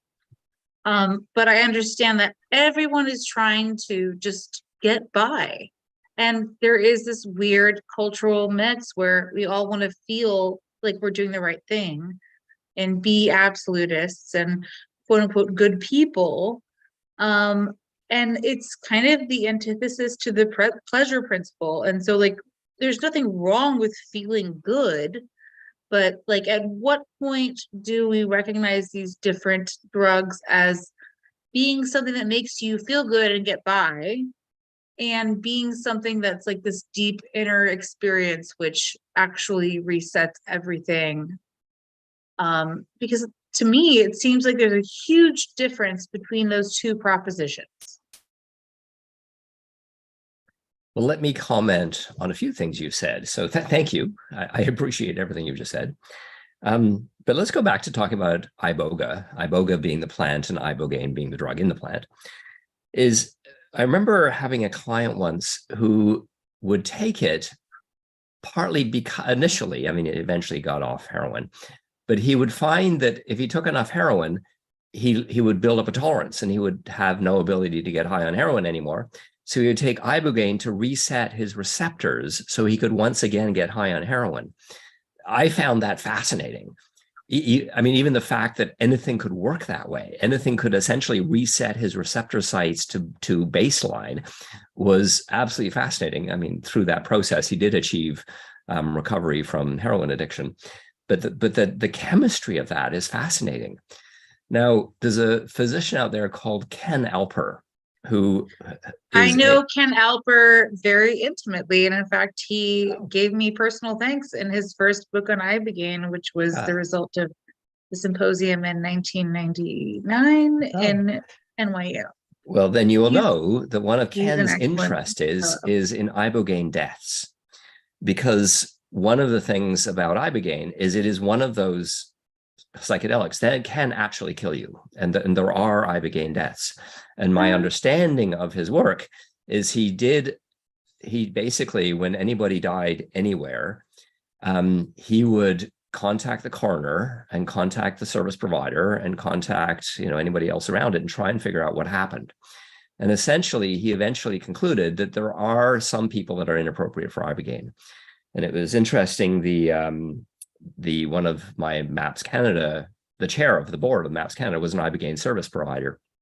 And he had somebody who came to him and they lied about their cardiovascular test. And the person almost died. I mean, they wound up in a coma in hospital. It was absolutely horrible. It was horrible for the service provider, and it's probably quite horrible for the person who almost died. So Ibogaine brings with it risk factors that probably I don't think any other psychedelic has. So you have to be incredibly careful with it and really carefully screen people. And essentially it comes down to, I think there's a number of things, but the main one is the QT interval. So let's talk about that for a second. So if you think about a heart rate, if you just think about having a heart rate that appears on a monitor, there's a blip up, and it comes back down to baseline, goes along, and then there's a blip down, and then goes back to normal. The distance between the blip up and the blip down is called the QT interval. When that gets elongated, then it shows that you are cardiovascularly challenged, and it's fairly easy to measure. So people need to go and get their QT interval tested, and then they will know how cardiovascular fit they are, and you can screen out people that have a reasonable chance of dying on you. And often, if you've injected enough heroin in your veins, you've also probably damaged your heart.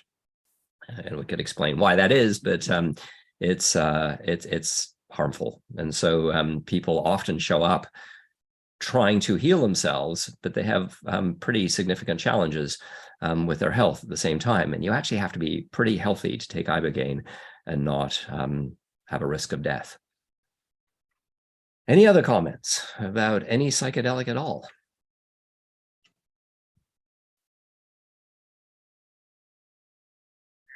Hi, I just want to say thank you. As some of you have been on here, I have heard, I've been in late stage alcoholic since since about 19. And I started an eating disorder when I was about 7. And CPTSD and 10 years worth of really intensive trauma therapy and all of that. And when I really love what you are sharing and how you are sharing it in the scientific way, like instead of being like, hey, this is my experience, strength, and hope, but like, because something about that has been riling me up. And there was a specific line that you referred to, which is getting it to a point where we could just enjoy it pleasurably. And my first response inside of me is, holy fuck, like, like I can't do that, right? Like I can't do microdosing. I've tried that, like it gets, and again, I was in a very different situation, but there is a part of me that, like I was writing about this today, I have sought every single kind of way to try to find myself through my own means and like not avail myself to, spirit or other people. And so it's not that I feel like I'm cognitively afraid of seeing what's underneath that and pursuing it, but like this fear of what I have seen myself, the way that I've seen myself behave with like that, like backseat pleasurable thing, if that translates. Thank you for sharing. It looks like you are, like the rest of us, all of us in this room, are on a healing journey. And I appreciate your sharing some details of your healing journey with us.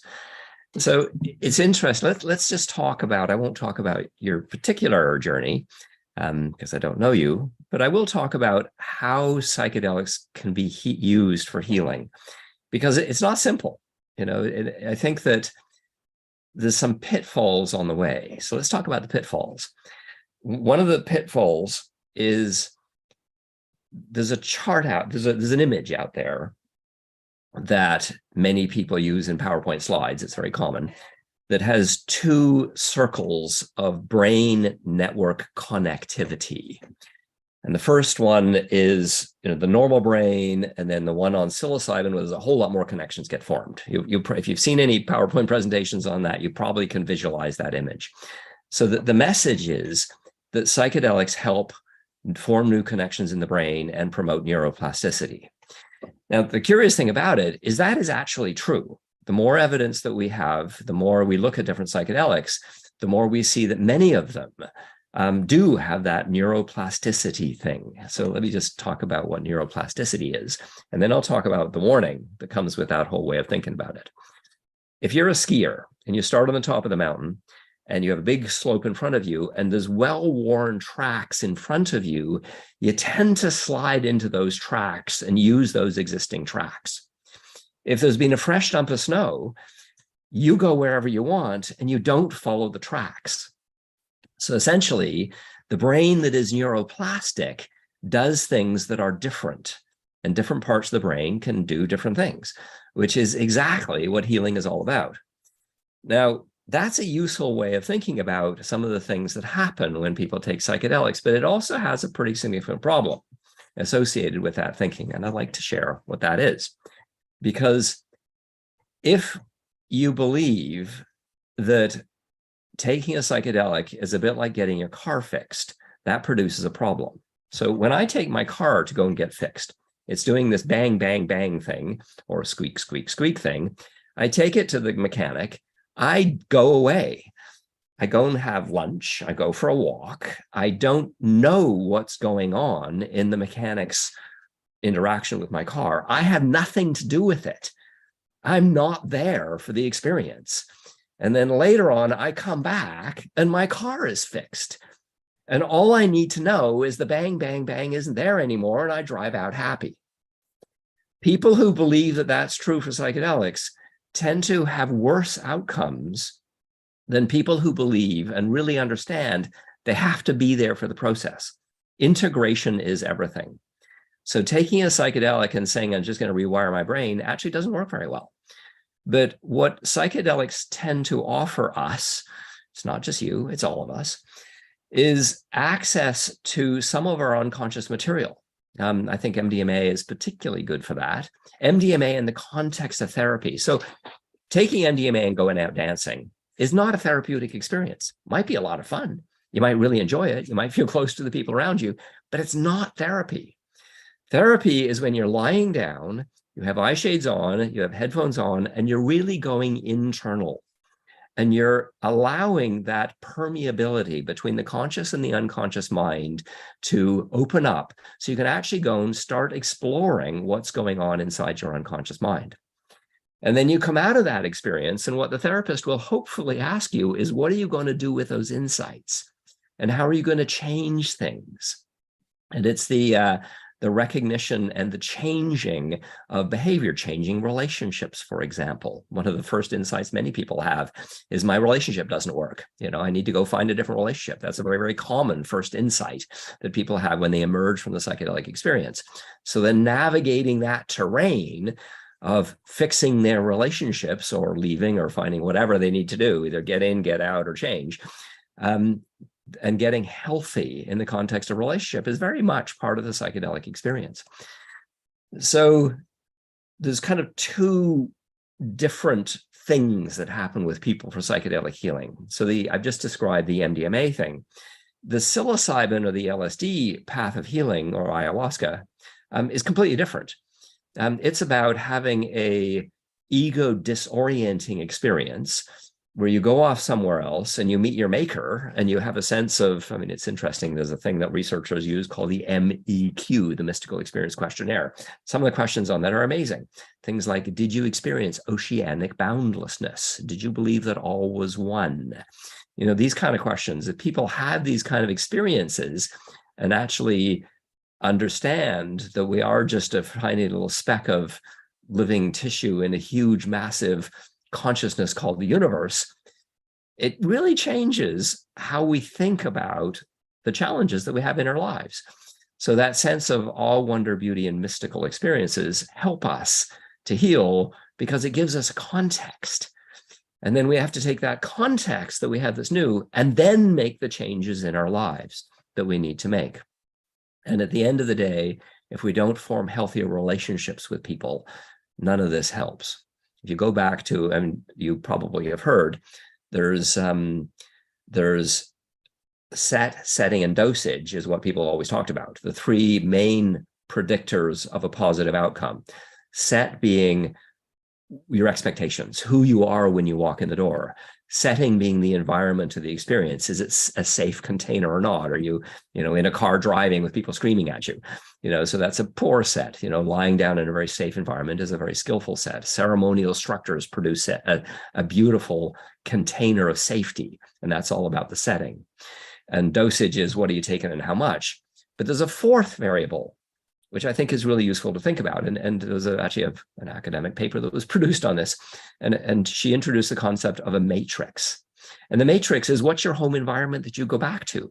Because if you go back to an abusive environment, it's not going to work. All those things that you did, if you go home and you're mocked for the experience, it's not going to help.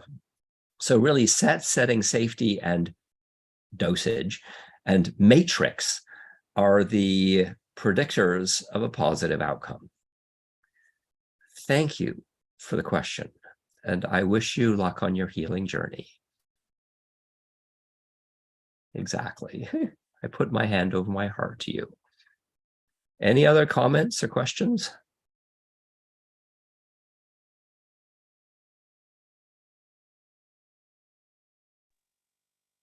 I was just going to say, I like, also when you brought up Matrix, I don't know if this is what you're touching on, but it's all one and the same, the inside and the out, but I think of like the Matrix as your thought patterns that you have control over, that actually will end up influencing your outer circumstances. So like you have the power to do like affirmations, especially while utilizing the tool of psychedelics to really change your outward experience, just by locking in, a steady matrix internally of like positive thinking. Absolutely.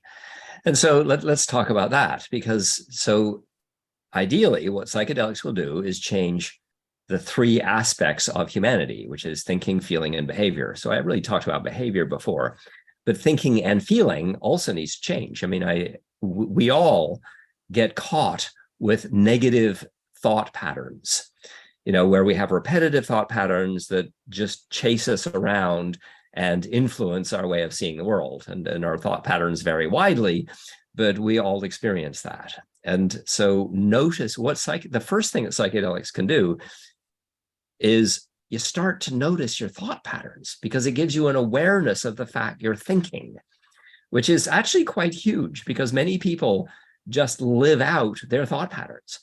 They never reflect on their thought patterns. They have this thing that the world is whatever, the way they have a social or a construction that they built in their heads as to how the world is. And they're busily telling people that this is the way the world is all the time. And psychedelics allow you to go back a notch and say, hang on a second, I've built this view of the world and now it's rattling around in my head all the time. Maybe I want to change my view of the world. And psychedelics give you enough objectivity to allow you to do that.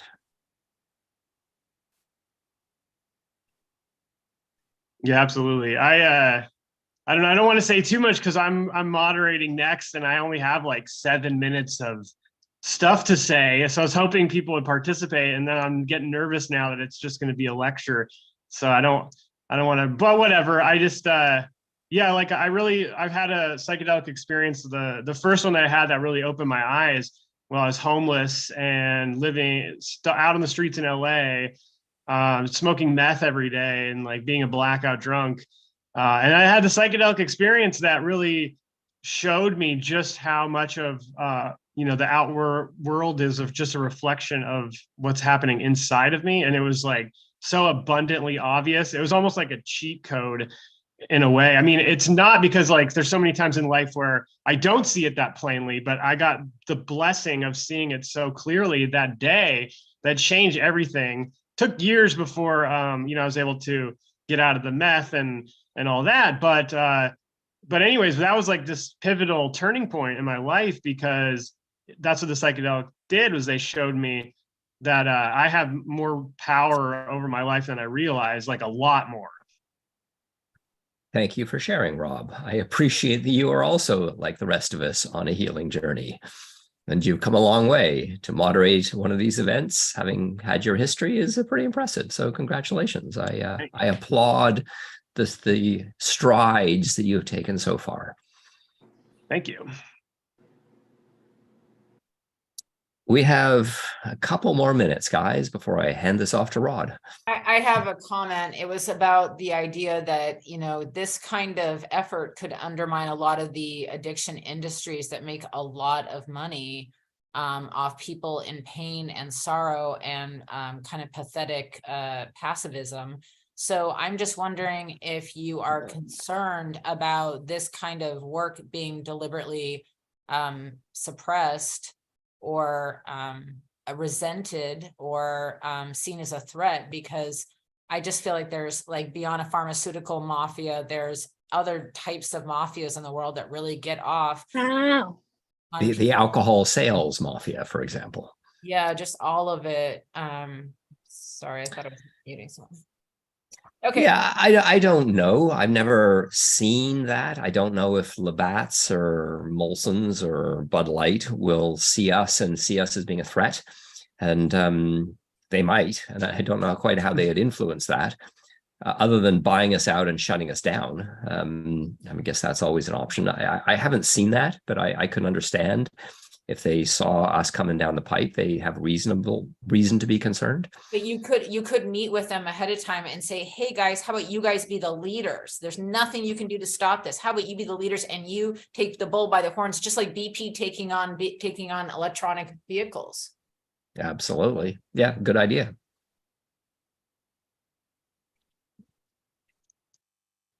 Any final thoughts before we move on? I have one. It's Coquina again.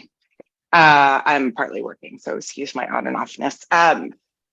So I guess this is just coming from a fear part of me, but I'm so curious because like a part of me is like, oh man, I've been trying to delve out my stuff for so long. And I've had so many experiences where it was like taking a helmet off and being like, wow, I was thinking that way. And then it happens again and again and again, thank God.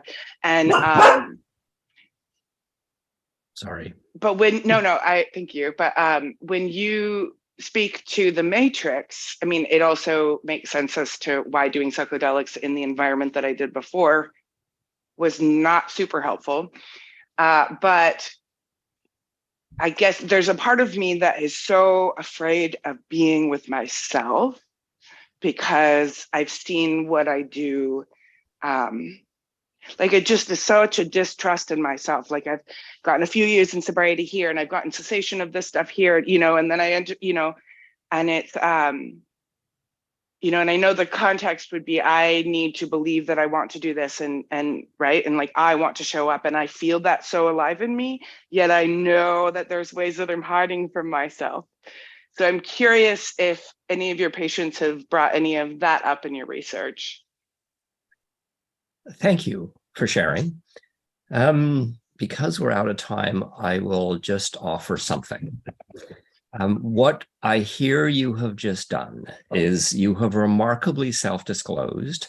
You've told me quite deeply who you are in this world, and you've done it quite beautifully. And so the clarity about who you are is remarkable. And my guess is if you find people around you who you can share that deeply with, they will reflect back love to you. And you will see yourself in other people's eyes as having value and, quite frankly, being wonderful.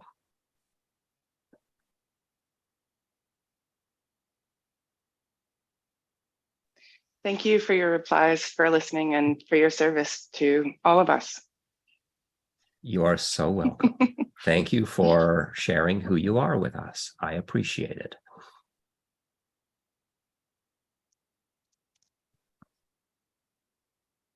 Okay, well, Rob, do you want a big introduction or a small introduction? Goodbye, Oh. everybody. Are you leaving? Yeah, I got a dog to take care of. All right. See you later. Thank you very much. Bye then. Mark. Bye. Yeah, let's do a big one because, like, I mean, I'm not worried. I always come up with stuff, and it seems like more people are participating. I'm glad Rick showed up. So, but yeah, let's fill up some time. Let's hear. I need some.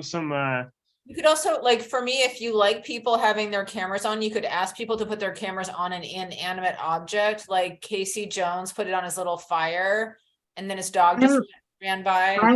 I just want to know if you're willing. Sorry, if you're willing to participate. If I can, maybe you just like just do the hand raise, or just say here if you're willing to participate in conversation. Here, I'm just gonna get coffee. Yeah, I'm here. I can't get my camera to work on my laptop, but I'm here. Okay, beautiful. All right, yeah, go ahead, introduce me, whatever you want, and then am I supposed to introduce me? Okay, I wasn't catching that, total miscommunication. Okay, so now we are moving on to Rob Conroy, who is a comic in the Seattle area and who is here to talk about addiction and plant medicine and his story. Welcome, Rob. Thank you. I'm very grateful to be here, and I'm really happy. There's a lot of participation. So yeah, my name is Rob Conroy. I'll quickly get into kind of what got me here. I briefly mentioned that I was in Los Angeles, had a psychedelics experience, really got to see that my perception of how I see the world, what I think is connected and ripples out to all of my subjective experience.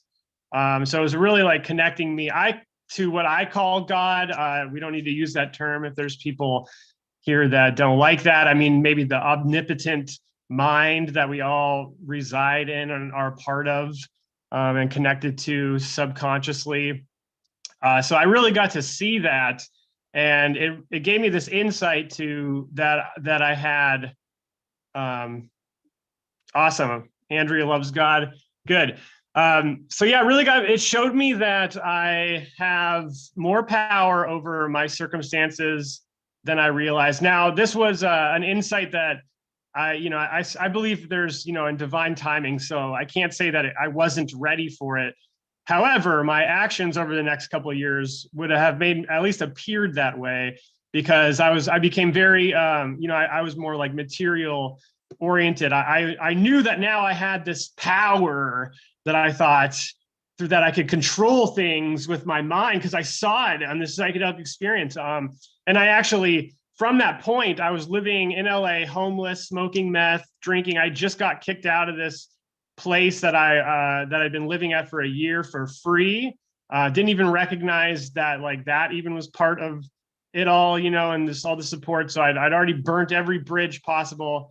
I'm living in Los Angeles. I was trying to, pursue comedy and stuff, but instead I was just pursuing meth and hanging out in the parks on the street.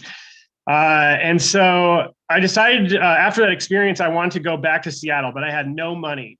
But now with my newfound abilities that I thought I had, I was like, you know what, I can just, I can believe my way home and I'll hitchhike. And I did. I remember I actually left on a full moon. And then I remember I was in Northern California and there was another full moon. So it was over 28 days and I still hadn't gotten out of California. But I remember that I had this big temper tantrum and I was picking up sticks and hitting trees and yelling at God. because I didn't understand that I just seen that I was so connected to everything. Why the hell am I still stuck in fucking California? And then it's interesting that from that point, the next day, I actually I found, I was wandering around and I found this like cardboard sign. Something told me to go look in this pile of garbage. And I'm like, okay, I went and looked, my intuition said, go look. And then on the sign, it said north, please. Which was where I was going. So I just held that sign, and I'm telling you, I got picked up. I instantly got up to Washington. Everyone was like, that sign's amazing. It said, please, that's the magic word.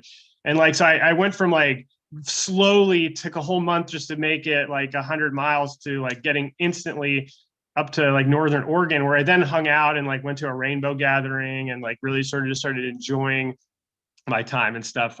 Still obviously in the throes of my addiction. It wasn't until after the pandemic, or not really after the pandemic, during the pandemic, when I really started kind of losing my this bondage to my addictions.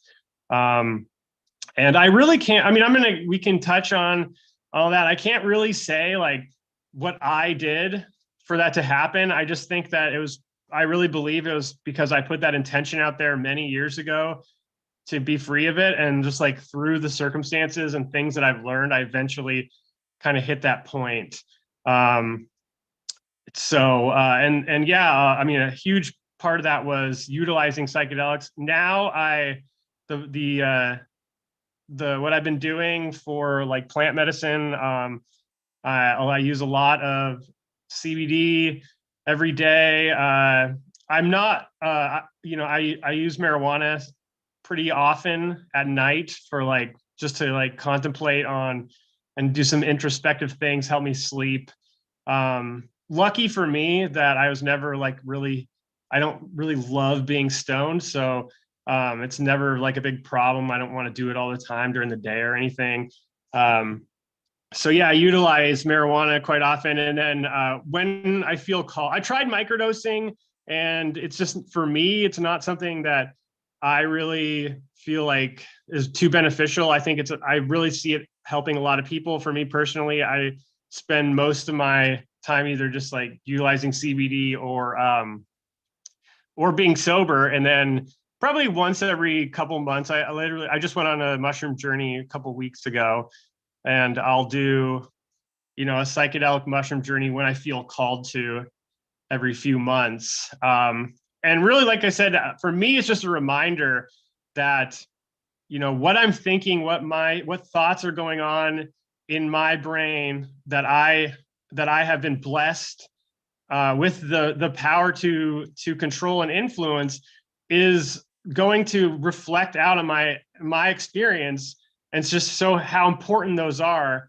And so when I need that reminder, sometimes the mushrooms will come and I'll get that reminder, and then I'll get back to just kind of going through my day, really focused on, being aware of the way I'm thinking and shifting into an abundance mindset, a positive mindset.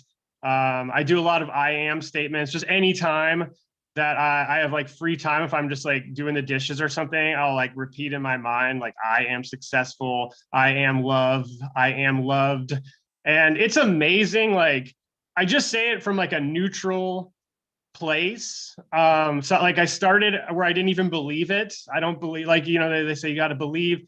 I would just neutrally say, matter of factly, I didn't think it was going to be so make such an influence. But if you just for me, at least, doing these affirmations every day, I'm seeing major results. I'll say even things I am, I have sovereignty and control. I'm not an addict, anything. And it really works. I mean, I don't, I was a blackout drinker, and I don't have any desire to drink, but I have a few times in the last couple of years, and I can stop whenever I want to. Mostly I want to stop right away because I don't enjoy it anymore. Just everything's changed. And I was in this 12-step program. I've tried that many times along the journey. I'm sorry, I'm kind of going back and forth, but I tried 12-step program in like 2017, kept trying 2018, and they gave me like a lot of good tools. I really believe in like figuring out your part and getting rid of resentments and all that stuff. Once again, like positive thinking. But yeah, there was just too much focus on like, you have to do it our way, or you're going to, you know, go out and you're going to go die or something, or you're going to end up in jail. You can never have another drink again, or you're going to go right back to where you were. And all these things are, you know, I never felt they were true, and I'd fight them, but then I would go out and I would totally like blow it and get blacked out and crazy because I was in my head at the time. So, you know, just through, like I said, lots of circumstances, and I'll like let whoever wants to talk or ask any questions. But yeah, I mean, so many circumstances and things got me to this point. But ultimately, what I discovered is it's all what you tell yourself. You do need to be aware. I mean, if I am still aware that there is a part of me that where I came from is that darkness. So, I mean, it's not like I can just be like, oh, you know, it's fine. I can smoke meth today and it'll be no big deal. Like, obviously, I still need to be aware of my shadow and you know, recognize these things, but not be afraid. And also, yeah, just sort of self-mastery. So that's all I got for now, but maybe we'll do like, whoever wants to participate, say what psychedelics have done for you and what you've learned from them in your recovery, and then maybe a question for me or a statement.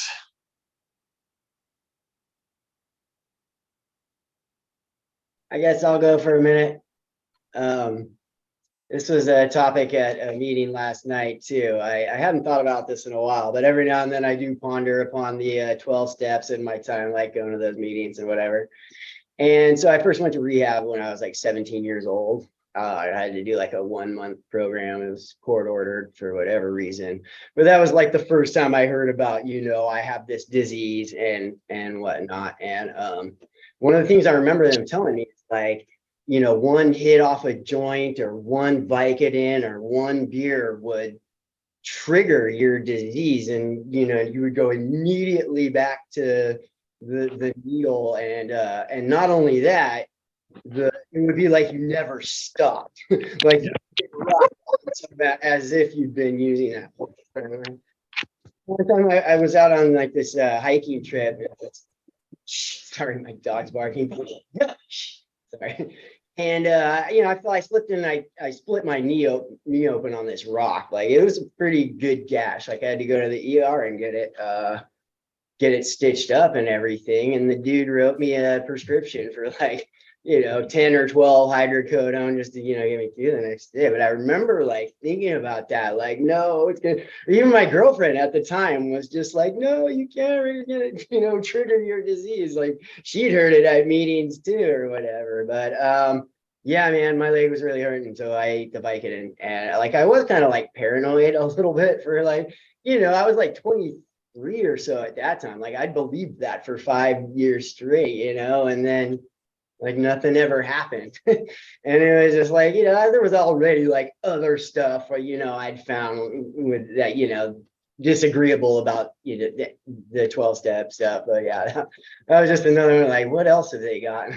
Completely ass backwards, you know. But anyway, all right, I guess that's all I have to say for now. Can I say something? Yep. So, having grown up in the psychedelic community and within the addiction recovery community, what I can say about tobacco is that it is disproportionately condoned. And this is the product of capitalism. And tobacco is totally and completely okay because it doesn't interfere with anything. It doesn't make the worker less useful. It doesn't make us lay around thinking about our futures. It is the fuel for the proletariat, just like coffee is. Like, it's all just like on the table. Like, that's the reason why. And I have experiences with many people who have gone through recovery where they will be totally addicted to tobacco. Yeah. Here's why that's a problem. from a biological perspective, in addiction, there are different pathways in our brains. There are different neurological pathways, and we experience things. And every time we have that experience, it's like a skier going down a mountain hill. And you go from the top to the bottom, and then it's a key unlocking a door. And the problem there is that many, many, many drugs function on the nicotinic pathways. And this is something that is just like totally acceptable within Western society. And yet when you take psychedelics or you drink or you do anything outside of the realm of acceptableness, it's not like okay. And part of that is because we come from this Western American dry society. And we had this focus during Prohibition of outlawing not just alcohol, but any drug that could take us outside of this prospectus of capitalism.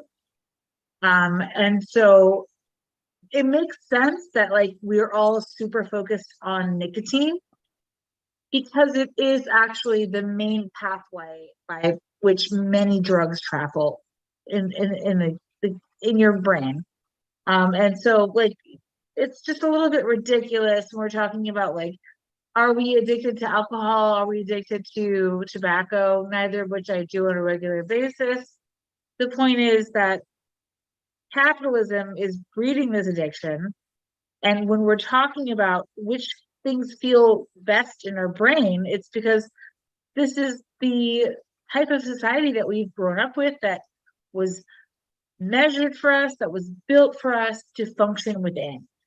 And so, I mean, is this a source of addictions? Like, yes, like we're all functioning from the perspective of hurt and pain. And like, can we do better? Yes, but when you have any sort of a religion or a medical diatribe, which is asking you to function completely outside of yourself, you have to question that. And, you know, the main difference that I see with Iboga is that it actually resets your neurochemical pathways. And it gives you that space to make those decisions. And it can give you that outside of a medical paradigm or a spiritual paradigm, or within those things. And time and again, and I say this as like the biggest critic of my hippie parents, time and again, it proves to me that there is actually truth to be had through healing. And that's what everyone is seeking. When you have an addiction, that's what everyone is seeking. That's all I'm going to say. And thank you for having me. Thank you very much. That actually kind of made me think of something, because we're talking about Ibogaine and how it resets. I'm just want to see if I can, like, if anyone wants to help me flesh this out, because I still don't really know, as I've kind of made clear. Like there's so, where I am now is the product of like so many things that happen. So maybe we can try to figure this out, because I know Coquina, is that how you say it?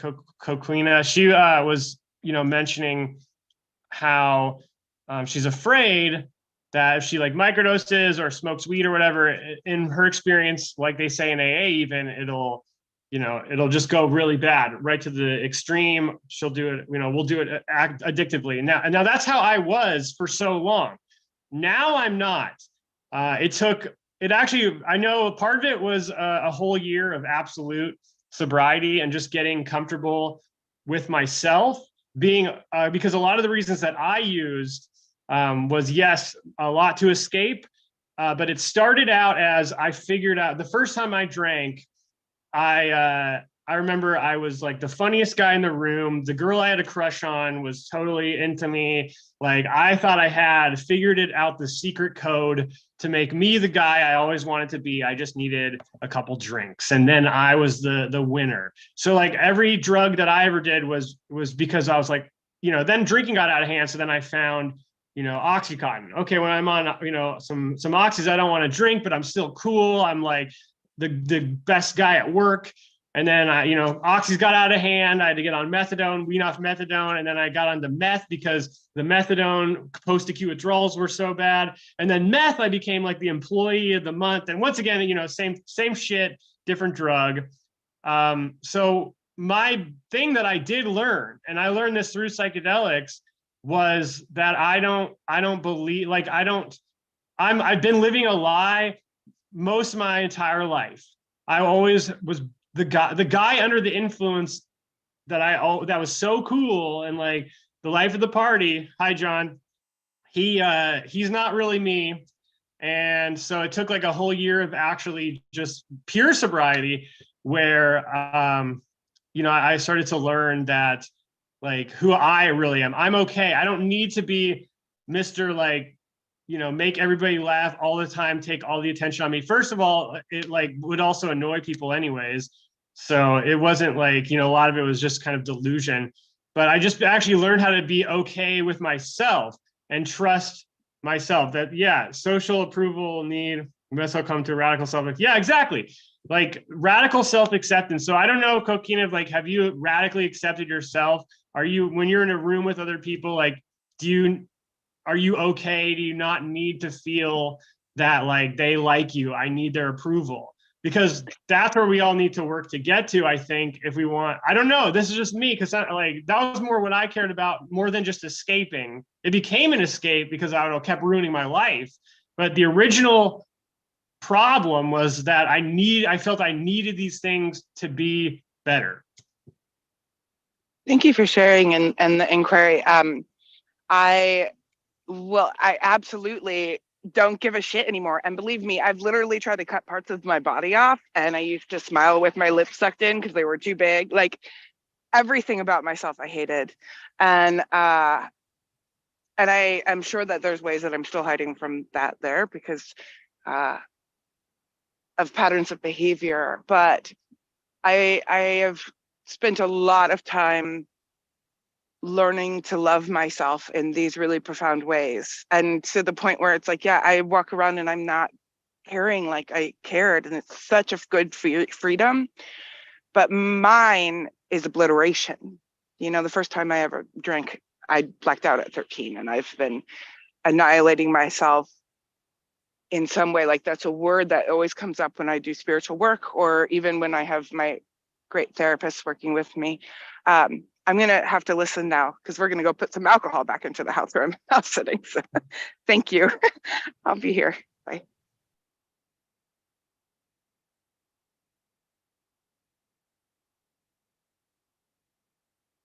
Keeping it real, I could say something.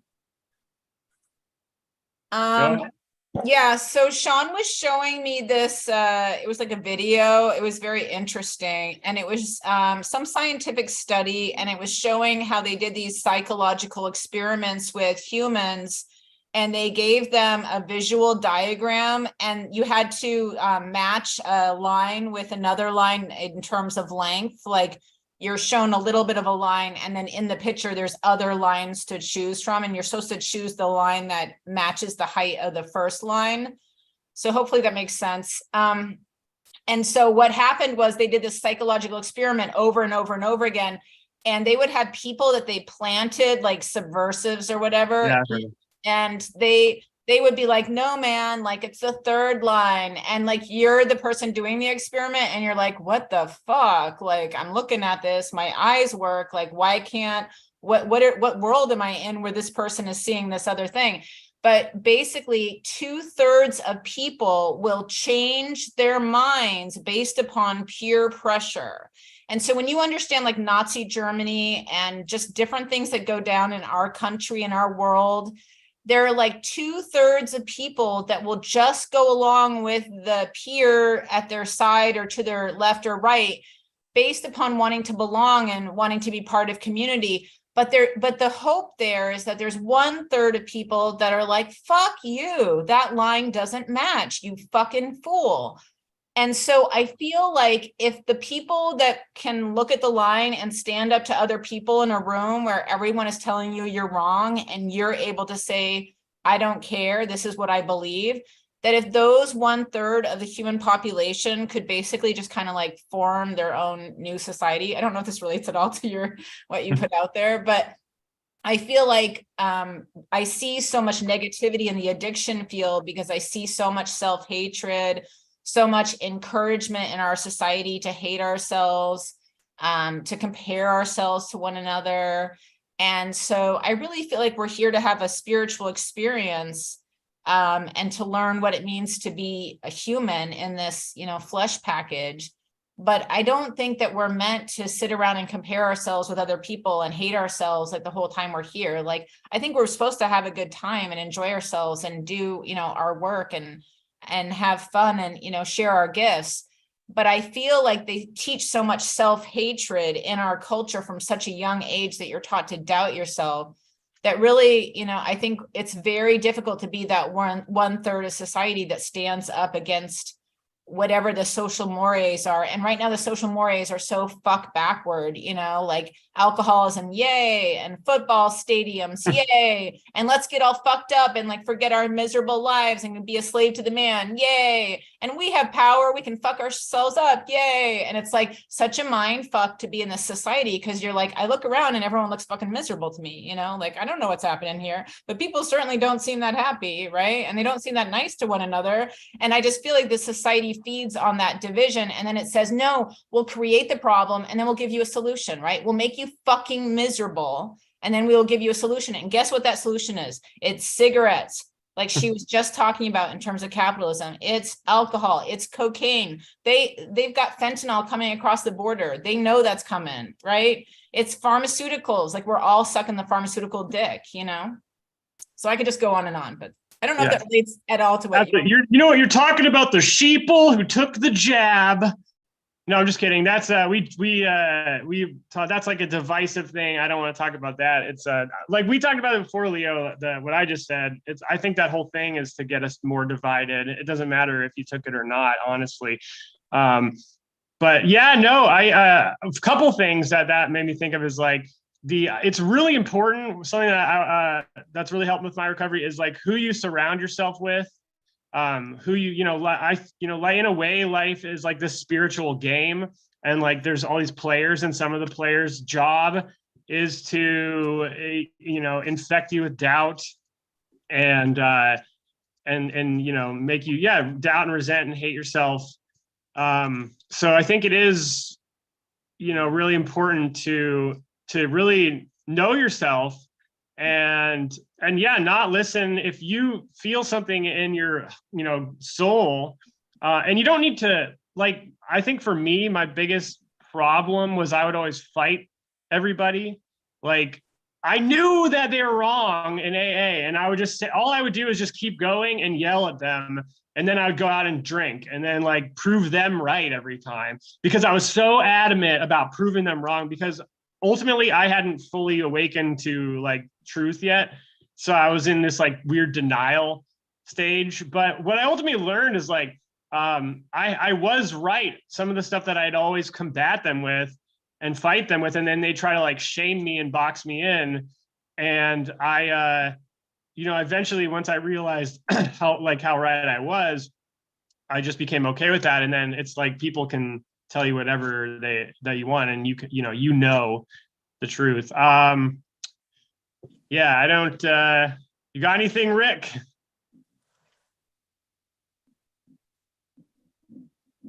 Listening.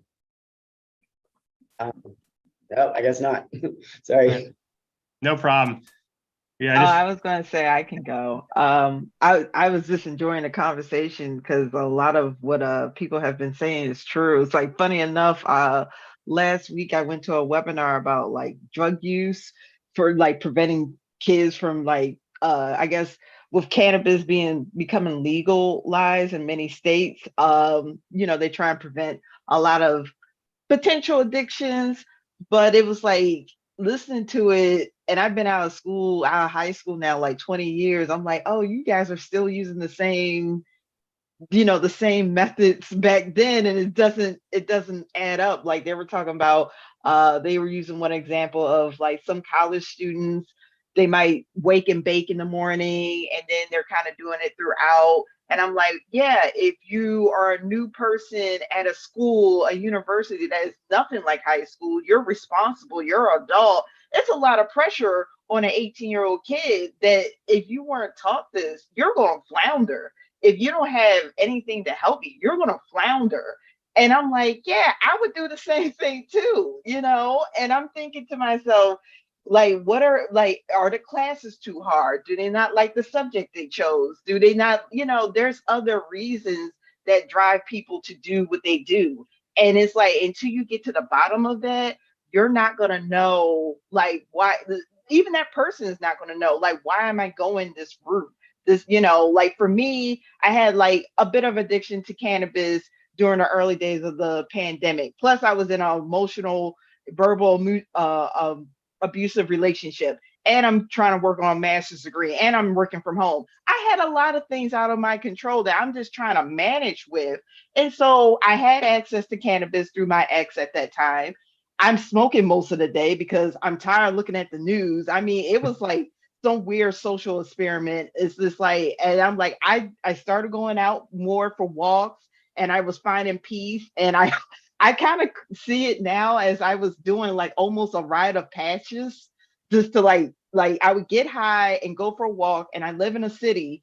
So crossing streets while high, and there's something I don't do because I prefer to be at home while high. But I said, fuck it, I don't care, and traffic wasn't that heavy. So I'm like, yeah. And doing those kind of experiments by myself, because my ex would just stay in the apartment all day. I'm like, I can't sit up in this place all day and look at TV and be, I'm constantly in this damn box. I got to get out. So I started to do that. And then that's when I started to push myself and challenge myself and started to grow in ways I never had before, because I just never had that time to rest.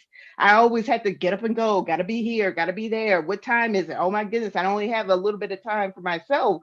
And it's like, yeah, if the pandemic didn't happen, I don't know where I'd be. I might be dead. I might be hospitalized. I mean, eventually I got my addiction to it under control once I removed myself from the situation. But like you said, it's about also, who do you surround yourself with? Are they enablers? Are they helping you, or are they harming you? Are they making the situation worse? And if they are, that's when it's going to become a separation. And that's hard when we are social creatures. And so now you have to shed a lot of those old people and old habits. And that's a process. It's not an overnight thing. And there's going to be hiccups. And I'm like, oh, I better understand addiction, because I had my own a little bit. And I actually saw where I was about to turn into an alcoholic. I'm like, that is not my style of how I handle things. And I had to realize it was so many things. I mean, thank God I go to a therapist, and I work on myself, but it's a work in progress. It doesn't come overnight. It comes over time. And that's what a lot of people fail to realize. I'm like, no, there's so much to this. It's also with your lineage. If you may not even know, like, alcoholism runs in the family, but people keep it hush hush because they're embarrassed. And who wants to, like, oh yeah, your grandfather was an alcoholic? Like, nobody wants to really broadcast that. But sometimes you do need to say that, because then you start understanding, oh, this is why I do the things I do, because it runs in my family, but I never knew this because nobody said anything, or they just don't know themselves, and they just like, well, that's just how we handle things. And it's like, no, there's something more, but a lot of people just don't know. Yeah, and that actually kind of made me have a thought about, because, the hanging out with people, and thank you very much for your input. I was just thinking about how, like, when it was before, like, my more clear awakening, I'd hang out with these group of friends, and I would do, I'd trip with mushrooms with them, smoke lots of weed with them. Every time, I'd always go to these, like, same groups of friends that didn't actually really want me. They're always like, remember I'd get high with these people, and I'd be like, they're so cruel to me. They're awful. And then I would just think that that's like, oh, that's just in my head or whatever. Like, I was having a bad trip or something. But I realize now looking back, like I was just hanging out with people that were not my vibe, not my people. And I was just so desperate to like be somebody that I wasn't, that I would like continually go to these types of people that were like, that I actually was seeing quite clearly, especially under the influence of, certain medicines, that these people are not, they're like, for lack of a better words, are like demons, at least from my experience. I don't want to call another human being like a demon or something, but like the way that we were vibing, that's how the experience felt, subjectively to me. And like, it was like so many times I could have awakened to that, but instead it took like years and years of doing it. And then finally realizing like, oh, these aren't my people. And I'm like trying that. The reason they're actually like, they were probably awful to me is just because that's just the law of the universe. Like we weren't meant for each other. So it was like my fault, because my part was I kept going to a place I didn't vibe.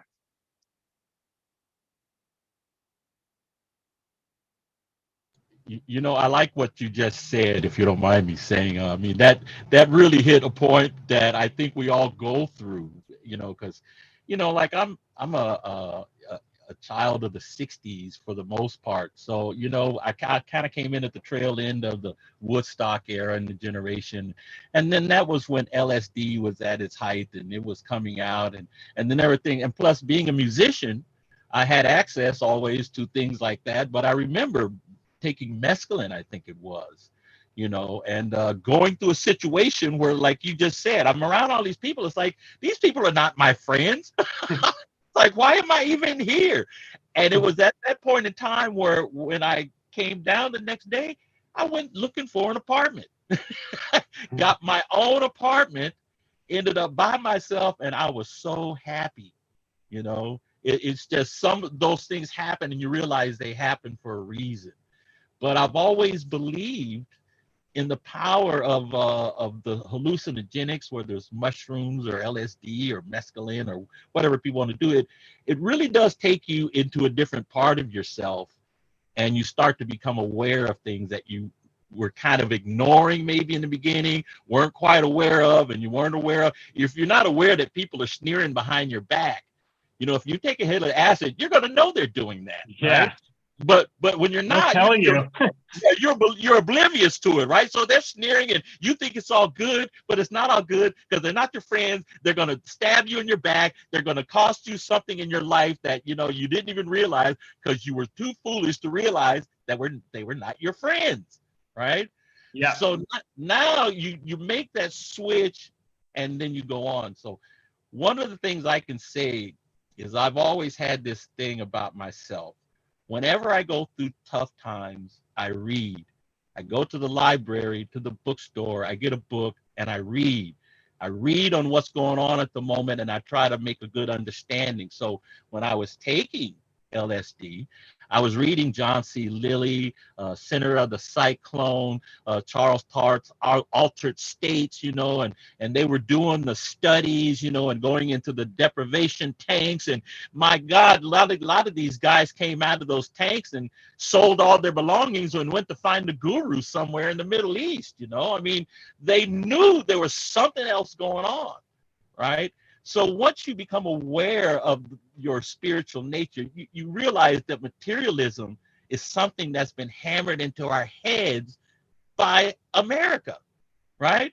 You don't need all this stuff. What do you need this stuff for? But you go buy the stuff to make yourself feel better, but you don't feel any better because you still got to work harder. And then America stresses you enough. It's like you want to kill the pain of your existence. So hell yeah, go have a drink. Okay, forget about it. You like go to the ball game. Don't pay attention to the fact that the government's doing this to you intentionally. But I have always been a rebel against everything because I was right there at the tail end of the Vietnam War. And I remember how they were saying to us, oh, you got to sign up for the draft, right? And I was always like, fuck that. It's like, so they can come get me and send me to war. It's like, oh, hell no. At 17, that didn't make any sense to me whatsoever. It's like, how can another man demand that I give up my young life and I ain't even got started yet? That's a ridiculous notion. But yet, when the Vietnam Memorial came around and I went up and I looked at that monument and I realized that most of these men were 17, 19, 20, 21. America sent them to their death. And when they came back, they were shamed and ridiculed, and they had trauma from that war of what they actually did, which is, oh, you got to kill little people to get your freedom. It's like, I met a general who, went and did work for this man. He was in Vietnam, and he said the same thing. He said, it's a ridiculous idea to say that your freedom depends upon you killing these little people over here, But, look, we all had to be rebels. We all had to say no. That's really what it comes down to. It's a tough position. It's a stressful position to be in. But once you awaken yourself a little bit, sometimes you can still just make better decisions. It took me a long time, but now I still am thankful that I had that position then. I still have it now. And even when it comes to lockdown, you know what? I'm going to get in my car and go wherever I damn well please. Ain't nobody going to tell me to lock down. And they can forget the mask thing ever again. I'm not playing that game. I think more people are waking up to that, so that's good. Yeah, it's like, look, I got documents that go back 10 years where they were talking about social distancing 10 years ago. They didn't tell you about it. They don't want you to know they were talking about it. But we all know about Agenda, Event 201, where they planned the whole pandemic out and then lost it the next year, just like that, right under your nose.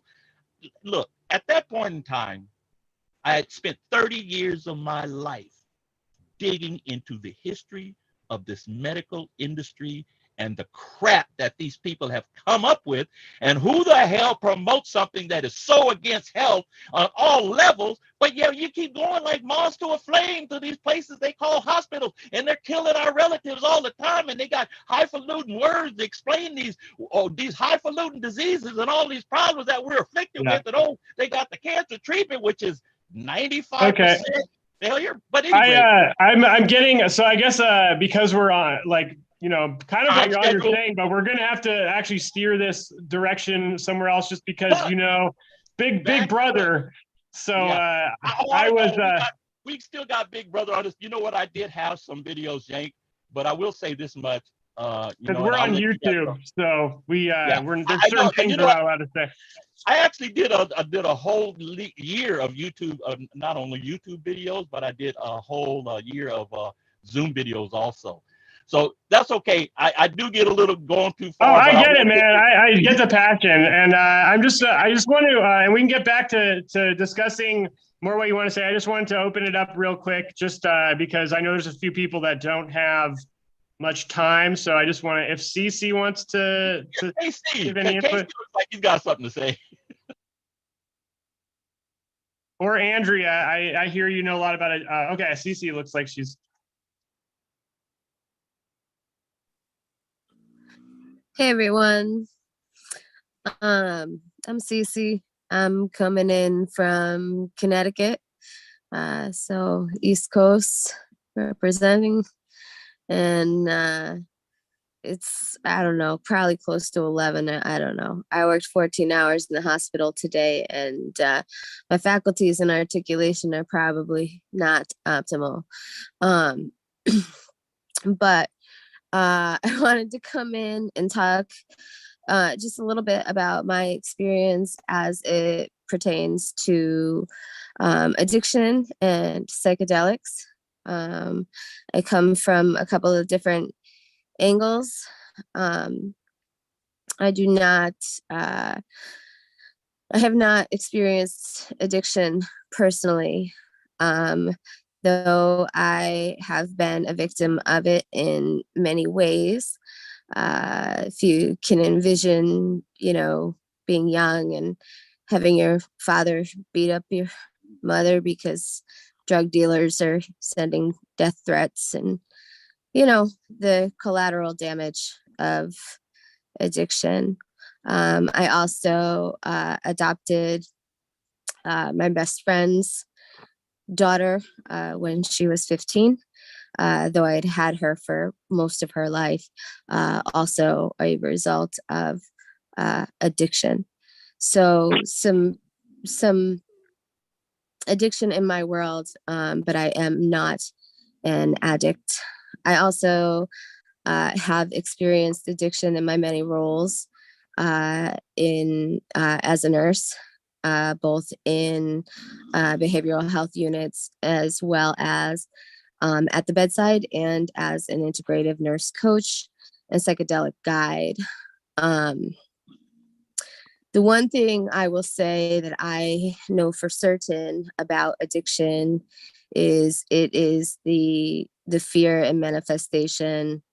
It is the manifestation of fear, and everything that fear likes to turn into, like pain and shame and violence, and it comes out in all sorts of ugly ways.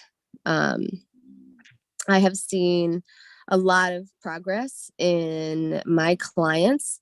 I do hear the story from time to time. You know, I took mushrooms once and I never touched heroin again. Things like that. Thank you, Andrea. And but I have not had any clients that have had that sort of outcome where it was just one day they were like, boom, it's great, I'm good. But I have seen with consistency progress at decreasing usage of whatever substance they is their substance of choice or substances of choice. I see that over and over and over and over again with my psilocybin clients. And I do hear stories of it in the hospital. The one thing that I feel particularly honored about is when I work in the hospital, a lot of patients will share with me what they will not often share with other providers. And I am acutely aware of the lack of trust in the healthcare system. So that is, I hear and feel the intensity of how that mistrust has come about. And I take that to heart. And so part of my work is in bridging the gap between healthcare and the people it's supposed to be helping. And I do that in two ways. Number one, as a nurse, having very uncomfortable conversations with providers and other healthcare professionals, making them aware of when they need to do better, and pointing out how important trust is. And then the other way is helping people not have their mistrust cost them in significant ways when it comes to their health. So that mistrust can sometimes be very self-defeating. And so when I'm at the bedside or when I'm working with people, this is sort of where I stand. And that's my experience with addiction. And Leo asked that I share a little bit about my experience. And so it's nice to meet you all. And there you have it. Thank you very much, Cece. I appreciate that. I hope you're learning as well. I appreciate the knowledge. Learnings. Okay, Andrea, do you want to talk about addiction and exorcism at all? Well, we got like 10 minutes.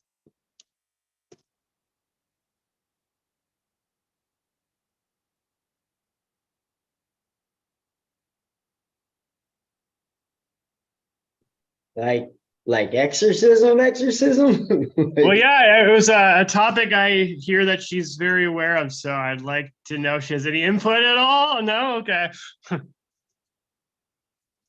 I got excited about it when I heard that, though, because I actually don't know. I'm not like too into, I mean, I've definitely feel like I've experienced and seen like negative entity attachments all around me. I feel like as soon as I started working on my like affirmations and really controlling my conscious mind, that I don't really experience them like I did before. I don't know if they're like actually real beings or just like manifestations of my own mind.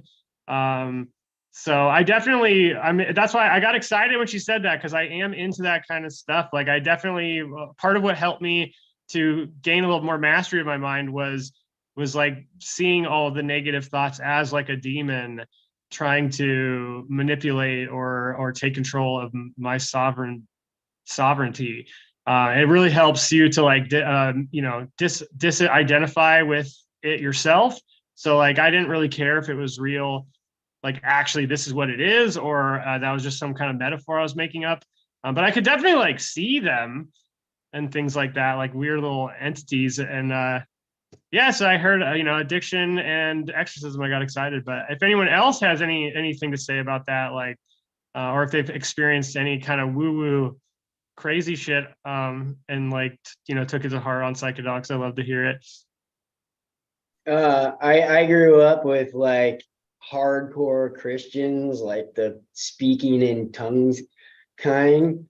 And like when I was a little kid, like I always just thought it was like grown-ups playing make-believe. Like I was never like really sold on it, and there's this one time my dad, I think I was maybe about like 19 years old, and he called me up to come hang out, and I thought we were gonna like go see a movie or shoot pool or something.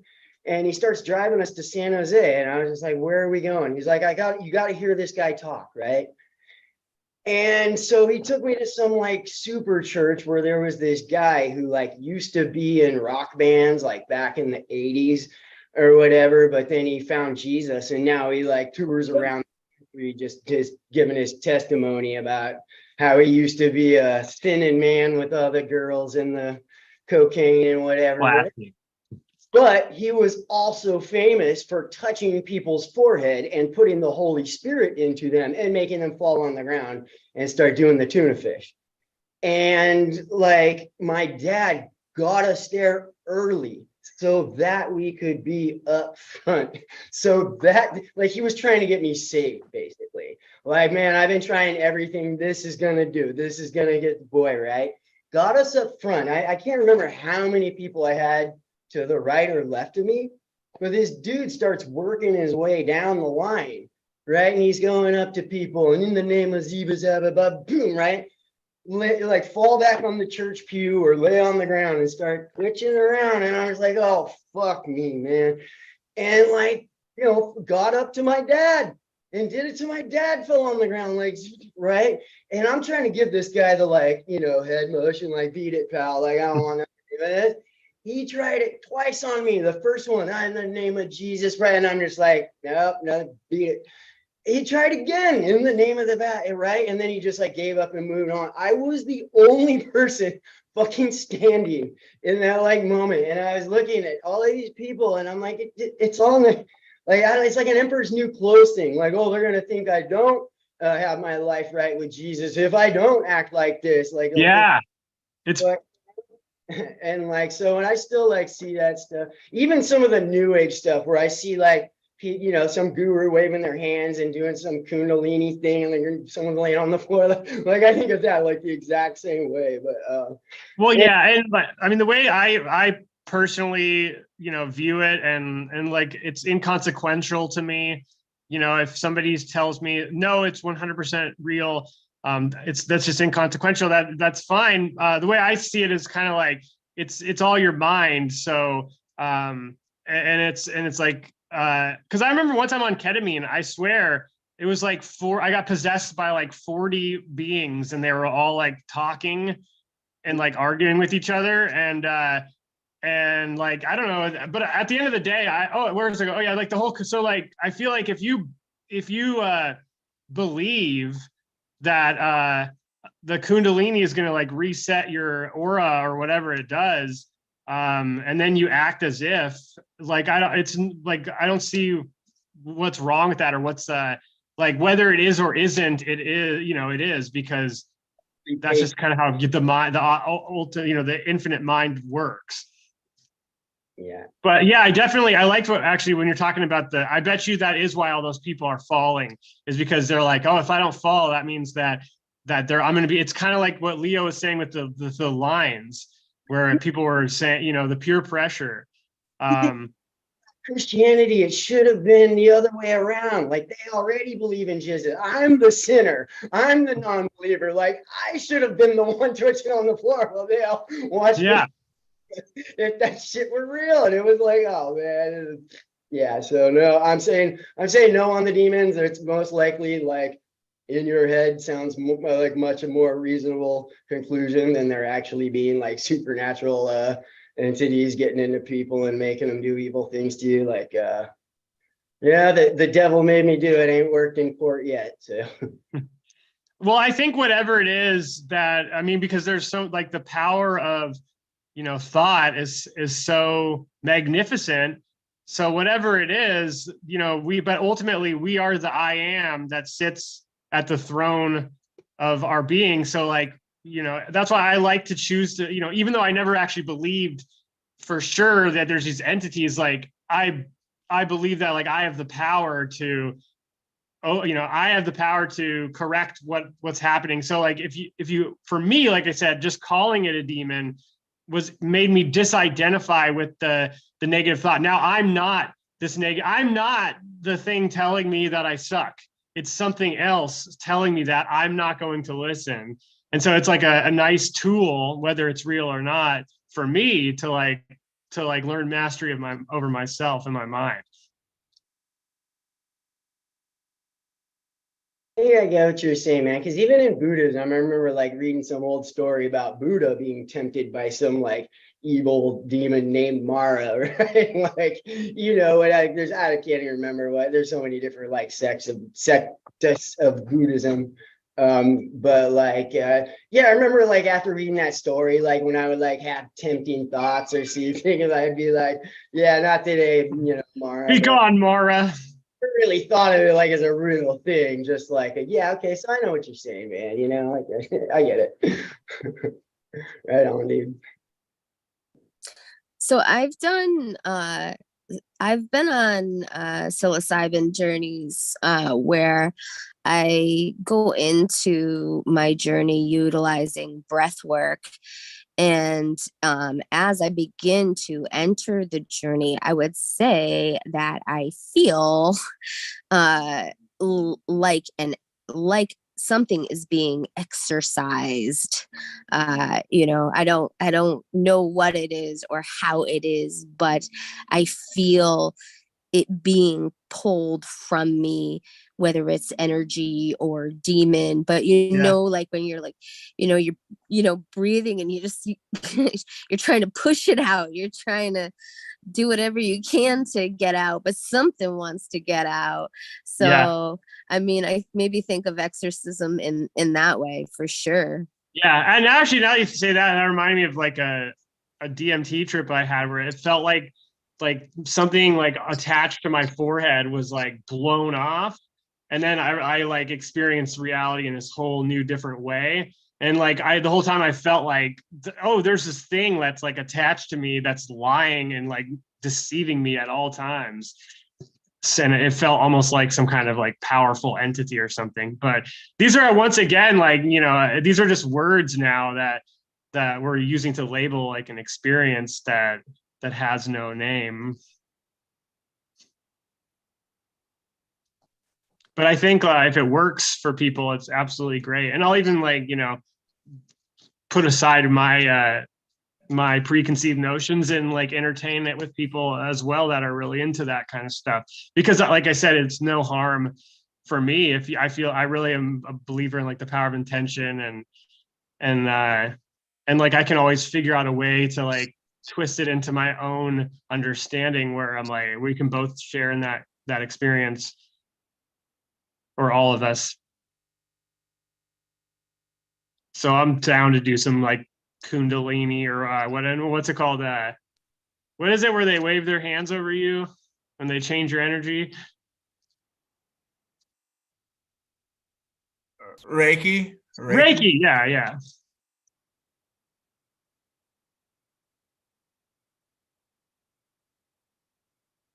Well, I have 3 minutes left, so I can't believe I made it.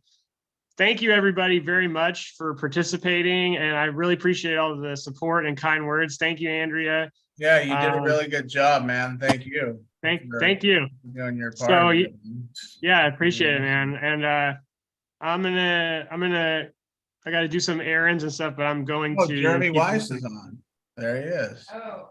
Yeah, you guys just invited me, and I heard that there were some questions about demonic possession, and that my expertise was requested, so that I'm answering to the bat signal.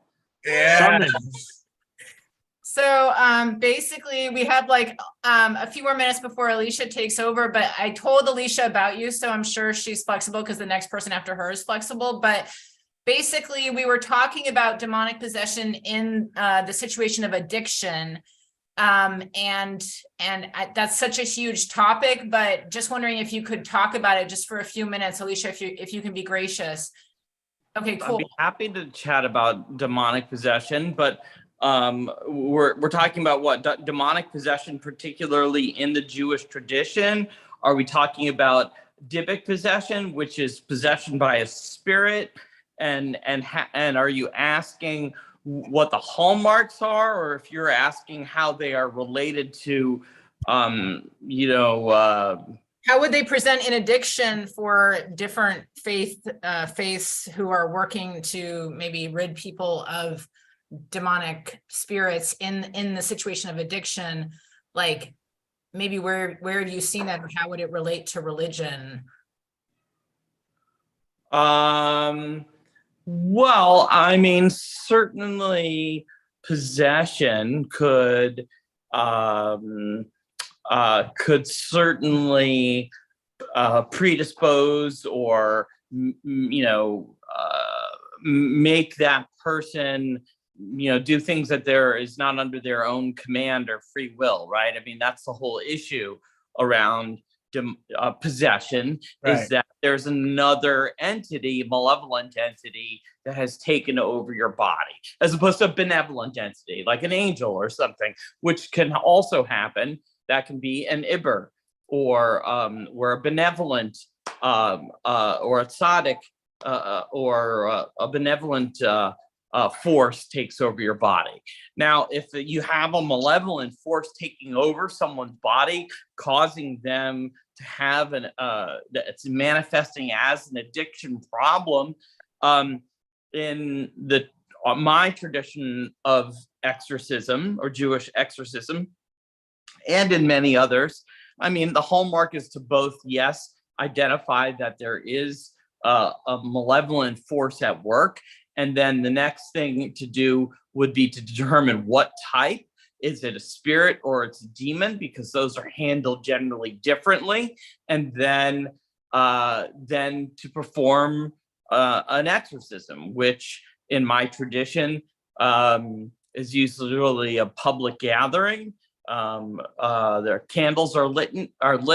The person is brought forth, and then you try to learn the malevolent force's ineffable name and force the spirit or demon or malevolent entity, the entity out by the use of their ineffable name.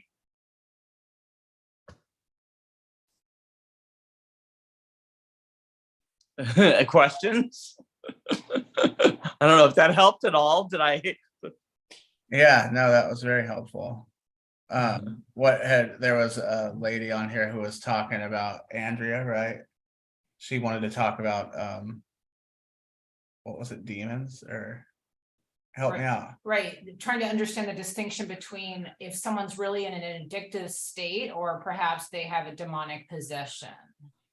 Right, and I mean, I think the whole theory around talking about addiction and demonic possession is a lot of times people say when they're in full-blown addiction, their spirit is weaker. or they're just, weaker as a person. And so it brings in like an opportunity for attachment. Mm-hmm. Yeah, that's possible. I agree with that. So, yeah. Yeah. And you So you say that you have to use their name to banish them? Well, that is a technique of Jewish exorcism that is essential in performing a Jewish exorcism, not necessarily in another tradition such as Catholic exorcism. But I mean, we all have our own techniques, right? I mean, I also practice hoodoo, which is African American folk magic, and that has a different approach to jinx removal, evil eye removal, curse removal, and spirit removal.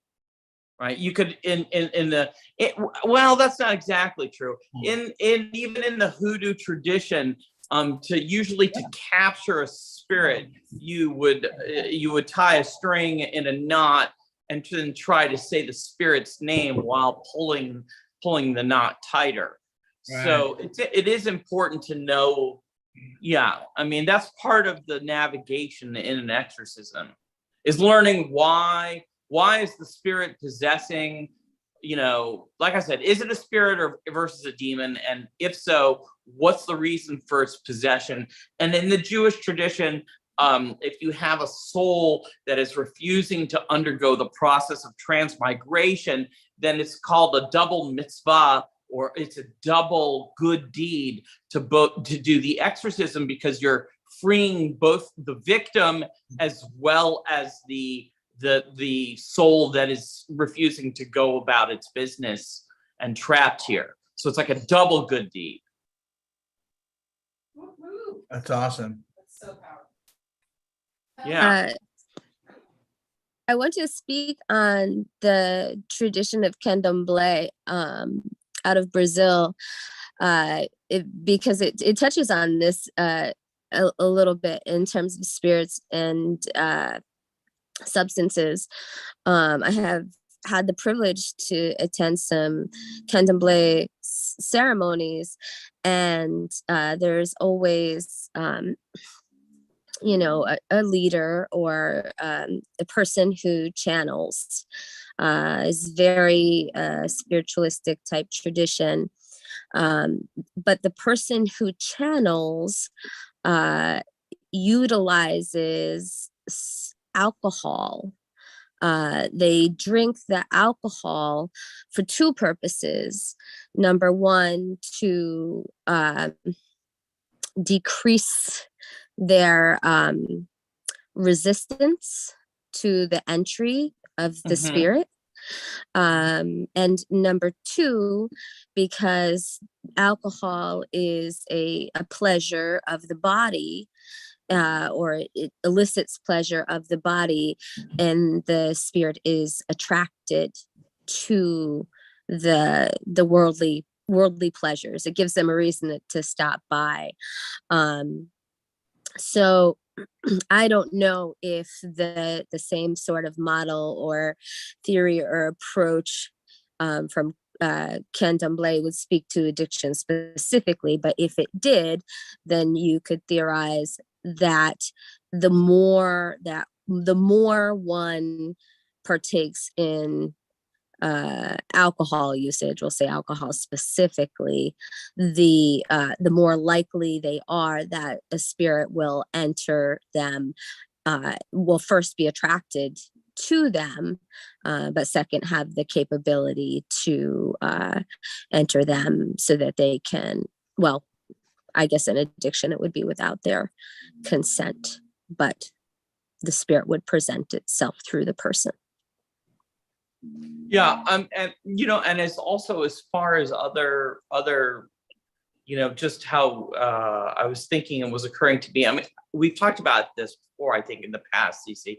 I remember us having a discussion about that, actually. It was very interesting. But other additional or ways of looking at not just addiction, but the use of medicines and substances during the treatment or of exorcism. In the Jewish tradition, it's not, you're not allowed to burn incense that is pleasurable to as an offering to the malevolent entity. You can only burn incense that is noxious to the malevolent entity. You know, speaking of burning things that you inhale. Sorry. There you go. Thank you so much, Dr. Weiss. And we need to move on to our next moderator, but you're welcome back anytime in the next 24 hours. And I encourage you to put your website in the chat, but welcome to Alicia, and thank you, Dr. Weiss. Okay, well, thank you for letting me cut in and step in and ruin your meeting, but you know, appreciate it. No, it was exciting. We love you. We love you. We love you. You married. We him. love you. Right. All right. Love you back. All right, Dr. Weiss, take care. And introduce Alicia. Yeah, you can introduce Alicia. No, I'm kidding. This is Alicia. We introduced Alicia. We just did. Alicia. Hi. Hi. Can you guys hear me okay? Is this good with these this headset? Yeah, it's good. Okay. Wow, thanks, Dr. Weiss. That was really cool. I mean, I didn't know about this double mitzvah. This is so exciting, and also, you know, reminding me sometimes, you know, sensing these energies moving through, just to pay, you know, how important it is to, you know, it's actually a mitzvah to take a look, you know, take the time to look at what is flowing within, and to do what we need to do, not just, you know, for ourselves, but for whatever that energy is inside that needs to be released. And also, I just think such a cool, is one of the coolest things I love about psychedelics, this topic. It just like intersects so many different interests. One of them being spirituality, another important one for me being social justice, another important one for me is around health and wellness. And so that was just a really great example of some of these intersections. And I'm going to be talking about some work that touches on the intersections for me in a few minutes. So we would like to say hello, everybody, and welcome. And thanks for being here. This important topic. Big, huge thanks to Leo, and I've seen it in its full glory, by the way. Thanks for the opportunity to talk to you. I wanted to start off by, and it looks like I keep getting the signal saying my intro. If it, just let me know if you can't hear me or if something happens. So I just want to start just acknowledging that I'm here. I'm calling you from the unceded homelands of the Musqueam, Squamish, and Tsleil-Waututh peoples here in Vancouver, British Columbia.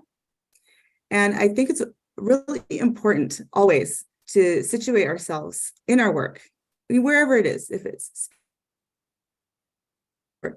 in relation to the land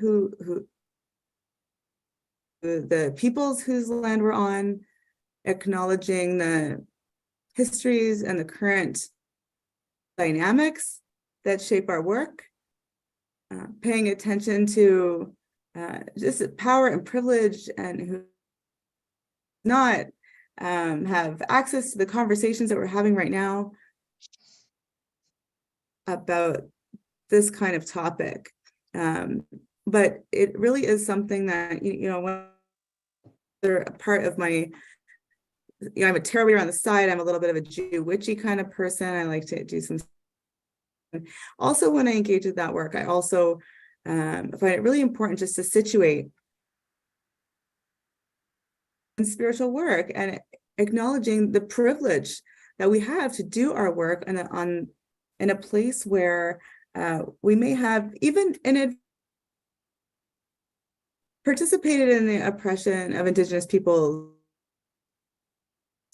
of land and dislocation and all of the fallout of that. So, and just even taking the time to talk about it in a conversation around psychedelics in this, who is a settler, who is a non-Indigenous person, and I am going to introduce myself to you now, but I did just want to start with that. So my name is Alicia. My pronouns are she and her. I am a white settler, and my ancestry is European, Ashkenazi Jewish. Yes, and from Russia and Poland. And I'm living here. I just mentioned where I'm living. I'm Musqueam, Squamish, and Tsleil-Waututh. And I'm currently, I work in the area of addressing anti-Indigenous racism in health and healthcare. That's sort of where I'm working right now. And in a variety of aspects of healthcare. I've my background, looking at racism, anti-Indigenous racism in particular. It's looking at power inequities and policy, but all in the context of health. And I have also been working in the area of health and harm reduction in particular for quite a while now. For the last 4 years working in municipal policy in Vancouver, focused specifically on the overdose. And Hey, I'm sorry to interrupt, but could you yeah. try doing just your voice because it's glitching? Just like right now? Yeah, no video, but just your voice, and see if it helps with the glitching. It's just glitching. Like choppy? Yeah, a little choppy. Okay. I wonder what I could do to address the choppiness. If you don't do your video, Turn the camera off. if you turn the camera off, it's sometimes better reception. It uses less wattage or something. Bandwidth. Okay. Is that better? Oh Yeah. Loving it. Wow. Okay. Okay. I'll pop in now and then. Okay. So okay, great. Okay, I'm just responding to some messages in the chat that are coming through, some private messages in there. Okay, great. So I will pop in, show my face now and then. So okay, so I have worked in in the area of the overdose crisis, and much of my work has also focused on involving people in the work in health decision making and health policy, and especially in the context of substance use, and then context of involving people with lived experience of substance use in decision making, and work in the context of involving Indigenous people in health to health decisions, impact Indigenous people. I've actually found it quite challenging to figure out where I fit psychedelics, which is and psychedelics and substances in general. This issue is very close, and part of this is because is someone saying something? No, but you might try calling in on a phone and then occasionally turning on your video, but just like leaving it muted on your desktop. Well, because it's glitching with your computer. Let's see. Okay, give me 1 second. Let me call. But we still want to see your face occasionally and whatever. It's just you can turn down the volume on your laptop. Oh, here, let me grab. And just on the Zoom invite, there'll be the phone number. You can just go ahead and call that. But I'll mute whoever just had some background noise. Okay, hang on 1 second. Oops. Okay, I might even try. No, we're totally flexible. So just take your time. You were very flexible with us. So. Oh yeah, no worries. I just see that. Yeah, I'm having my signal's not that good. Let me move to a different place in the room that I'm in and see if I can get a better signal. And I'm going to be talking about accessibility, and I want to be accessible. I'm hearing you loud. Oh, you guys are. You are. You're hearing me. Yeah. Okay. Because I was gonna say, I think I might actually be able to hotspot my phone, which might give me better connection. So maybe I could just try that. Should I just try that? Hang on 1 second. If you think it might allow you to show the video of yourself and not glitch, then that would be cool to see your face. Yeah, I think I can try to do that. I just need. But if it's a pain, then don't worry about it. Just take your time. Just don't, yeah, it's all good. Okay, I don't think it's a pain. I just what did I do with my other phone? Oh, here it is. Okay, let me just try this one fix to see if you can, if that'll work, and then let's see if I'll see if I can. Are you hearing me okay now though? We are. Okay, I'm gonna try. Let me try this one. Oh no, actually, I think this is looks okay. Okay, I'm just gonna keep going. Maybe I'll just turn my camera on and see if this works. Will you let me know if because it looks like my signal's stronger now? Okay, so I'll continue and then just tell me if it goes off. Okay, so I found it difficult to figure out where I fit what I have to offer, the conversation in psychedelics. And one of the reasons is because I find that it's increasingly, this is a really bad angle, I'm sorry, it's increasingly becoming under the scope of medicine, of biomedicine, which is a colonial patriarchal system. And it's also one that's dominated by science. It's dominated by medicine, dominated by sciences. And even though I do have a background in health, come from a social science perspective. And I really want to talk about some of the things, and this is sort of a larger project of mine, of what social science perspectives has to offer this conversation, particularly in psychedelics. And I want to draw on something, I guess, I don't know, a field of thought that I've spent a lot of time with, called, I'm just going to very loosely call it critical theory or critical theoretical perspectives. I'm not sure if anyone's familiar with different kinds of critical theoretical perspectives. Basically, they were born out of the Frankfurt School in Germany with some folks there coming out of Holocaust Germany, wrestling with ideas of society. But these ideas, basically, they have to do with power and understanding how power operates in our social world, in the social systems.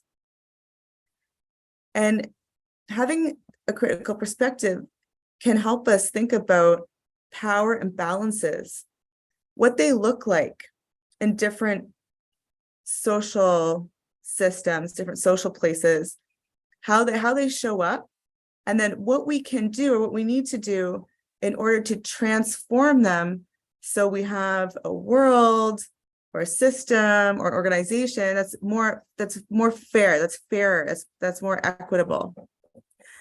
And so I'm really trained with this perspective, and everything that I look at, I'm looking at where are the power imbalances, where are the places that are not fair, and what can we do to change them so we have more fairness. And this means paying attention to how some systems, or if it's the healthcare system or some decisions, if it's a drug policy, how do they impact different groups of people? And where are there differences between how groups of people are impacted? How does different parts of the health system privilege some people and disadvantage others? So this just gives you a sense of the kind of the lens that I have on stuff. But I want to share some examples, and I'm going to just talk a little bit more about just concrete, down-to-earth examples. The first one I'm going to start off with is decriminalization in Vancouver and drug policy decision-making. So I was part of a really exciting initiative in Vancouver to put together an application to decriminalize drugs, decriminalize illicit substances. And I don't know if any of you are following the politics here, but we actually, the province of BC, where I am, was granted an exemption. And so now you can actually carry 2.5 grams of illicit substances on you and not be criminalized, and you even get to keep your drugs. So we're still in BC, still working this out. But prior to that, just in Vancouver and the city that we have here, we are working on this application and trying to figure it out. And my role, and I think it was Cece earlier was talking about being this bridge between people who are accessing systems and and the healthcare system and their role as a nurse. And my role is kind of so being sort of a bridge between people with lived experience, but policy in the policy world and decision makers. And so in this, I had the opportunity to engage people with lived experiences in the conversation and get feedback and do a consultation. I noticed some things in this work that were examples of how power imbalances play out in the context of policy decision making. And I know that this is a topic on addictions. I just want to say that there's so much overlap and intersect. I won't go into the difference between people who are using substances, what is problematic substance, what is addictions, but I will say this is in the context of the overdose crisis, where a lot of people who are having addictions are using substances all the time, we're all the time, people who are at risk for overdose. How do we look at including people with lived experience of addiction and substance use in policy decisions? And because any policy that's going to have a positive effect on people, so if we want the policy to make a difference, we want people to stop dying from a toxic drug supply, we can't develop a good policy without involving the people who are directly impacted by it. And this is also true when we think about the other kinds of inequities in drug policy, when we look at who is being impacted by the overdose crisis. For example, I'm in Vancouver, in Canada, Indigenous people are way more impacted, disproportionately impacted by the overdose crisis. So if we want to in who's dying, we need to meaningfully include Indigenous people, or Indigenous people need to be meaningfully included in policy decision making. So anyways, I was part of this process, and the leaders at the time were trying to make it go through government quickly, and there wasn't really enough time to do a thorough, comprehensive engagement process.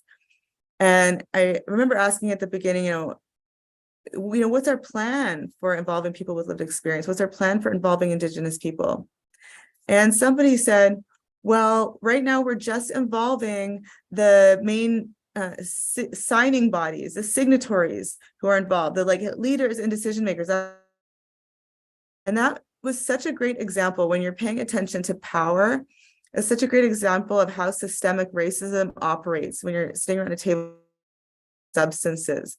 As soon as someone says, we want to work, we're working with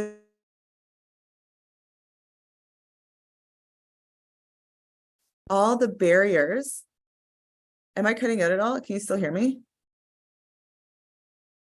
It's interesting. You're only cutting out, it seems like you're cutting out for critical, like the most poignant part of the story, like the climax of the moment or whatever.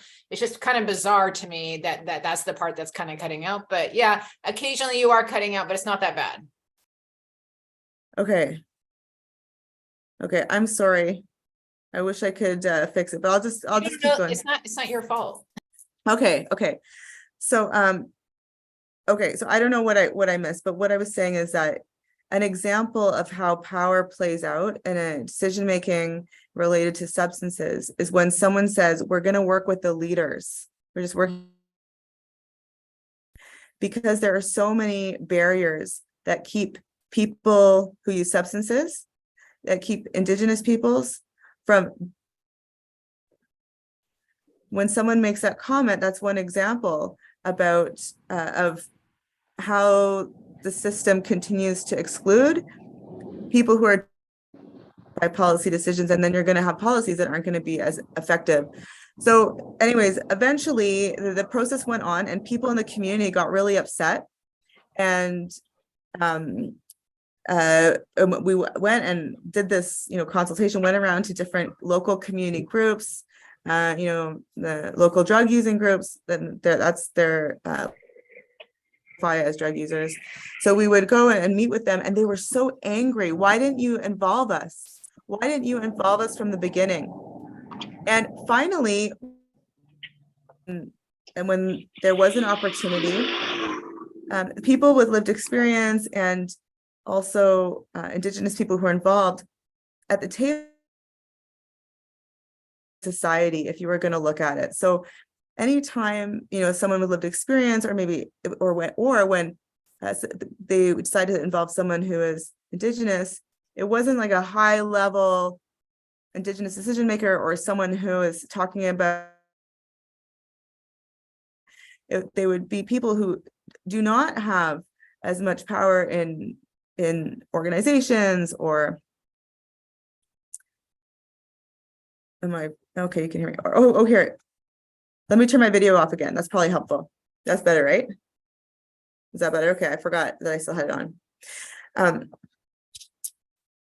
Okay, so that's just another example. So by including people at the table, if you're including people and they're not in the same level, that power dynamic is still there.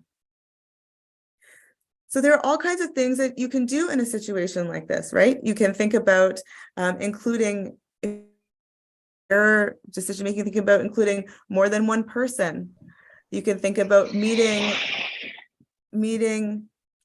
on the terms of people who you want to include, people with lived experience. It's also important to think about, if you're involving people with lived experience in your drug policy decision, how are you being accountable? How are you using what's being said? So that's just one example of how paying attention to power dynamics and how to transform them can play out in relation to substance use and addictions. And that was more of a policy example. I'm going to give one more example around stigma, and in particular around access to healthcare and addictions treatment. And then I want to open it up for discussion, because where I want to go is I want to ask you about, I want to have a conversation about power and power imbalances, specifically in the psychedelic sector in relation to treatment, because it's, and in psychedelic assisted therapy, because I'm not really seeing this conversation yet. So I was also in my role in working in municipal policy. There was a situation during COVID. So during COVID, so many that weren't able to be inside and to access places where they would normally go to get things for basic needs, like using the washroom and getting water, and harm reduction centers and safe places where people could use. Anyways, washrooms was a big one. And so the city opened up a whole bunch of porta potties and had them all across the city. So anybody could go in and just use these porta potties. And what happened was and we were working also with the health authority to try to make sure that they would somehow be monitored so people wouldn't be able to go in there and use alone. And there was, a death that occurred because people had no other places to use. And so someone went into one of the porta potties and used it in there and overdosed, and nobody was able to get to them. Another example that happened, this is what I wanted to talk about, was bit triggering for some people, so I apologize, and I just give you a heads up. It is a little bit disturbing because it is about the death of a baby, and that's basically the extent of it. But one of the porta potties, there was an infant found in there who had passed away, and so the response was to shut down all of the porta potties, to take them away because of what happened. And I thought that this was a real opportunity to examine, why did something like this happen? And the way that I understand this issue, or what I think was really underlying it, has to do with asking the question, children pass away in the medical system, or when children, most often it's because of when children pass away, it's most often because of a medical condition, right? This is, I've worked with child people, the child forensic special, and this mostly happens. And so why, if there was a medical condition with a child or with the person who had the baby, why wouldn't they go to the hospital? And in the context, this is also yes, I see in comments here, yes, children's death is most often trauma. Yes. And so this is also in the context of the downtown east side of Vancouver, where there's a lot of poverty, there's a lot of racism. And so you can imagine, or can you imagine, that the anticipated experience of going to a hospital would be so negative and terrible that somebody would rather just leave their baby in body, because maybe they were afraid of being criminalized. Maybe they were afraid of being criminalized for murder, racially stereotyped because of their substance use, because of where they live. So this, I thought, was a really key example of how stigma shows up and the implications it has. And I kept thinking about, who is that person? Who is that person who is walking around? I mean, probably maybe not walking, the person who gave birth, who has not only like the grief and the anguish and the mental trauma that may have arisen, but also the physical complications from this, who is not able to go in and get care. So when we can pay attention to things like power and to stigma, and see how this is a barrier for people accessing care, accessing harm reduction services like overdose prevention sites, even going into emergency room. And I was going to play you a little video with some people on a research project I worked on, the people talking about substance use stigma.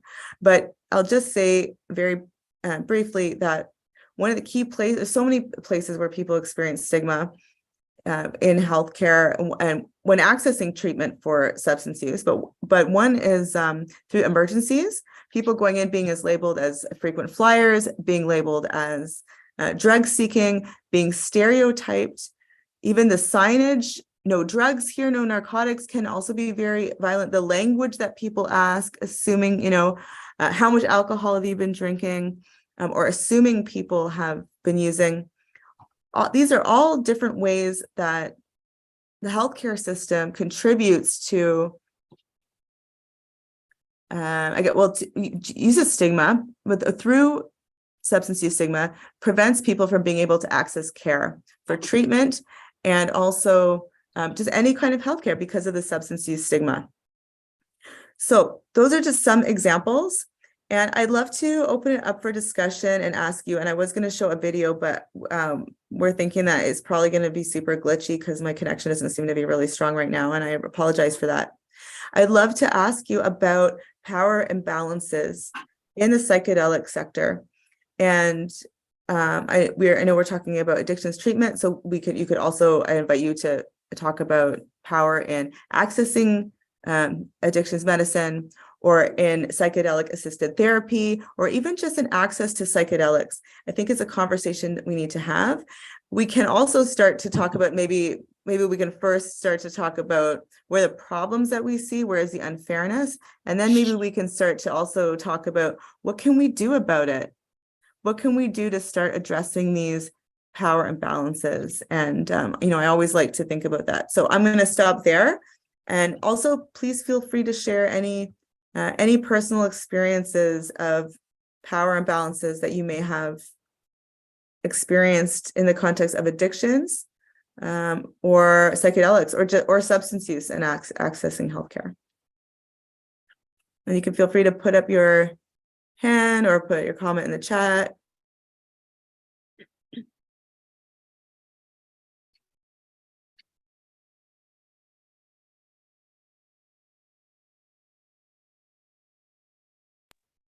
Can I just jump in? Alicia, can you hear me? Yep.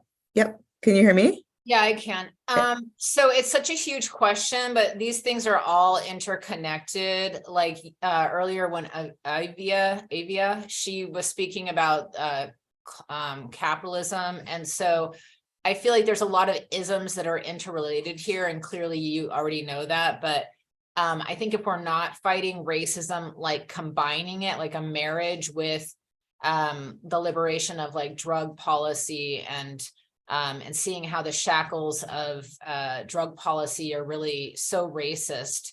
And a lot of times I feel like I have to confront these white liberal friends that think they're doing all this great social justice work by putting up Black Lives Matter posters in their windows.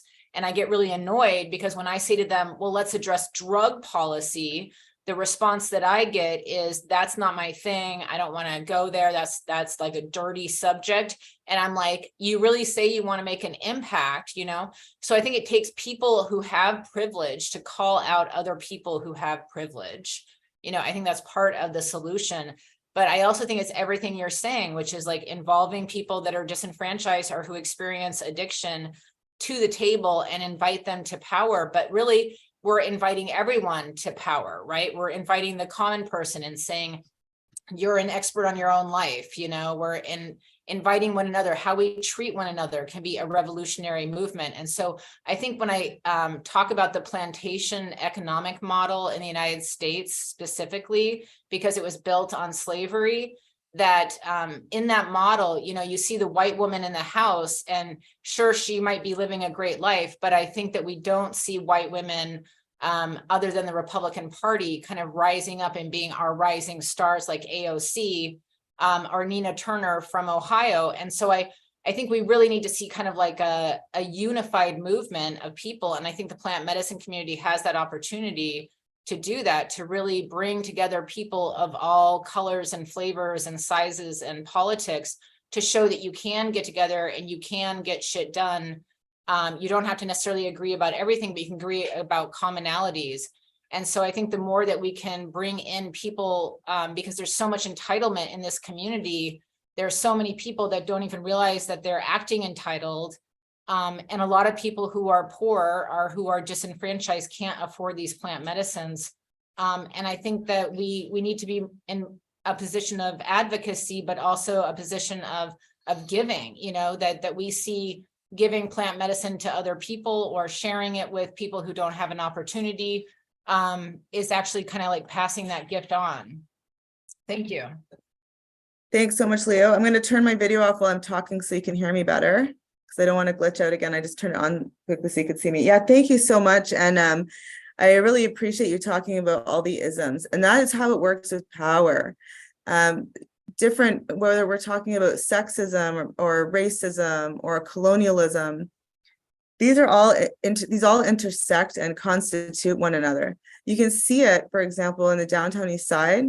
You know, poverty, for example, just a connection between poverty and racism, or like you look around and you can see the different there's more indigenous people, more racialized people in poor neighborhoods. This is an example of how our system discriminates when it comes to income by race. Racial inequities exist across income. This is an example of two, and I don't know if people are familiar with intersectionality, but two different kinds of, social forces, two systems, racism and classism, that kind of go together. I also want to just talk about, just pick up what you're talking about. Whiteness is really important as well. And this is a conversation that I'm not hearing in psychedelics, is talking about the whiteness of psychedelics and paying attention to white supremacy. And it can be really simple when we're looking at any, just say, psychedelic assisted therapy organization or organization or service. When you look around at the decision makers and you start paying attention to race, when you start to see who are in decision-making positions, and is it mostly white people? When you take a look at whose knowledges are being drawn on, whose approaches, and I'm not going to go into what whiteness looks like as a manifestation in organizations, but just to give one example, and Tema Okun, if anyone's interested, talks a lot about this, but perfectionism, for example, as a manifestation of whiteness. So as a sense of urgency, this kind of white Eurocentric way that we have to do things. And, that we don't want to look at, we don't want to talk about what we're doing wrong. We just want to keep performance indicators, what we're doing right. So I think there's a real opportunity in this conversation for us. And also there's also this whole calling out, the calling out culture, and the speaking out is important. In the same breath, I think it's always so important for us to just look at ourselves always. And, you know, I have made so many mistakes, and I like to give this example of when I was, this was many years ago, at an intersectionality conference, and I was working at, I was working at the First Nations Health Authority, and this was the first like Indigenous health government, like First Nations health government, and doing health policy in, you know, paid, that was, it used to be part of Health Canada. So it was really exciting to be there. I was in a policy role, and I went to this conference, and there was this amazing young Indigenous Two-Spirit speaker, Jessica Danforth, and she spoke, and she was talking about the Ally Industrial Complex. And she's like, you know who they are. You can tell them that they're the white people who they say they're doing equity work, and they profit off it. They make a living on it. And you can tell who they are. And she's describing them. And she's like, when you look up on their wall, their office wall, you'll see they have that, you know, they've got that a quote by Lila Watson, that if you come here to help me, I don't want your help, but if your liberation is wrapped up in mine, let's work together. And I had just put that quote up on my office wall that day, and here I was, like, doing exactly, I was the exact person, this as part of the another cog in the wheel of the Ally Industrial Complex. And, you know, pointing it out, pointing at ourselves and how we all participate in these inequitable power dynamics.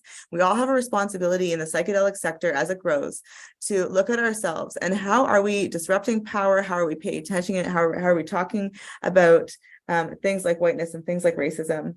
And when you said Leo, you're talking about coming together. I believe when we talk about systemic issues like systemic racism or whiteness that are systemic issues, these are examples of where we can come together. I also do want to acknowledge the importance of having diverse perspectives on this. And Leo had a really good comment about people who are advocating for racial justice, but maybe not advocating for drug policy, which might feel like it's undermining how those two issues, how racial justice and issues related to substance use, how those are interconnected. And at the same time, some of the things I've seen here in the context where I'm living in, because of the history of colonization and the introduction of alcohol and the harms that were imposed on Indigenous peoples, and also because of all the stereotyping Indigenous people experience when it comes to substances. Because of all of these, because of all this, anticipation, because of the stereotyping, that there are many communities where harm reduction, for example, is a difficult conversation. People have different perspectives on substances, and I think that's something that is important to work with, to navigate. I see your hand up, Noriko, so I'd love to hear from you. So just to put it out there that sometimes we don't always need to pit issues of social justice against each other. Yes, addressing one can help address the other one, and also understanding, where there might be some forms of resistance to addressing the issues because of a history of oppression could be something that might be helpful as well. Noriko, please. Thanks. I'm so sorry I was late to your slot, Alicia, but I was excited when I read your description. And as a nurse who is working mostly above ground with ketamine, I just want to say that, one of the most obvious accessibility issues that I've noticed is that, ketamine is legal, but it's being used off label. And so it's not covered by insurance. And that's such a complicated issue to address. I know that Spravato is covered, but it's very expensive. Generic ketamine is actually very cheap. But the logistics of having somebody sit for 3 hours and doing the preparation and integration work is costly. And so I think that as clinicians, like it's one of the simplest, like most effective things that we can do is offer sliding scales and offer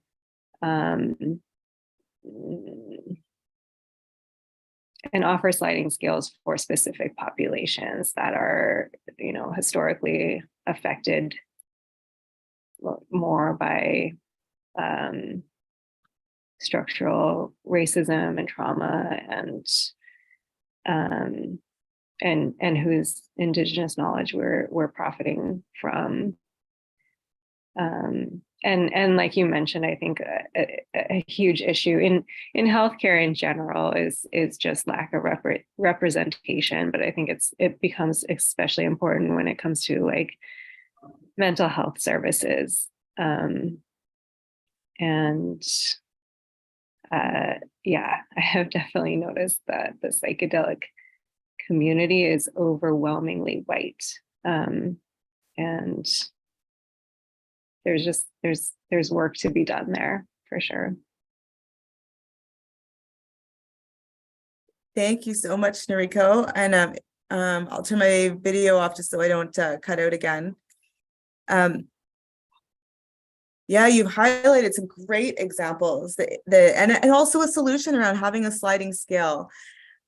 It's so important to look at all the kinds of barriers around accessibility. Finances is one. And we can even take it further and think about who has the burden of responsibility to even have that conversation. You know, sometimes, you know, if there's if you're having trouble with finances, then please ask and we'll make an exception. And there's, you know, what is how is that addressing the shame or the other barriers that someone might even have in coming forward and asking that question.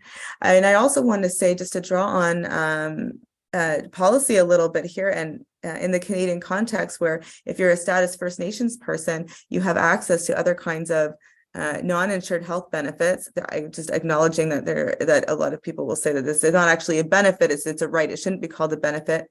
But dentistry, for example, and you know, we do have a different healthcare system here than in the States. Where some of our healthcare services are publicly funded, but dentistry is not one of them. However, if you are a status First Nations person and you have non-insured health benefits and you go to a dentist, you're able to get it covered through the federal government. However, there is a certain amount of administrative paperwork, and there are many dentists who will not take you, or who would discriminate in that case. It's one more barrier, it's one more administrative burden, and another opportunity for not being able to access care. So anyways, thank you so much for this example around ketamine. And we can also think about this on the context of, Indigenous people's land, like preventing people whose land we're on accessing medicine. And even in psychedelics, when we're talking about plant medicines, and sometimes therapies that are using Indigenous plant medicines, the irony of us denying access to, or making access difficult, even in, I think about that sometimes when I'd be working, doing policy work, but working in the downtown east side and looking at just the rates of homelessness, and thinking how unfair it is that the people whose land we're on, whose homelands we're on, have disproportionately unable to access to have a home. So these are some really great examples. And I do just want to, on this note, pop something in the chat. I wasn't able to play the video for you, but I was part of a research project called EQUIP. And if anyone, I use the word equity, is basically just fairness. But this was a research project looking at creating tools and resources so primary healthcare providers, people who work in health, could be able to provide care that was more equitable and that was more responsive. And there's a whole line of, products or tools in relation to equity. Some are Indigenous specific. This is one that's about substance use and harm reduction. So they're practical tools that organizations can do. I think there could be a lot of applicability for ketamine assisted therapy clinics and other psychedelic assisted therapy clinics. So, and I'd love to hear other people's thoughts. Does anyone else have any ideas about how to address inequities that you may have seen in the psychedelic sector? Or even if you don't have a solution, just any other barriers that you may have seen? I can speak to this. I Please, go think, ahead. a little Thank you. bit. So, as a nurse, I worked in a medical clinic for about 4 years. It was a multi-specialty and multi-surgical clinic that served uninsured and underinsured people in the deepest part of Hartford. So when you have an inner city hospital, it's usually quite close to the most poverty-stricken areas of the city. At least that reigns true for the cities that are near me. So my clinic served the inner city population, which was primarily people of color, Spanish speaking, Hispanic folks, and these were also primarily people who utilized state services and subsidies. So definitely people who have really high need. And so the medical clinic, to speak to the classism, the medical clinic, in and of itself, to come to the clinic, you are a clinic patient, that in and of itself is a label. You're a clinic patient. That's the first part. I'm still a little bitter about this job, so that might show a little bit in how I speak.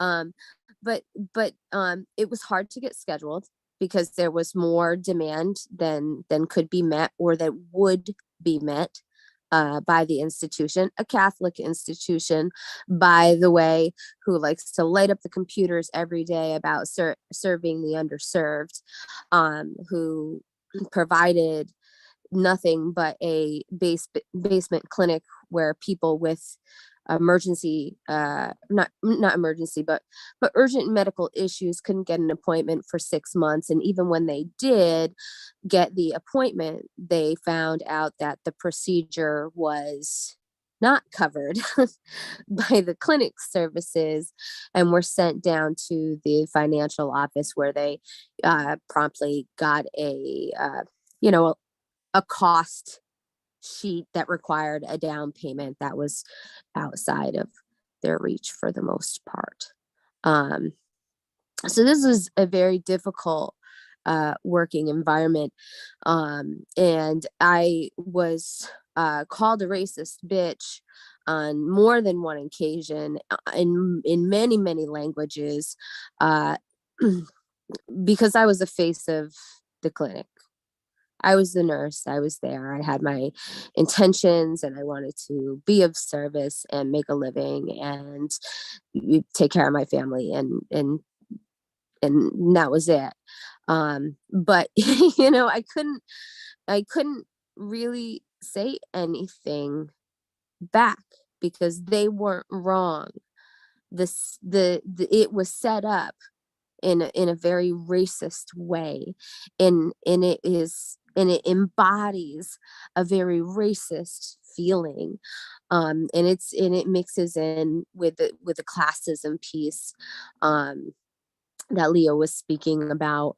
But I will tell you, I've had lots and lots and lots and lots of conversations, and this probably speaks to my own racism, but I never had one conversation about psychedelics in that clinic. Not one. It didn't come up. It was not something that was spoken about even passively, where there would be entrance for that type of discussion. So that tells me something about myself, but it also tells me something about the community, because I've had patients in other settings be very open with me about those things. But I would suspect that in their community and in their day to day with the people they see and the things they read and do, they're not hearing about the benefits of psychedelics. I'm not sure they understand that there's a tool. I'm not sure that they have had available the information that it's even a tool for healing.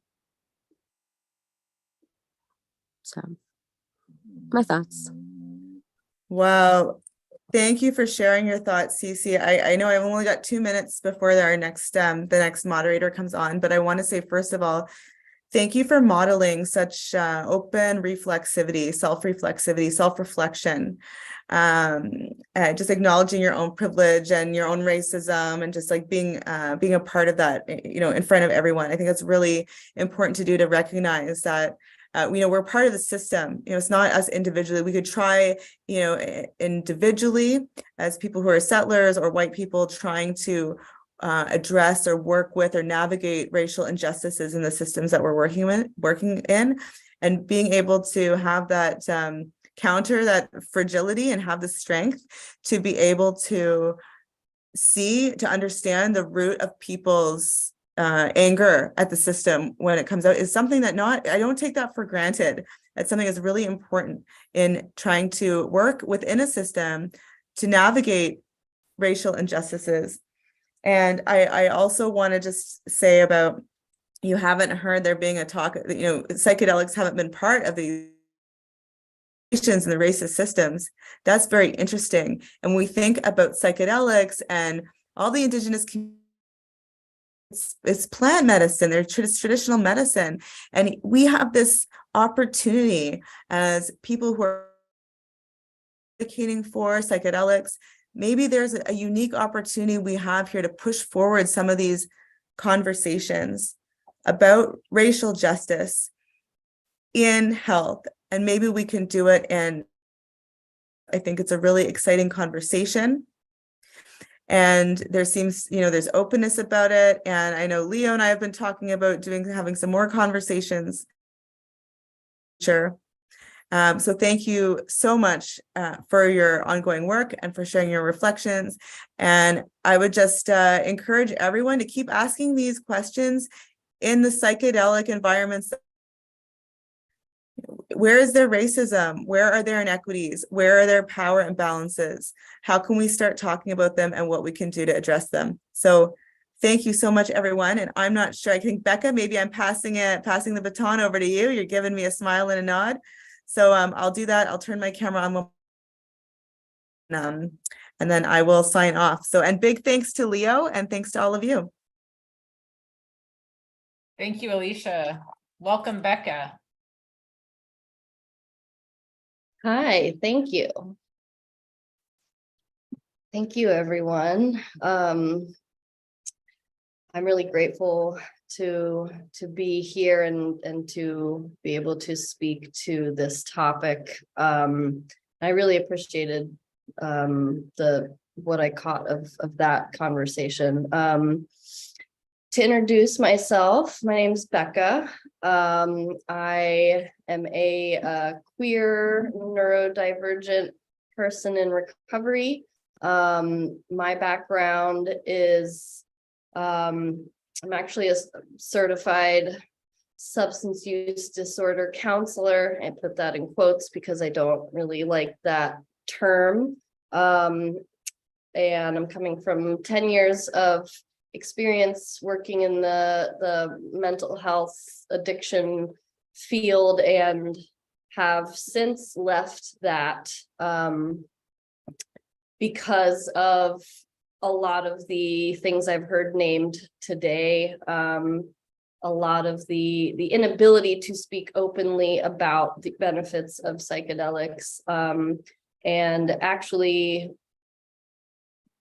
being a counselor and having these conversations one-on-one with people in a treatment setting, and not having the freedom to speak openly about my own experiences and about others' experiences that weren't viewed as from a disordered lens.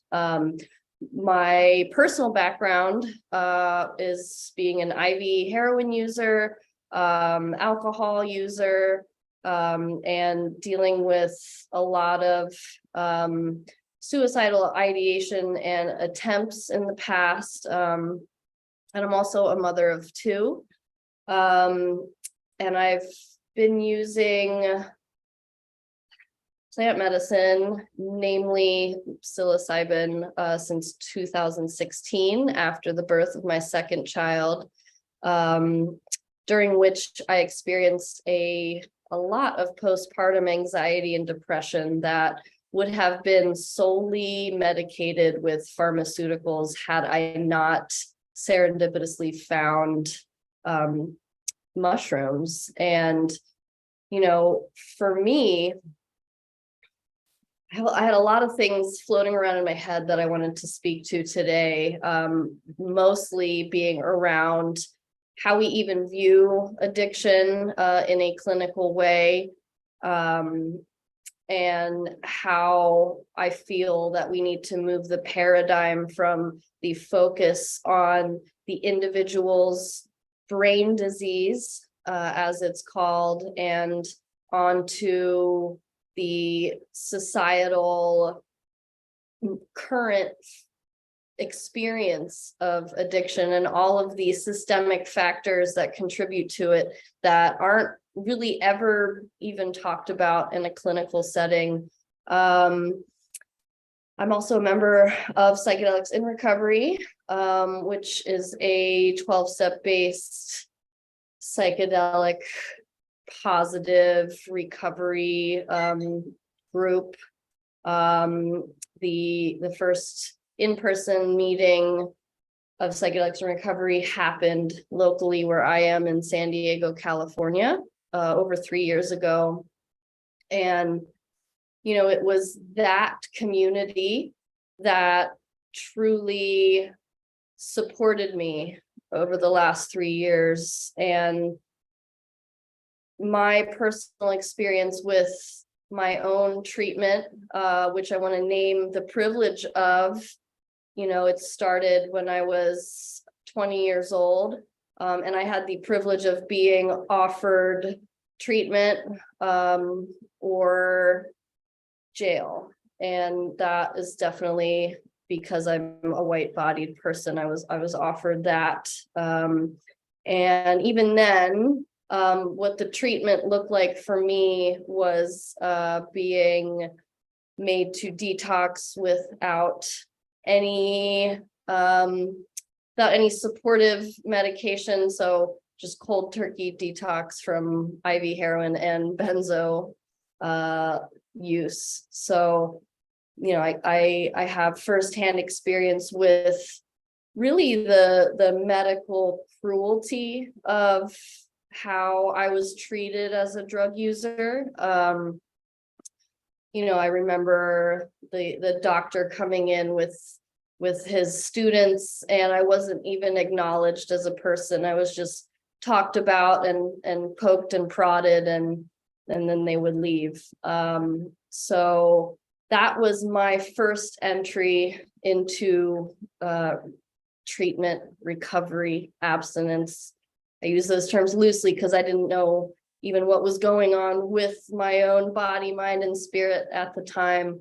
And it has taken the last 13 years to figure out even who I was. I can speak to the experience of growing up in a fairly destabilized way, moving frequently, never having a solid community of my own, on top of all of the dysfunctionality of childhood.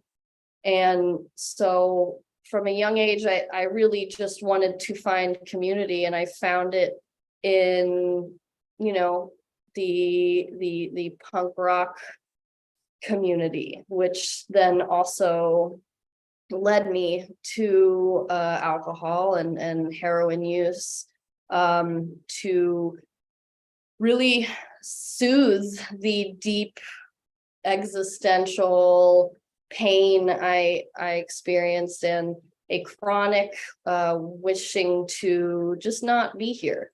And I did not have a good spiritual framework. I was raised Catholic, and so shame was internalized from a very, very young age. I thought I was going to hell for a good portion of my younger years.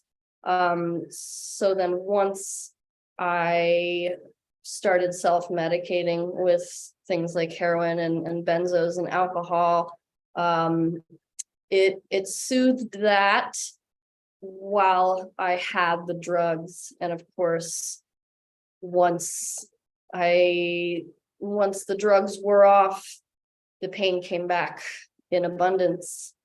So for me, psychedelics reconnected me with my spirit in an embodied experiential way, rather than a cognitive way, which is how I was approaching my attempts at really homeostasis, rather than recovery, for a long time. And I was, when I first attempted to get clean, I was 90 days sober, living at a women's recovery home, and I got pregnant with my first child. And so that was really the push into living for something greater. And was also when I had just started college to become a therapist at the time. And what led me to wanting to work and help those using substances in ways that were pretty much universally medicating something for those people that were using them, is losing multiple people to overdoses or tragic complications due to other substance uses, including the father of my oldest child in 2013. That was the pivotal shift into, okay, I feel that this incarnation is to experience and work within this realm of what we call addiction. And lately I've been doing a lot of reading and research on what even is the history of what we call addiction. I knew from the beginning that the abstinence-based 12-step model did not feel in alignment, though I tried and I did the 12 steps.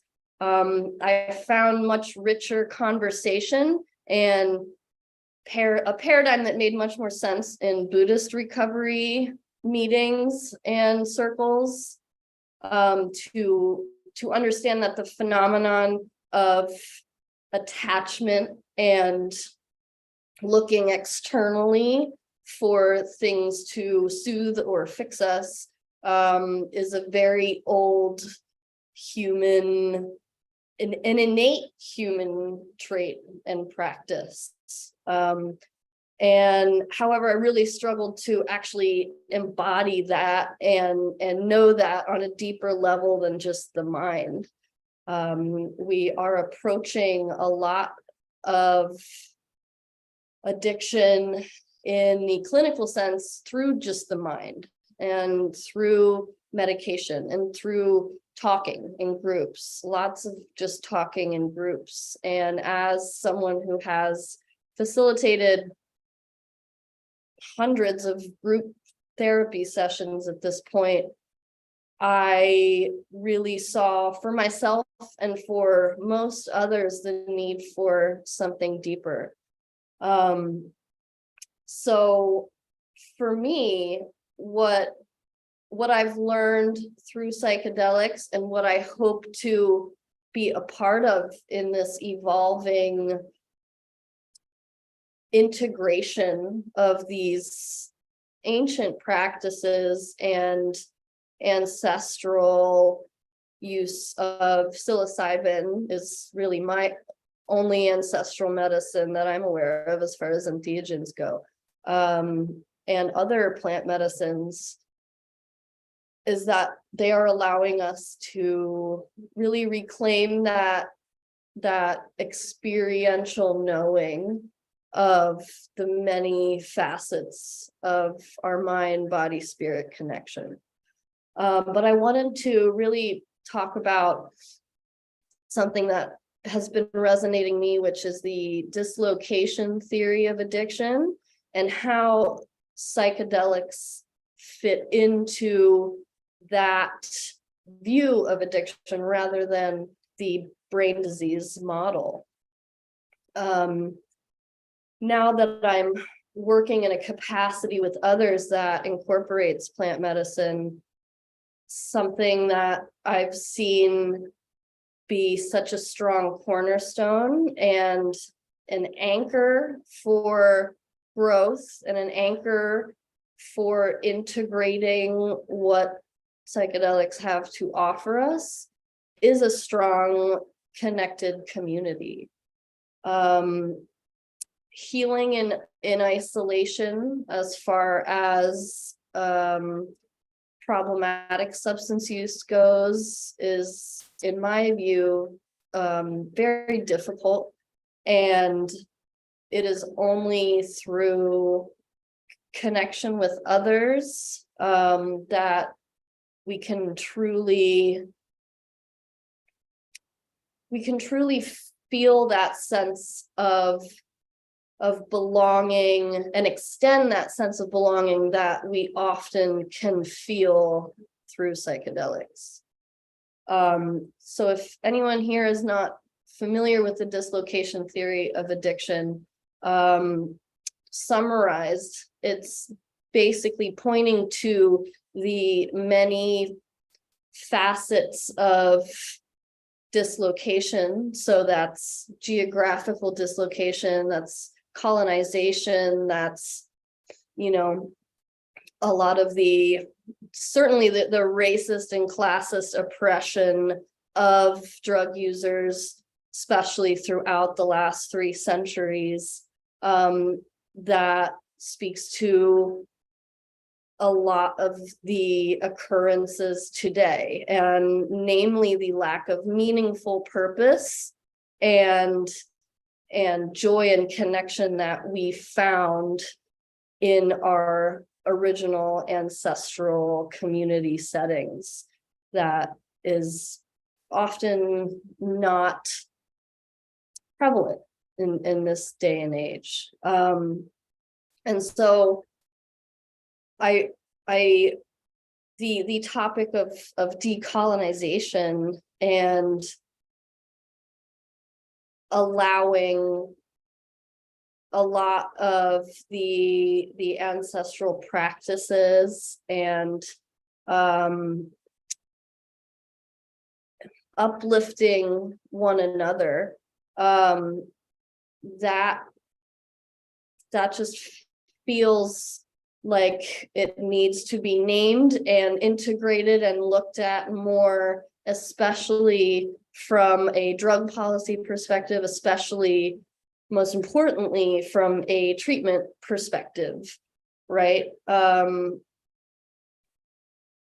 As a counselor, having to tell people to do, abstain, take medications, and just go to meetings, and maybe throw in some cognitive behavioral therapy skills in there, and then sending them back to their lives of for most people, working, or if they are involved in the criminal justice system, probation, and all of the hoops that many people have to jump through for that.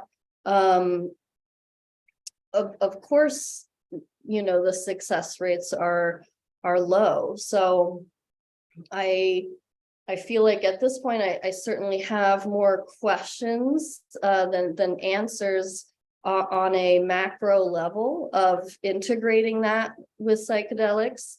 However, I see the possibility of the many the many grassroots workers in this capacity really naming these issues and these very real things that are causing death. You know, I feel that pretty much all overdose deaths are a result of drug policy failure, are a result of prohibition, are a result of just the lack of safety that comes with being a drug user in this day and age. And where can we fit psychedelics in there if so many of the systemic factors are staying the same? And including the psychedelic exceptionalism, right? I notice even within myself, I can have a tendency of putting psychedelics up here and then forgetting about the other drugs that are continuing to be used and are dangerous, especially for those in marginalized communities.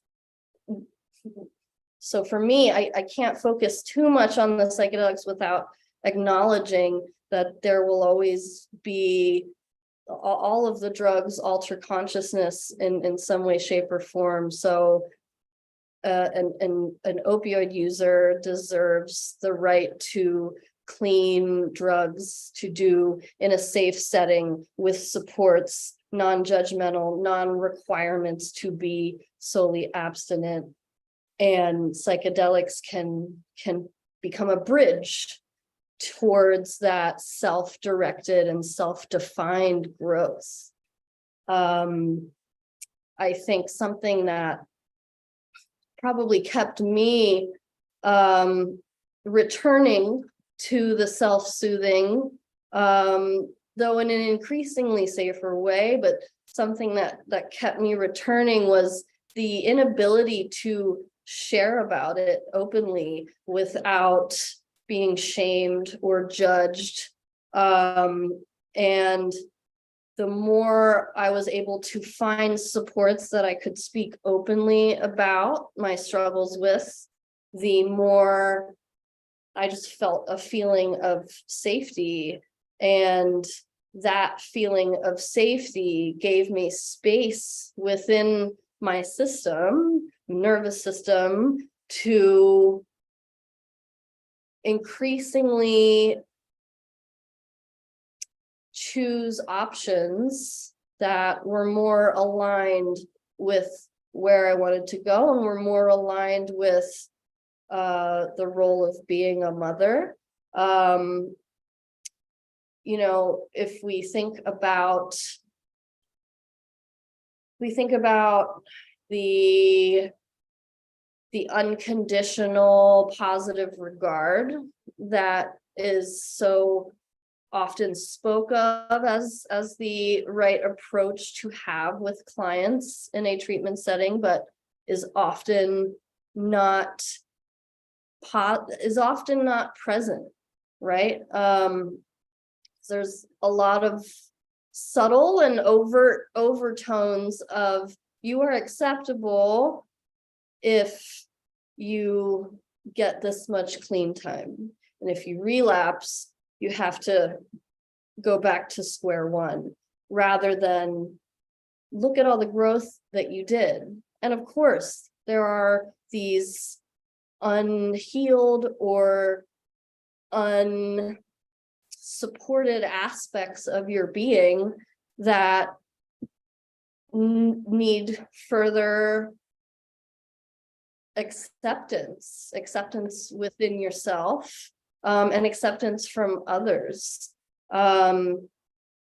Especially as a mother, you know, I felt the bar was very high. And so that high bar and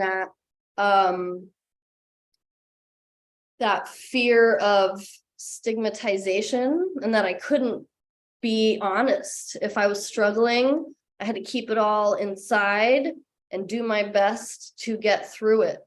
That that created a schism within my being and kept part of me hidden while I just tried to seem like I was doing okay. And then so when psychedelics entered the picture and I realized that I was fully okay. I am fully acceptable for who I am and the decisions I've made that led me to this moment.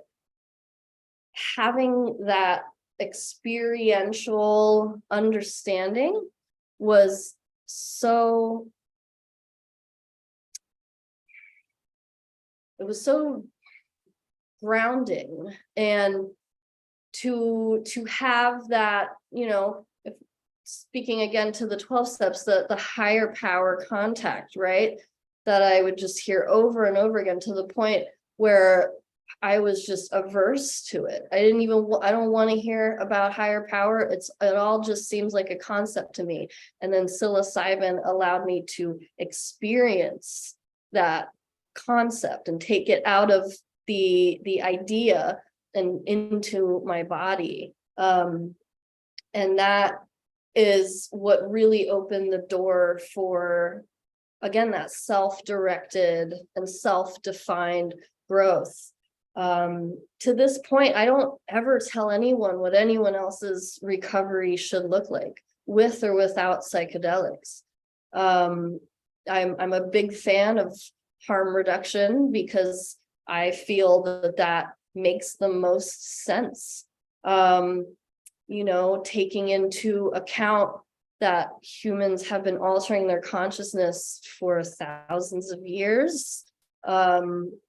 How can we continue to hold the gold standard of what recovery is as complete abstinence from mind-altering substances? Having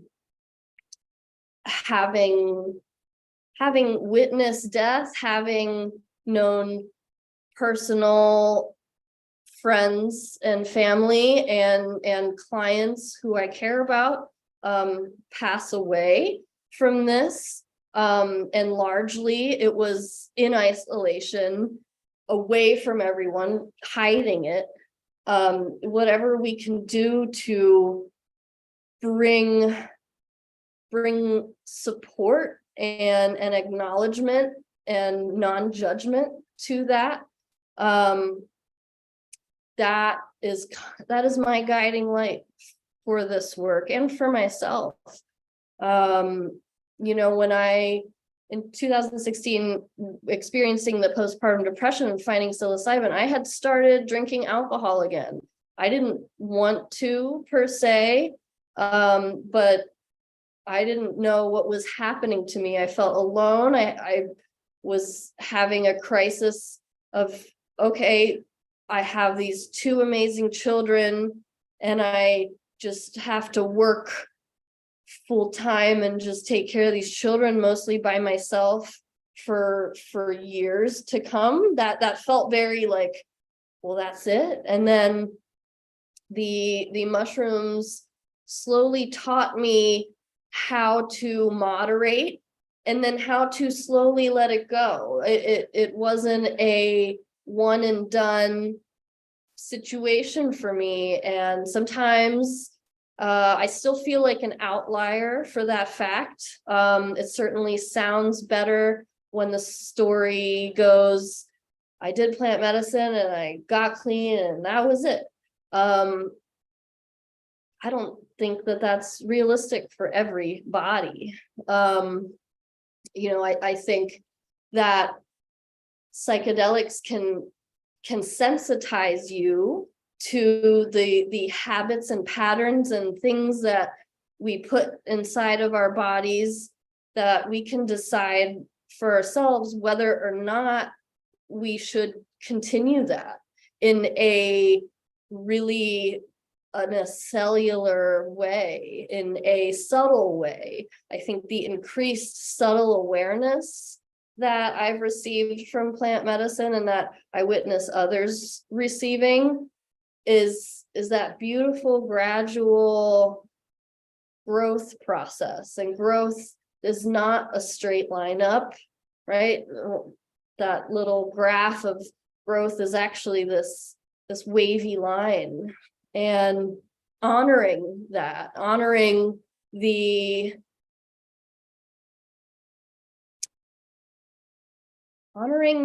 non-binary aspect of what it means to feel whole and complete and happy within yourself, right? And how much can we do that within an overarching system that really doesn't support the longevity of those feelings and experiences. You know, I'll end my last few minutes before questions of my hope is creating more communities around non-judgmental, supportive integration with psychedelics and any past addictive patterns. I'm really grateful also for San Francisco Psychedelic Society's model of psychedelic recovery, which is non-12-step based and is really more just like an open process group of what is this looking like for you? Where are you today? What have you gotten? What do you want to share?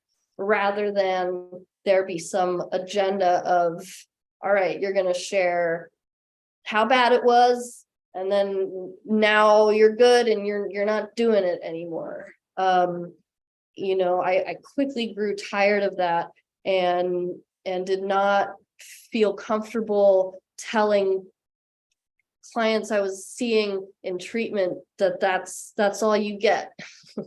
So that's really my hope, is that, you know, grassroots organization like Psychedelic Recovery and Psychedelics in Recovery offer an egalitarian peer support model that we can support each other while we are also fighting to change these larger systemic factors that are keeping drug users and alcohol users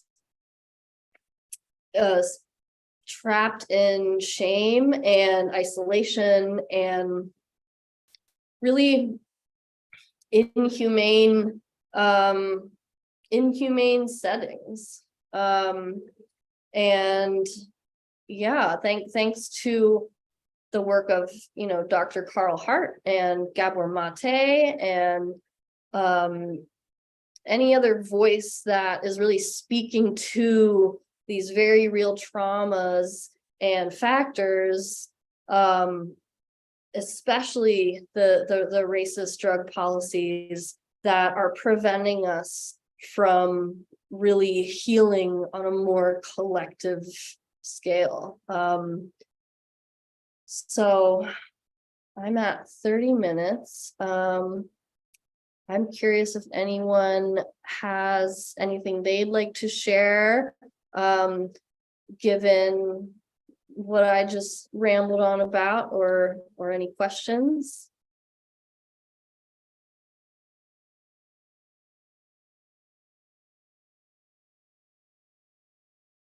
I could go.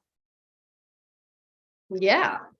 Okay, right on. I just wanted to share a couple issues I'm having right now. Several people said they haven't been able to get in. So if any of you have a better view of participants waiting, because right now my computer seems to be glitching or something. So I'm just going to ask people to keep trying just so that they can get in.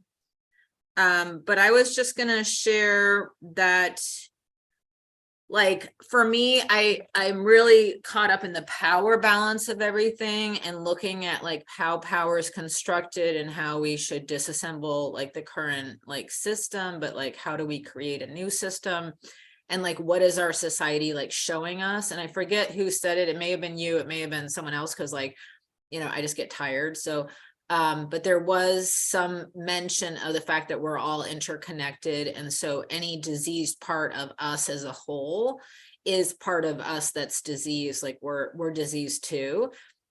And so the addicts are like the piece of the branch or the piece of the tree that's diseased. So we're all affected by that.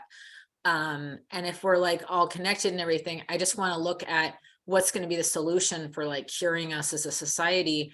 And one of the things I think you need to examine the sickness, right?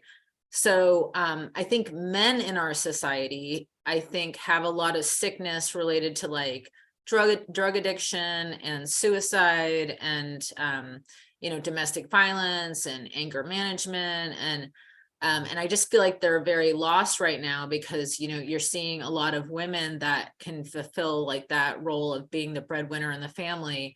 And so I think a lot of it is like cultural identity issues and like a sense of not having a culture, not having an identity, or not knowing what role is there for them. And so I really think that they're craving like leadership or what have you. So the next event we're doing in March is for men to tell their stories, to talk about things like sex abuse, because for me, as a therapist, I've seen a lot of men not be able to talk about early childhood sexual abuse. And there is like so much shame for men to talk about that. But with the addiction community, there's a clear correlation between, men that have been sexually abused and addiction. And I just feel like that's like one of those elephants in the room where we're talking about removing stigma from things, but I feel like we need to talk about like men's early childhood sexual abuse, often by like mothers or sisters or aunts, or like people that like, you're now talking about incest in these family systems. How do you talk about incest in non-shameful ways? Like, I'm a survivor of incest, like, nice to meet you, So I feel like there's just a lot of shame there. And one area that I've struggled is like, I'm doing this men's event to uphold the opportunity for men to talk about their experiences and share their experiences. And hopefully both genders can like realize like, wow, there's all these multi-dimensional facets to men, and like men are struggling in these different ways. And we're just thinking they're like plant medicine shamans, and they're, molesting these women in these underground sensual ceremonies, but there's like so much more to their experience than that. And here they are very wounded, or here they are very tender, or here they are very oppressed in our culture. And I feel like we haven't really made an opportunity for men to talk about their vulnerability. And so I feel like that's a very beautiful and transformative and revolutionary thing. That having been said, I'm curious what your perspective is as we examine kind of like the patriarchal culture of it all, right? Is as a woman that's leading in the PIR movement, I just feel like I've had experiences where I'm like talking to folks that are going into the psychedelics and recovery space, and I'll have conversations with people where they're talking about other people in ways that I find to be very discriminatory, like in terms of women taking on leadership. Like, it feels very patriarchal and dismissive. And the language that we use sometimes, I think we're not even aware, has power and has, connotations. And so I've picked up on, even though we have a local PIR group here, I've just picked up on some of those, like that energy of the 12 step that feels like patriarchal or something. And maybe I'm imagining things, but where like is the PIR organization mainly men, and is it mainly white men? And where is there leadership for women in that movement? And is it like a patriarchal structure? Because sometimes I feel like we tell ourselves, oh yeah, there's a woman leading, but she's leading within a patriarchal regime. She basically has been handed the slave croppers, the slave master's like whip, and like she's been told that that's power, but it's still his system. And so I'm just wondering, like, where do you see the female revolution in the PIR movement? Thank you. Yeah, thank you for all of that. And thank you for asking that. When I say I'm involved in PIR, I am mostly involved in my local meeting in San Diego, which is an extremely queer meeting. I think PIR is what it is today, as a now global virtual fellowship, because of the queer leadership that really brought it into fruition. you know, in my local meeting, it is an extremely open, vulnerable, extremely accepting, and very diverse group.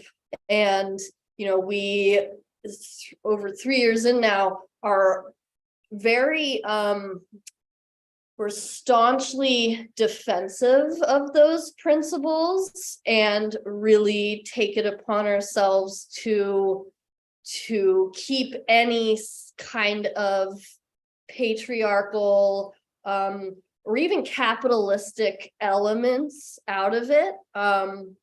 You know, we've even had some people come in and kind of try to use the meeting to like pitch their their guide services or whatever. And, you know, we very kind of clearly make it known during the meeting and afterwards that it's a safe space. We have, in our local San Diego meeting, we have banned a couple people who we found out were abusive, that were attendees, not within the meeting itself, but anyone who is bringing those patriarchal or dogmatic approaches to our local meeting, they're not welcome. And so I'm sure I am aware of, in the virtual fellowship, some of those elements that are becoming more pronounced, which is wild because really, like, the first year, all of 2020, it was such a diverse and really queer stewarded community. And it's actually why I'll actually be training with Danielle Negrin on Sunday to be a psychedelic recovery facilitator. Not for that exact reason, but it's why I haven't felt called to be as much a part of the virtual community. I have heard of some of those elements you're speaking to, and it's really carrying over from the AA rooms where that was so prevalent, and which was why I left. And I left those rooms in 2014, you know, because of those elements. So I guess I don't really have I can only speak to my local meeting, because it's so like near and dear to my heart, and because people come to that meeting for support and answers and knowledge. And it's not about any one person. It's not about anyone being on a pedestal. And our local meeting has been exclusively led by queer BIPOC individuals. I led the meeting for a while. But is there a top kahuna? Is there a big man who's the top dog? No. Okay. Our and then- leaders have been trusted servants. Everybody, it's not about gender or anything. It's about like. I'm the just group asking, making I'm the asking if the decision. head person for the organization is a white man. That's all I'm asking. Is it? There is no leader. Are you talking about Kevin Franciati or Dimitri Mugianis? It sounds like two men. They're the originators of the concept of psychedelics and recovery. But the person who started the in-person meeting and made it what it is today is a queer Latino man. So that's. It sounds like men have been at the top in terms of deciding. There's a tradition that says our leaders are but trusted servants. They do not govern. Has nothing to do with gender. Right, but if it Right, is- well, I'm speaking to the experience of how it's grown. I've been a part of it since the beginning, so that's just what I'm speaking to. But No, I'm yes, just you're just wanting to clarify that it's men that have led it thus far in terms of its organizational structure or its origins or what have you. there's a number of women. No, there's a good amount of women that are involved in the leadership and the forming of, you know, what is going to be the literature and many of there's so many Zoom meetings now, I can't even keep track, but there are multiple women secretaries of different meetings. So there Becca, are what would you consider to be a leader? So for me, are you asking me? No, because we have service positions that people take, but there's no leaders that I know of. I think maybe Leo's talking to like the founding people. Oh, yeah, I guess the men thought it up and started it. The men's? Yeah. I mean, But they don't, nobody rules. It's everybody's voted into positions, and there's a spirit of rotation where people move through the positions, but nobody leads. There's no leaders. okay. There's people that get nominated for positions by the group conscience that says, oh, I think this person would be a good fit for the service position. They nominate them, it gets voted in, and they stay for a period of time. And there are rules of conduct within that. You know, everything, and nobody makes any unilateral decisions for the group. It's always voted through the group conscience. Nobody makes any decisions. So people aren't really leaders. They're just given service positions that they hold. That's how it works.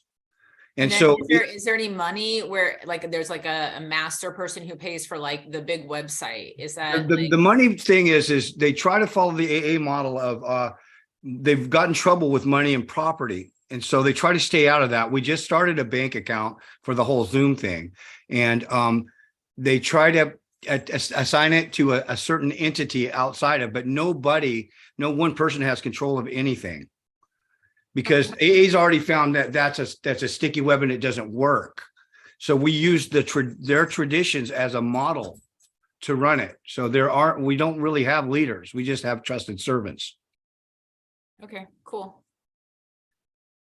Anyways, all that to say is why I'm personally moving to psychedelic recovery, because A, it was started by a woman, and B, I think the process open model is more advantageous and beneficial, especially when we're talking about integrating psychedelics into recovery, than the 12-step model, which is more of just like I share, here's my story, and then the next person shares, and that's it. There's not like a back and forth and like an exploration between the group of a topic or a question. It's more just this person share, it's the AA model, like just shares, one share at a time, and most of the time no one shares twice, so there's no back and forth and sharing. And so I think when we're talking about the nuances and complexities of what psychedelics bring up, I think a process group model is better anyways. So clearly Mike is more involved in that, but I'm not familiar with the one that you just mentioned, and for some reason it glitched out. Could you mention the one that you said you're interested in? Yeah, it's called Psychedelic Recovery, and it was started by Danielle Negrin of the San Francisco Psychedelic Society. Right on. Well, that's fascinating to me because like I feel like I'm just kind of like an anthropologist by nature, and I'm very interested where I see women rising up to take leadership or to create their own like organizations or their own like movements or whatever they, that's kind of cool because I think women and men can bring different things to the equation and there needs to be balance. So that's awesome. Yeah, definitely. And I think, there are group consciences in the 12-step model, but there's also a lot of personalities. So I prefer, I prefer to keep it simple and just really creating a container for exploration and support rather than, like I don't know, rather than some of what Mike was speaking to.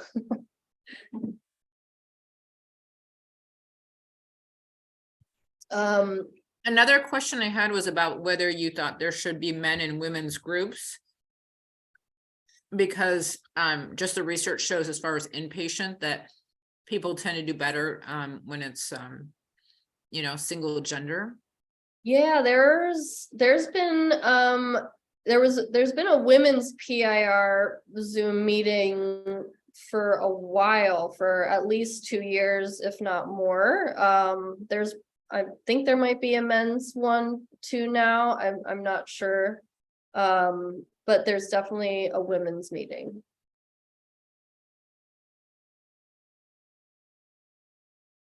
And I think I'm like, my lens is so so queer, I guess, from my local meeting, that you know, to be queer is to really speak from all these nuances and accept them. Can you repeat what PIR stands for? Psychedelics in recovery. Yeah. But Hey, John, do you want to contribute to the conversation? Do you have anything to add to this, or can you share any thoughts you have on psychedelics and recovery? Well, I advocate for it. I personally have found my personal experience was seeking, for example, like ketamine treatment. And when I was in Montana, for example, it was something that was actually covered under the available healthcare that I had. When I moved out here to Washington, I found out that it wasn't covered. And I'm talking specifically about infusions. But when I started seeing like Mind Bloom and some of these other kind of branded, and they're kind of bougie and a little kitsch in my opinion, but some of these you know, offerings, I was able to go to my primary care provider and talk to them very openly about my interest in this as you know, as somebody who's, you know, dealing, you know, I've got diagnoses and working with medications and that kind of thing. And my goal was to basically kind of move myself off of some of these medications, and my interest in ketamine specifically. And you know, the cost barrier and the location barrier was really troubling. And it was put to me very, you know, I was fortunate enough to have somebody who was